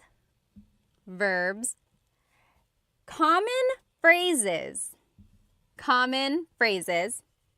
Questions. So just like some common questions in Tagalog. And then Philippines trivia. So it's not even really Tagalog. It's just about the Philippines in general. Okay? Who would like to go first? Just type it in the comments. Name your category and then the price. So it goes from 100 to 500. I tried to make 500 a little bit harder, but it can only get so hard, right? All right, so what do you think? Anyone want to try what? Oh, okay. Sure said phrases for 100. All right. Phrases for 100. Common phrases for 100. Okay, here we go. Ready? This is easy. How do you say, hi, how are you in Tagalog? How do you say, hi, how are you in Tagalog? Write it in the comments. Hi, how are you in Tagalog? So, phrases for 100. The clue was, hi, how are you? What is it in Tagalog? Anyone know? TMD Texas said, ¿Cómo estás? Very close because it is from Spanish. ¿Cómo Very good. ¿Cómo ka? ¿Cómo ka? And if you want to be respectful, ¿Cómo po kayo? ¿Cómo po kayo? So anytime you're using po, you have to change ka to kayo because you change a singular you pronoun to the plural you pronoun. So, ¿Kumusta po kayo or ¿Kumusta ka? Very good. Sure said, what is kumusta ka? Yes, if you want to be official, make sure your answer is in a question format. If not, it's okay. All right. What is the next question that we should do? Hang on, I saw some up here. Okay, TMD Texas said, trivia for 500. Okay, go big or go home, obviously. Philippines trivia for 500. Let's see what it is. Where is it? Right here. Oh, can I get it? Trivia for 500. So, see, this one's not very hard. What is the national animal of the Philippines? What is the national animal of the Philippines? So we're doing Philippines trivia for 500. What is the national animal of the Philippines? Yes, TMD Texas said carabao. Calabao in Tagalog, calabao. Carabao in English. Carabao, caribou, water buffalo, all of that is the same thing. Calabao. So that is the national animal. Thalamomo said pusit. Pusit is a squid. Very good. Williams said the Jollibee. Almost. Oh, Amos on YouTube said the eagle. So the Philippine eagle is... I'm trying to think now because I guess it depends on who you ask. Some would say the Philippine eagle is the national animal. Some would say the kalabaw. But I can see either way. Yes, good answer, good answer. Nay Hidden said aso. Aso is dog. No, not quite. Okay, what should we choose next? So if you're just joining us, we are doing Tagalog Jeopardy. And here are our categories: Tagalog facts, nouns, verbs, common phrases, questions, and Philippines trivia. And it goes from 100 to 500. Okay, Brandon said verbs for 300. Verbs for 300. Here we go.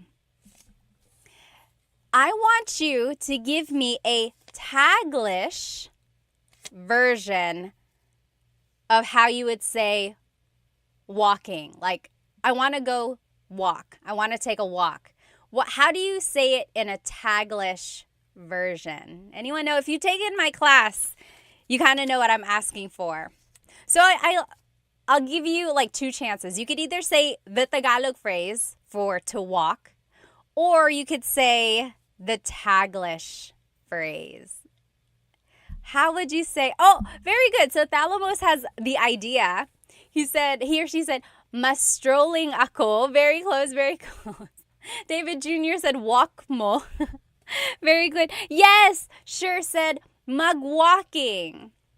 So if you've attended some of my classes or even here on these lives, I've given you the hint to use Taglish when you can. So if you don't know a verb in Tagalog, turn it into a mag verb. So magwo-walking ako. I will go walking. Mag-cook ako. I will cook. Or magsisleep ako. I will sleep.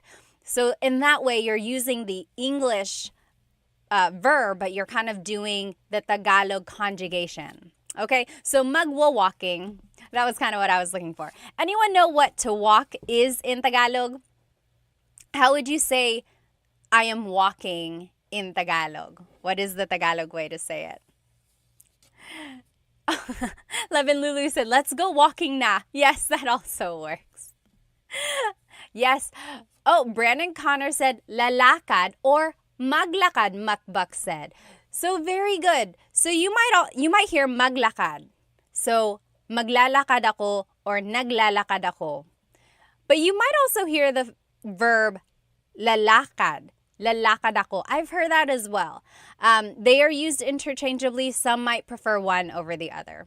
So yes, lakad, maglakad, lalakad. Very good, very good. All right, let's keep going. What is our next question? Someone choose. So Tagalog, what is it? Tagalog facts, nouns, verbs, common phrases, or questions. I'm going to scroll up and see what people suggested earlier, just so you don't have to keep writing it in. Let's see. It's too far to scroll back. Okay, Tagalog facts for 300, KFXXO said. Tagalog facts for 300. Here we go. Are you ready? Name 3 languages that have influenced Tagalog. Name 3 languages that have influenced Tagalog. So there's been lots of influences in Tagalog, like not just 3. I'm sure like lots and lots, there are lots of components of Tagalog that have been, from different areas. But yes, name 3 that have had like a very major impact in the language. Very good, very good. So I'm seeing Spanish. Oh, Arabic. I didn't think of that. That wasn't one on my list. Yes, English. There's one more. Yes, there it is. So grub down Chinese. So I'm seeing Japanese in there as well. Yes, my main 3 from what I've kind of looked up is Spanish, then Chinese, actually, and then English. So those are 3 main influences in Tagalog. And of course, Tagalog itself is an Austronesian language, as they call it. So there's a lot of overlap in languages in the Southeast Asia region. So there's a lot of like similarities there. Very good, you guys. Okay, next, let's see. What has What has everyone suggested? Question for 200. Question for 200, someone said. Here we go. How would you say, where are you from in Tagalog? So questions for 200, the question was, how would you say, where are you from in Tagalog? Where are you from? Yes, very good. Brandon Connor said, taga saan ka? Taga saan ka? So taga means from, saan means where, ka is referring to you. Taga saan ka? Taga saan ka? Now, how would you reply? Very good, very good. Almost polyglot said on YouTube, taga saan ka? Conan said, saan mo? Not quite, not quite. Yes, taga saan ka?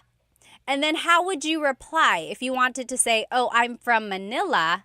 Yes, Brandon Connor, you got it right. So, taga California ako. Makpak said taga Boston. And then you could say ako. Very good, very good. Ria Rossi, taga Tondo. Talaga, you must be tough. TMD Texas said, taga dito. I'm from here. Very good, very good. And David Jr. just said, San Diego po. You could say that. Very good. So if you want to say, where are you from? It's taga saan ka? Taga saan ka? Where are you from? If you want to reply, it would be taga blank ako. So taga Manila ako, and so on. Okay, very good, very good. Someone suggested verbs for 100. Verbs for 100. Here we go. Easy peasy. How do you say to eat in Tagalog? How do you say to eat in Tagalog? What is to eat? Anyone? Anyone? What is to eat in Tagalog? To eat in Tagalog is kain. Kain, yes. Mari said kain na. Very good. Julia Chu, kumain. KFXXO said kaon. Kaon is actually Bisaya. I hear that a lot from my in-laws. Kaon. Very good, very good. Very close. Mukbak, kumain. Yes, very good. Everyone got it right. Kumain, kain. Yes.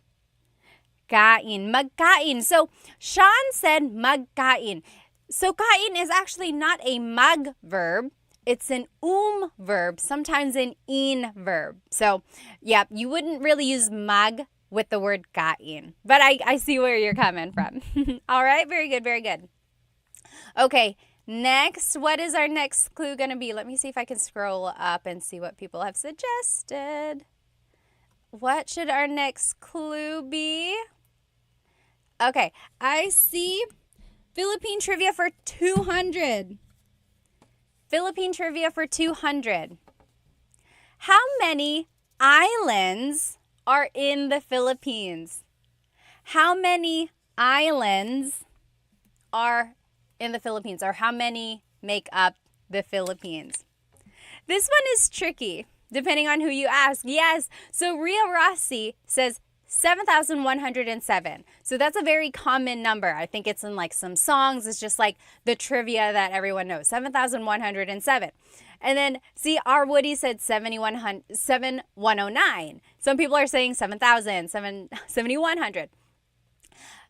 It really depends on whether or not it's high tide or low tide. This is what the internet says, and the internet is never wrong, right? Just kidding. Well, when it's low tide and all of the islands are out, yes, Samantha, you got it right, 7,641. So when it's low tide and all of the possible islands are out, it's 7,641. But the common number that everyone knows is 7,101, right? So it kind of just depends. Just know that there's over 7,000. Crazy, right? Crazy, crazy. Okay. Sure said trick question. It was a trick question. If you got over 7,000, I'm going to call it right. Correct. Okay. Next, what should we... Oh, no, I'm getting a phone call. We'll have to skip that one. Okay. What should our next question B. So we have Tagalog facts, we have nouns, we have verbs, we have common phrases, questions, and then trivia. I think my nouns is falling down here. Okay. Oh, Kenneth said, how many of the islands are inhabited? That is a very good question. I don't know the exact number, but I know it's not all of them. Like a very large amount are just almost like rocks in the sea, and they count that as an island. Very good question. Okay, let's see here.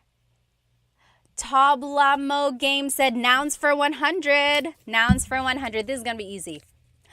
Ano ang dog sa Tagalog?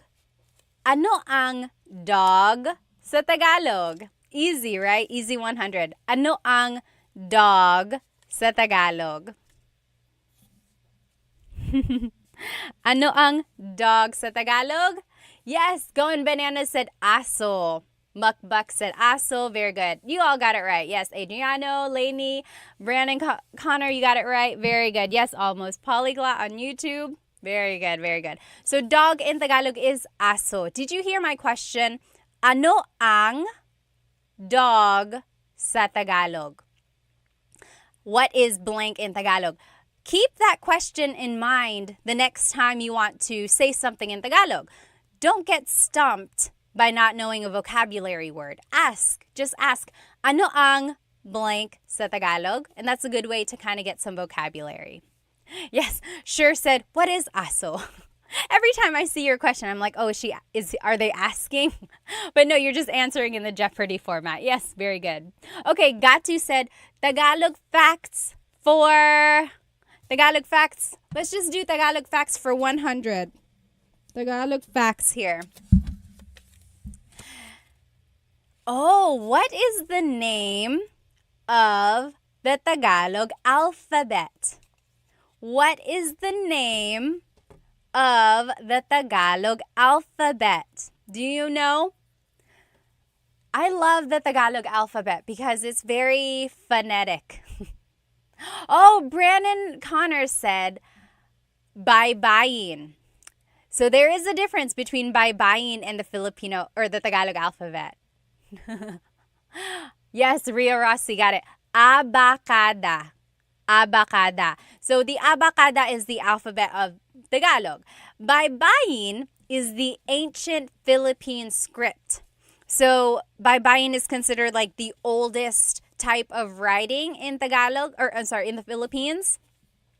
And that's also why Tagalog is considered to be like the oldest language in the country. And some people say that's why it's the national or one of the national languages, because it's like the oldest documented language in the country. But anyway, so baybayin is like symbols and represents kind of like the old ancient language. And that's what Tagalog is derived from. So that's not technically the alphabet, although it has a lot of influence in the language altogether. But the Tagalog alphabet is called abacada. Abacada. And I think it's very interesting because it's like all the letters are just the sound, like abacada. And then whenever you're saying the word, that's the sound of the letter. I don't know if that made any sense, but I think it's very interesting. Okay, what is our next clue? Are we going to do Tagalog facts again? Nouns, verbs, common phrases, questions, or Philippines trivia? Anyone? How about over here on YouTube? What would you like to do? YouTube. There's a little lag on YouTube here, but we'll let them choose this time. Oh, noun for 100, Amos said. Okay, nouns for 200. Oh, how do you say hands in Tagalog?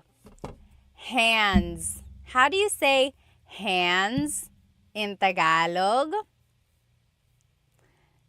There's something about this that I want to make sure you know.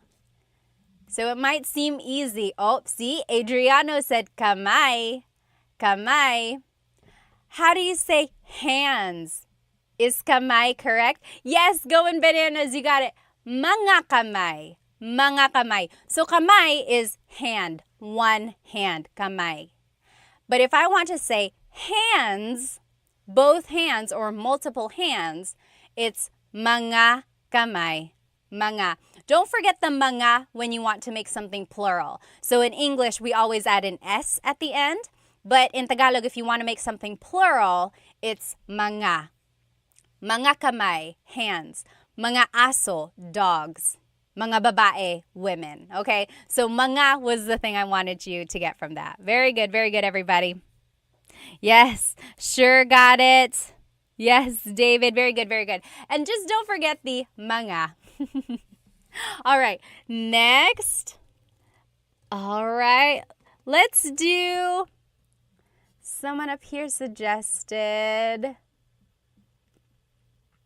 let us do common phrases for 200. Common phrases for 200 here. Common phrases, easy. How do you say thank you in Tagalog? How do you say thank you in Tagalog? Thank you in Tagalog is... Kaylin said, thank you for doing this. You are so awesome. Salamat, salamat. Thank you for spending some time with me tonight. Yes, Residue 1830 said, salamat. Yes, Samantha said, salamat po. Very good. Ballroom, yes, you got it. Salamat.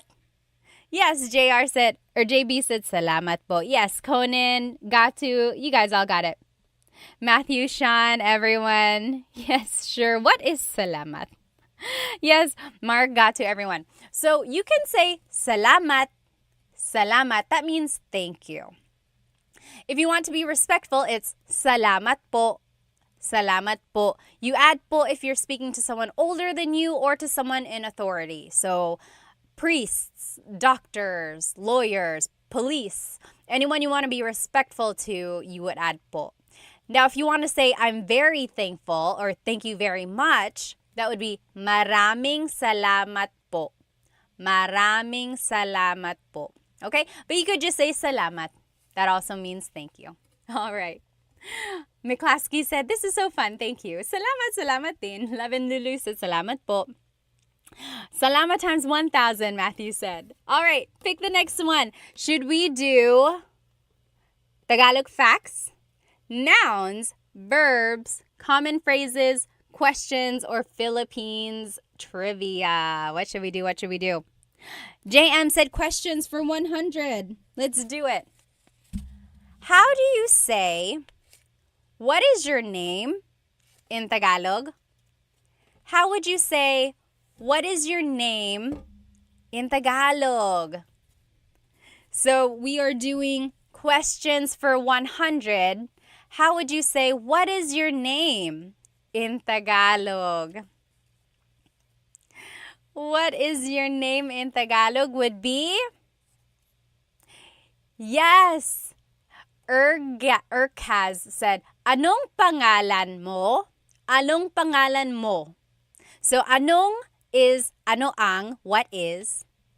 Pangalan is name, mo is referring to you. Ano ang pangalan mo? What is your name? Very good. Almost got it. Ballroom. Very good. You guys all got it. JB, Matthew. Got you very close. Oh, yes. I think you just got some words put together yet there. Yes, sure. You guys all got it. Ano ang pangalan mo?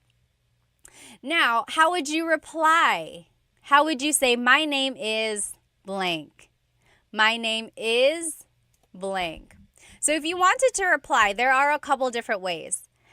I would say, ako si Pat.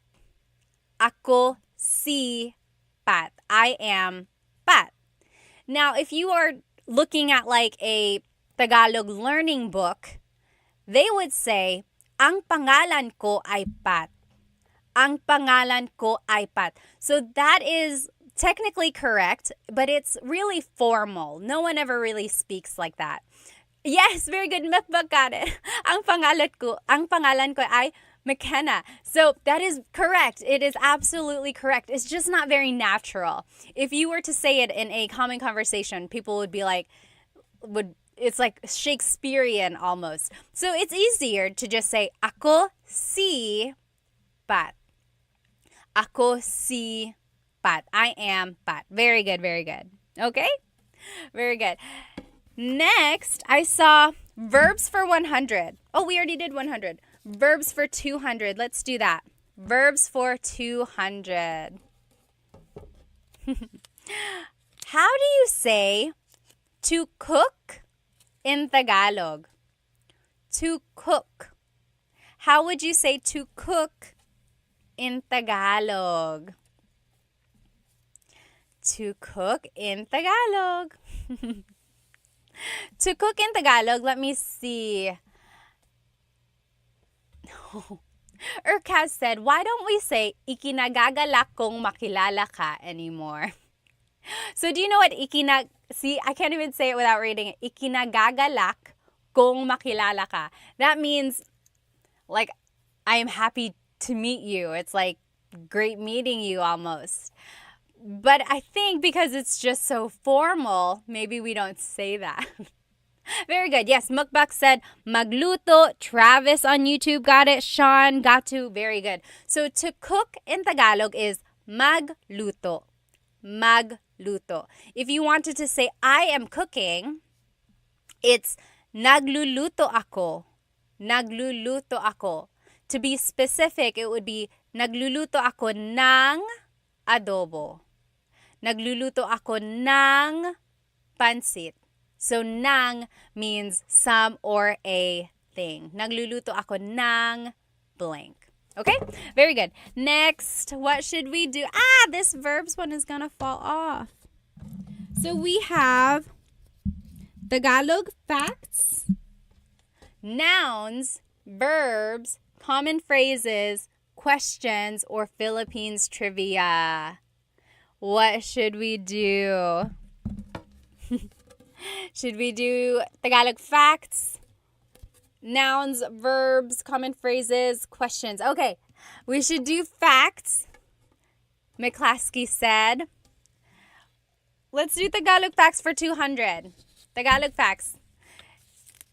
Oh, what fraction of Tagalog comes from Spanish? So, like, what fraction of all the words in Tagalog have a Spanish origin? Is it like half of the words, 3/4 of the words? What do you think? How much of the Tagalog language comes from Spanish? What do you think? Oh, McClaskey said half. Oh, Urkaz said 30%. Mukbak said 3/4. So there is a lot of influence from Spanish in the Tagalog language. So according to my research, of course, the internet never lies. Just kidding. It's 1/3. 1/3 of Tagalog has Spanish origins. And it's interesting because different dialects, different languages in the Philippines have different amounts of Spanish in them. So my in-laws are from Cebu and they speak Bisaya. And there is a lot of Spanish words there. Like, there's a lot in Tagalog, but it's like there are some things that they would say that Tagalog they don't say. And it's just very, like, a lot more Spanish in what they're saying. All right.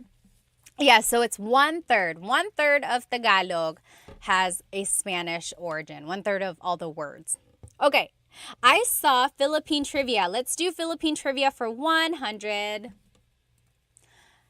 Name 2 countries that colonized the Philippines. Bonus points if you can give a time period.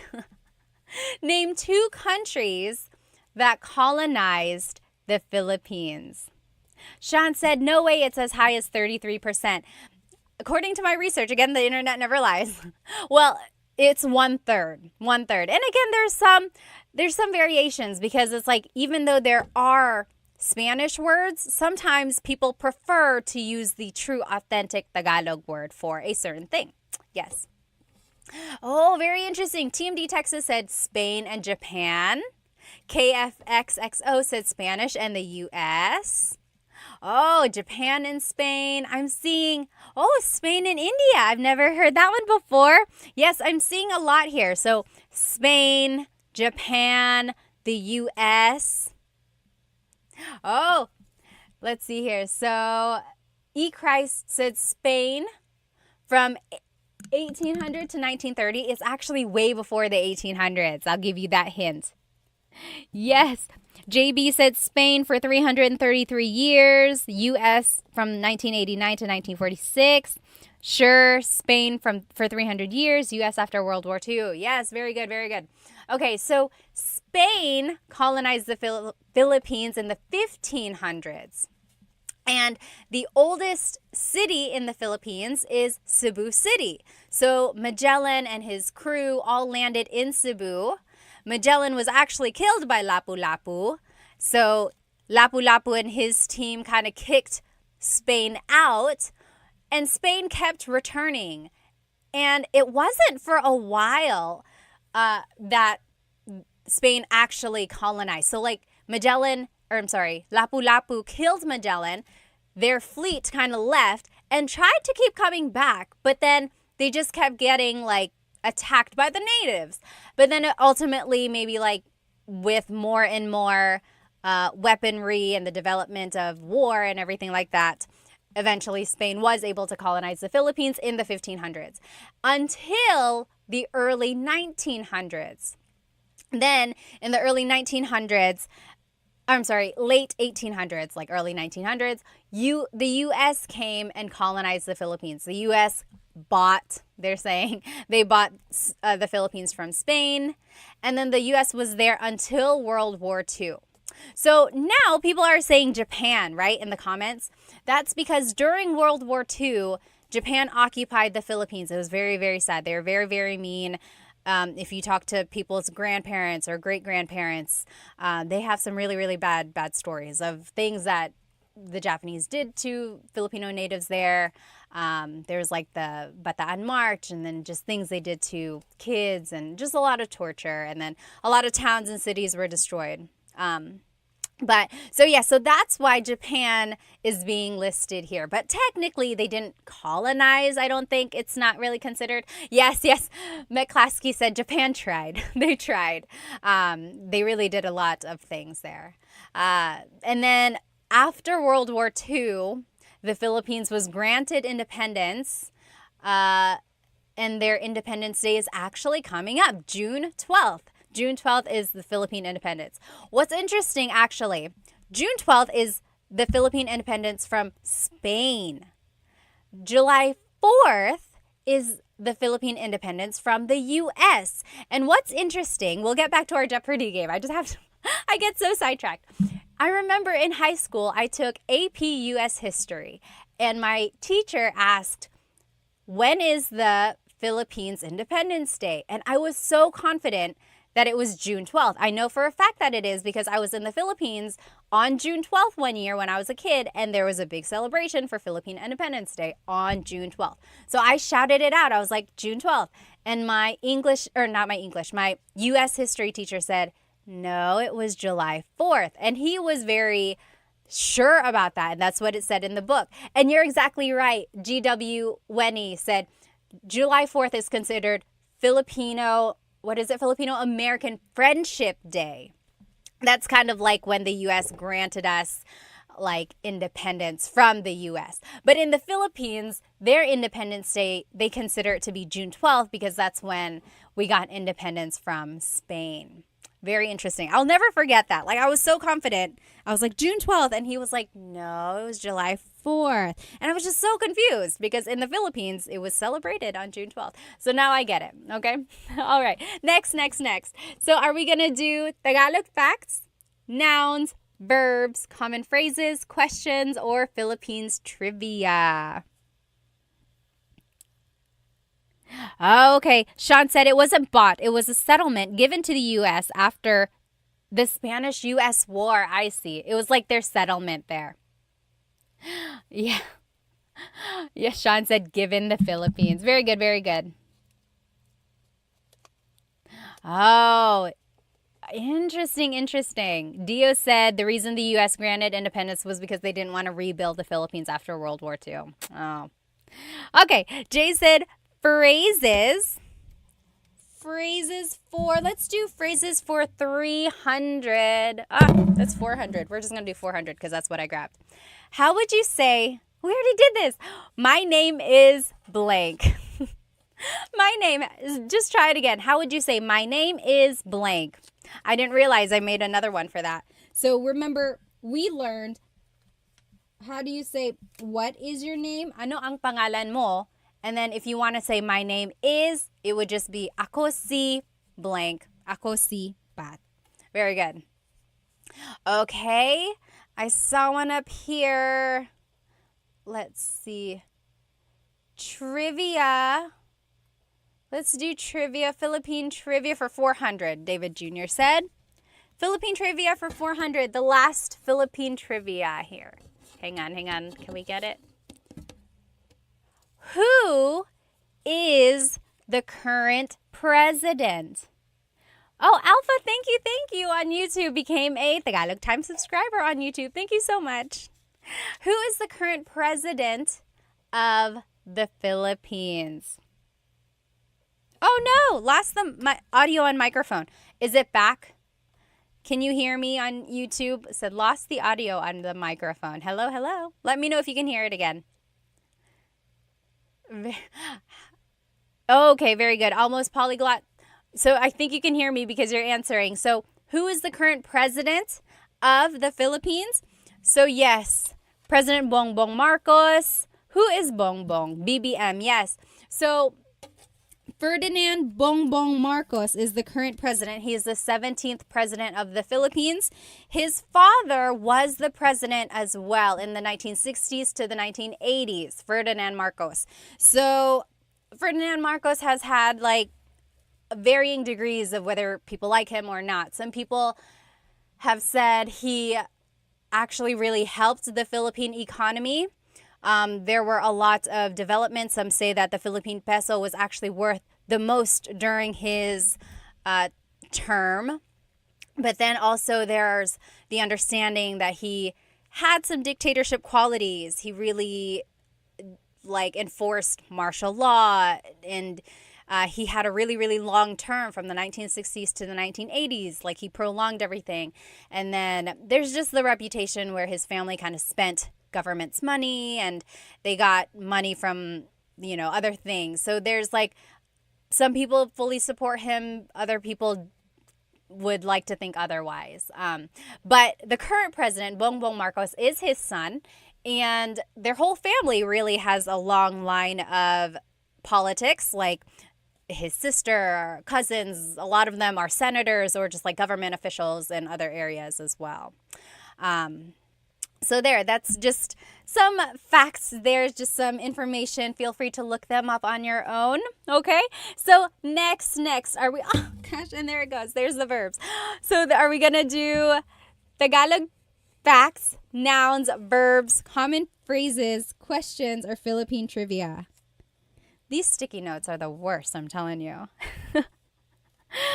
Okay. Hello, guitar said hi, Pat. All right. Let's see. Oops. Let's see. Okay, my class Clee said I was in the Philippines when Duterte was elected. Interesting. Yes. Annabis said only 17 presidents. That's wild. When you think about it, so if the Philippines got its independence in the late 1900s or mid 1900s, and now it's to 2024, and then you had a president who had a really long term, that doesn't really leave a lot of time for the other presidents, right? Yeah, so 17 presidents for the Philippines. Okay, nouns 300, Mari said. Nouns for 300. Oh, this might be a word you don't say a lot. Ano ang cloud sa Tagalog? Ano ang cloud sa Tagalog? Ano ang cloud sa Tagalog? Do you know? What is cloud in Tagalog? Valentino said, you're doing great even with those stubborn sticky notes. I know. Next time I'm going to tape them or something. I wanted to do it virtual or like on the computer, but then it was hard for me to figure out how to have my camera on and have it big enough to enjoy the actual game. You know what I mean? Oh, remind me to show you the back of this board. It's very interesting. Yes, very good, very good. McClaskey, Urkaz, you got it. Ulap. Ulap. Sure said mug cloud. So the mug prefix only works for verbs, unfortunately. Very good. Almost polyglot. Cloud is ulap. Ulap. Chibis Cheryl said, my husband is Filipino and doesn't even know. Cloud in Tagalog is ulap. Ulap. Yes. Again, it's one of those words you don't say a lot, like unless you have to or unless you like come across it. So ulap is cloud. Ulap. Ulap. All right, next clue. Let's see, where are we at? Let's finish up Tagalog facts for 400. It's the last one in that category. Then we'll take off this sticky note. Ta-da! It's gone. Tagalog facts. I love this fact, you guys. I love this. Where did the name Tagalog come from? Where did the name Tagalog come from? Oh. Ray Patson said, has anyone used sticky notes, like used the method of putting sticky notes around your house for learning Tagalog, and has that work? So I love that trick as well. Like if you are trying to learn vocabulary words, just put sticky notes on things around your house. Okay. Yes, Christ, you got it. So anyone else know? Yes, Annabus got it. Ballroom. Very good. Yes. Jay, you got it. Yes, Annadelle. So my question was, where does Tagalog get its name? So back in the day when the Spaniards colonized the Philippines, they heard native Tagalog speakers, talking near a river. And they were like, what is this language? Ilog in Tagalog is river. So the Spanish called it Taga-ilog, like the people living there, Taga-ilog, from the river. So like river dwellers. So then the people speaking it were considered Taga-ilog, and they just considered their language Tagalog. So it comes from the phrase Taga-ilog, from the river, and then it just kind of became the name of the language spoken there. Tagalog, Taga-ilog. Very good, very good. Oh, Jonathan said, try Kahoot for a Jeopardy game. Yeah, I'll try that. I know Kahoot, they use that in schools. Okay, very good. Now, all we have left are nouns, verbs, common phrases, questions. Oh, we're all out of Philippine trivia, so that's gone. Nouns, verbs, common phrases, and questions. What should we do? Let's do... Anyone? Sure said, what a great lesson. I know, right? I love trivia, and I love learning things. Okay, we're gonna do, anyone? Nouns, they are tough, McClaskey said. Okay, so if you joined me, you might hear some thunder. It's thundering hard now. So nouns for 400. Tell me 2 ways to say bed in Tagalog. 2 ways to say bed in Tagalog. So the past couple weeks I've been doing lives and like repeat lessons, and I did a lesson on vocabulary words about the house. Do you remember what the Tagalog word is for bed? Bed. And there are 2 words or 2 ways to say bed. Yes, Going Bananas said kama. Oh, there are 3 ways. So Christ said tulugan. Tulugan. Tulugan means a place to sleep. Yes, that wasn't included in our lesson. So there's kama, which means bed. Christ said tulugan. Tulugan means a place to sleep. There's one more. Yes, McClaskey, you got it. Higaan. Higaan. Higaan is a place to lie down. Very good, very good. Very good. Yes. Sean, Jay, Claudio, you guys all got it. Conan, yes, higaan. Very good, very good. So those are 3 ways to say bed. Kama, tulugan, and higaan. I like that in Tagalog, you can just kind of turn a verb into a noun. So tulog is to sleep. Tulugan is a place to sleep. Higa is to lie down. Higaan is a place to lie down. Yes, Sir David R, you got it right. Very good. Let's finish off nouns since there's only one left.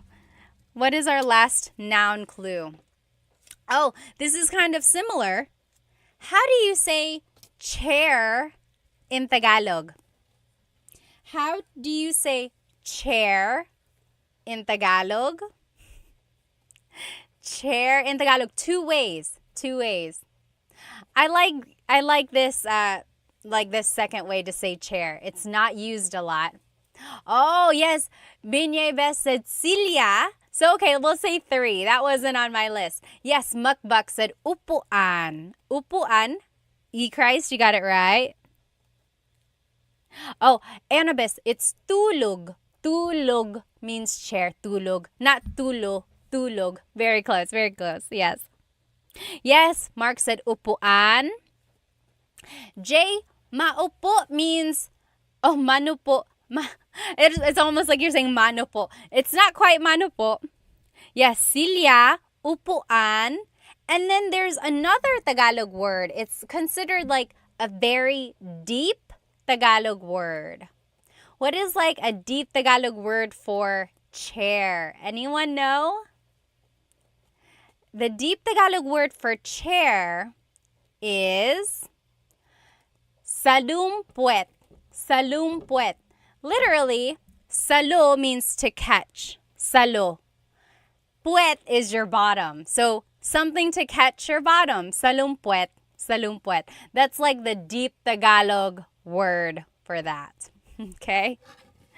Now, do we want to do verbs, common phrases, or questions? Baku said, is that commonly used day to day? No, absolutely not. So not a lot of people say salumpuet. That's just like a deep Tagalog word, almost like a trivia, good thing to know. But upuan or silya, those are what's used a lot. Okay, so Juan Diego said verbs. Let's do, yes, sure, that's correct. Verbs for, let's do 400. Verbs for 400. What is to sweep in Tagalog? What is to sweep in Tagalog? To sweep in Tagalog is the same as the noun of broom. Yes, Mr. Q and Binyebest, walis. Walis. So, nagwawalis ako. Nagwawalis ako. I am sweeping. Listen that I'm saying nagwawalis. Nag. I'm using it as a nag verb. Nagwawalis ako. But I could also say, winawalis ko ang sahig. Winawalis. So I'm using it as an in verb now. So when it's an in verb, it's an object-focused verb. And so, hello? Okay. So when it's an in verb, it's an object-focused verb. And then it's like focused on the floor. Winawalis ko ang sahig. However, when it's a mag verb, nagwawalis ako, it's focused on me. It's an actor-focused verb. Very good. Let's finish off verbs since we only have one left. What is to wink in Tagalog? What is to wink in Tagalog? Do you know? What is to wink? I remember learning this when I was a kid and I was like, wow, because it's not a verb you hear every day. Do you know what is to wink in Tagalog?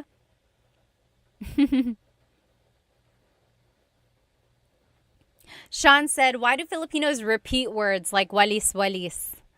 Sometimes I think it's just to emphasize that they are sweeping, but technically it's just walis. Yes, very good. Going Bananas said kindat. Kindat. Yes, very good. So, kindat, kindat, wink. Kindat.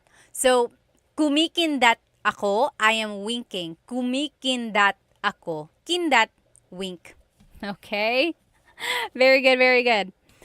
2 more categories, only 4 more clues. Let's do common phrases for 3. Common phrases for 300. What are 2 ways to say, I don't know? 2 ways to say, I don't know.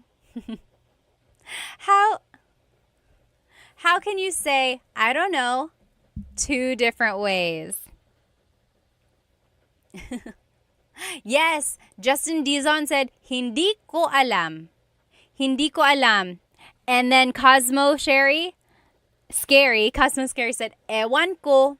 So those are the 2 ways you can say it. Hindi ko alam means I don't know. Ewan ko means I don't know either. So they are used interchangeably.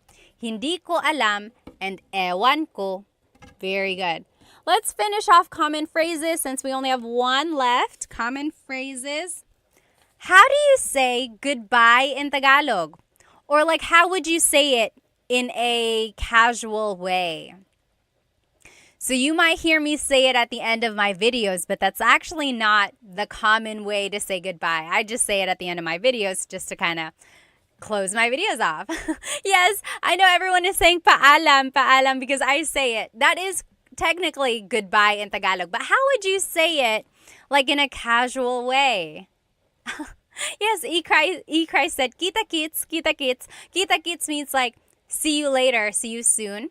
Yes, Micah said, ingat, ingat. Sir David, that's what I was looking for. Sige, sige. So, if someone is about to leave, yes, Annabis also said it. David on YouTube. So, a lot of people say, sige, ingat. Okay, take care. Sige. So, it's like, oh, sige, alis na ako. Okay, I'm leaving now. So, there's no real like goodbye. It's almost just like, oh, okay. See you later. Okay, so that's one thing to know there. Okay, we finished off common phrases. 2 more. Let's do questions for 400. How do you say, what are you doing? What are you doing? How do you say, what are you doing in Tagalog? Let's see. What in Tagalog is ano? Yes, Cosmo Scary said it on YouTube. Anong ginagawa mo? Very good. Justin Dizon got it. Anong ginagawa mo? Let's see here. A Amorous Rap Sing said, anong ginawa mo? That's past tense. Anong ginawa mo means, what did you do? Anong ginawa mo? But in the present tense, what are you doing? It's anong ginagawa mo. Okay? Anong ginagawa mo? And then the last clue of the night. Questions for 500. How do you say what happened in Tagalog? What happened in Tagalog? How would you say that? What happened in Tagalog? What happened in Tagalog is... I saw someone write it there. Oh. Sean, I'll answer your question in just a minute. Yes, very close, close, Micah. Yes, Abigail got it. Anong nangyari? Anong nangyari? What happened? Anong nangyari? Anong nangyari? What happened? Very good. Sean said, how do you say to a group of people, what are you doing? So if you're talking to more than one person, you wouldn't say, anong ginagawa mo? That's just one person. Anong ginagawa mo? What are you doing? But if you're asking a group of people, what are you all doing? It would be, anong ginagawa nyo? Anong ginagawa nyo? Nyo is the you plural. There we go. We finished it. We finished all of this. Do you want to see the back of this board? This is a little like wall decor. I don't really have space to put it behind me, so I haven't found a place to hang it up. But it is like a piece of wooden art with, does anyone know the name of this dance that's being depicted?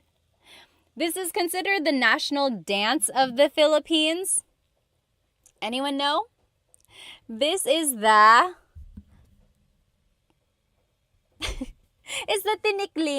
tinikling dance. So you'll see the bamboo poles here, and people are dancing, and they're trying to dance between the poles. And sometimes it goes faster and faster, and you're trying not to get clicked. Yes, very good. You guys all know. Ballroom, Jay, Eric. Oh, yeah. Ballroom said, it says it on the thing. Tinikling. There it is. This is the tinikling dance. And they say the dance was influenced by the bird, the tickling bird. Tickling. Tickling is like a very skinny bird, and it hops around. So they're mimicking the tinikling or the tickling bird in the tinikling dance. Very interesting, right? You know where I found this? I got this from a yard sale many, many years ago. I was just like looking around on this lady's table, and this was there for like 25 cents. I was like, am I seeing what I'm seeing? She was not Filipino, so I don't know where she got it from, but I couldn't believe that it was so cheap and it's still so nice. I just gotta find a place to put it. Maybe I'll put it behind me. All right, you guys, I gotta go. I hope you have a good rest of your night.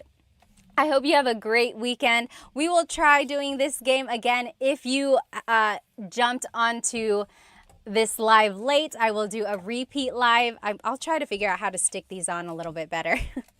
But otherwise, I hope you have a good rest of your day and night. Oh, Miss Date said, oh, nice, it was made for you.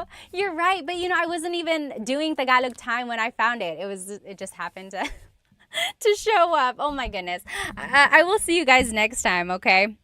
Let me just read some of these comments before I leave. Oh, Sean said, is it for sale, Ate Pat? No, I can't even. I want to put it up. I just don't know where to put it up, but it's not for sale. It's all mine. Sorry. All right. I will see you guys next time. Have a good rest of your weekend, everybody. Or good evening and good weekend. Bye-bye. See you.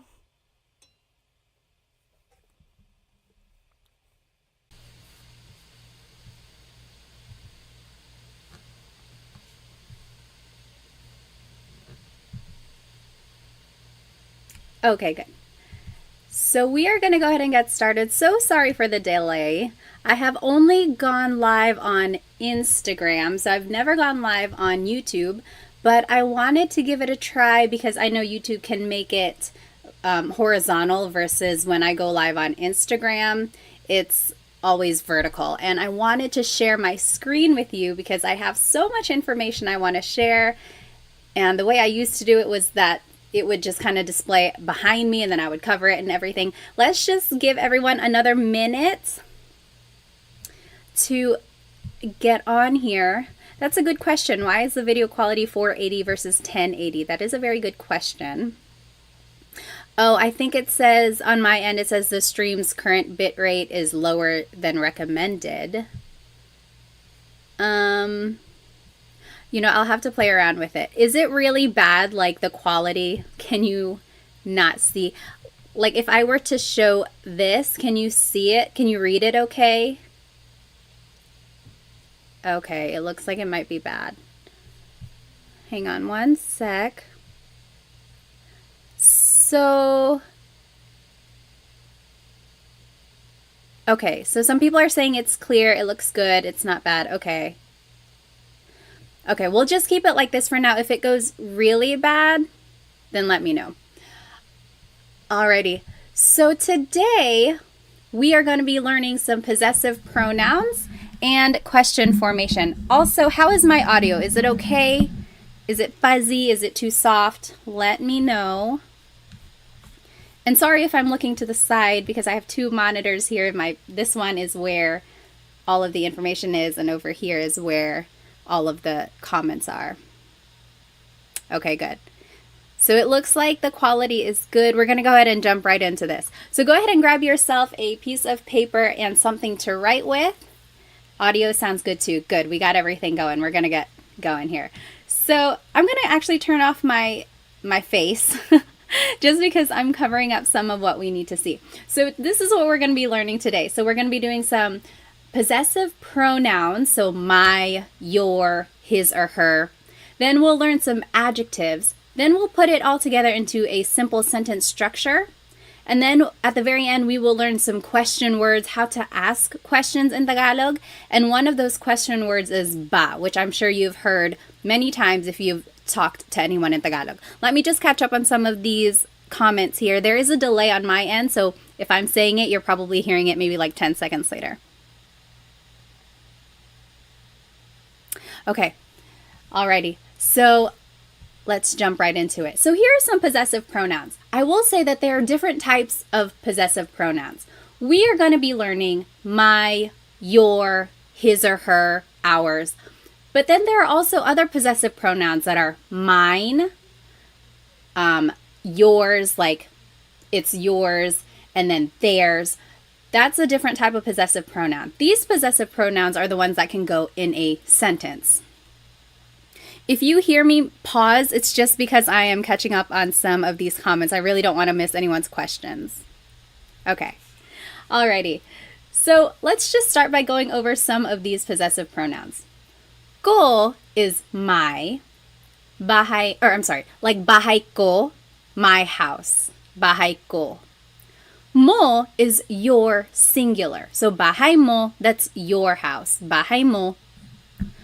Nya is his or her, nya.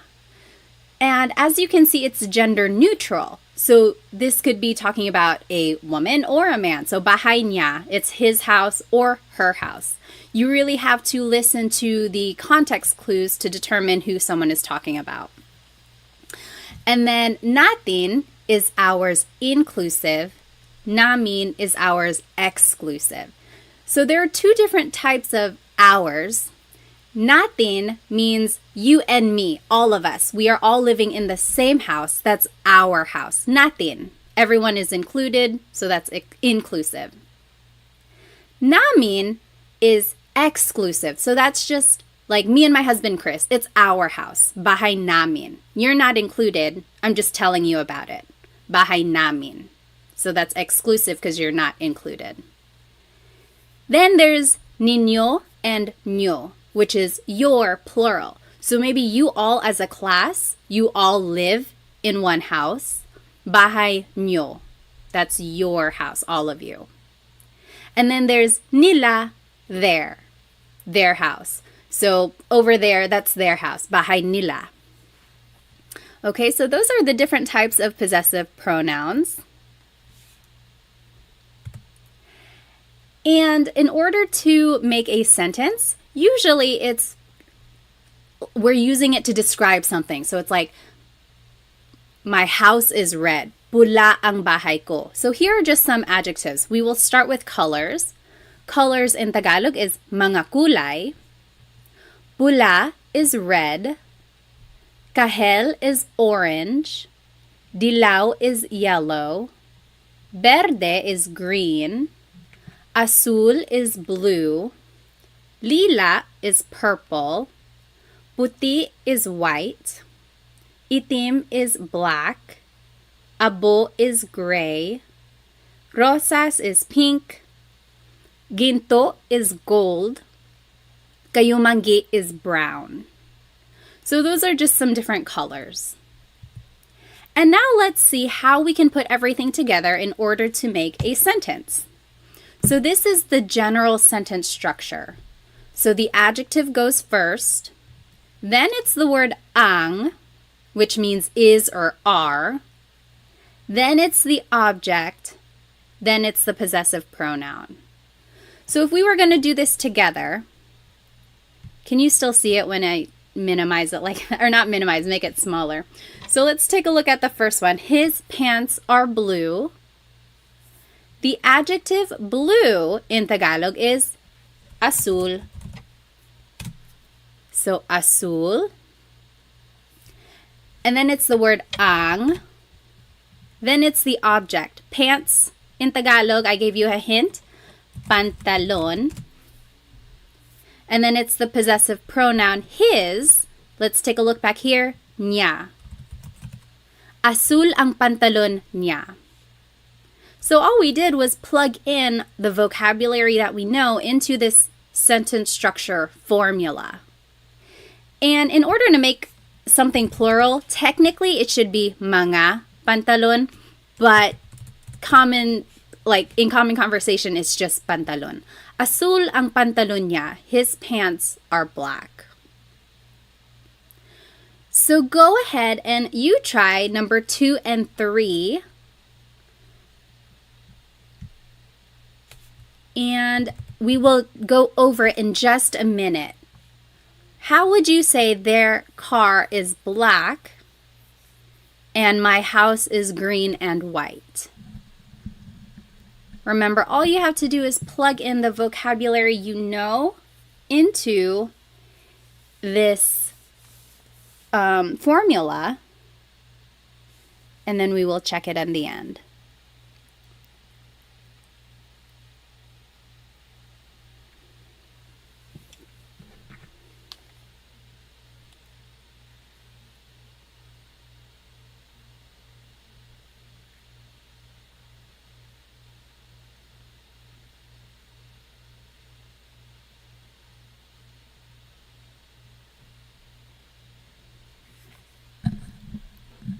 Yes, okay, so I am seeing some of the right answers, or one of them is already in the chat. Go ahead and take maybe just another minute or two just to answer or translate what is their car is black and my house is green.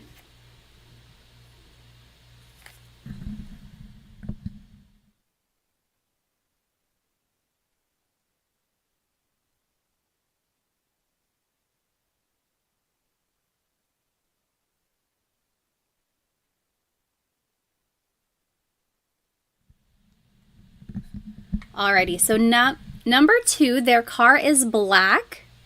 Tenfold for 10. Itim ang kotse nila. That's what they said. Itim. That's the adjective. Then it's the word ang, which means is or. I'm sorry, is or are. Object car is kotse. And then the possessive pronoun there is nila. Itim ang kotse nila. Yep, that is correct. Itim ang kotse nila. Number 3, who wants to give it a shot? Write it in the chat. My house is green and white. What do you think?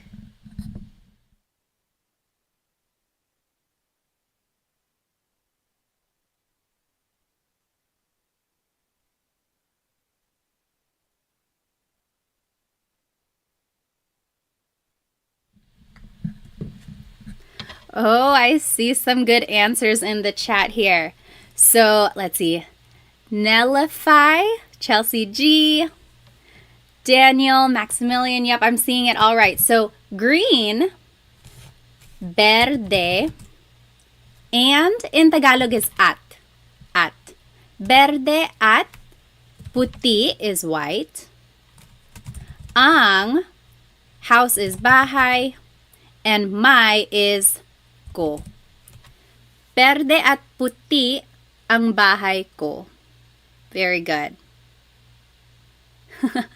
Yes, you're getting it all right. So a question up here by Tim. Very good question. When learning, how do you pronounce the words phonetically?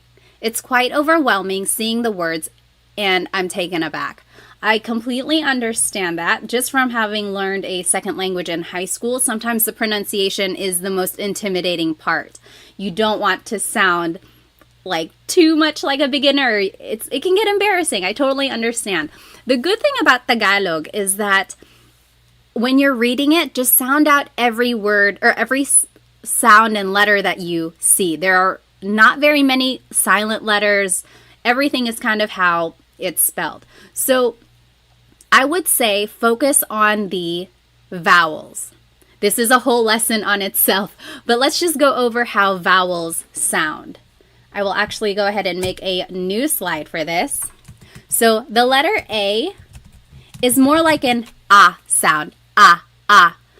And sometimes in English, the letter A is very short, like bat and hat. We don't want it flat like that. We want it more open, so ah, ah. Not like an opera singer. It's not ah, but really make your mouth. Let me turn on my camera here. I think that might help. Sorry again, this is my first time coming on YouTube for the live. Yes, okay. So let's talk about pronunciation. So the letter A, ah, ah, ah. Not ah and not ah, just ah, ah. So let's practice saying salamat, salamat, salamat. It's not salamat and it's not salamat. It's really just like in the middle. It's flat. Salamat. Okay? So that's the letter A. Then the letter E is the same as in English. Eskwelahan. Then the letter I is an E sound. E. Isda, fish, or isa, one. E. Sometimes in English, the letter I has a very short I sound, like big or dig. We don't want that sound. We want an E sound. So that's the letter I. Then the letter O is O. Not aw, but more like an O. Sometimes I think of it like having a ball in your mouth. Your tongue gets kind of pushed back and down a little bit, and the inside of your mouth is open and wide. So O, like opo, opo.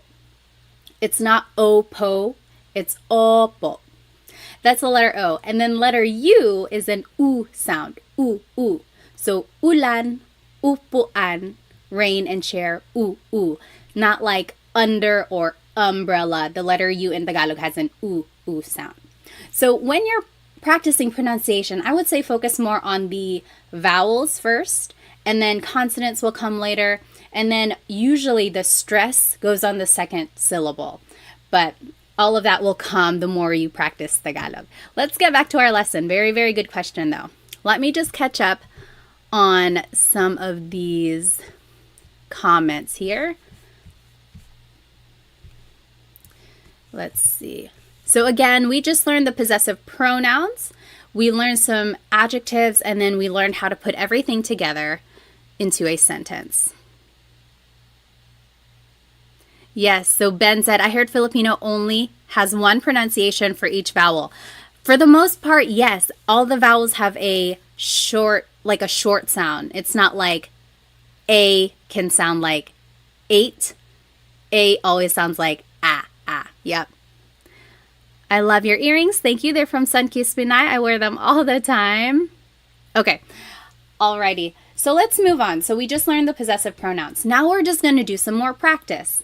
Over here in the top left corner are the possessive pronouns we just learned. So ko, mo, niya, natin, namin, ninyo, nyo, and nila.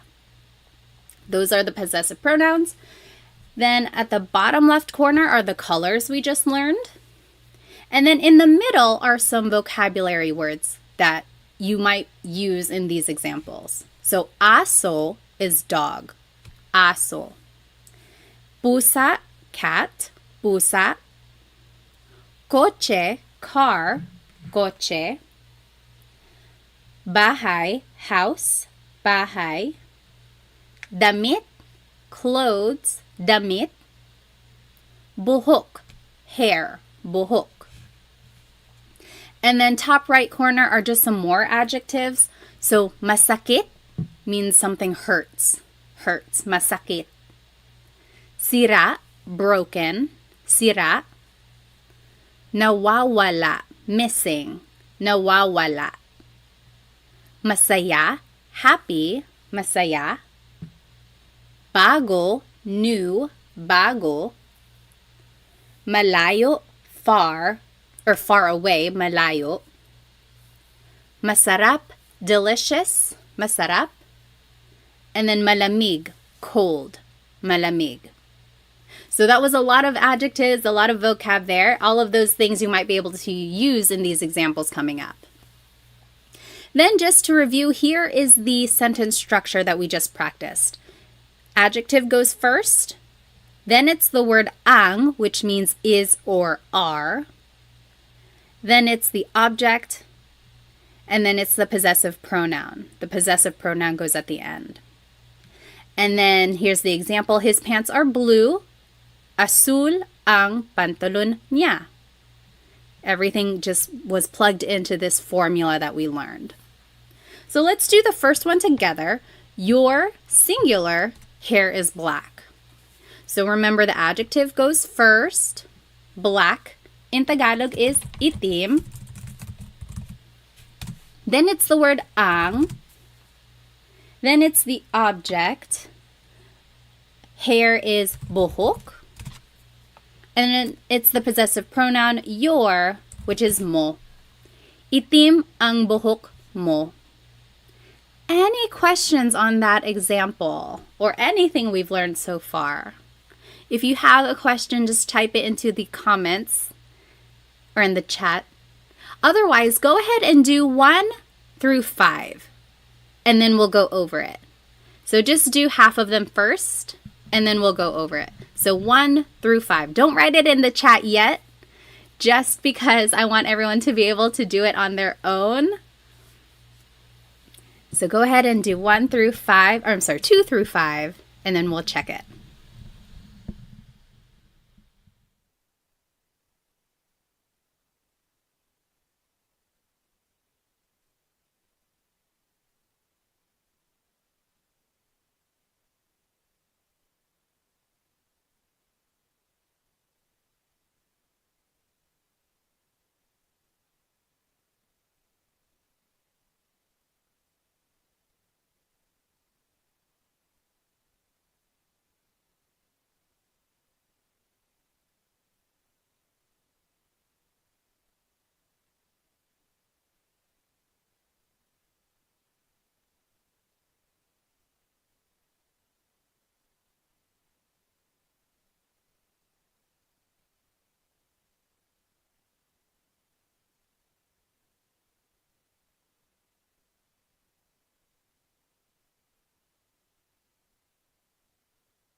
Let's see, is it available for replay? I think it might be recording. As for the rewindable, let me see if I can change that. I'm not sure. Oh, okay. I think I just need to enable this.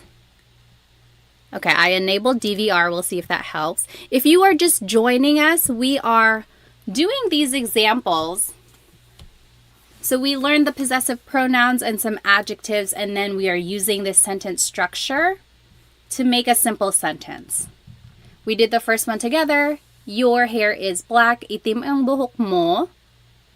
Then you just plug everything into this formula up here. Take about 1 more minute, maybe 1.5. I'll give you some time.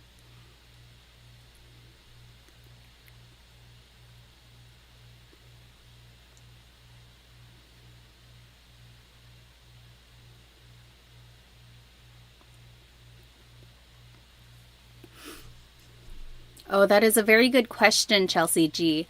When would you say ma before the color? Like maitim ang buhok ko. Let me think about it. I want to give you a clear and concise answer. I'll think about it, and then after we do the examples, I'll answer your question. Very good question.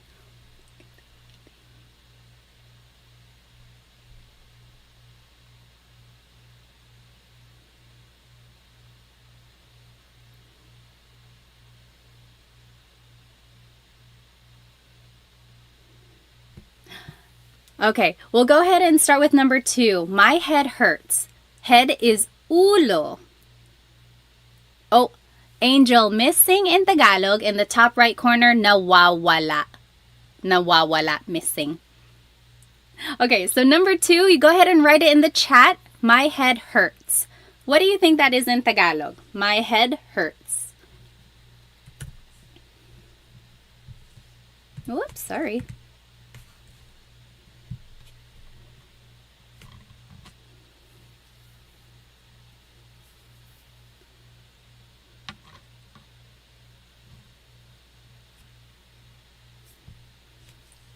Yes, Maximilian, masakit ang ulo ko. So remember, adjective goes first, masakit. Then it's the word ang. Then it's the object ulo. Then it's the possessive pronoun ko. Masakit ang ulo ko. Yep. Number 3, my hands are cold. Hands in Tagalog is mga kamay. What do you think that is in Tagalog? My hands are cold. Let's see. My hands are cold.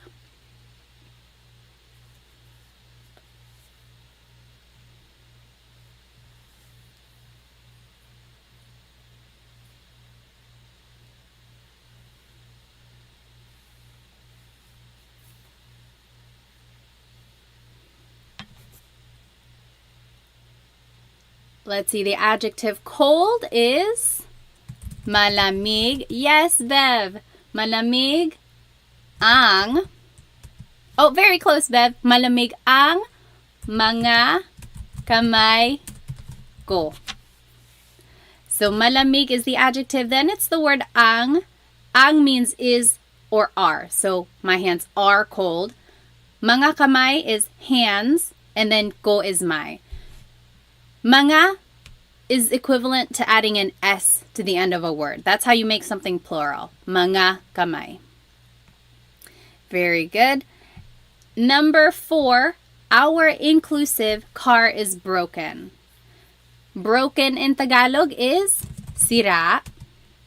Then it's the word ang. Then it's the object car, which is kotse. And then the possessive pronoun our inclusive is natin. Sira ang kotse natin. Sira ang kotse natin. So remember the difference between inclusive and exclusive. Inclusive means it's all of ours. We all use the same car. It is our car. So, sira ang kotse natin. But if it's exclusive, that's just me and my husband, it's our car. Not yours, ours. I'm telling you about it. And then the last one, go ahead and write it in the chat. Their cat is missing. Their cat is missing. How would you say that in Tagalog?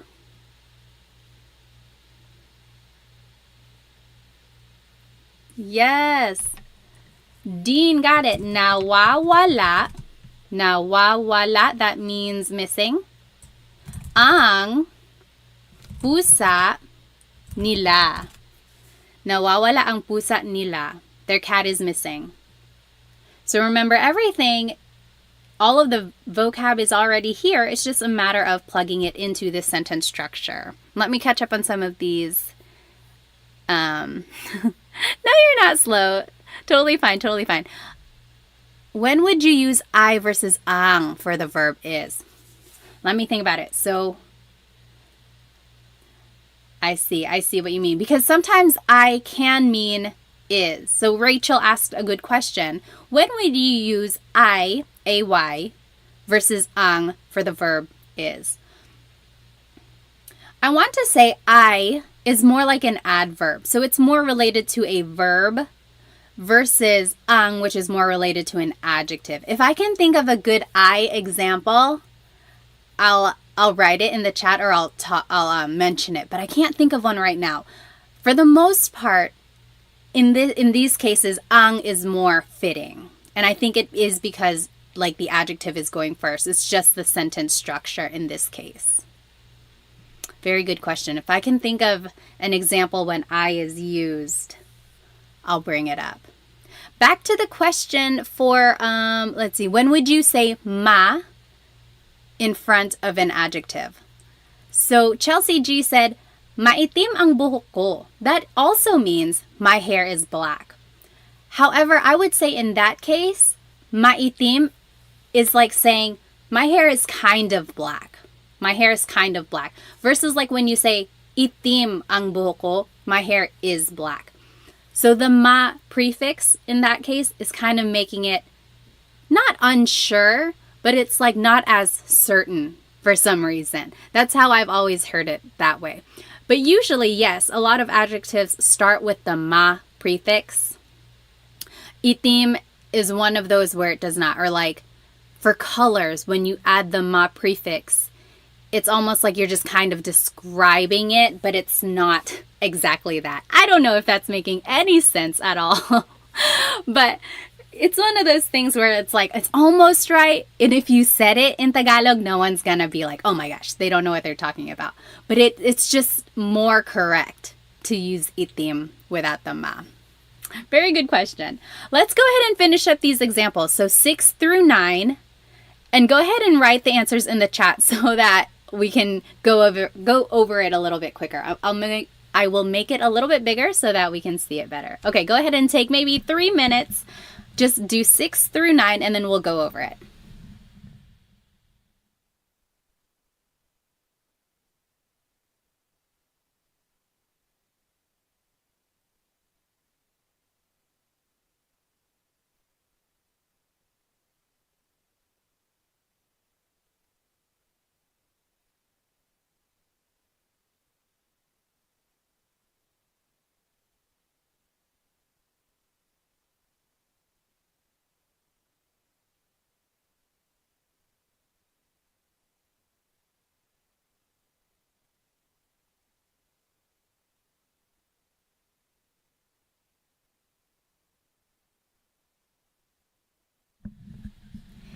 If you are just joining us, your audio is not broken. We are all trying to answer number 6, 7, 8, and 9. Oh, sorry. Your audio is not broken. Anyway, yes, we are all trying to answer or translate these phrases, and then we're going over it. I'll give you about maybe 1 more minute.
Okay, let me go ahead and just read some of these comments. So Dean asked, some adjectives have repeated, or I'm sorry, I've seen or heard some words like adjectives repeat the first syllable, like sasakit. Yes. I can think of a phrase like sasakit ang ulo mo. Don't watch too much TV because sasakit ang ulo mo. That means your head will hurt. So it's almost like a verb in that case. Sasakit, it will hurt. Or mawawala. Don't hold your phone over the river. Mawawala yan. It will go missing or you'll lose it. Mawawala. So sometimes these adjectives can be used like a verb.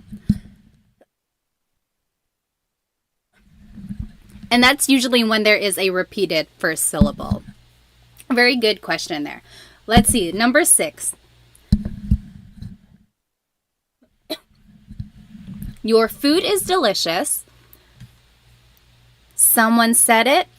Masarap ang pagkain ninyo. Whoopsie.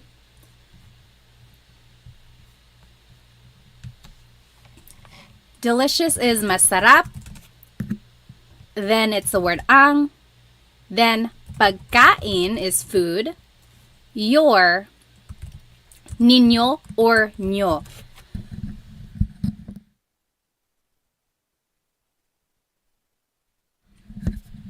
And yes, Kevin asked a good question.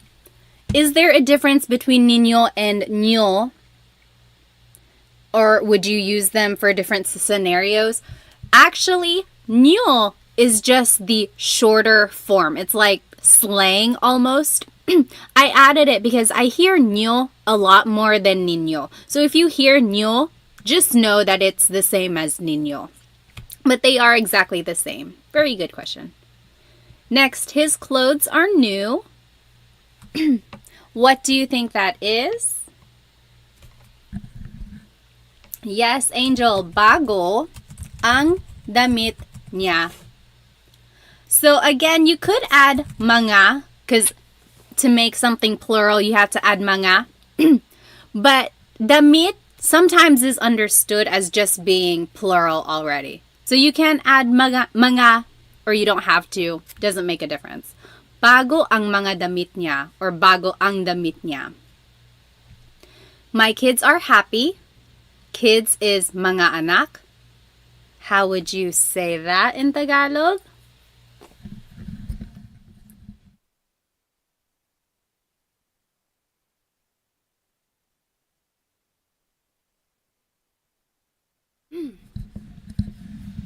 Yes, masaya ang mga anak ko. My kids are happy. Masaya ang mga anak ko. Lastly, our exclusive house is far away. So, our house is far away. Malayo ang bahay namin. Malayo ang bahay namin. Our house is far away. Good.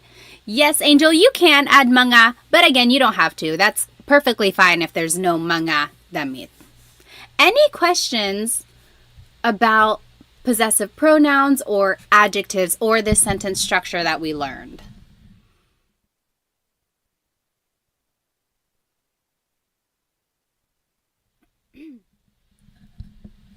Okay. If you think of a question, feel free to write it in the chat. Otherwise, I want to try this poll here. They say you can do a poll. Hang on.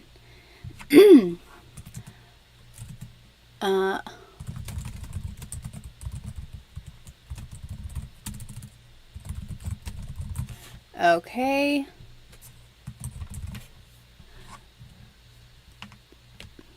There was a question, what is broken in Tagalog? Sira. Sira, up here in the top right corner, sira. We are going to do this quick poll. Oops.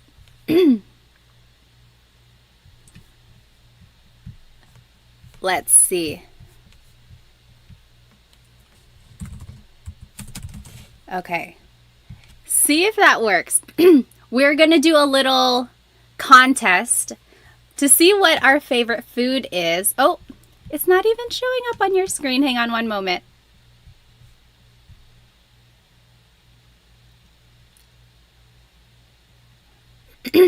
Okay, there we go. So let's see what everyone's favorite Filipino food is. We have this little bracket. We're going to see what the winner is. Can you guys see the bracket?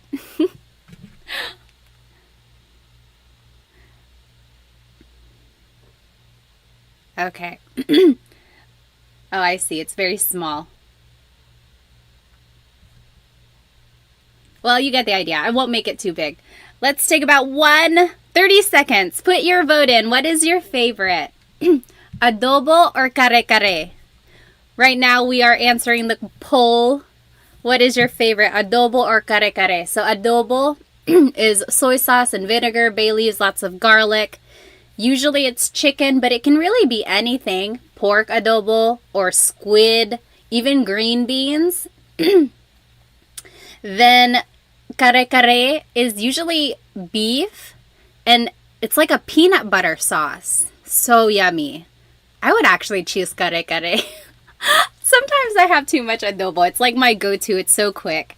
Okay, let's see. What is the winner? It looks like adobo is the winner. Okay, adobo is gonna move forward. Sorry, kare-kare. And then let's do another one here.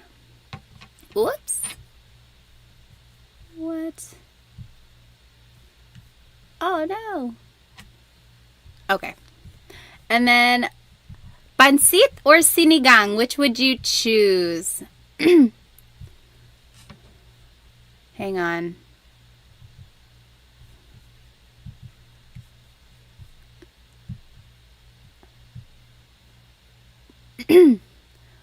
Let's see. Now I can't do a poll. Whatever. Which would you choose? Pansit or sinigang? Which would you choose? Oh yeah, adobo 1. So 70% by 30%. Por kare-kare. Favorite food. Sinigang or pansit? Okay, there. I started the poll. Put your vote in. Take 1 minute. And we'll see which one wins. Ooh, it's close.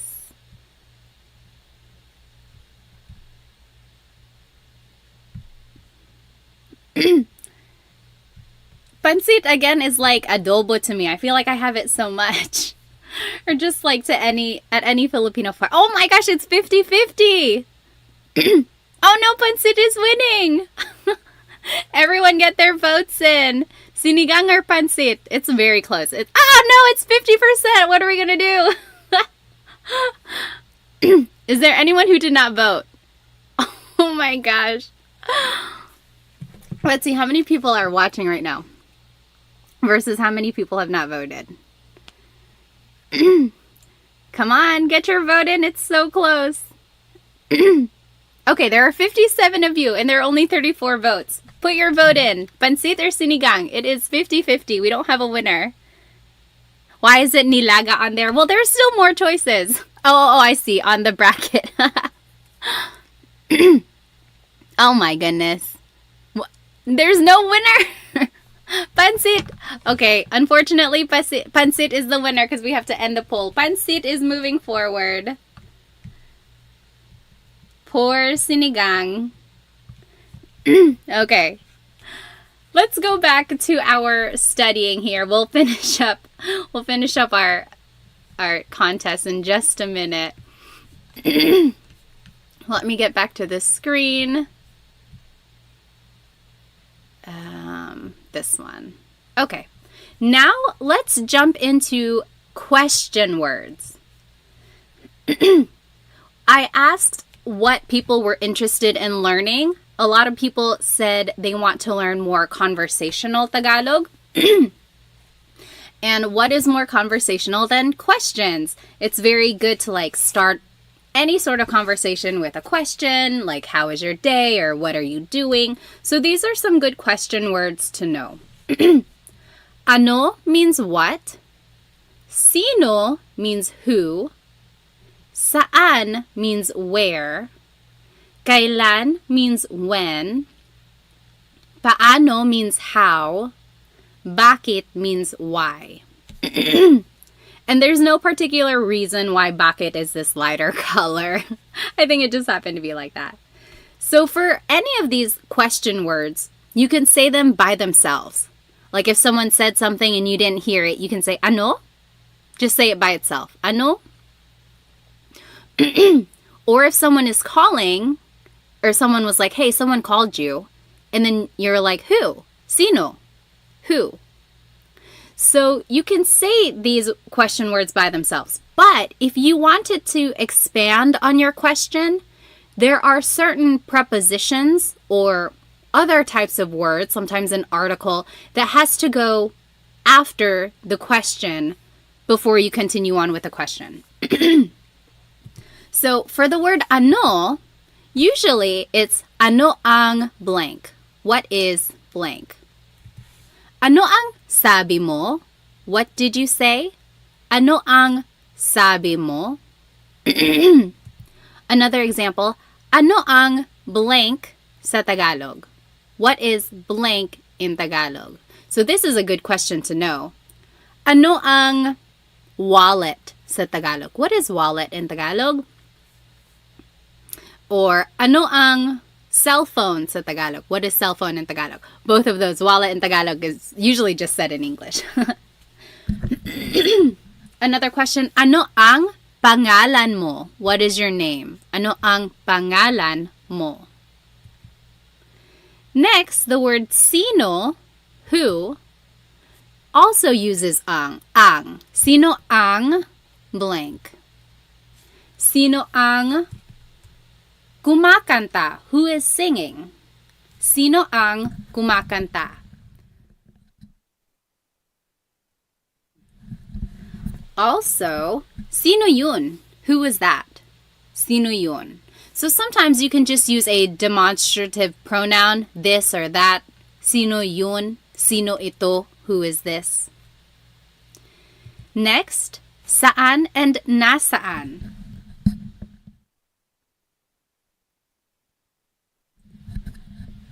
So there are two types of where, saan and nasaan. Saan always goes with a verb, like, saan pupunta si Jake? Where is Jake going? Saan pupunta si Jake? Or I'm sorry, nasaan always goes with a noun. Nasaan ang CR? Where is the bathroom? CR is comfort room, and that's what a lot of Filipinos call the bathroom in the Philippines. Nasaan ang noun?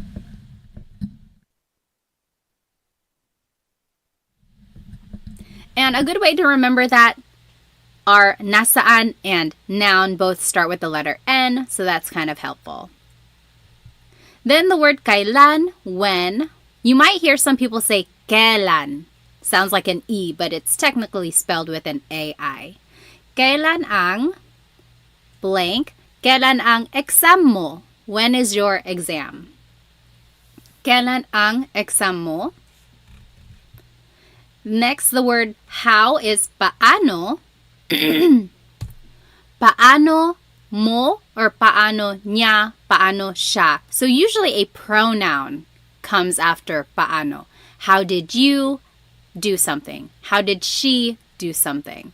So those are just, it kind of goes with the question, how, and then pronoun follows. Then, paano mo ginagawa yun? That's an example. So, paano mo ginawa yun? How did you do that? And lastly, the word why is bakit. Bakit mo, bakit niya, bakit siya. Again, pronouns usually follow the word bakit. Any questions about these questions before we do some practice?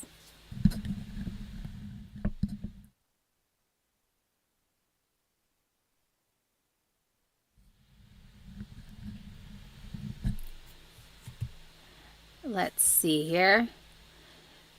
So on this next slide, in the top left corner are the question words we just learned and the usual sentence structure or the format of the question. Bottom left corner are the possessive pronouns we just learned. And then to the right are the questions that I want you to translate into Tagalog. So let's do the first one together. What is your name? What is your name? So let's take a look at the word ano. Usually it's ano ang blank. And I gave you a hint. Pangalan is name. So what is your name? Ano ang pangalan? Your, take a look at this bottom left corner, mo. Ano ang pangalan mo? Yeah, very good, Dita. Ano ang pangalan mo? You go ahead and do 2 through 6, and we'll go over it.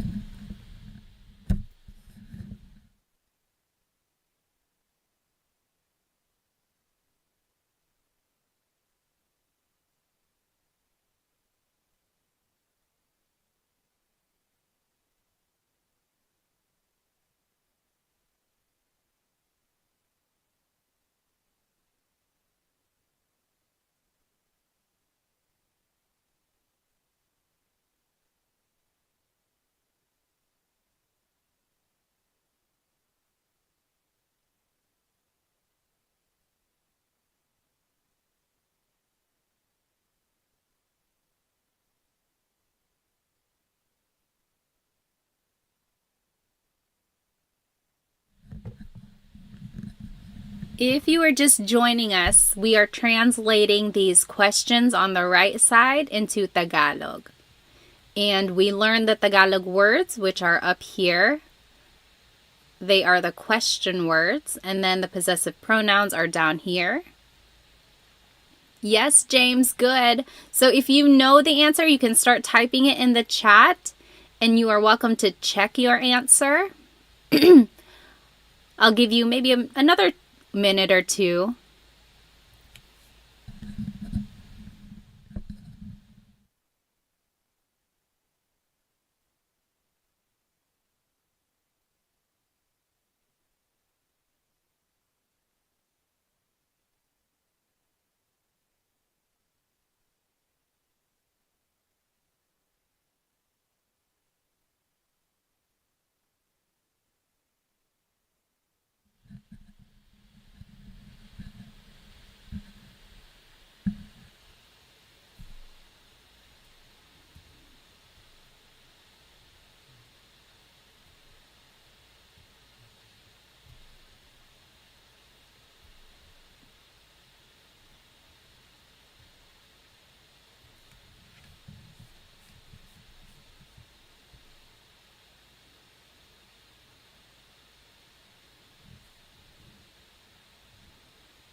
Okay, take 30 more seconds. And if you're not done, no worries. We can all do it together.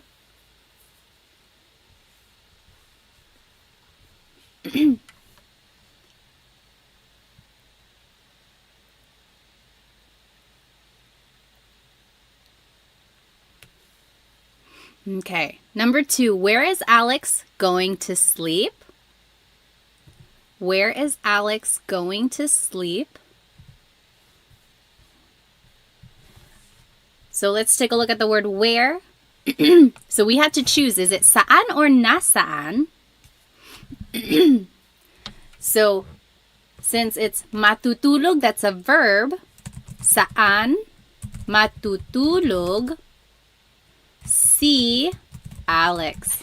The word si is the linking word before a proper noun. So anytime you're talking about a person, it's si. Saan matutulog si Alex? When is your birthday? Birthday in Tagalog is kaarawan. What do you think that is in Tagalog?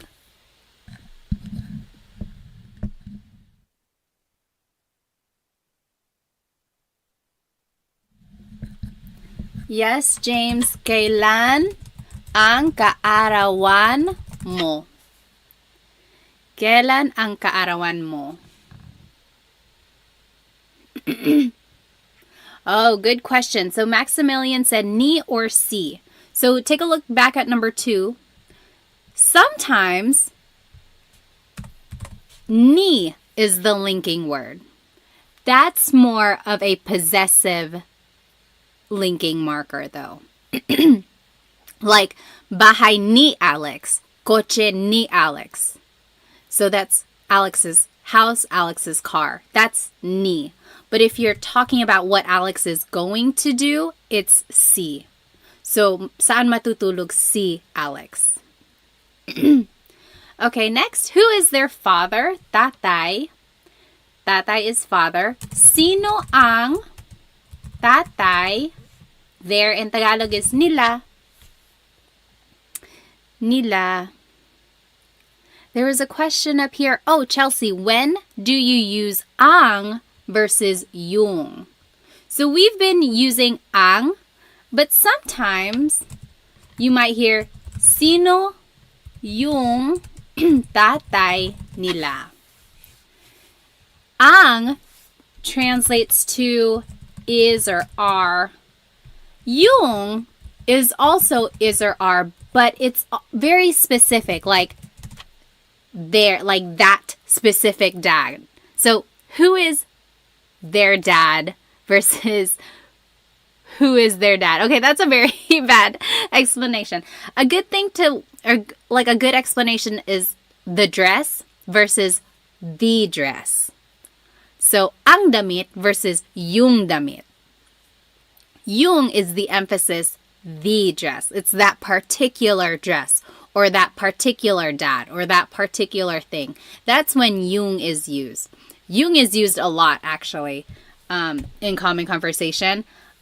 But ang and yung are usually interchangeable. If you use one over the other, you're not wrong. It's not going to be incorrect.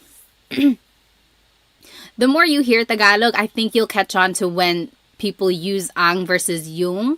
When in doubt, go ahead and use ang, I would say, because it's usually more correct a lot of the times. But yung is also used a lot. Okay, where is your house? Bahay.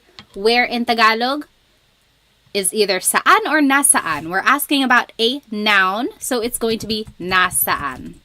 Nasaan ang bahay mo? Nasaan ang bahay mo? Yep. And then lastly, why are you scared? Why in Tagalog is bakit. And then it's usually the pronoun. You is ka. Bakit ka natatakot?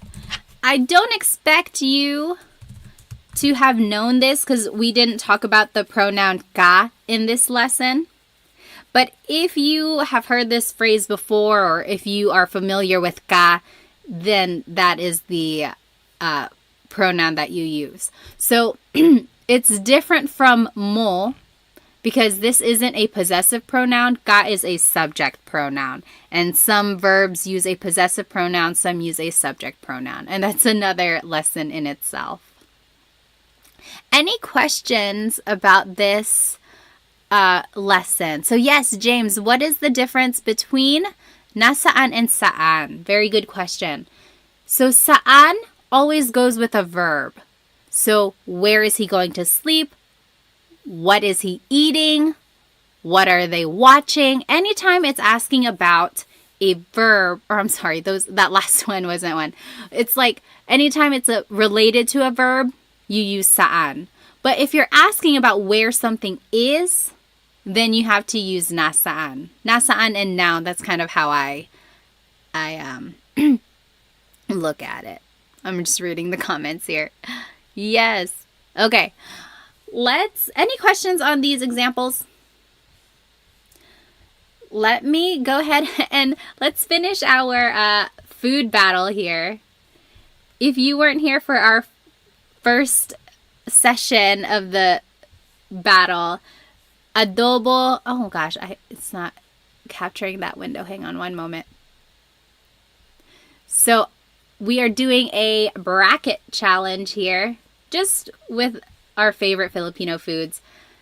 Adobo out one kare-kare, and pancit out one sinigang. What a heartbreaker. Next, let's do lumpia versus lugaw. Let's see. Favorite food. Lumpia versus lugaw. Take 1 minute. Lumpia or lugaw? Pancit for life. Very good question, Trish. So Trish asked, when would you use asan? So some people say, asan yung susi ko? Where are my keys? Asan yung CR? Where is the bathroom? Asan is short for nasaan. That's all that is. It's just a shortcut way to say it. Okay. Oh, so ano ang lugaw? Lugaw, also known as arroz caldo, depending on where you're from in the Philippines.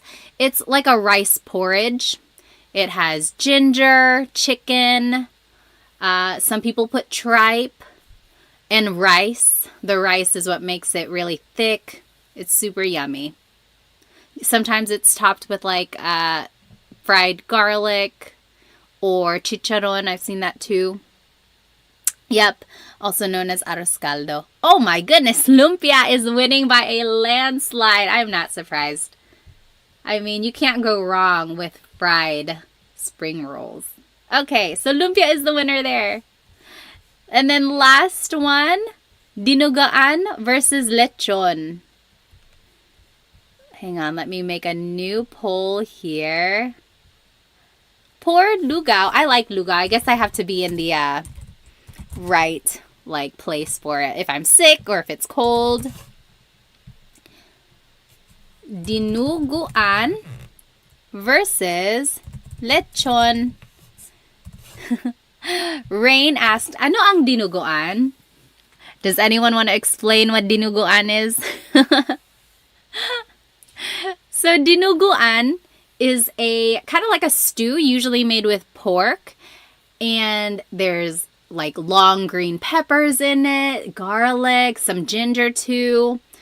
But the main ingredient is pork blood.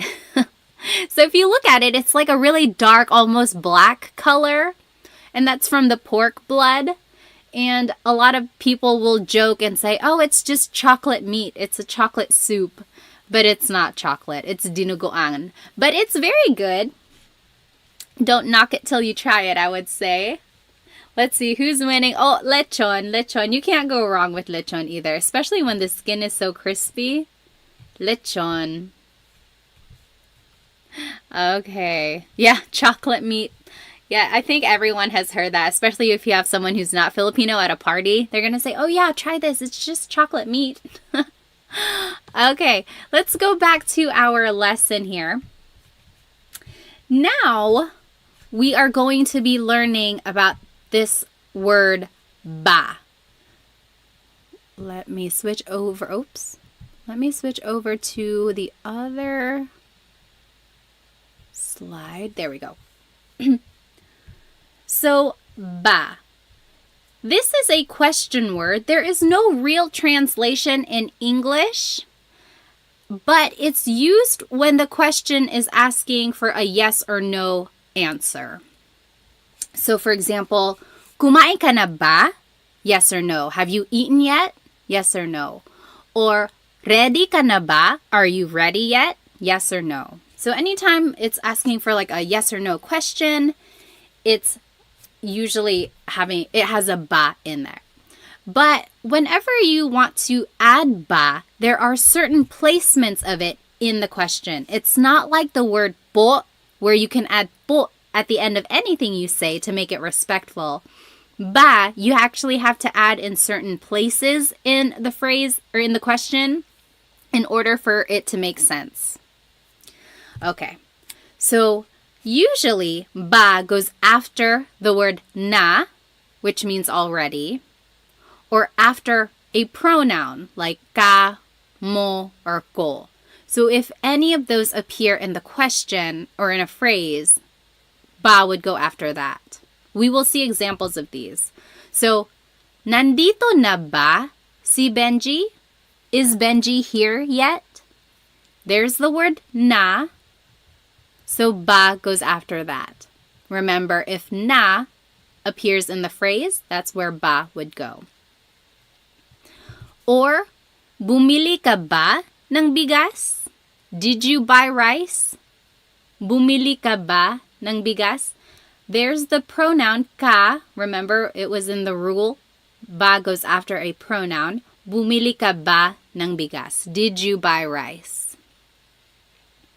I want to point out that if you take out ba in any of these questions, then it's just a statement. Nandito na si Benji. Benji is here. Nandito na si Benji. Or, bumili ka ng bigas. Go buy rice. Or, you bought rice. Bumili ka ng bigas. So, when you take out the word ba, then it's just a statement. As soon as you add the word ba, it turns it into a question. I think that's so interesting. One small word has such a big impact on its meaning. And here's just another example. Nakapunta ka na ba sa Pilipinas? This is showing that if there's a pronoun and the word na, ba would go after both of those. So remember in the rule it said if na and a pronoun are in a phrase, ba would go after that. So if both of them are in a phrase, then ba goes after both of them. Nakapunta ka na ba sa Pilipinas? Have you been to the Philippines yet? All right, so that's rule number 1. Next, ba goes after an adjective or a noun. For example, Kotse ba yan ni Sarah? Is that Sarah's car? So there's the noun kotse. Ba is after that. Mabait ba si Tito Boy? Is Tito Boy nice? Mabait is an adjective meaning nice. Ba goes after that. So it goes after an adjective or a noun. Okay? And then ba goes after a verb. Naligo ba yung mga bata? Did the kids take a shower? Naligo ba yung mga bata? And then magtatrabaho ba si Mark bukas? Will Mark go to work tomorrow? So there's the verb magtatrabaho, meaning to go to work, will go to work. Ba goes after that. So for the most part, ba goes after the first word. It's usually the second word. If you see these last 4 examples, it's the second word in the question. However, you have to watch out for na or a pronoun because it would go after that. Let's take a look at some examples. I think it will kind of put everything in make it more sense. So turn these into a question. The first one, kumain ka ng almusal? You ate breakfast. Kumain ka ng almusal. Let's do that one together. Remember our rules. Let's just go word by word. So kumain ka ng almusal. Usually ba goes as the second word. Kumain ba? But, you got to keep reading. There's ka. That's a pronoun. Remember rule number 1. Ba has to go after that. So it would go after the word ka. Kumain ka ba ng almusal? Kumain ka ba ng almusal?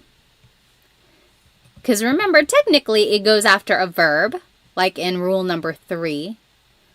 But you got to keep reading and you'll see that there's a pronoun and it goes after pronouns.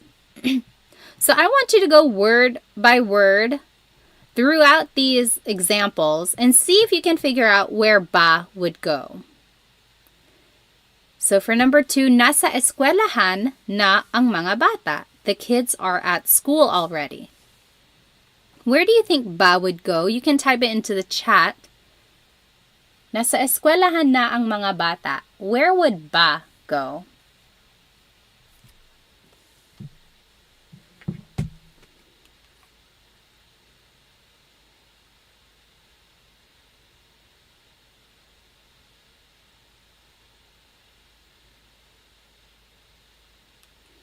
Yes. So after na. So nasa eskwelahan na ba ang mga bata? Are the kids at school already? Nasa eskwelahan na ba ang mga bata? Remember, it goes after the word na. Galit si nanay. Mother is mad. Galit si nanay. Where would ba go in this phrase?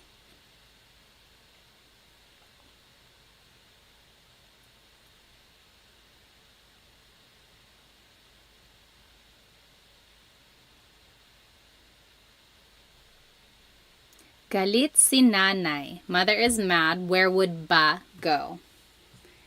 Yes, Maximilian. So after an adjective, so galit is an adjective meaning mad. So galit ba si nanay? Is mother mad? Galit ba si nanay? Yep. Up here, that should be number 4. Bahay yan ni Ate Mary. Bahay yan ni Ate Mary, where would ba go? Bahay yan ni Ate Mary.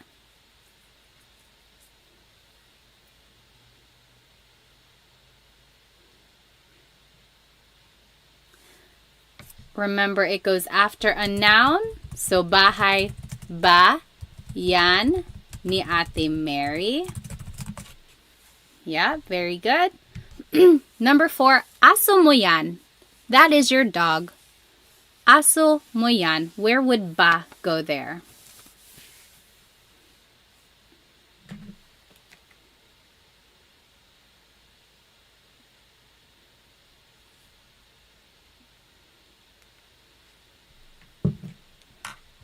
After mo, aso mo ba yan? Yep. Aso mo ba yan? Very good. And then last one, pupunta dito si Luke bukas. Luke is coming here tomorrow.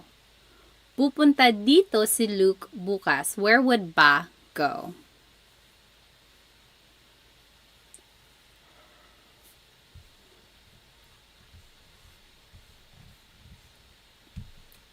Yep. After pupunta. So, pupunta ba dito si Luke bukas.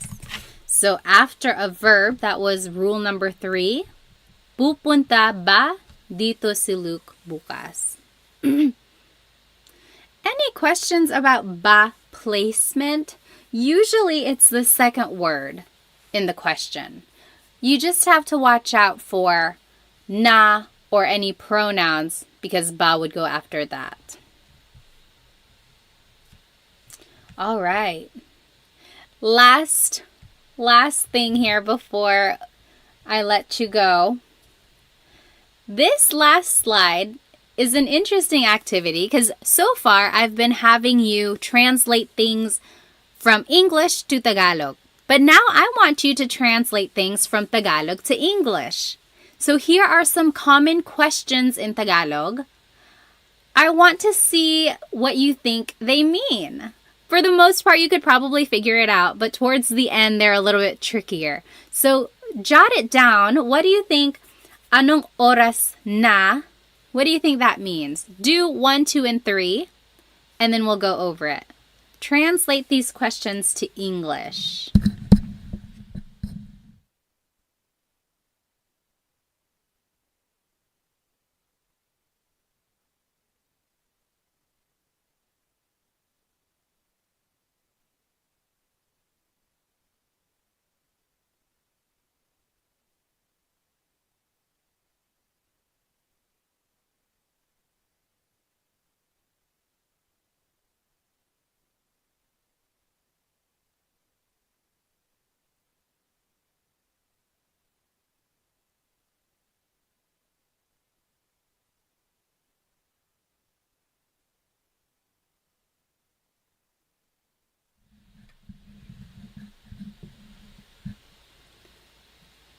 Okay. Let's go ahead and do 1, 2, and 3. Anong oras na? Oras means time. What time is it? Yep. What time is it? Saan ka? Yep, John got it. Where are you? Saan ka? Number 3, anong sabi mo? Sabi means to say. Anong sabi mo? Yep, Jimmy got it. What did you say? Let's do the rest together. Sino ka? Sino ka? John got it. Sino ka? Who are you? Remember, sino means who.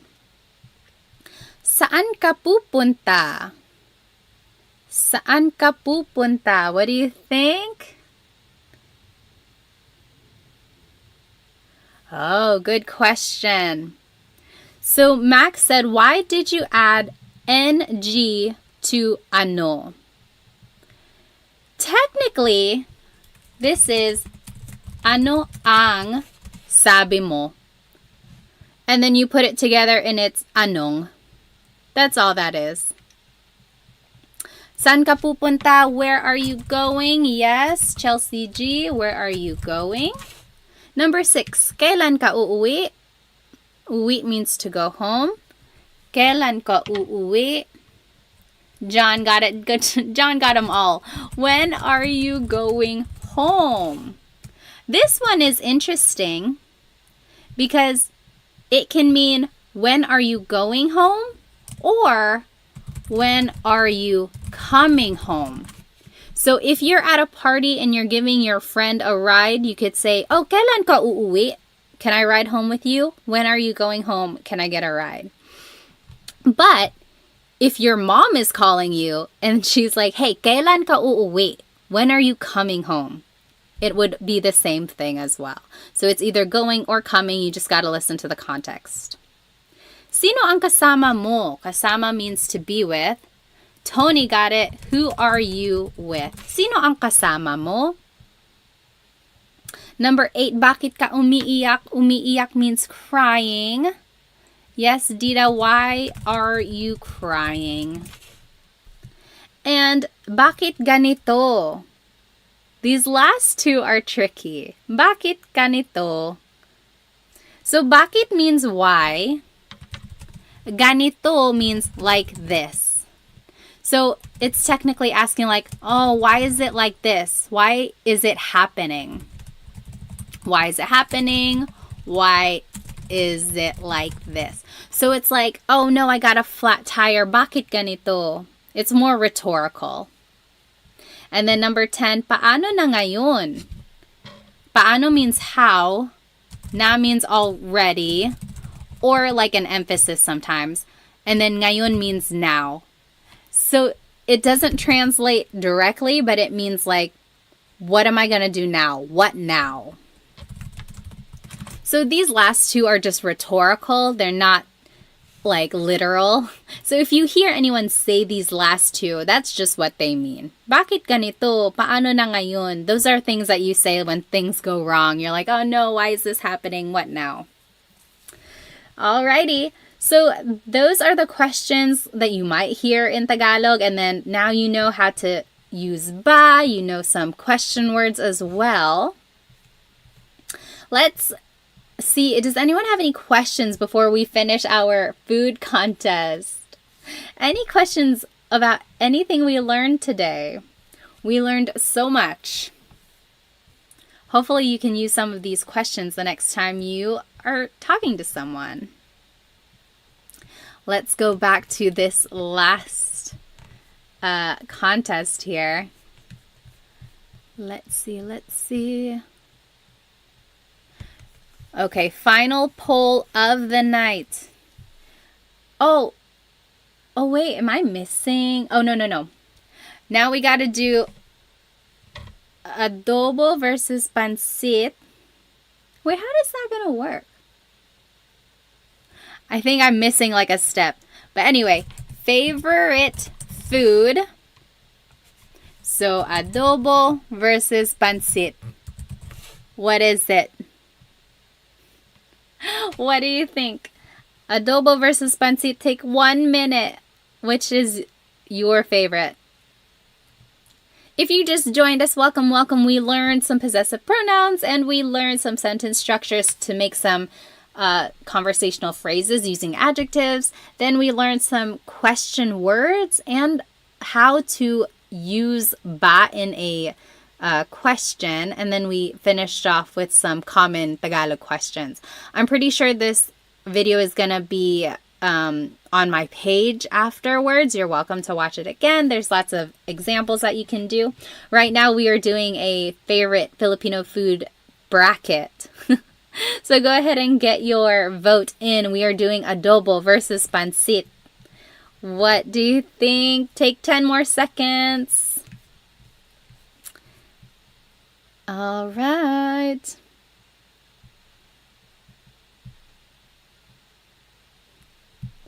Okay, let's see.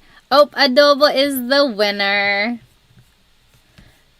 Adobo with lots and lots of rice, of course. Okay. And then last one. Or I guess we would have another one after this. Let's see. Lumpia versus lechon. Favorite food. Lumpia versus lechon. Oh, that's a hard one. They're both crispy and yummy. Which would you choose? Lumpia versus lechon. Let's see. Lumpia versus lechon. Those are both very popular party foods too. I think I would probably choose lumpia. Oh no, it's 50-50 again. Make sure to get your votes in. Every vote counts. Oh, lechon is winning. Let's see.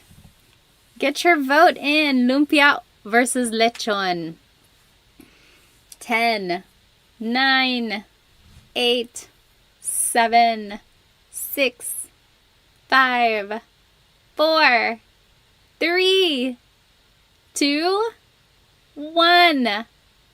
It is a tie. Oh, lechon won. Oh no, now lumpia won. Okay, 3, 2, 1. And oh, lechon won. Lechon is the winner. And then last one. Now it's between lechon and adobo. Who is going to be the winner here? Lechon or adobo? Adobo has been a crowd favorite tonight. Adobo versus lechon. 1 minute. I'm going to set a timer. Adobo versus lechon. Hang on. The minute is starting now. Get your vote in. Amy said adobo will totally win. Oh, I don't know. Lechon is winning right now. Make sure you get your vote in. Adobo versus lechon. If you're just joining, no, this is not a Tagalog lesson. We just finished our lesson. Now we are just figuring out the ultimate favorite Filipino food. You have 30 seconds to vote. Get your vote in. Every vote counts. This is for the championship. Adobo versus lechon. Who's it gonna be? Oh no! Lechon is winning. Amy, you jinxed it. I'm just joking. Let's see. 10, 9, 8, 7, 6, 5, 4, 3, 2, 1. Lechon is the winner. It does take a long time to make a lechon. It's totally worth all the effort. Lechon is the winner. Okay. When do I do my live Tagalog lessons? I haven't done one until like tonight. I used to do them pretty frequently on Instagram.